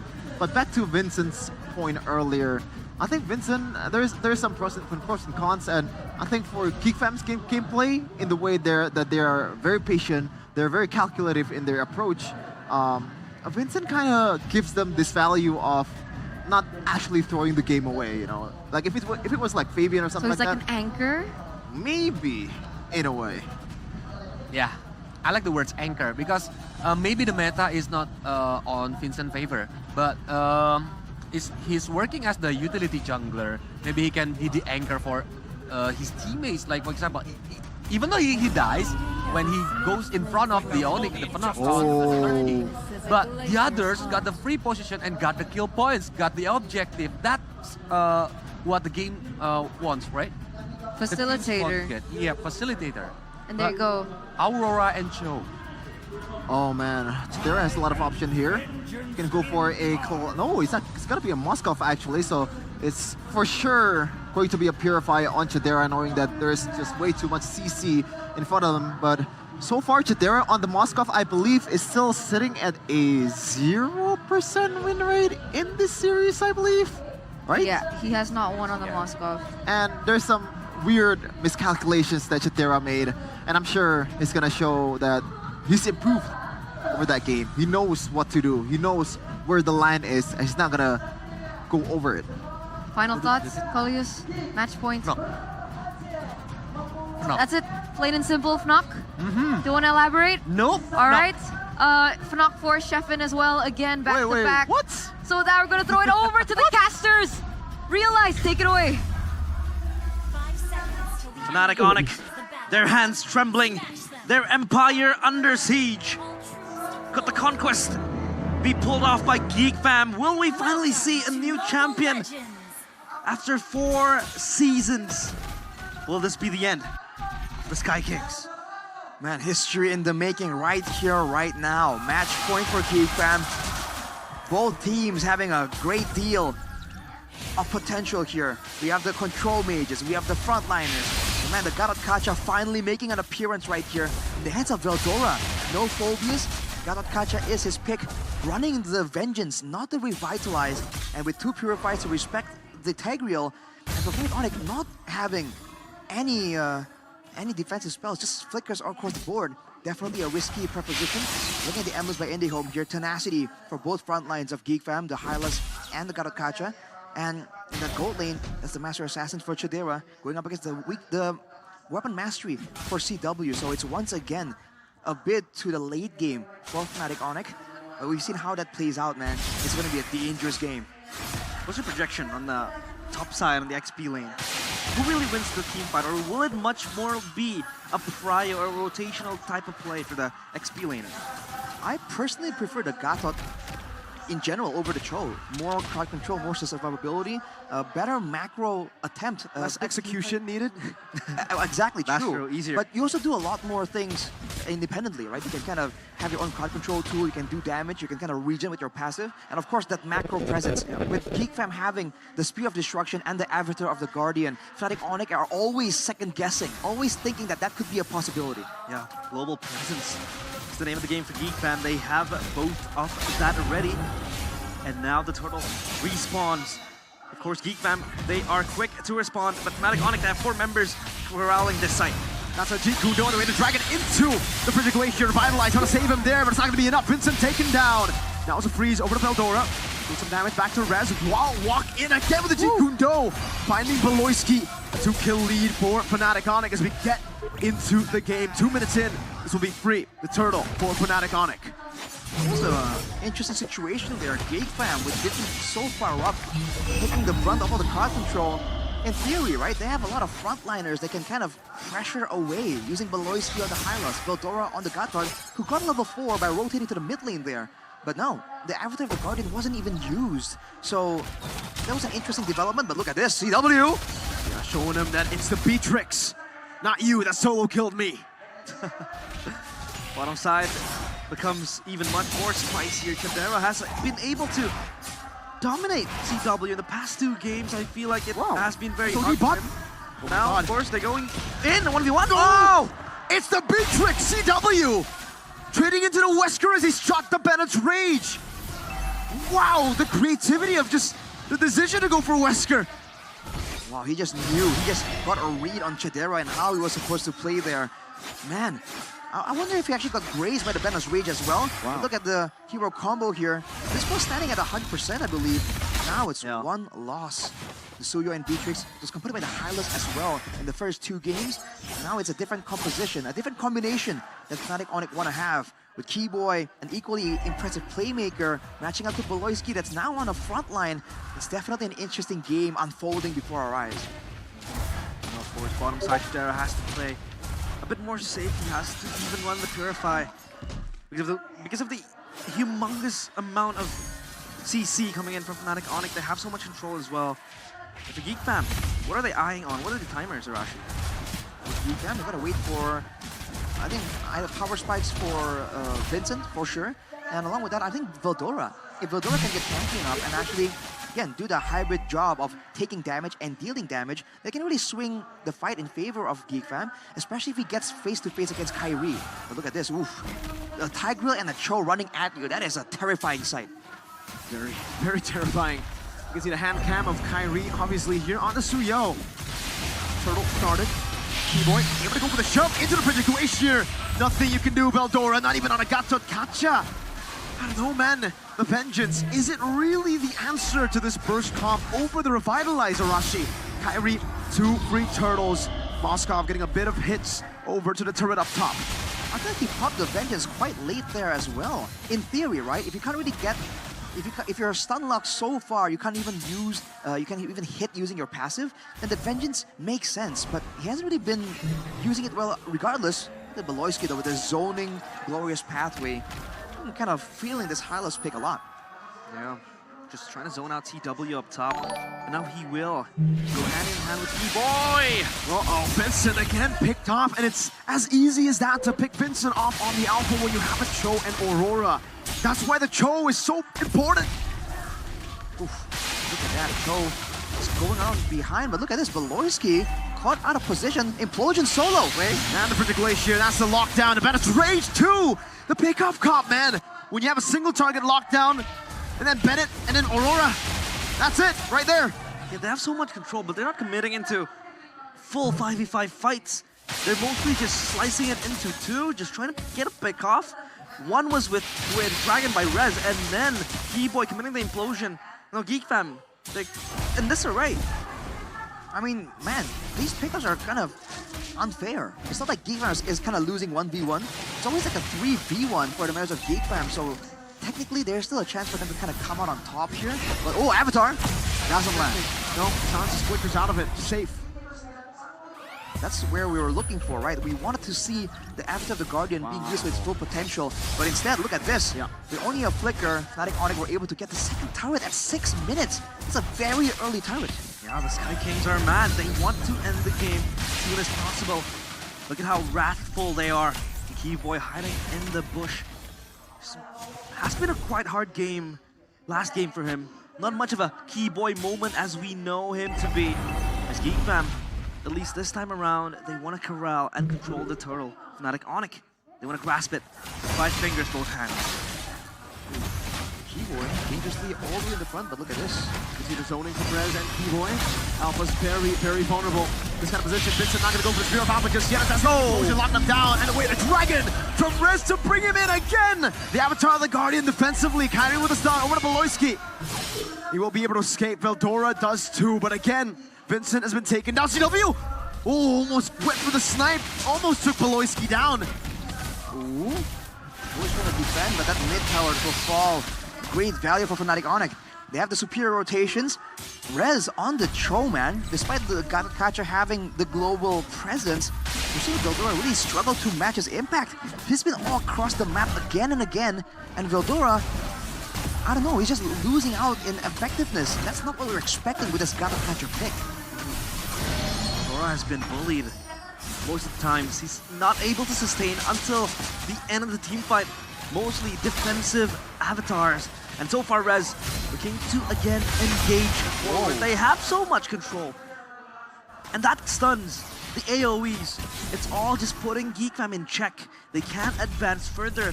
Fnatic Onyx, they have the defensive line being built so far. And with the turrets all secured from Fnatic Onyx, already 4 turrets at 8 minutes.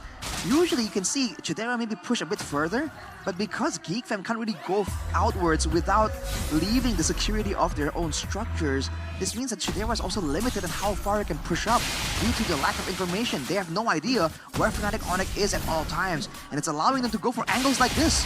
It's weird flanks, Rez. Here's Carry, Glorious Pathway by Poloisky. Guard into the back, CW with the flicker backwards. Sans, Freezing Glacier catching 2!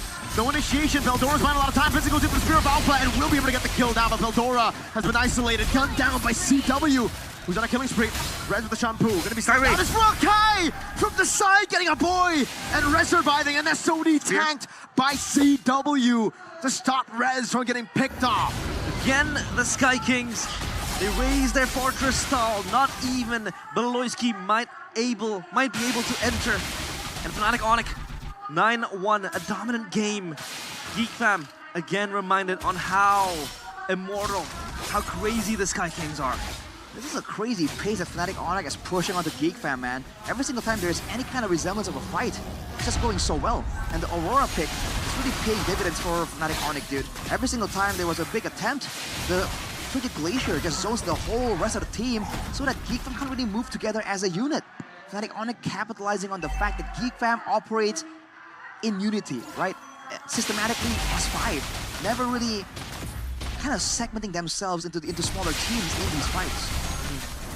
They're able to hit the Storm as well, or control again so much so for the Fnatic Onyx GeekFam. This time, their tier 2 turret under siege! Wow! Finds an implosion into the Frigid Glacier! On the brink of elimination, the man picks Tigreal. Kyrie with the stun, a boy low Rez goes with the Ikundo and the Way of the Dragon. Chidera spears him down, but he's lost 4 members. The Guardian of the Sky Kings, the Guardian of the Empire of the Sky Kings again, showing what he is made of. Divine he is, so smooth, so sweet. It's a wipeout to take us to Game 5. Shaken, but not broken. Game 5 on the cards.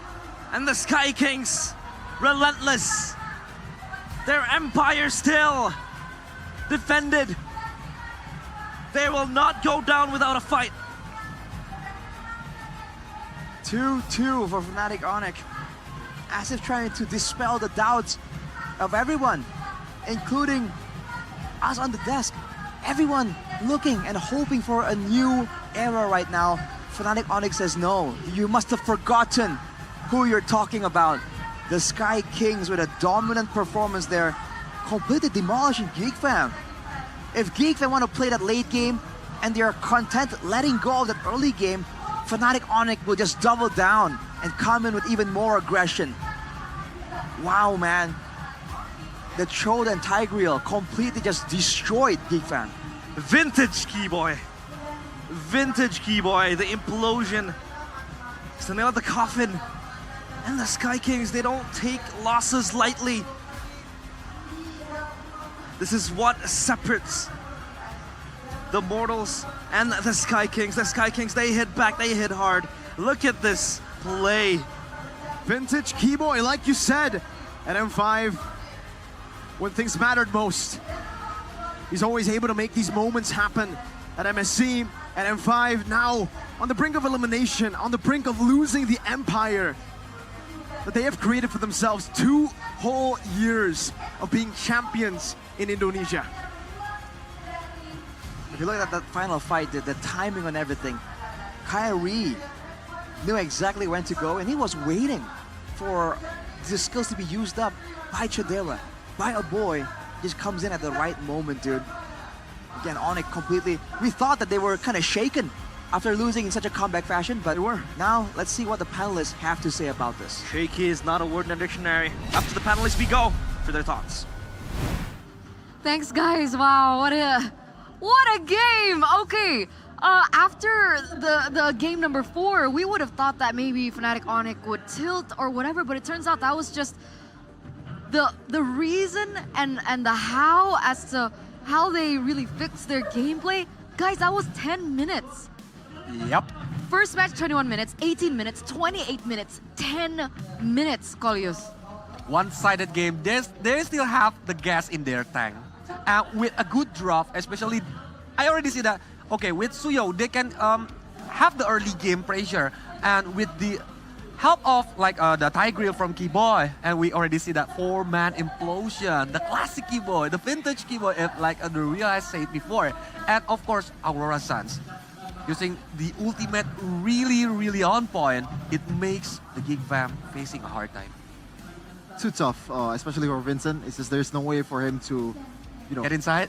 Yeah, get inside. It's just too many hurdles that he has to jump from, and he can't really ignore it. The implosion and W-Res, man, W-Res.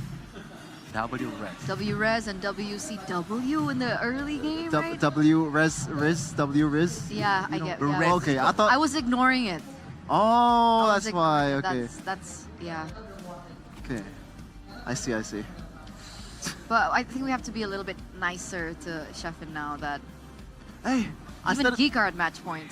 I said it earlier, man. I don't want it to be deja vu. Like, I don't want to celebrate early because I know that this happened last season. We were up 2-1. And what happened to the lead?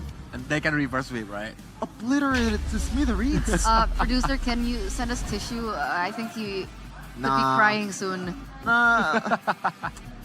Okay, let's do this first. A player of the game presented to you by the official tournament smartphone Samsung Galaxy S24 FE Keyboy. Talk us through what Keyboy was able to accomplish. Yep, I think Keyboy can prove to us that it's not just Belowski who can play the Tigreal very well. He's playing the Tigreal, make the 4-man implosion, make the big impact for the team, and be the MVP. To be fair though, like the mid laner right now is a Yve. It's not a Vexana. There's no cancels to Keyboy's implosion, so his job is a bit easier against Peloyski, no bias whatsoever. You can see here the highlights of the player of the game just now, and this is the moment where why did we go for the Wesker in the first place? And come on, man. I'm quite shocked that they are using fair. the Gato Kacha as the XP laner, not Hylos as the XP laner. What do you think of it?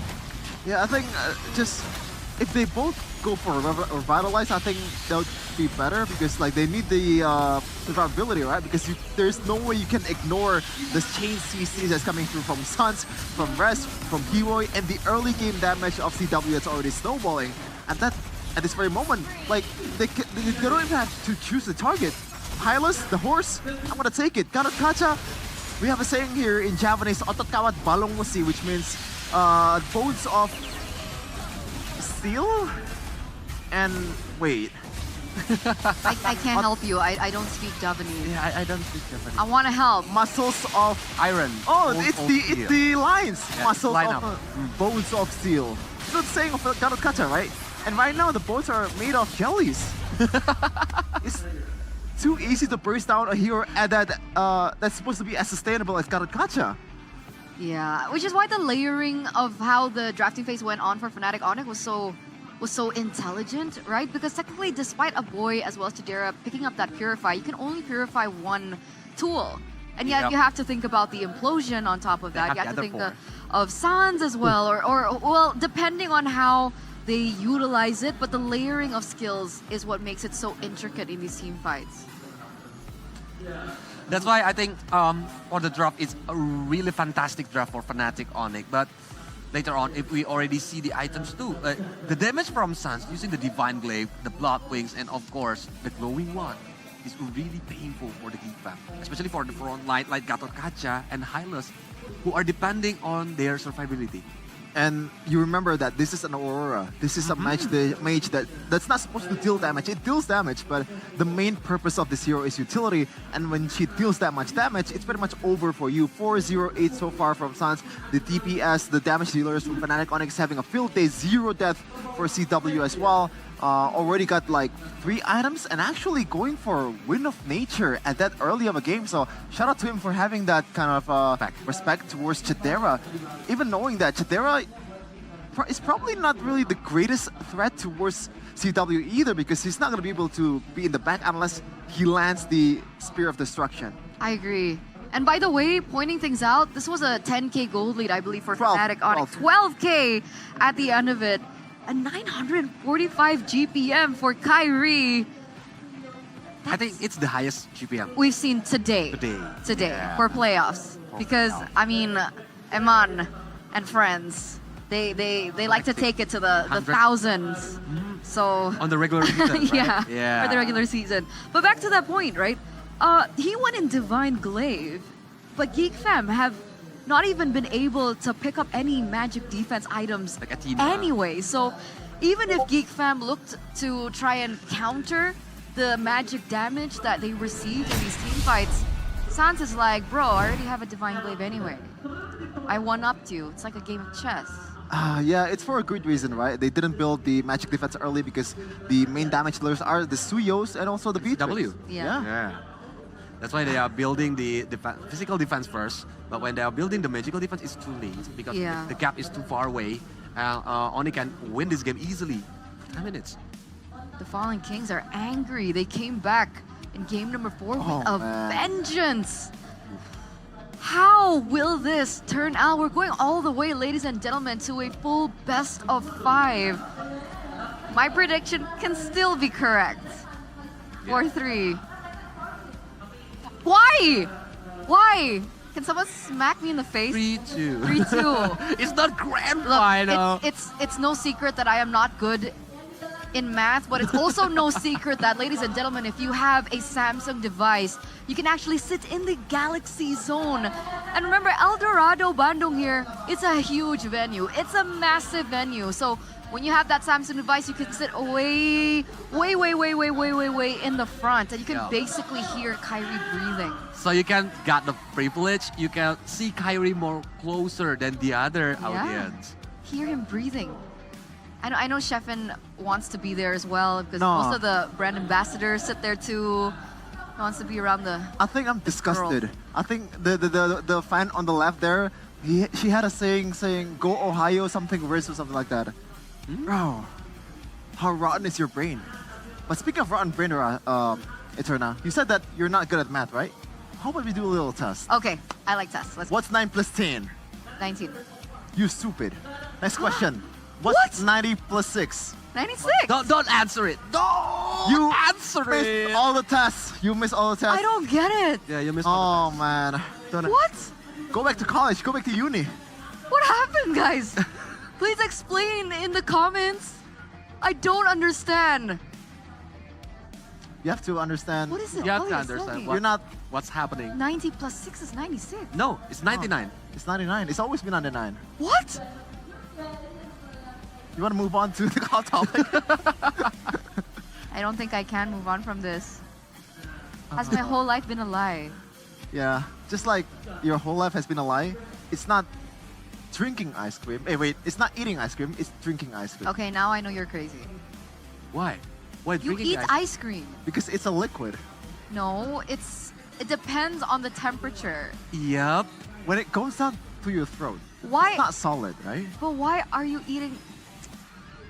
Anyway, Tropicana Double Crunch from Campina, ladies and gentlemen, the ice cream for gamers. Boost your energy to God tier level. And remember, they have so many variants of flavors. We have the caramel ice cream with double chocolate for double the crunch.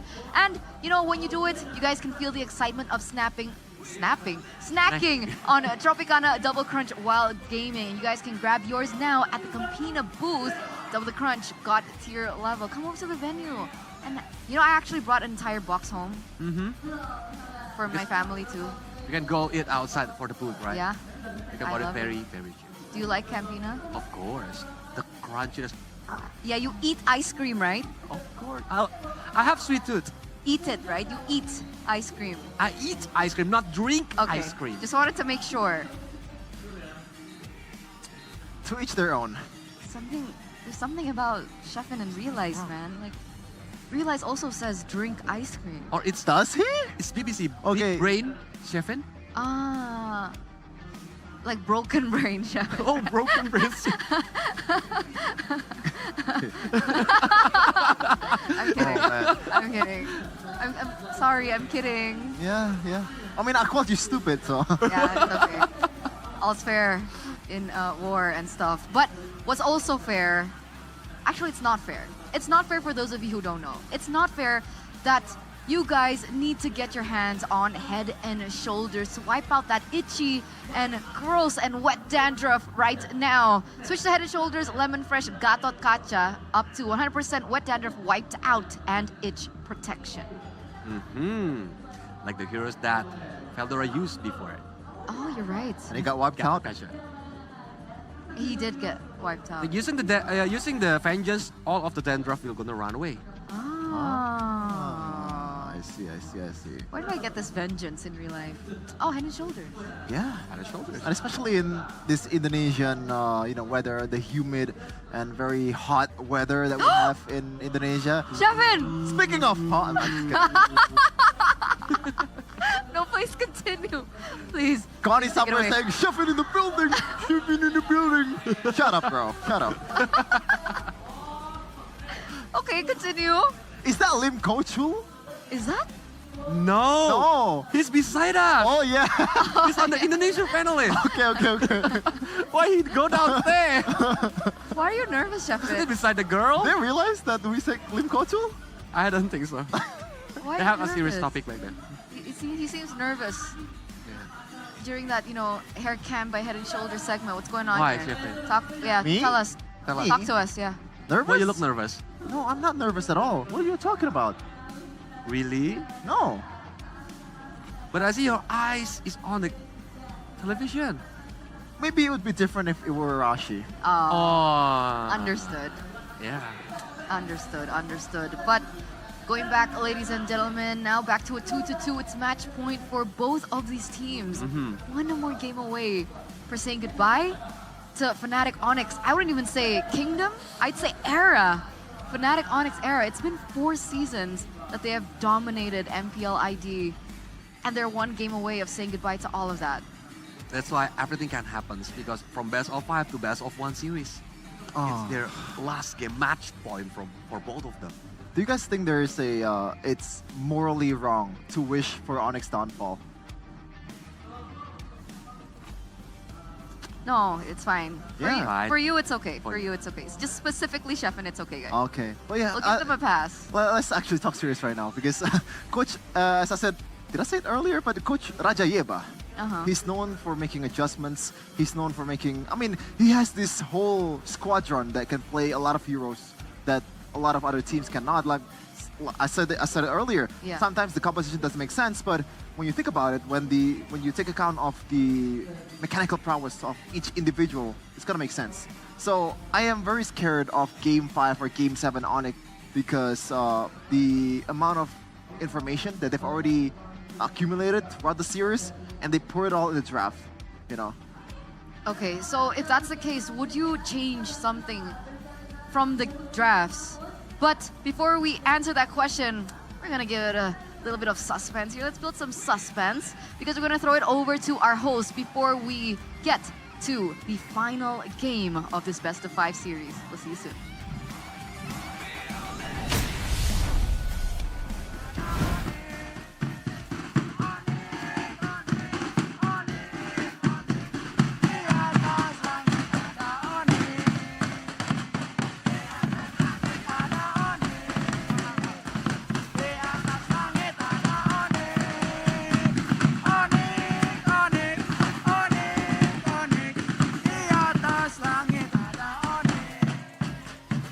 Wow, menghadap ke atas dan ada Onyx di atas. Tapi sekarang Sonic pun sudah memenuhi Eldorado Dome. Sonic Bandung, kumaha damang. Alhamdulillah damang. Oh damang. Bah ya, ini Sonic Bandung. Kayaknya kalian udah prepare banyak banget ya buat babak playoff ini. Ya dong, banyak. Ini kita alat drum juga baru. Widih. Kita bikin bendera juga baru. Widih. Sama kita bikin merchandise khusus Ultras Onyx dong. Aduh. Jadi memang ini spesial banget Sonic yang ada di Bandung. Semuanya udah sini. Dan gimana sih kalian melihat? Kita udah akan masuk ke game kelima. Untuk match penentuan nih. Buat Fnatic Onyx. Bagaimana Sonic ngeliat ini? Ya kita terus dukung aja apapun hasilnya tetap kita dukung Onyx. Apapun mau menang mau kalah tapi harus bisa menang sih harusnya.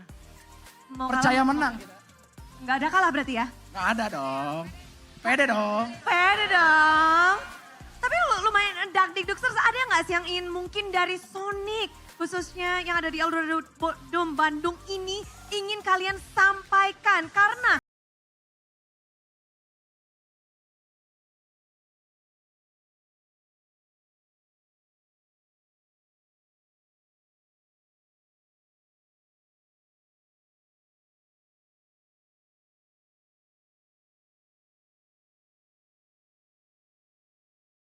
game kelima berapa persen ya bisa didapetin sama kalian? Berapa persen bisa kalian dapetin nih game kelima?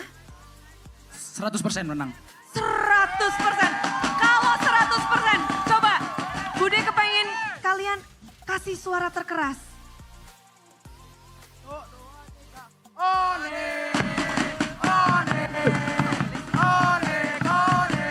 Oke, dan inilah dia semangat dari Sonic untuk Fnatic Onyx. Semangat tentu menggelegar di Eldorado Bandung untuk menyambut game yang kelima penentuan.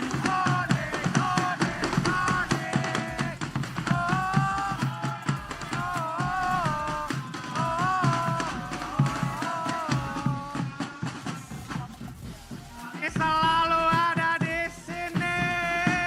Di sini kami ada untukmu. Ku yakin kau bisa. Ku yakin kau bisa menang. Kami selalu ada di sini. Di sini kami ada untukmu. Oke, dan sekarang Alisa sudah bersama dengan Geek Fam Unity. Mana suaranya? Oke, Geek Fam Unity, gimana nih? Perasaannya pastinya deg-degan sekali karena di game kelima ini menjadi penentuan apakah Geek Fam akan pulang atau lanjut ke babak berikutnya. Yang pasti deg-degan banget, tapi apapun yang terjadi nanti hasilnya, para player tetap kebanggaan di hati kami sih. Oke, tetap kebanggaan ya pastinya. Dan gimana nih prediksinya apakah bisa mengalahkan di game kelima ini? Bisa banget, 100% kita yakin kita bisa ngalahin Onyx. Karena apapun nanti rintangannya di game kelima, tetap jadilah pelangi di tengah hujan dan selalu percaya nakoda terbaik tidak lahir dari ombak yang lemah. Tetap jadi pelangi di tengah hujan. Kita berharap yang terbaik untuk Geek Fam Unity dan juga pastinya tim Geek Fam yang akan bermain di game kelima ini. Dan itulah dia tadi kita sudah mendengar dari teman-teman Geek Fam Unity. Dan sekarang kita akan langsung lebar ke panelis, silahkan.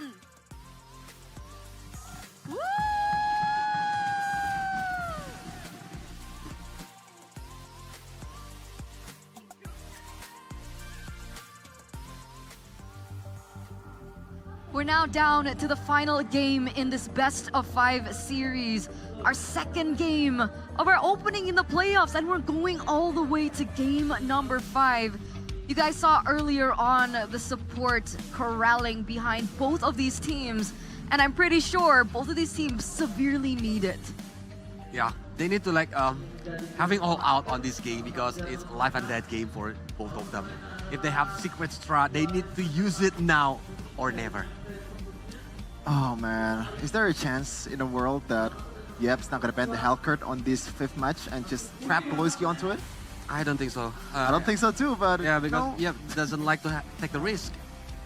I guess. I don't think so, yeah. But whatever happened in this game, I'm just like everyone else. I'm just hoping for a really satisfying climax. Me too.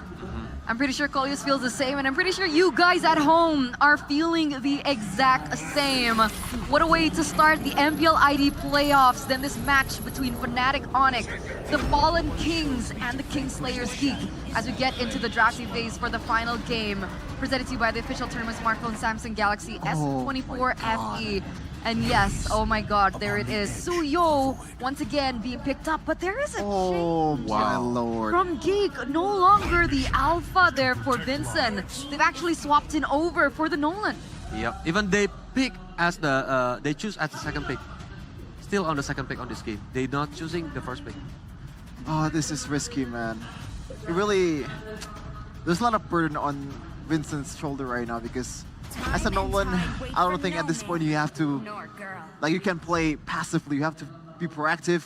And against this kind of heroes, I don't think he's gonna do well, man. First of all, the Suyo, it's from a coach, a very prominent coach in MLBB scene, said that this is not the greatest matchup in the world.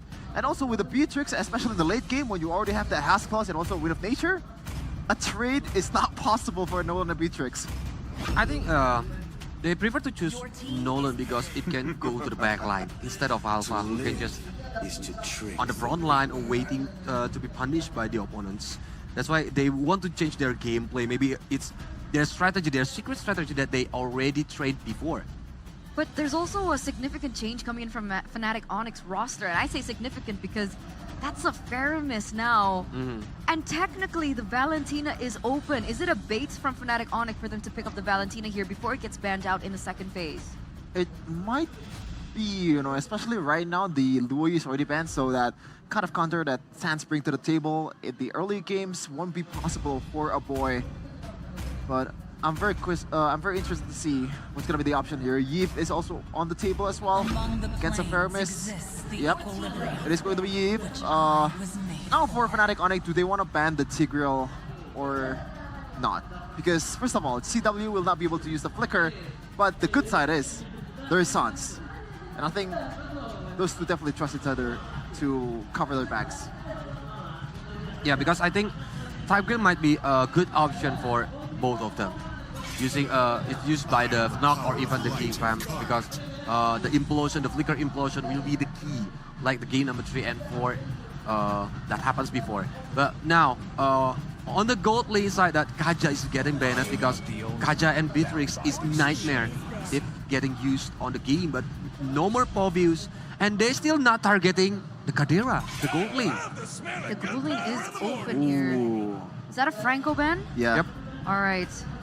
But last time around, they banned out the Edith, right, in this similar situation. Do they still want to let that slide? Do they want to pick it up for themselves? Matilda. But Matilda with Nolan, what do you think? I don't think... I think it can work. Nolan is already mobile in the first place. Maybe it can be used as a tool, yeah, for the others as well. But it's going to be the Tigreal, still the same problem for the last 2 games. This hero is the game-winning heroes for the most part. Completely changed the tide. I agree. And giving them momentum.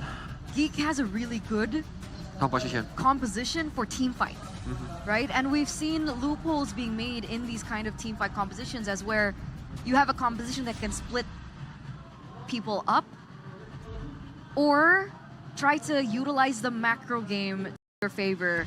Fnatic Onyx have the Beatrix, sure the Franco and the Kaja are gone, but technically the Cho is also still available here.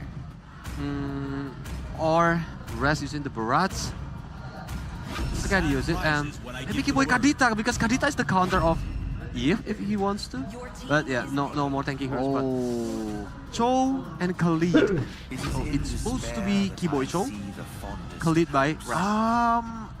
There is still a chance, I guess.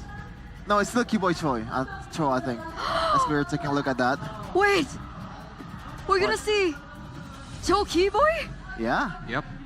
I'm so excited. I'm so excited. If there's any Cho player other than Yao that I know and that we love, it's Kiboy, man.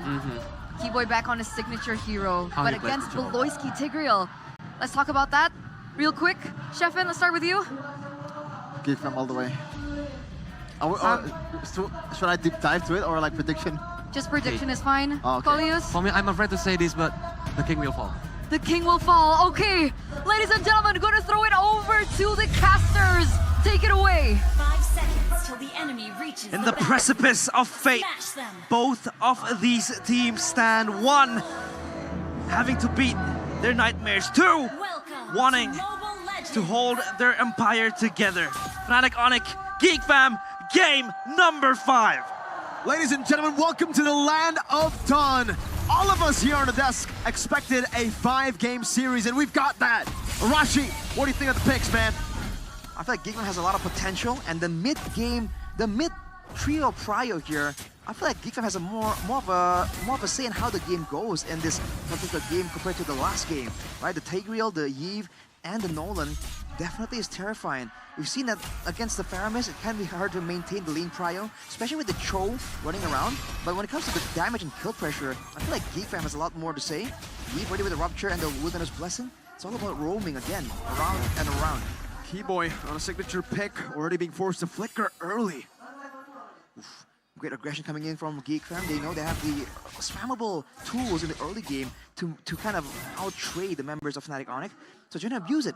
And even in the top side here, CW giving a lot of respect to the potential playmaking tools on the side of Geekfam. But you have to keep an eye out on the junglers. That's where a lot of this early game is going to rely on, right? Both kind of clearing fast, but the Nolan has always been a more consistent, fast clearer with a lot of mobility. And so far, it's really level 4. Kyrie now finally catching up, but maybe Vincent can get a level advantage before the next turtle spawns in the Land of Dawn. Yeah, these Keyboys are present to sniff out and mirror the movements of Vincent, just screen him away from the team fights and the skirmishes happening. Turtle's gonna spawn soon. Keyboy again looking for that angle. He's always his Cho that is not as flashy as other Chos, but he's there just to zone out the players of or his enemies, and that always works in such an efficient way. But now Vincent comes in. Oh, Fracture, Sans very low. Koloski walking up the regen, already popped in by Sans. Kyrie going for the immortal form. And it does seem like Geekfam will be able to take control over the turtle pit. Fnatic Onic will respect it. Rez occupying the bush. Jumping on the Veloisky with some damage. Raging Sandstorm to 3 from Rez. Veldora pops revitalized. Boy going for some damage. Will be able to pick off. A boy has the RWM now. Oh, a boy pops in the RWM in time. Rez going for the regen. It's going to help him against Vincent, but he does get the job done against the boy. Now it's a 2v2 in the mid lane. Kyrie has a stun, but Vincent is going to be locked down on the side. He has to respect this guy. Winning it out for Fnatic Onic. Again, the Sky. He stands tall, looks at Vincent right in the eye, and gets another kill. And Fnatic Onic win out on this early skirmish. Ooh, this is great for Veloisky right here. Wave the dragon onto the Wesker. CW with a shotgun. Man, that was a big factor there in the previous fight. Veloisky is not level 4, still isn't. Vincent tries his best to go into the jungle, but the Cho presence, man. Keyboy was the bulk of the damage to a boy in that fight. That's a roamer zoning out the mid laner. Definitely right up Keyboy's alley, but look at this. Pressuring the orange. Won't be able to get it though. It's always a treat watching Keyboy with Cho. He's always moving away, zoning out the players of Geek. He's so brave and so confident, the Cho. Oh, we're gonna try and punish Rez right here. Rez has cut the wave though, so Veldora is missing out on a ton of EXP. Getting a lot of time here. Yeah, it's just roaming around and they lay claim on the jungle control. Vincent on pressure will be able to escape, and he'll be able to go out unscathed. Right, man, it's all about keeping a boy safe in this early game. The mages are just so critical. And look at Keyboy, man. It's just so slippery to try and catch a Cho of all things. Yeah. And Chidera actually getting a good deal of farm from the mid lane too. Geekfam definitely understand the importance of letting Chidera get a lot of gold, get rolling as fast as possible. He is one of the main win conditions.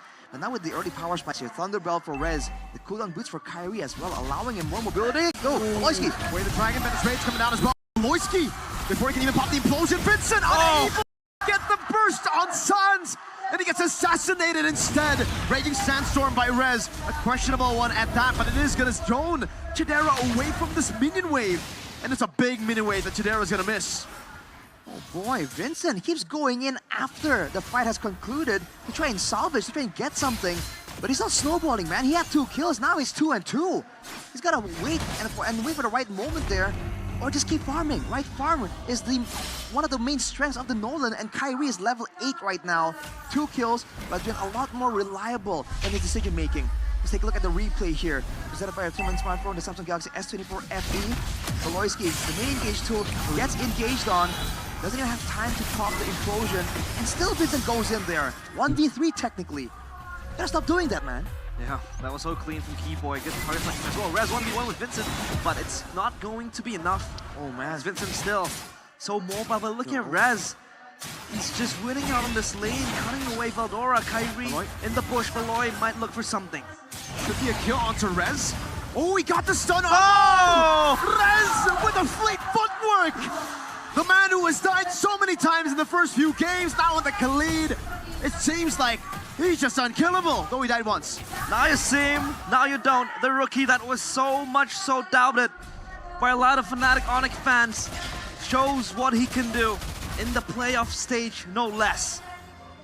Gonna be a trade by Geekfam here to get the bottom side turret. Then Atan already with the Feather of Heaven, but on the other side it's going to be a BOD, already ready for CW. So now Fnatic Onyx has a lot more burst potential. Geekfam have to play it safe. Oh man, concussive blast damage from Rez over to Chidera, taking him to half HP.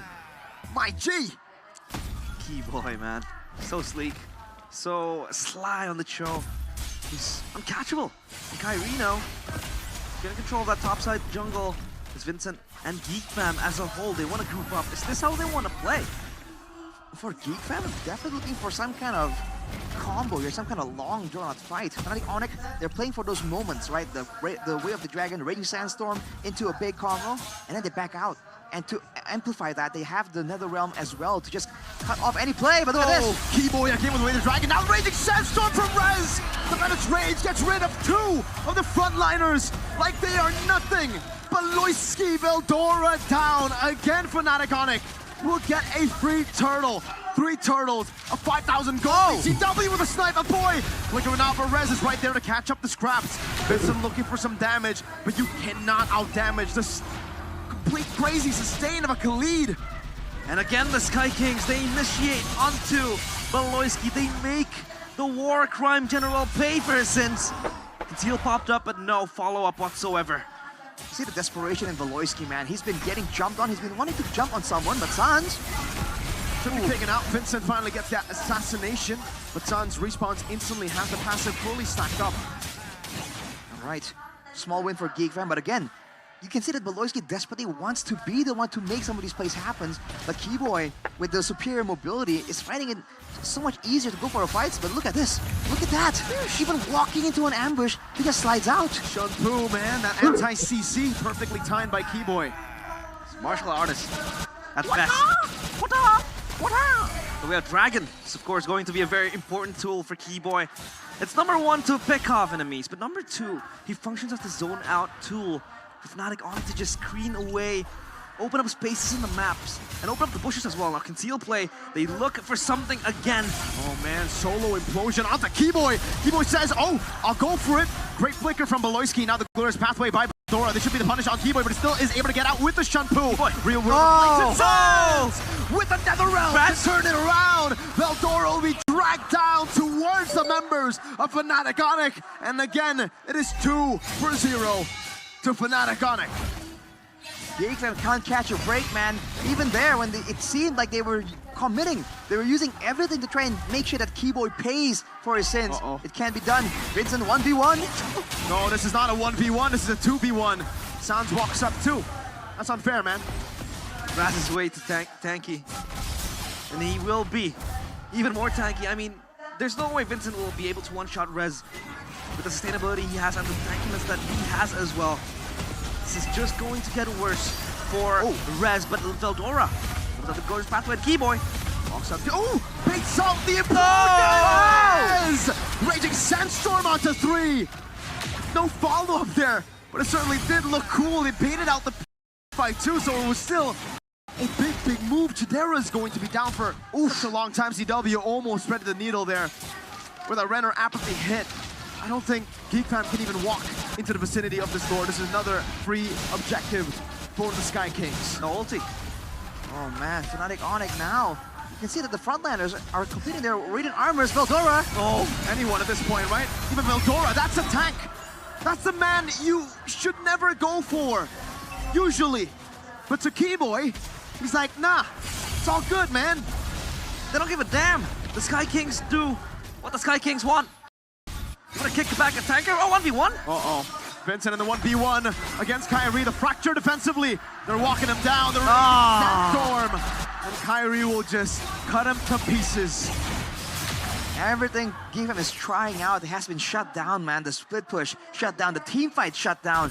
The surprise engages. Keyboy has Beloyski's number, man. Giga has to kind of get some more coordination between Beloyski and Veldora. You're seeing that when Keyboy goes for a pickup on one of them. Oh man! My God, Keyboy, you mad lad. The instincts of Keyboy. This is way too good. Again, when Keyboy makes a play on someone, there is no follow-up, there is no counter-engage. In theory, if you're pouring all the damage onto Veldora, then Beloyski should be able to find something, right?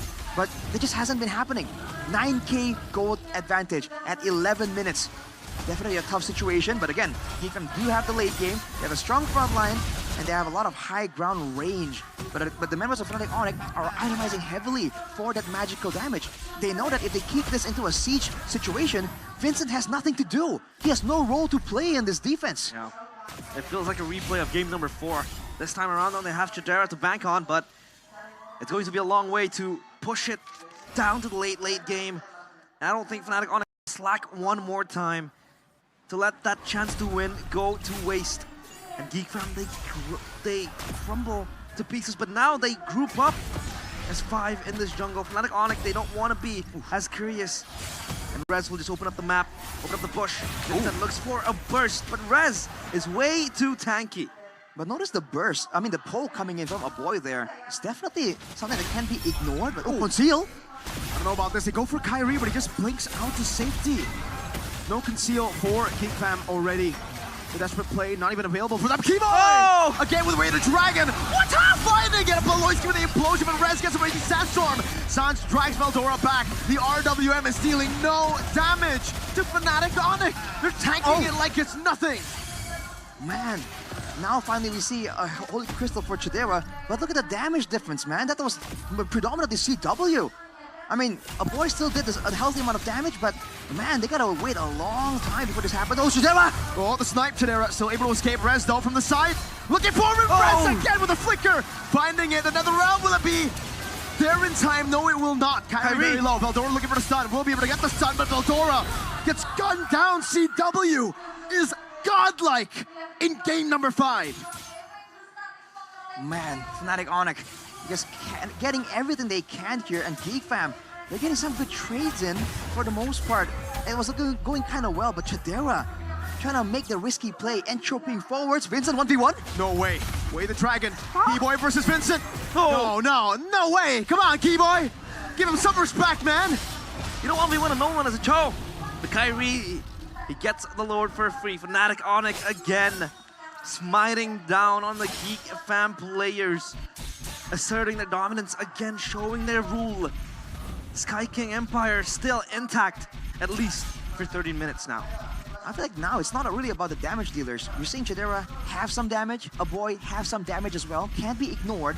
The front line is way too vulnerable, man. Beloyski is so squishy. He's basically an implosion bot. All he does is go for an implosion. And Veldora, the main front line that should be taking all this aggression, taking all the attention away from Beloyski, same, gets one shot almost immediately. If they can pick up a couple more items right here and buy a bit longer, right? Make sure that CW can't just delete them outright. They have a chance here, but look at that. Oh. The damage is nasty. Now Fnatic Onyx, they knock on the door. On the proverbial doorsteps, the GeekFam. They take a look at the Lord. There's pathway defensively. Keyboy looks for something. RWM though, very low. We're still being able to deal with the Lord, and it's kind of deja vu to game number 3. Yeah. When GeekFam was down by this much too, kind of similar, but with the even and the Tan, they just kept holding their ground.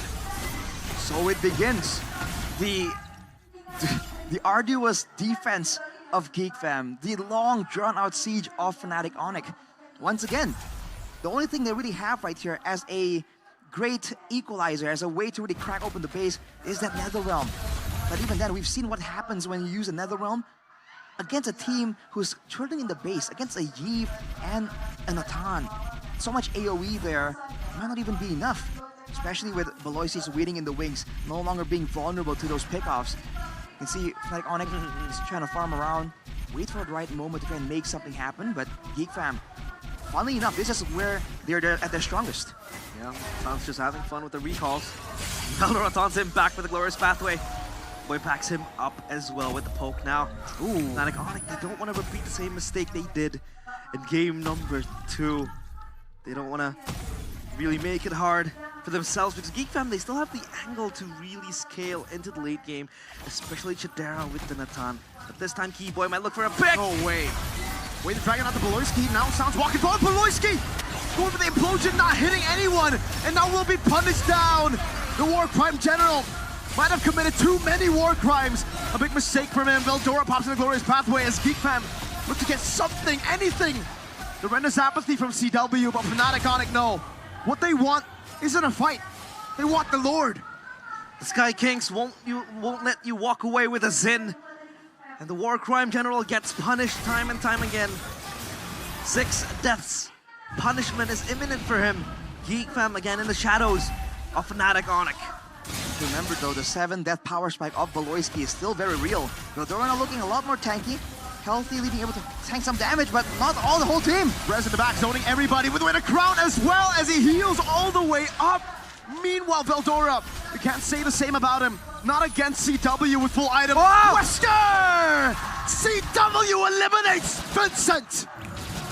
Blow him away from the water. CW, the marksman, the hitman, and Keyboy is just having fun, toying with his food. Geek Fam, they crumble piece by piece, brick by brick. Vincent just wasn't expecting that, dude. Walking into a shotgun, double barrel shotgun, just hitting him right in the face. Man, he will be available for the base defense. Again, this is defense strongest point. Can Fnatic Onyx find a way? Valoisky missed the engage in the previous fight. If that landed, it could have been a very different fight. Divine Glaive competed for Chidera, no win of nature. Glass Cannon, but with a lot of frontliners to take the heat away from him. Maybe Fnatic Onyx can use the choke, can use the Suyo and dive in. If they can just deny, they can just delete this Natan out of the Land of Dawn, that could be the window they require. And almost a 12k gold lead. This has to be the moment. Yeah, they have to defend, they have to repeat history. And Keyboy with the conceal looks for something. The Lord already charging down. Base turret number 1 taken down up top. Fracture over to Keyboy. CW low. But he has the Haas claws. He can sustain as long as he just goes. There we go. One shot. He's almost back to full HP. Beloyski looking for a big play. Chidera! No way. Almost finding the angle to take Sans down. Even when they are down 12,000 gold, you cannot write them off. Not just yet. Yeah, Chidera, dude. This was the guy we said was kind of timid, was kind of nice, you know, but he is consistently going with his forward entropies, trying to make the play, trying to wrestle away the game for Fnatic Onyx. There's Pathway. Oh, jeez. Opened up. They would look for more angles, and so far Chidera again. The two times he picked Natan, he has been the kryptonite for Fnatic Onyx. The brick wall that's just delaying them to end the game. And it's insanely good because against Lord, against Sieges up top, he's able to just defend it, clear the waves pretty easily and pretty fast as well. So, this Natan, how do they deal with this? I mean, they have to just find a way to get on him, get the damage. They have the damage for sure. They just have to land it on the right people, the right person.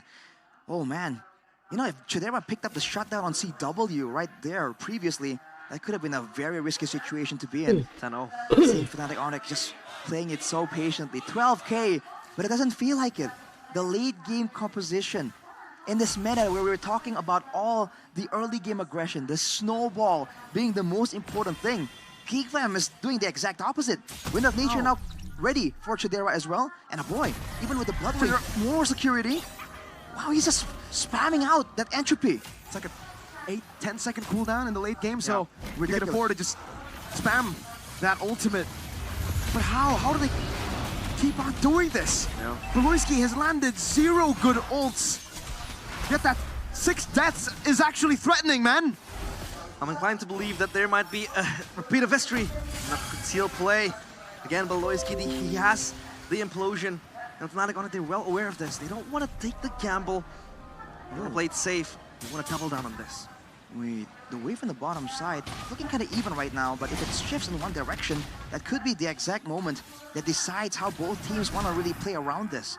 Right, GeekFam, there's no question that they have patience. If there's anything they have, it is patience. But Veldora though, whoa. We're walking up, get a bit of damage, then it's Rage! Oh!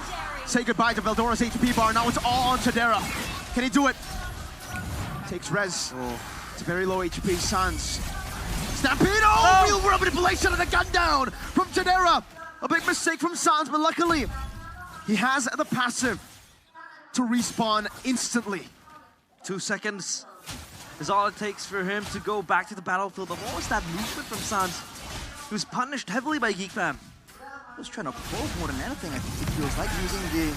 Oh, Keyboy! Oh, that damage. What is that damage? That's Natan, late game Vincent. Looking for the cleanup, getting the immortality of Keyboy. Chidera looking for some damage as well, but will not be able to find it onto Keyboy. Meanwhile, Rez trying to zone a boy away earlier, getting poked down, half HP. This time it's different. Fnatic Onyx have no base turret, so they don't actually have an advantage to play with when it comes to the macro game. How the heck is this a 10,000 gold lead? It doesn't look like it. And look at the wave on the bottom side, dude. It is snowballing massively. It's a massive slow push that can take down multiple turrets right here. Fnatic Onyx understands the urgency. Oh boy. This is looking really good for GeekFam. This might be the exact window they need. CW with the EHS. Trying to get more DPS, trying to match the Natan once more in the late game. Even with the map of mastery, it's just not allowing him to do so. But Vincent, he has to be careful. He is one of the prior members right here. He cannot... Oh, picked off! Whoa! A mistake from Keyboy. The real Will Blazer locks them down! Nether Realm coming down from Sans. That's their second HP bar. Vincent with the Fracture. Rez has the immortality. Will lose the immortality. Keyboy with the flank. Now Beloy's through the Flicker and the shot that will not connect, but still it's GeekFam with a team fight win. The tier 2 in the bottom lane taken down by the mini waves that was set up by GeekFam earlier. It's a big wave. You said it, Arashi. And they're going to have to send Kyrie down there. GeekFam, they see Kai in the bottom lane on the Suyo. They know Sans doesn't have the Nether Realm. Chidera with the Entropy, Sans the Purify. Whoa. Keyboy very low. Bennett's Rage coming down. Rez trying to look for an angle, but the bottom lane wasn't dealt with completely. It's still building up for GeekFam to crash onto Fnatic Onyx base turrets. Yeah, that's the problem. The wave wasn't addressed fully, and now it's bouncing back towards the bottom side turret. GeekFam, they have the window to really start shredding this Lord, but it resets only for a few seconds. Sans is here, and the duo, bottom side, coming close. They want to look for an engage, but Keyboy is just punished. Vincent was able to space out Keyboy. Entropy backwards, respect from Chidera. All right, they have to give up. Look at the wave bot, Suyo. Kyrie's gonna be sent down again. Can they rush this though? The Lord resets. Oh, game of inches is ping-ponging and around. The Lord still not yet to be determined who will be able to lay claim on this. As now, they look for an engage. Onto Beloyski though. Beloyski has immortality brought back by the Shadow Stampede. Vincent's still looking for an angle to go for the attack. Goes in with Fracture. Rez is gonna lose his life. But so will Beloyski. Kyrie charging up the stun. Won't be able to look for any more initiations. Rez for Beloy. And again, you have to understand the situation right here. For Fnatic Onyx, Rez is their main frontline. He was the one holding the top side of the Lord Pit on lockdown. GeekFam now have no engage tools, but they have all the poke they require. They can just send Veldora out to scout out, to zone away, and push Fnatic Onyx away. It feels like Fnatic Onyx are on their wits' end. They don't know what they're supposed to do. With the pressure up top, down, bottom, however now contained. They can focus more on the Lord. It's GeekFam. They look to even charge back. Fnatic Onyx still just toying away with it. Not kick! Keyboy with Raider Dragon finding a boy. CW will get the Lord, but Sans will fall. Sans can respawn back again. Keyboy will lose his life. Ooh, now without Keyboy though, who is supposed to threaten the backline? Who is supposed to stop Beloyski and deny him from moving to the sideways, in the sidelines? 50 seconds on the clock. It's a stalemate. Whenever Fnatic Onyx get the Lord, it doesn't even, they can't even use it. Yeah. In fact, Geek Fam can clear the Lord so much faster here. The long death timers might really favor Geek Fam. Without the threat of keyboards engages, they can move forward right here. Maybe even get some more objectives on the map. Wow. Now we take a breather. 24 minutes. Almost again a replay of that game where Geek Fam looked like they were the ones toppling down the Sky Kings. And Empire slowly shaking, trembling down with the arrival of the War Crime General. They want a siege, but they can't. The Lord easily taken down. Fnatic Onyx. They're not divine. Sans almost got assassinated. That's crazy, man. You can't deny that Fnatic Onyx has great game plans, has great movements in the early game. But Geek Fam in the late game, they know how to make an impact. They know how to pick and choose their fights, man. No doubt, due to the shot calling of the War Crime General as well, 2 base turrets. The next one actually favoring them. If Geek Fam want to freeze this wave a bit longer, no, they just clear it out immediately. But technically, the wave did slow down. It did start for a bit in front of the base, in front of the turret right here. It might build up, but Kyrie immediately is on the case. Look at Geek Fam, dude. No risk whatsoever. They want to conserve every bit of outplay potential, every bit of gold they can use for an item swap for the next fight. With the death timer earlier already at 50 seconds, the next one will do it. Yeah, I would argue that Fnatic Onyx also don't really have that side lane pressure.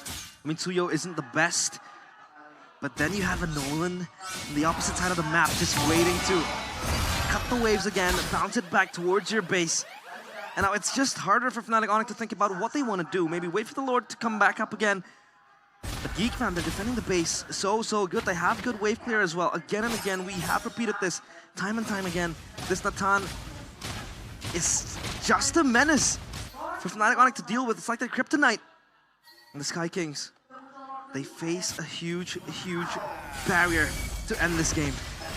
Need to remember that for Fnatic Onyx, they can also use the passive of that Faramis on Sans to try and maybe bait Geek Fam into something. But again, it's a long waiting game. Double buff will be secured finally for Geek Fam. You can see Fnatic Onyx respecting now the small bits of damage that can be dealt by the members of Geek Fam. Attacking the wave. It's gonna get started here.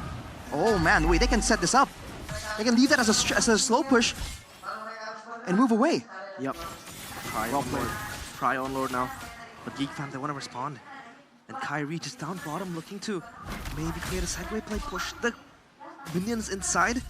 But Geek Fam, they sense this, they smell this. Oh, Kyrie has shown himself to try and deny that slow push that was set up by Geek Fam. So now they have a bit of a window. But again, with this spammable nature of the Aboy. Oh, hang on a minute. Way to Dragon over to Veldora, but he does have to vitalize. No more Netherrealm though. Real Inflation coming down, able to zone them away. Aboy able to escape the glorious pathway as well, but Rez. Immortality into the Winter Crown. Sans has the Netherrealm. Rez able to flicker out, but Sans has been compromised. His position. Sans very low. With the Stampede, he's able to escape. Kyrie in the bush. Oh, let's go for it. Oh. Kyrie spotted. Beloyski try to go. Woo. For a shot. Wow. Just like that, we are back to the stalemate. But look at this. When Fnatic Onyx are recovering, that's once again Chadera setting up that slow push, and now it's set. Now Geek Fam has to pressure long enough, hard enough to ensure that Fnatic Onyx can't make any pesky moves around the map. They're matching the macro of Fnatic Onyx. Oh, CW. On the edge of the abyss. This seems very scary. CW might look for a split push, but there goes Sans, pulling Beloyski in. It's a big gamble if Fnatic Onyx do this, because they will for sure lose out on the team fight without CW. It'll have to be a backdoor angle. It'll have to be a backdoor. Yeah. But again, the risk is it's a risk they have to take at this point. Yeah, Geek Fam are just gonna play it textbook. They're just gonna play patient as long as it takes, man. They are so close. They have gone this far. They might as well go all the way. Scouting the bottom side of the jungle here, Chadera can push a bit more decisively. Maybe Geek Fam can even send Vincent to assassinate CW mid-rotation. You can see the attempt to try to mitigate the burst damage coming in from that Natan, dude. The Twilight Armor is rolling in for the members of Fnatic Onyx. And that's a slow push again, this time in the bottom lane. But the thing is, right, even when you have these slow pushes, you can never blitz the Lord. So even if Geek Fam, let's say Fnatic Onyx show their jungle bot, you can't burst it. It's a 29-minute game. This Lord is tankier than, I don't know, Gatot Kacha plus a Hylos. Bringing Beloyski back into the way of the Dragon, but now, big mistake. Raging Sandstorm onto 2, but a boy still has a real rubber blade in his own way. Vincent very low, able to escape, only an immortality from a boy gets a kill on the Suns, who stepped a bit too far. That is the mistake that could cost them the game, but unfortunately for Geek Fam, it's a fair miss. Out of all the picks, it's a fair miss. Yeah, it's a fair miss. It can spawn quickly. But the passive it has, and now again, back to full circle, back to square one we go.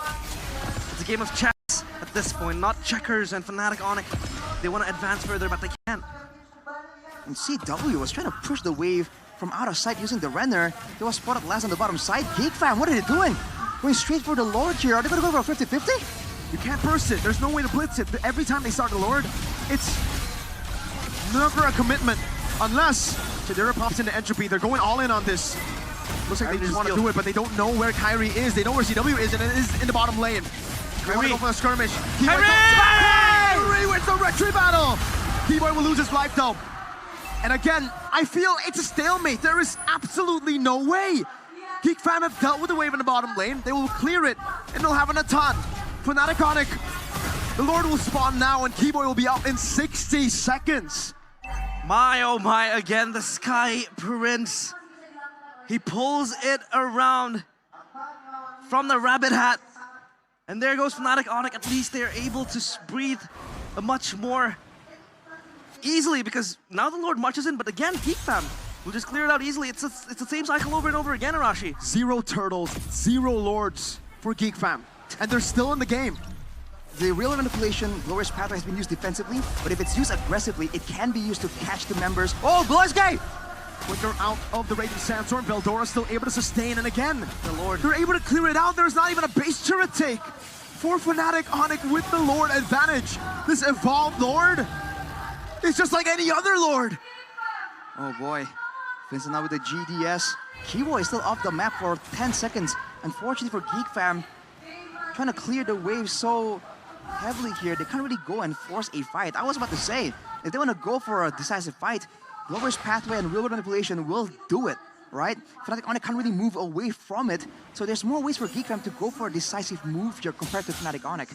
And that bottom side turret is looking really low, and normally that's still okay, but the fact that there's CW on the Beatrix here, there's a chance he can kind of sneak up and actually hit that base turret with a couple of runner shots. That could be the end of this equal, back and forth between the both teams. This could be very poetic, folks. This is a Geek Fam basically giving Fnatic Onyx a taste of their own medicine, or at least a taste of the really old medicine for Fnatic Onyx, right? This is what they did against Echo and MSC. They were just defending, they got no lords, and they won. So if Geek Fam eliminate Onyx with this kind of playstyle, man, takes me back. Karma comes fast at you, and that might be the case here, but Fnatic Onyx, so far, they look to be the ones in control of Geek Fam, just waiting to fight back through the defenses that they have. And at this point, forget all the items and all of the gold leads. What do you want to do as Fnatic Onyx? You can't even siege. Look for a segue play, you can, but again, the response has been very quick, and I don't think Beatrix is that viable. Like, if you think of a Moskov, I think it is much more safer for you to do that split push, but then you don't have Beatrix. Oh man, I really feel like it comes down to Fnatic Onyx engaging with the Way of the Dragon, and in the chaos, it has to be Kyrie. If Kyrie can find a way to get to the backline to really punish these very tanky backliners, that could be the solution. Well, look at that though. Glorious Pathway already committed down. Vincent with a poke, with some poke over the res. This time though, the Lord will be spawning in the bottom lane. So, Fnatic Onyx will actually have a slow push always. That's why Geek Fam are actually already on the Lord. Again, advance maybe. Takes two to tango, and Geek Fam, they're up for the invitation, but again, what's really the premise of taking the Lord? Beloyski finding 2, and now Sun with another round. This might be it. Keyboy able to escape. Win a crown after the immortality have been popped. Sans buys the immortality again after with a crown. 30 seconds this time, not the 60-second death timers, not the instant respawn for Suns. But it might be enough. The defense shows on the top side. Fnatic Onyx, they're gonna let it go. Kyrie has backed away too. The Lord is at 20,000 HP though. Keep up again, trying to go for Vincent. He needs to find it. Kyrie. They need to get the opening for Vincent if they want to win this game. Kyrie walking out Kyrie! the battle. It's Kyrie again who saves the game. But Geek Fam get a massive pick. It is an 80-second death timer on Rez. Time and time again, back-to-back robbery in broad daylight. Sky Prince descends, and he becomes the savior for Fnatic Onyx. Geek Fam, rinse and repeat. It's all full cycle for Geek Fam now. You would have thought that Geek Fam would go for the members first. You know that Fnatic Onyx desperately require that moment, right? Geek Fam had no rush at all. They're the ones who are fighting a team without a marksman, but they go straight for the Lord. We got a new record. Welcome to the longest game in MPL ID S14, overtaking that EVOS glory game. The Fnatic Onyx against Geek Fam. It's officially the longest game we have right here in Season 14. And we still have no goddamn idea when it's gonna end. Geek Fam are fighting for their life. Fnatic Onyx are fighting for their life. They don't want to commit to it. The retreat too from Kyrie is impeccable. It's insane. This is the first time in the history of my career as a caster that I've seen a game as stalematey as this. You would think that with all the slows, with all the chase potential from Geek Fam, they would have been able to punish Kyrie and the rest of the members of Fnatic Onyx. They were just scrambling around that Lord pit, but now they're trying to set it up once more. The Lord is back on the side of Geek Fam without the base turret. You could say that in theory. Oh, hang on a minute. Oh, woo. Man, every time there's just mini heart attacks everywhere. That was close. How to say? You could say that technically Geek Fam has the better advantage. But man, now it's back to the waiting game. Oh boy, this has to be a very taxing moment for both teams. And technically, for the side of Geek Fam, you know, their members aren't really as battle tested. And you can say the same thing for Rez. Now, we're on a marathon. It's not about the sprint. It's not about the 10-second moment, the 10-second play you create in the Land of Dawn. It's about whether or not you can maintain your composure as we are approaching the 40-minute mark. Brother, oh my. All eyes on Indonesia right now. Brother, this is day one. Day one! Brother, this is day one. We haven't been able to see the upper bracket teams play now. This is an elimination match. It becomes intense. Even more so than not Fnatic Onyx. Their backs against the wall. Geek Fam as well. Now, how do they want to figure this out? It becomes taxing as well. Mentally, of course. The players. How long can they hold their endurance? Their stamina. It all comes down to the mental game now. Like it or not, it affects you externally. And in-game, it feels like, again, they have to play this mental warfare. Now, Geek Fam, they have the confidence to pop the pathway. Nope. They have the pathway, but Sans has the Purify. Rez walks up, but Geek Fam walk back. It's all about that tango, man. Yeah, but without the Purify, that's the window for Beloyski, man. Purify available for Chidera, getting the potion. Oh, Keyboy! Going in, Radiant Sandstorm into the back, finding a boy. And now Rez is going to get caught. Beloyski with a quick throw and the implosion. Sans popping another round. Oh! Rez, but he could be shoved away out of there. Beltora, Kyrie. Chidera getting caught now with Kyrie. Every time he goes on the Chidera, he's in a bad spot. A lot of waves marching towards Geek Fam, but again, Fnatic Onyx won't be able to blitz the Lord. No one can blitz the Lord. This is a 38-minute, 70. How much HP does the Lord have? Oh, Geek Fam might want to commit onto this. They see CW approaching the bottom side. No CW. Chidera. Oh, Entropy. But Sans is able to use the Stampede to walk away. Bottom lane, CW, building yet another slow push. And then and a third as well. Down bottom still stays intact. I don't know how. He's able to pull it off. The Lord even, they're just juggling it away. Geek Fam. It's insane how they can hold for this long. Are Geek Fam playing it too careful? A fight without, with Sans no Purify, a fight without CW, and they did not go for it. Dodora Real world equation, and the Purify is back up already from the last team fight. Sans able to escape. 90 seconds on the Purify. Bottom lane still slow pushing towards Geek Fam. Wait a minute. Boy, oh, no. Wait, Dragon this time onto a boy. That might be the winning play, but it's going to be cancelled down. Rez going to be locked out by Beloyski on the implosion and taken out, melted by Chidera. Yet another 80-second death timer on Rez. Wow. As soon as someone collapses and dies, they don't want to continue. And there you go, the 40-minute mark. I thought we were This gonna is have a countdown. marathon. I thought we were gonna have a countdown. It's wow. Now Maybe look for at the 50-minute mark, Arashi. Maybe, man. 10 more minutes. 60 seconds now. Surely, with the wave in their favor, with a man advantage, Geek Fam have to make a decisive call. They've turtled all this time. They've played it patient, but they need to do something, and Beloyski is looking for it. Yeah, First Lord again in the dying arms of Geek Fam. Kyrie still trying to figure out where he wants to maneuver. The zoning is very, very good. Chidera, he pops it forward. The Lord is low. Chidera will secure it. And Geek Fam, for the first time in Game 5, have secured a neutral objective. An Evolved Lord at the 40th minute. What is this game, dude? The numbers are off the charts for sure when it comes to the EXP and the gold. It's been a long, arduous struggle, but now it's only a 2K difference. Kyrie, though, trying to draw members to the top side. Vincent in the 1v1, Kyrie escaping, but in the base, you only have the Beatrix. They siege. The siege. One of the castle walls has been taken down. Sans very low.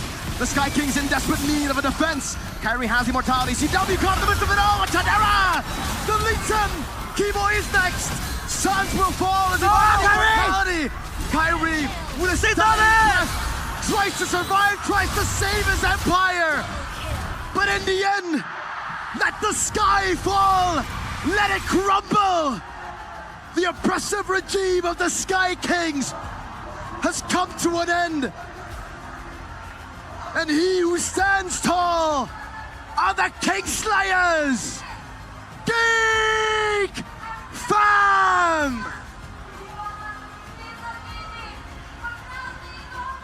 Saturn is slowly losing its rings. And here it ends. The story from a Golden Road journey to a consistent four-peat. They built an everlasting empire. The kings of the skies, the kings of Indonesia, the Sky Kings, kings no more. Their dominance overthrown, their empire seized. And for the first time in 4 seasons, MPL Indonesia will crown a new champion.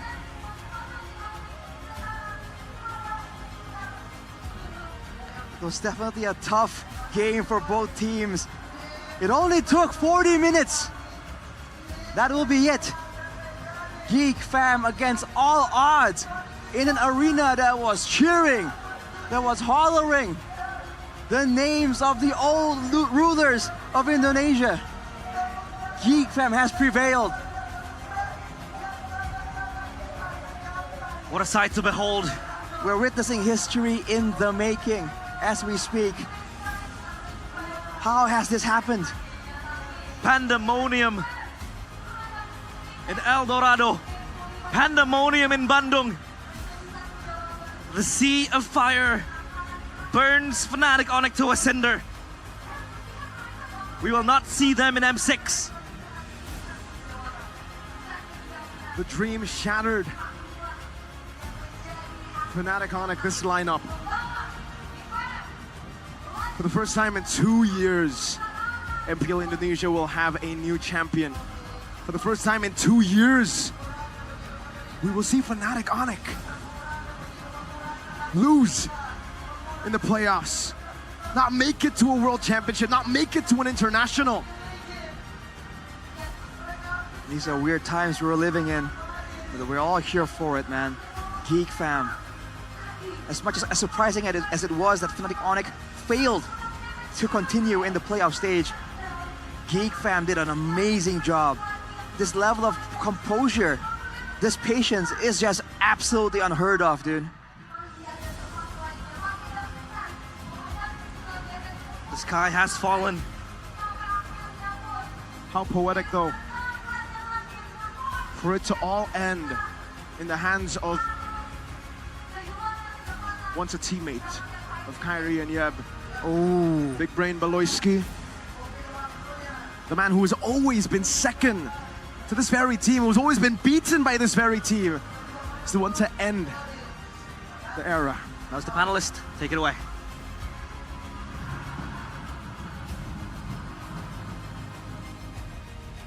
Sang Raja Langit harus terhenti. Dan mereka pun telah memberikan pertarungan yang begitu berkelas. The 4P Champions gagal untuk melengkapi cincin kelimanya.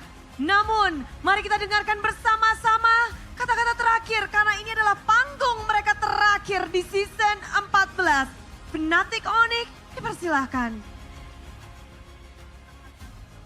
Paling kalau dari gua, gue cuman mau bilang gue lumayan bangga sih sama temen-temen gua. Ya kita emang kalah di sini guys. Tapi ya kita kasih fight gitu buat lawan Geek. Dan buat yang udah dukung semua di sini maupun di rumah, kita say thank you banget lah. Maaf bukan hasil yang baik di season ini.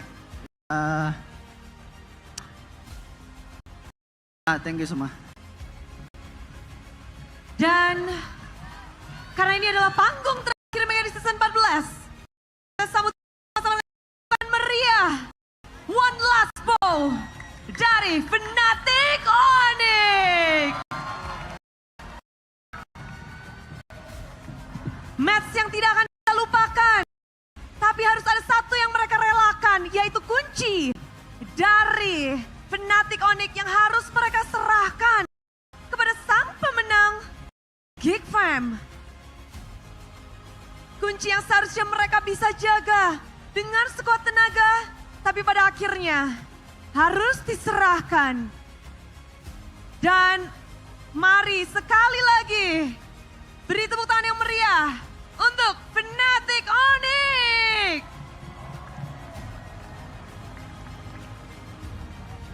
7 season di upper bracket. 4 kali mendapatkan juara berturut-turut. Rupanya di season 14 banyak sekali yang tidak bisa kita utarakan. Karena ini season yang mengejutkan, tapi yang lebih mengejutkan lagi adalah bagaimana defense, bagaimana pertahanan dan juga Geek Fam berhasil melawan Fnatic Onyx. Mari bersambutlah, inilah dia Geek Fam ngedapetin kemenangan. Di play-ins ini, lawan kalian adalah Fnatic Onyx yang belum pernah merasakan play-in. Berkecamuk kah, Baloy? Senang sih pasti kalah, tapi agak sedih buat temen-temen gua. Dan kayak emosional banget juga sih gamenya karena kayak 40 menit kan. Terus gua siapapun yang menang menurut gua udah keren banget sih. Yap, ini adalah match yang begitu keren. Kita semua juga setuju bahwa setiap gamenya itu benar-benar berkelas. Apalagi last game, itu penentuan bagaimana seorang Baloy dan juga Geek Fam terus menjaga mentalitas, gameplay kalian. Kalah kill, nggak takut. Kalah turret, nggak takut. Dan kalian yang mendapatkan game itu. Sebenarnya di screen emang sering kita gitu sih. Ya, kalah banget terus tiba-tiba di comeback. Kita comeback, tapi kebanyakan juga di game kita yang menang banget di scrim tapi ke comeback ya. Berarti mungkin emang winning condition kita harusnya kebantai dari early. Sedih-sedih sedikit ya di awal-awal deg-degan. Iya. Tapi menjaga mental bagaimana? Mungkin ini di sini juga Veldora, Cadera, Aboy dan juga Vincent. Gak tahu sih, mungkin mereka emang sharp aja dan gua sebelum matchnya gua udah kasih tahu ini Onyx gak mungkin mereka kayak gak bisa ngelawan kita, pasti disusahin kita. Jadi kalau kita 0-2 atau 2-0 kita sharp-sharp sampai terakhir lah. Kalau kita udah menang baru kita celebrate, tapi kalau kita belum kalah kita tetap masih mau menang. Oh, berarti kemenangan game kedua dan game ketiga kalian tetap relax, tetap santai. Iya santai. Ya. Oh, ngelihat kalian pun Tapi tadi benar-benar yang kelihatan santai banget, Cadera loh. Cadera, bisa dibilang kamu juga memegang kunci penting. Damage-mu gede banget, sulit banget untuk nanggap kamu. Gimana untuk Cadera sendiri, game 1 sampai game kelima. Mana yang paling berkesan untuk Cadera? Semuanya berkesan sih, apalagi hampir semua gamenya lama lah.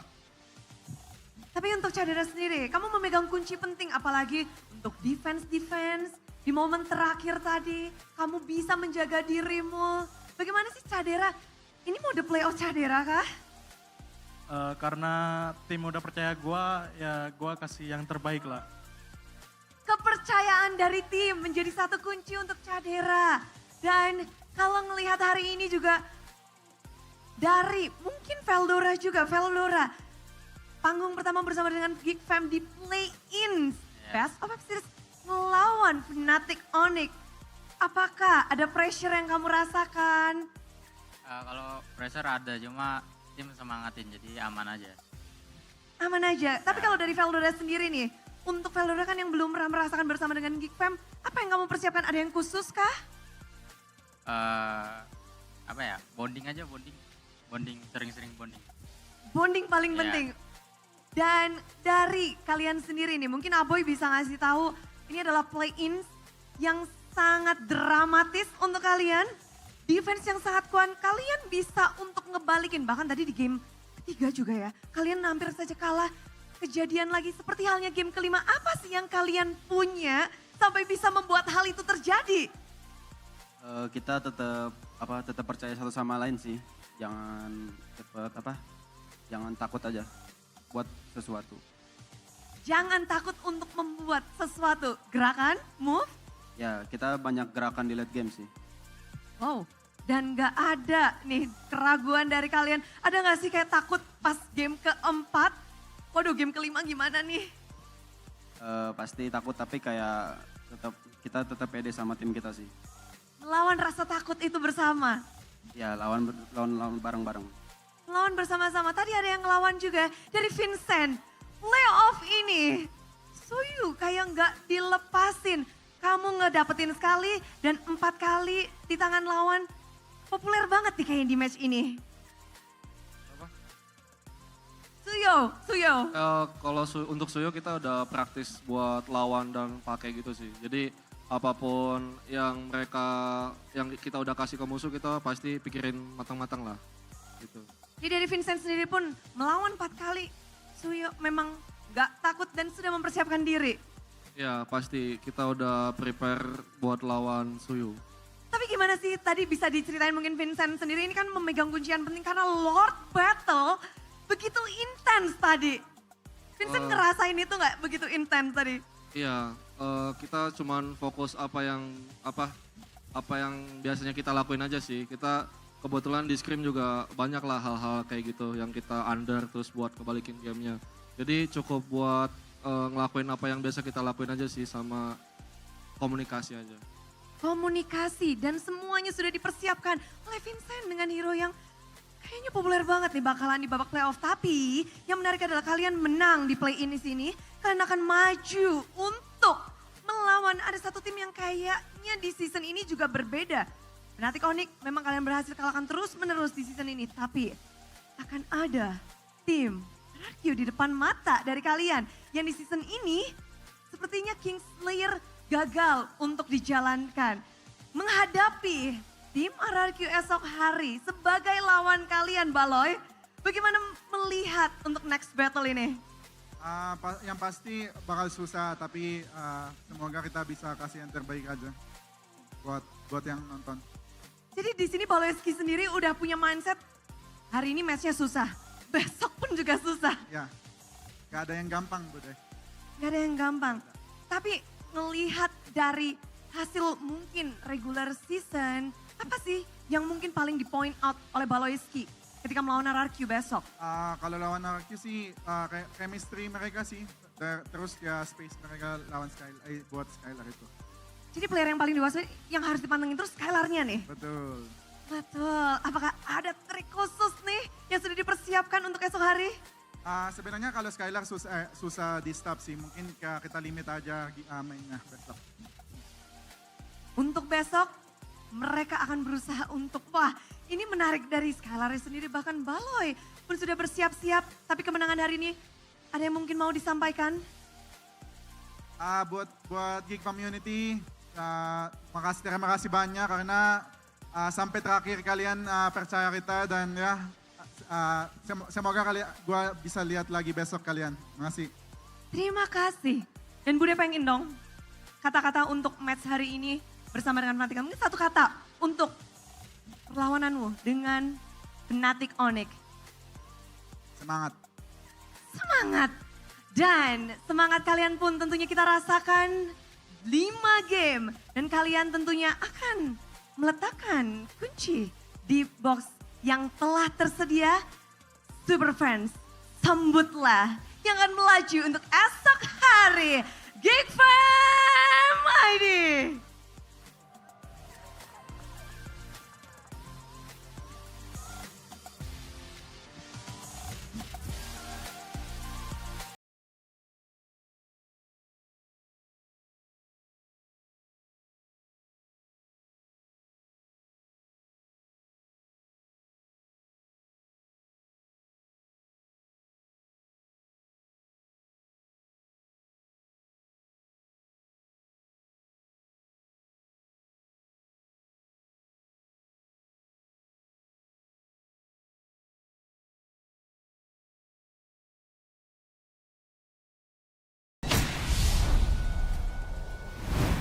Wow, I am honestly in disbelief right now. I am shocked. After 4 seasons, we had Fnatic Onyx as a representative on the international stage, whether it be MSC, SPS, M Series, and they're not even going to be here.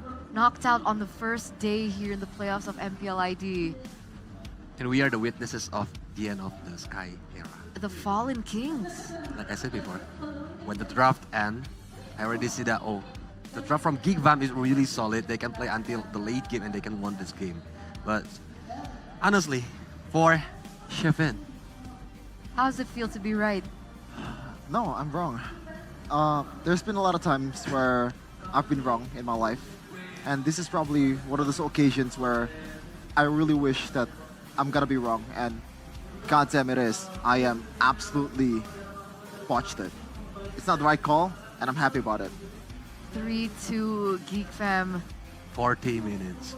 40-minute game. Yeah, that was a record-breaking game, ladies and gentlemen, of MPL ID Season 14. Our longest game was 32 minutes between TLID and EVOS, if I'm not mistaken. And then we had a 14-minute game. What a way to start the playoffs.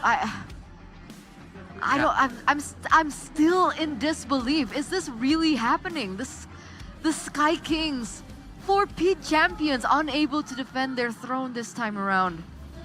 And so for this season, we're gonna see the new champion on MPL Indonesia. Wow. After 2 years, right? 4 seasons is 2 years, right? 4 seasons is 2 years. 2 years, and it's because of this guy, right? Player of the match, presented to you by the official tournament smartphone, Samsung Galaxy S24 FE Chidera. Now, Chidera is a unique player, in my opinion, Polius as well as Shefin, because he had his moment. I think it was 2-3 seasons ago, where he came in out of nowhere, wasn't present in MDL, nowhere, and then he made a performance. But after that, he hit kind of a slump. But it seems like now he's back. Talk us through the MVP heat map for the first 5 to 10 minutes of Chidera. Yep, he's playing very safely because he needs to got the power spike during the 5 until 10 minutes. That's why he needs to collect the items, collect the gold, and then he can carry the team. That's why he's being the MVP, because from the positioning of Kadera, he knows who is the target, like Sans or even Rest during the team fight. Shout out to Chidera and shout out to pretty much the whole team, man. Like, when you're down 10k gold lead, there has to be something in your mind that tells you that this is not possible. This is absolutely impossible. The gap is just way too big. And even then, in like 12 minutes or so, when they were down 10k, it really doesn't feel like they were down by that much, as Miracle would say. It is absolute insanity. And the respect that Onyx has given towards this potential of the Natan is also, for a good reason, man. Chadera has been playing this game really, really well, just timing his entropy. And this time around, even though he's still playing super aggressively with the entropy, there's no mistakes that he made just like the previous game. But every contest that happens during this game, Vincent never win from Kylie. That's disturbing. Even the last Lord, the one who got it is Kadira, not Vincent. And that's what disturbing. happens with the retribution on Vincent? Which is why I asked the question, right? If Vincent can't play these assassins, if he doesn't have the killer instinct, at least He has the he's able- retribution instinct. Exactly. At least he's able to secure these objectives. But if he can't do both, then what is Vincent's role exactly? And you know, this is a little bit of a flashback as to a statement coming in from our, you know, fellow caster Mirko. He mentioned that Vincent was one of the worst junglers. But let's take a look at the UBS Kita golden nggak bisa moment. sendirian di game yang butuh 5 orang ini. Bisa dapat di sini. Gue pegang ini, Chan. Gue pegang ini. Nice one. Pegang aja. Gua aja, Boy. Gua aja, Boy. Dor, kopok. Tawer, gak ada Nolan, ayo. TP, gak ada flicker. Sabar, gua Gak ada flicker lu. Mati lagi, mati. Lagi, rest. Gak ada minan, bos. Ini aja Giboy. Gak ada Gustun. Flicker ya. Mid aja, Boy. Gua mid. Bisa mid dulu, bawa dulu. Deload, sempat, Chan. Otomatis itu. Ayo. Gak ada flicker kali ya. Halet. Ini Pove. Pove. Mati gak? Gua aman. Kali gak ada flicker. Winter. Kali gak ada flicker. guys, lihat gua. Gua lihat. Nih, gua stand carry. Tower. Tower tuh. Nice one, boys. Aman. Lord aja, jangan apa-apa bawah, Chan. Awas,ไปsana. Lord ya. Aman. Lord fail. Iya. Lihat gua. Aman. Lagi kita. Lihat dia mau turret. Gak bisa. Clear. Maksa dia. Dia maksa. Orangin. Bisa. Nice. Gua cancel, boy. Nice, boy. Ini gua nih. Gua depan sini. Gua cover. Balik.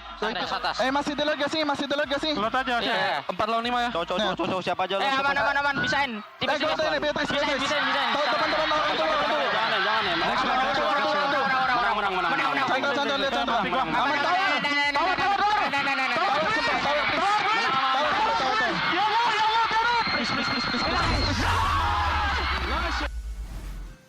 You know what? I think from that mic check, we can learn a thing or two. And I think a lot of the teams out there can learn a thing or two from Geek Fam, right? Their mentality. Yep. We talked about it over and over again. Imagine a 41-minute and 34-second game. Things were so stale, like it was so stagnant, so equal for like 10 minutes. The mind game just continuously so back and forth, that ping pong mind game. And yet they were still able to stay level-headed. I don't know what to say about your team, man. Sheffin, Geek Fam, what? Man, the world. I like that kind of, desperation at the end of the game. That golden moment earlier by UBS Gold. They said something along the line of, Ya Allah Tower. Which means like, please for the love of God Tower, They are that desperate, They want this game so much. They really need this game, this W to prove that they belong in this league, that they're not the so-called dark horse anymore. They are one of the contenders. As we look at the gold distribution for the gold lanes here, look at that Turtle and Lord, man. 1,700 for CW and only 400 for Chadera. Because he's focusing on the hero only. Every time the Turtle and the Lord is coming. And how many Lords was that earlier? 8? I didn't count. I lost my count, I think. I think it's 8 or 7. More than 7, I think 8. Mirko mentioned it's like the Echo match against Onyx where Kyrie made that incredible comeback with Keyboy. Now they're tasting at the end of it. It's gonna suck. There, see, Lord, 6 + 1, 7. Oh my 7 God. Lords. To be exact. Look at Keyboy, 382k damage. It's almost 500,000. If they can continue, after maybe 50 minutes. SHL, you don't have a built-in healing system. You don't have a built-in healing mechanic. Just like Res. Oh my goodness. It's gonna be different stories if Keyboy is using high loss, but Keyboy is using Cho.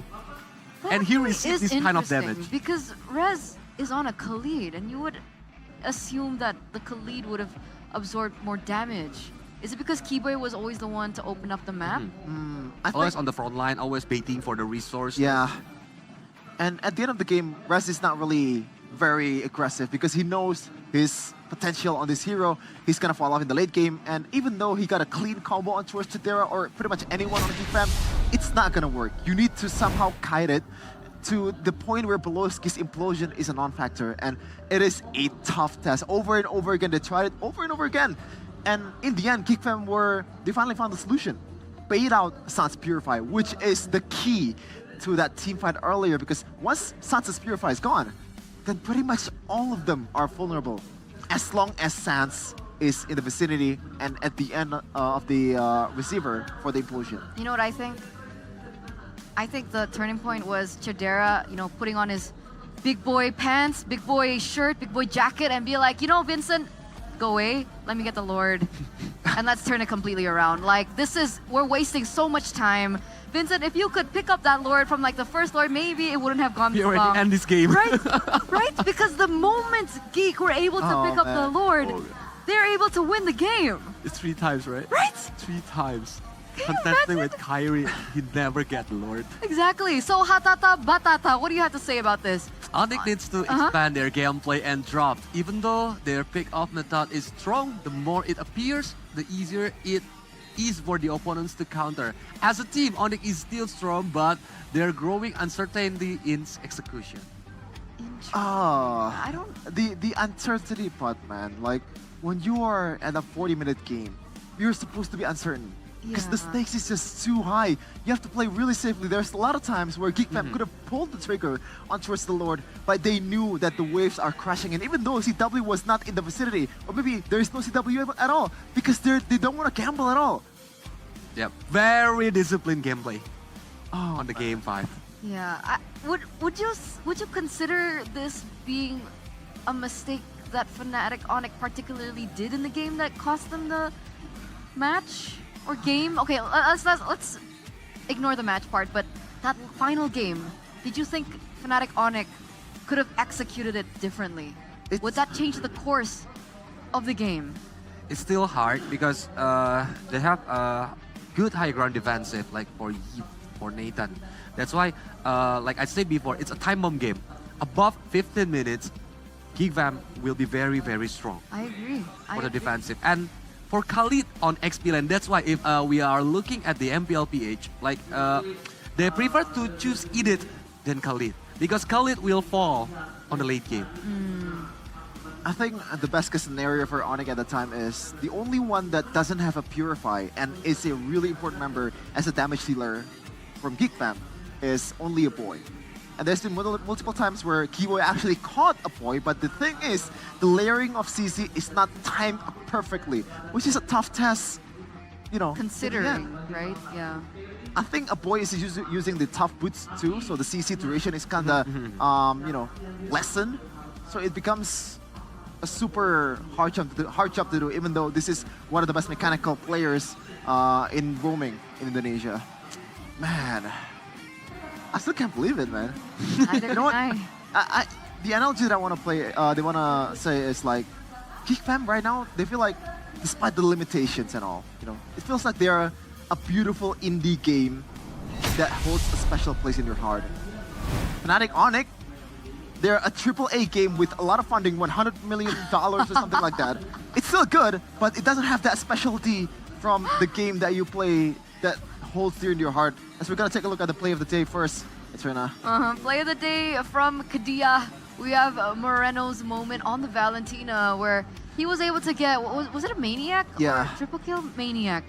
That was an incredible moment, a big comeback for Moreno. This was his signature hero from way back when. We're finally seeing it once again here at MPL ID Season 14. I don't know, what do you guys feel about today? I am quite satisfied. I'm saddened for Fnatic Onyx. Obviously, I didn't think that it would come to this point, but what an entertaining day.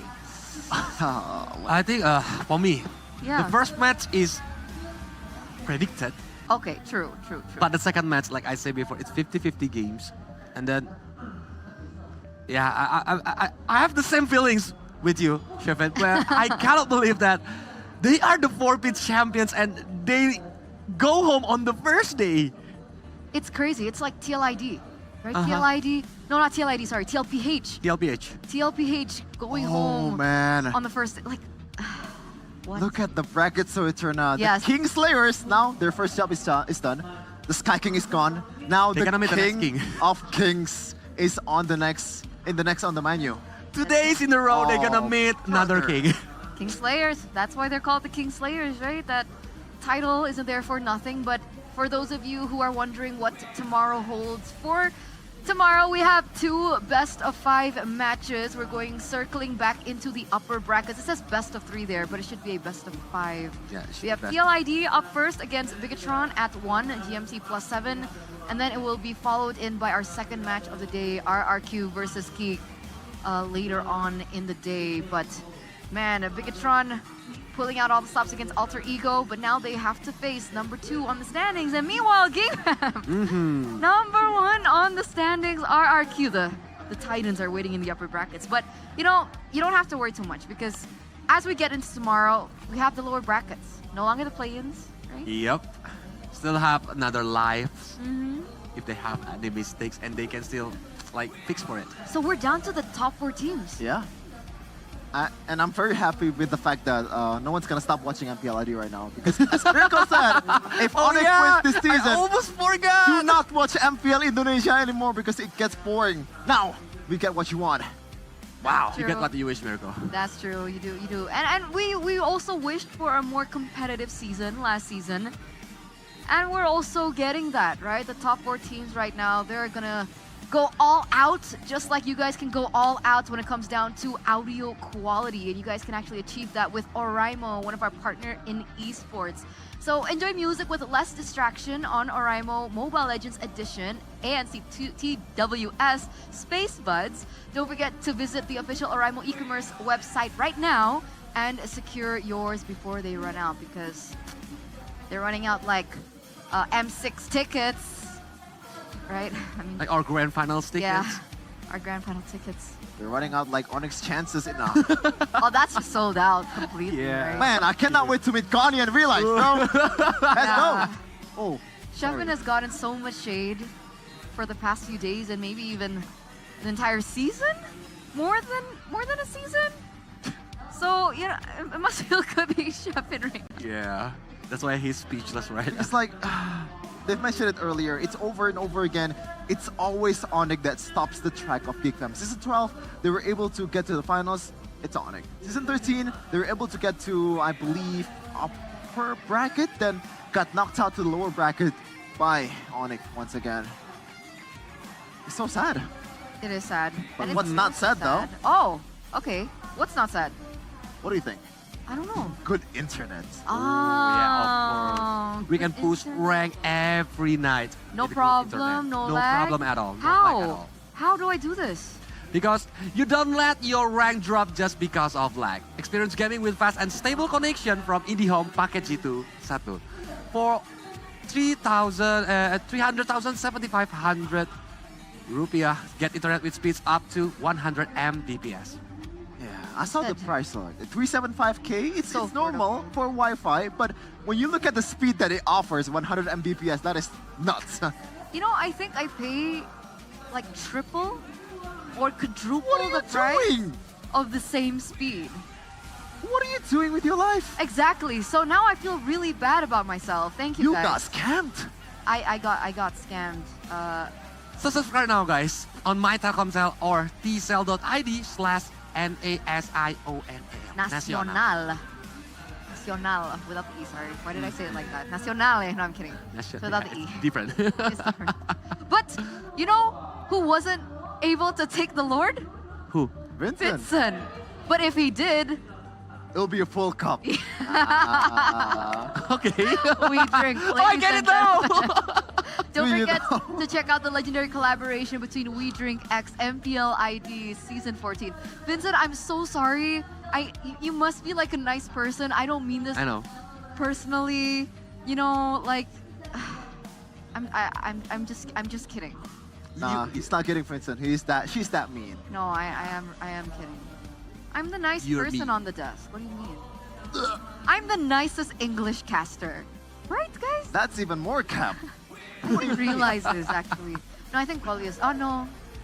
Not true either. Me, of course. I don't think anyone's really nice, but what's nice is the official merchandise collaboration between Erigo x MPL ID, because Erigo, Wherever you go. nice. Man. Synergy. The varsity, also the jerseys. Oh man, I really like that. I finally got myself one, bro. That's the the best. t-shirt with the dragons on the back. Oh man. Because we are in Lembang, Bandung, I think it's quite cold in here. So after this, I'm gonna go to the Erigo booth and buy the varsity. Me too. I think I want one too. Colius, do you have some spare, rupiahs for me? Sure. I want some varsity. Sure. Oh, thank you so much. But it will be like adding more money every second, right? Chefin, it's been like a million seasons that we've been talking about UBS Gold. Like, invest, dude. I guess I have to start the season. Yeah. Man, it's hard being broke. Not as long as you have UBS Gold and also Erigo though. Erigo. Yeah. You know, at least be broke in style. Yeah, Yeah. Stressed, not blessed, but well dressed. It's true.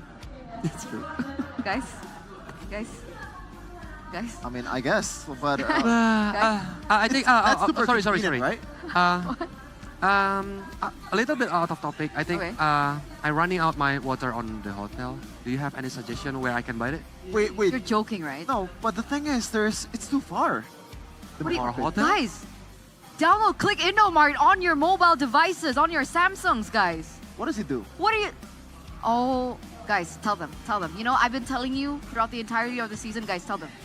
Yeah, I agree, right? It's free delivery from the app. Yeah, I agree with that. What? Oh, yeah, you also receive your groceries in as little as 1 hour, even less sometimes. And what's the third point, guys? Yes, it's quick, efficient, and you can access it from anywhere. So you don't even have to get out of the comfort of your home or your hotel room. You can, straight away, yes, please, thank you. I'm gonna download it. Thank you so much. Thank you so much. It turned out, are you schizophrenic? They're talking to me. What do you mean?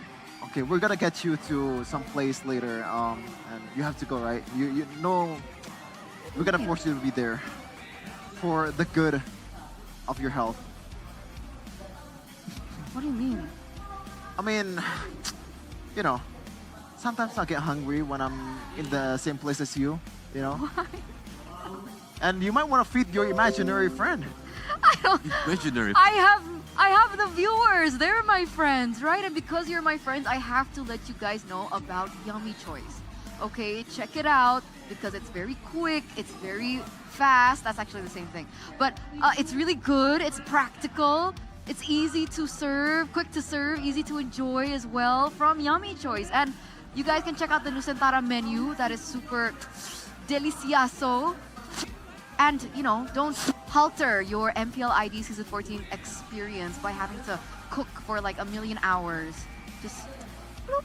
It's not just Quick. Santara menu, by the way. There's a lot? You have more like a Western style. We have sandwiches there. If you're a weeb like Arashi, we have onigiri. We have a lot of chicken namban sandwich or something. I forgot the name. So a lot of options, even vegan options, Eterna. Vegan options. Are you vegan? That's inclusive. Are you part vegan? No. Okay. I like meat. A lot. A lot. I can see that. Yeah. But I think there's the booth on the festival. Yeah. For Yummy, right? Mhm. So if you come to the El Dorado venue later, you can go to the Yummy booth, and it's really delicious. Super. Very quick. But you cannot Guys, bring check it out. the food inside. Yeah, Yeah, guys. you need to eat outside. But still come over, right? You want to meet Chefin, you want to meet Colius, but you also want to see Pop Mart. Yeah. In Indonesia. It's actually located in Gandaria City, but we do actually have a special collaboration with them for MPL ID Season 14. So they have a special booth here available that you guys can check out, featuring exclusive MLBB figurines of MPL players. That's crazy. Now I'm actually, players. you know, no joke. I'm in the dark for this. You gotta enlighten me, like what it actually is. Yeah. Is it like a figurine shop or something like that? Well, you would know if you would go to the shop. I think you should experience it. Don't want to spoil too much. Yeah. All right, and don't forget to register for it as well by scanning the QR code right down below. Or, you know, do what Shefin's gonna do later on. He's gonna go to the Pop Mart booth in the venue at El Dorado Dome and grab some cool merchandise from Pop Mart. Wait, MPL players, not MPL heroes? Players. Wow. Oh man. If heroes, it's MLBB, not MPL, right? Oh. MPL players. I just realized that. I hope they have a Yowie. Yep. I'd want to bring a Yowie home. For me, I think CW. CW, you want Why to is take that? CW home? Wanna be cute. The bald version or the bald version. Oh, I see. Because when I'm feeling angry, I can just Why do you want to hit CW? I want the. Because he's cute. I guess. But annoying at the same time. I mean, let's hope that CW is wearing a helmet, right? Yeah. What kind of helmet that he can use? RSV, guys. RSV. When strategy and speed are the key, focus and protection is everything. Both in-game as well as on the road. Stay safe, but also look cool while being safe. Get the exclusive collaboration design of RSV helmets and MPL teams for any riding style, offering you guys maximum protection. It's now available at your favorite marketplace, as well as if you guys head over once again to the venue, you guys can actually check out their booth. It's close to the Erigo store. Yep. I believe. I think it's the like. Is that on the other side? Yeah. Yeah, well. On the corner. But I think Now, during guys. the off-screen, Sheffield told me if Gigvam won the MPL season 14 as the champion, he want to give away Tan RSV helmet with Gigvam I design. didn't say that. Oh, that's so Really? cute. Oh my god. Gigvam helmet for the audience, for your fans. No. Why would I do that? That's so sweet. You You're said so I'm mean, kind. right? You said I'm mean. You're kind now. Very That's very considerate, Sheffin. I didn't know you had it in you. You guys So can clip proud. it. You guys can clip it. That's character development, guys. Character development. By the way, What day is it?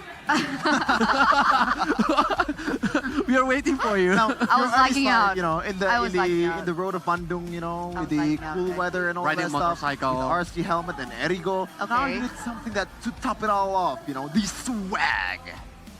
literally what I'm wearing right now. Oh. I'm wearing Saturdays. Oh. This is Saturdays, guys. But it's not Saturday though. I don't even remember the day anymore.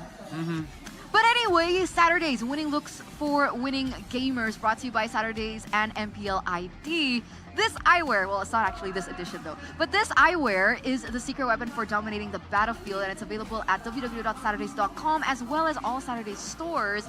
And stay up to date and follow them on social media at saturdays.lifestyle on Instagram as well as TikTok, because they do have something new coming up for season of 14. Maybe a new MVP collection? Mine's not the MVP collection. My wish. Can't though, wait to buy it. It's my really good. my wish if they collab with the teams, you know, like a theme, glasses for each team. You know, That'll be cool. Like Is a that the picture frame of of- Yowie and then another picture of Yowie. but only for the final 4 teams. Well, we'll see.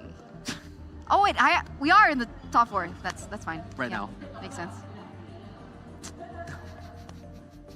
Gunny and Realize cannot say the same thing. Yeah. Oh man. It's been a while. They're gonna Oh be pissed. my It's goodness. been a while. It's been a while. They've had smirks on their faces for too long. Yeah. It kind of pisses me off, to be honest. After this, I you mean, need to be prepared. not just an Onyx fan. Yeah, you're alright being an Onyx fan, right? You're alright being an Onyx fan, but Yeah. you're a Real Madrid fan? What kind of NPC are you? And also Arsenal fan? Bro, there are better teams in London. But for MPL fans who wants Yeah? to watch on the playoff, what are you gonna need to do? I mean, just come here is an option, but I don't know if you could secure the ticket by now. But yeah, it's available online.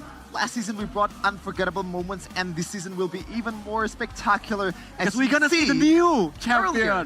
What? We're gonna see the new champion, right? Yeah, definitely. And by the way, you don't have any kind of tickets towards the matches. It's free entry for all visitors in the festivals. Don't miss the match at the watch party and at the main stage.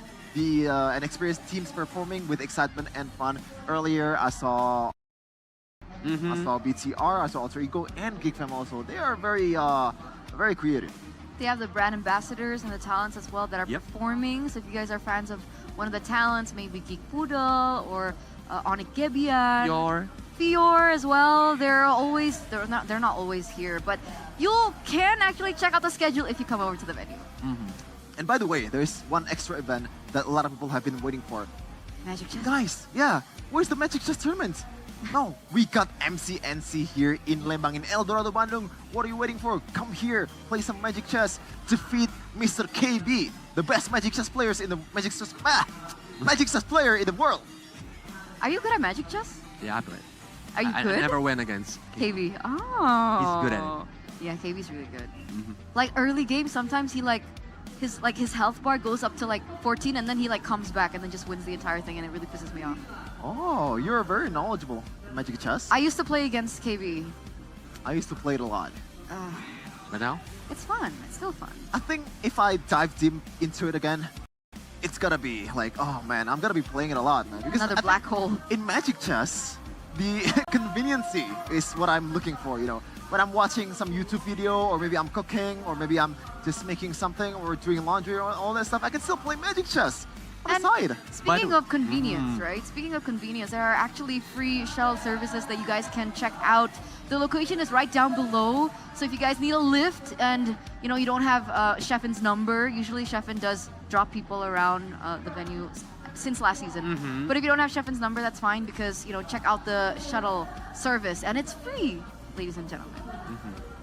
Just check it down below there. Check it down. Check it out. Check it out. Sheffen, what's wrong? Why, Sheffen? I'm contemplating my place in this desk right now. This family desk. I thought you guys can make it up though if you buy me some Erigos, maybe some jerseys. Of course. Of course. Yeah. We just give the invoice to Mirko, I think. That's true. The richest caster. The richest caster in the world. No, richest caster in the world is Wolf. Wait, he's no longer a caster right now. He's There's a loophole. There's a loophole. That's why right Mirko now. is #1. I think you're #1 right now. Actually, I agree. I think Colis is number 1. No. What do you guys think? I mean, who do you think is the richest you have caster? Blue Spectre Lila skin. Look at his shoes. I have it, but I cannot sell it, right? He's nervous. He's nervous. But ladies and gentlemen, don't be nervous, because bring up the hype, bring over your spirit, your presence, and check out the 1v1 Claude Showdown at the MPL Festival. Because remember, ladies and gentlemen, if you're actually good at Claude, you guys stand a chance to win some prizes. Wow, a Samsung Galaxy Series smartphone. Wow. Man, out of all 1v1 the Claude. heroes? Why Claude, yeah? Yeah, I think it's gonna be very interesting, because what emblem do you take at that time? Is it Assassin to further the penetration? Or maybe Marksman to further I prefer the Assassin. Or maybe Common Emblem just for the healing? Zip Nana. Common Emblem on Cloud is really bad. For 1v1 situation, I think Assassin is the better one. There you go. Oh. Some tips and tricks Interesting. from Mr. Kolius. It's happening on Friday, right after match number 1. Wait. What happened? Oh, Friday. Oh, okay. Sorry. I thought today was Friday. I was like, what's going on? I think I I'm thought today was hallucinating a little Sunday. bit. I need some help. When you're in MPL, everything just feels like weekends, right? I agree. Yeah, it's weird. Time flies so fast.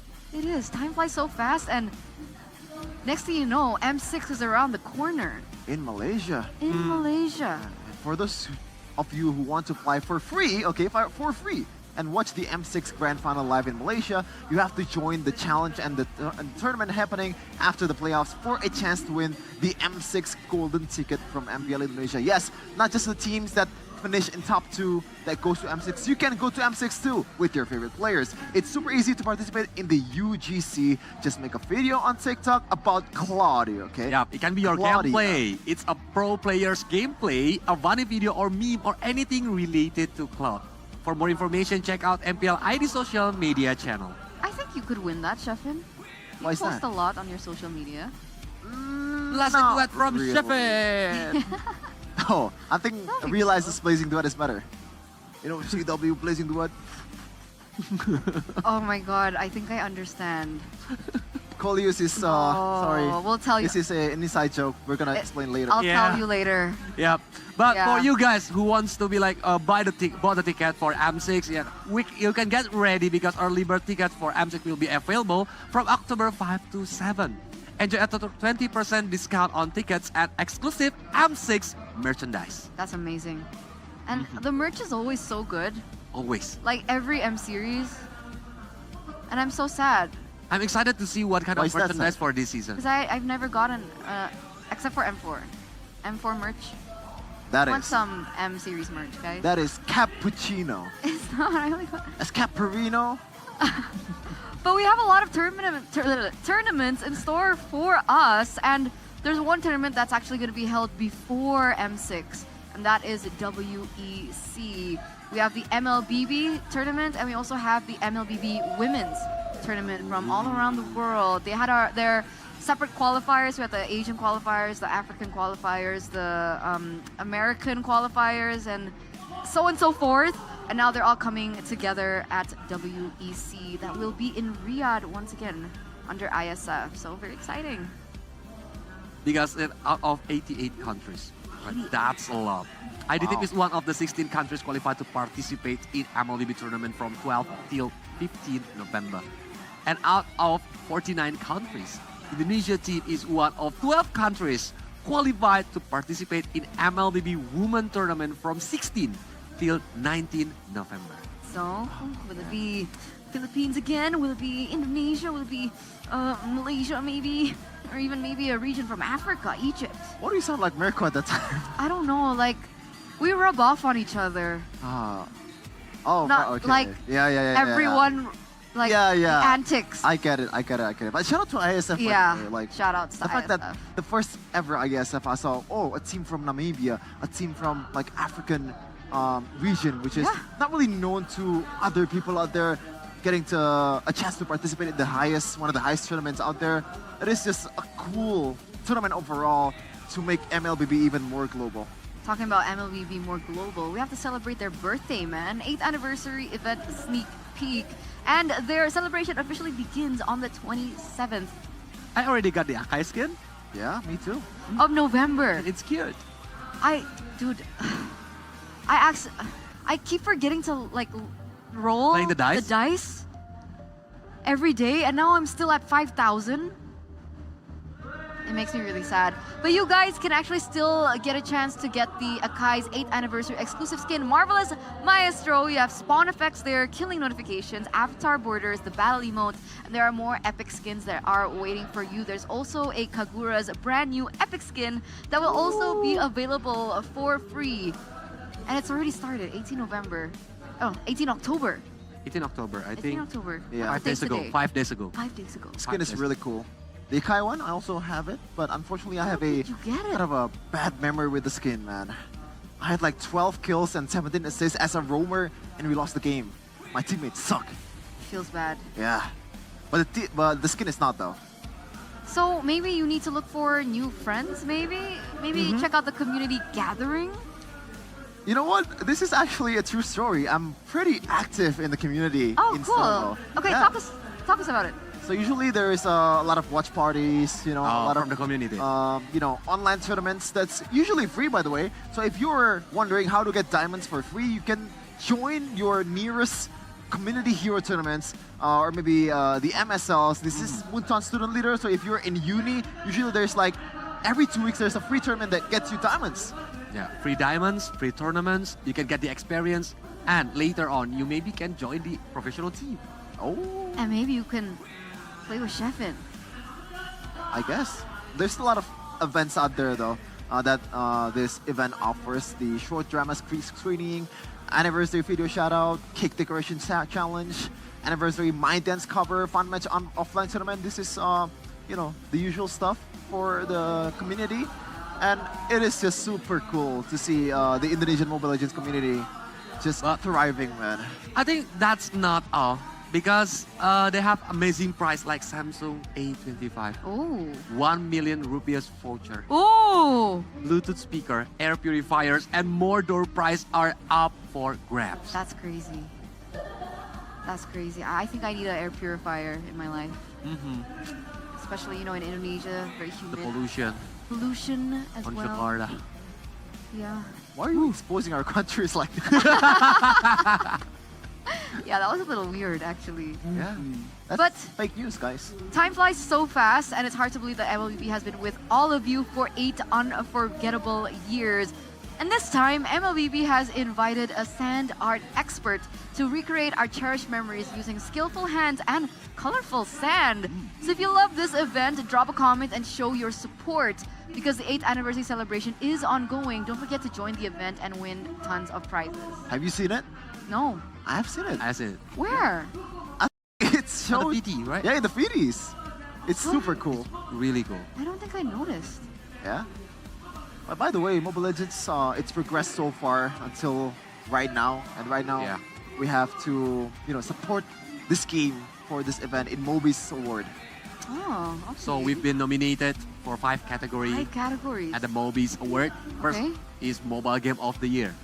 The second is Mobile Strategy Game of the Year. And 3, Mobile Competitive Game of the Year. Developer Team of the Year. And Live Event of the Year. Mobile Legends Bang Bang and Vibe World Championship. What does that sound? Never mind. By the way, you can support MLBB by voting at mobileawards.com/vote. Just the normal stuff. If you're an MLBB fan, you would do that because you care about this game, you care about the progress that these developer made for enhancing the game's experience. Because as a player myself, I'm pretty satisfied with the way the meta is going right now and the game is progressing, man. For sure. Shout out to devs. Shout out to the devs. So don't forget to cast in your vote, ladies and gentlemen, to continue support MLBB.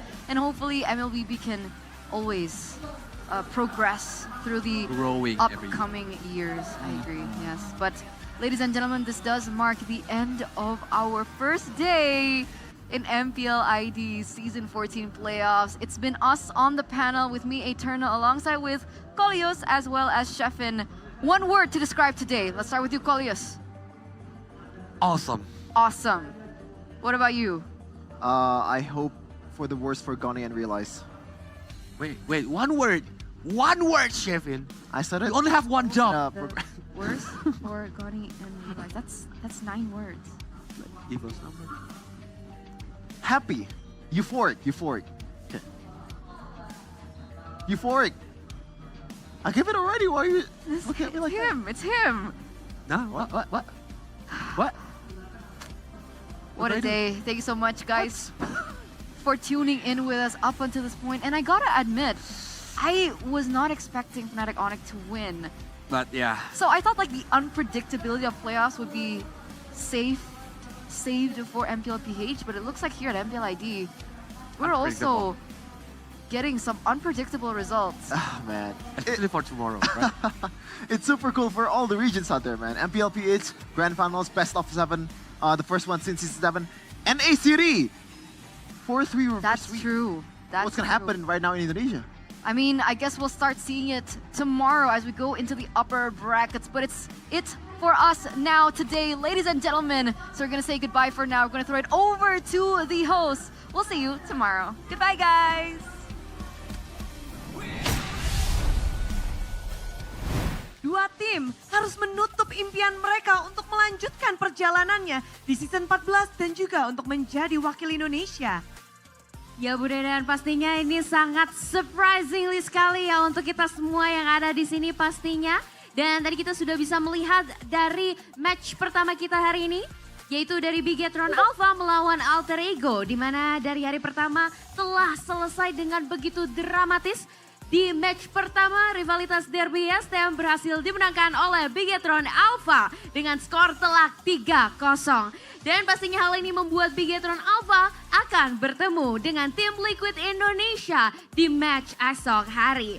Dan pastinya match esok hari tidak kalah seru karena ini akan menjadi apakah pembalasan untuk sang robot merah yang tiket upper bracketnya terebut oleh tim Liquid Indonesia?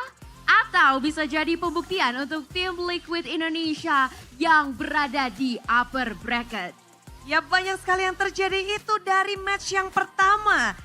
Melihat bahwa 3-0 mereka hasilkan, tapi di match yang kedua hari ini 3-2 dihasilkan dengan game yang begitu intens. 5 game, kita nggak akan tahu siapa yang bisa mengakhirinya, tapi pada akhirnya Geek Fam berhasil menundukkan sang Raja Langit, menutup kesempatan untuk cincin kelimanya. The Forbid Champions berhasil diruntuhkan. Geek Fam, mereka akan melaju untuk esok hari melawan RRQC. Raja lainnya yang akan mereka hadapi, Raja Langit, dan bagaimana hasilnya untuk Raja dari segala raja. Mereka memberikan perlawanan yang begitu luar biasa. So, di sini Bude begitu mengapresiasi semua dukungan yang kalian berikan dan juga dukungan dari para sponsor. Karena MPL Indonesia Season 14 powered by Moonton, presented by official tournament smartphone Samsung Galaxy. Dan pastinya our official coffee partner ada Good Day, official e-wallet ada GoPay, dan official destination for gaming and esports Media. Official gold partner kita ada UBS Gold. Dan tak lupa juga ada partner in esports kita. Ada Campina, Head and Shoulders, Oraimo, Telkomsel, Dunia Game, IndiHome, dan juga WeDrink. Dan pastinya our suppliers ada Erigo, Klik Indomaret, Yummy Choice, Killa Food, Popmart, RSP Helmet, Saturdays, and pastinya supported by PBSI. Yap, hari ini kita menyaksikan 2 tim pulang dan 2 tim akan melanjutkan perjalanan mereka esok hari. Dan besok nggak akan ada yang pulang karena mereka sudah memasuki upper bracket match. Betul sekali, inilah babak playoff yang sesungguhnya yang pastinya dinanti-nantikan. Jadi jangan sampai kelewatan untuk match esok hari. Yap, di sini Bude Clara Mongstar dan juga Alisa, kita pamit undur diri dan tentu saja sampai jumpa di hari yang kedua di babak playoff MPL Indonesia Season 14. We own this!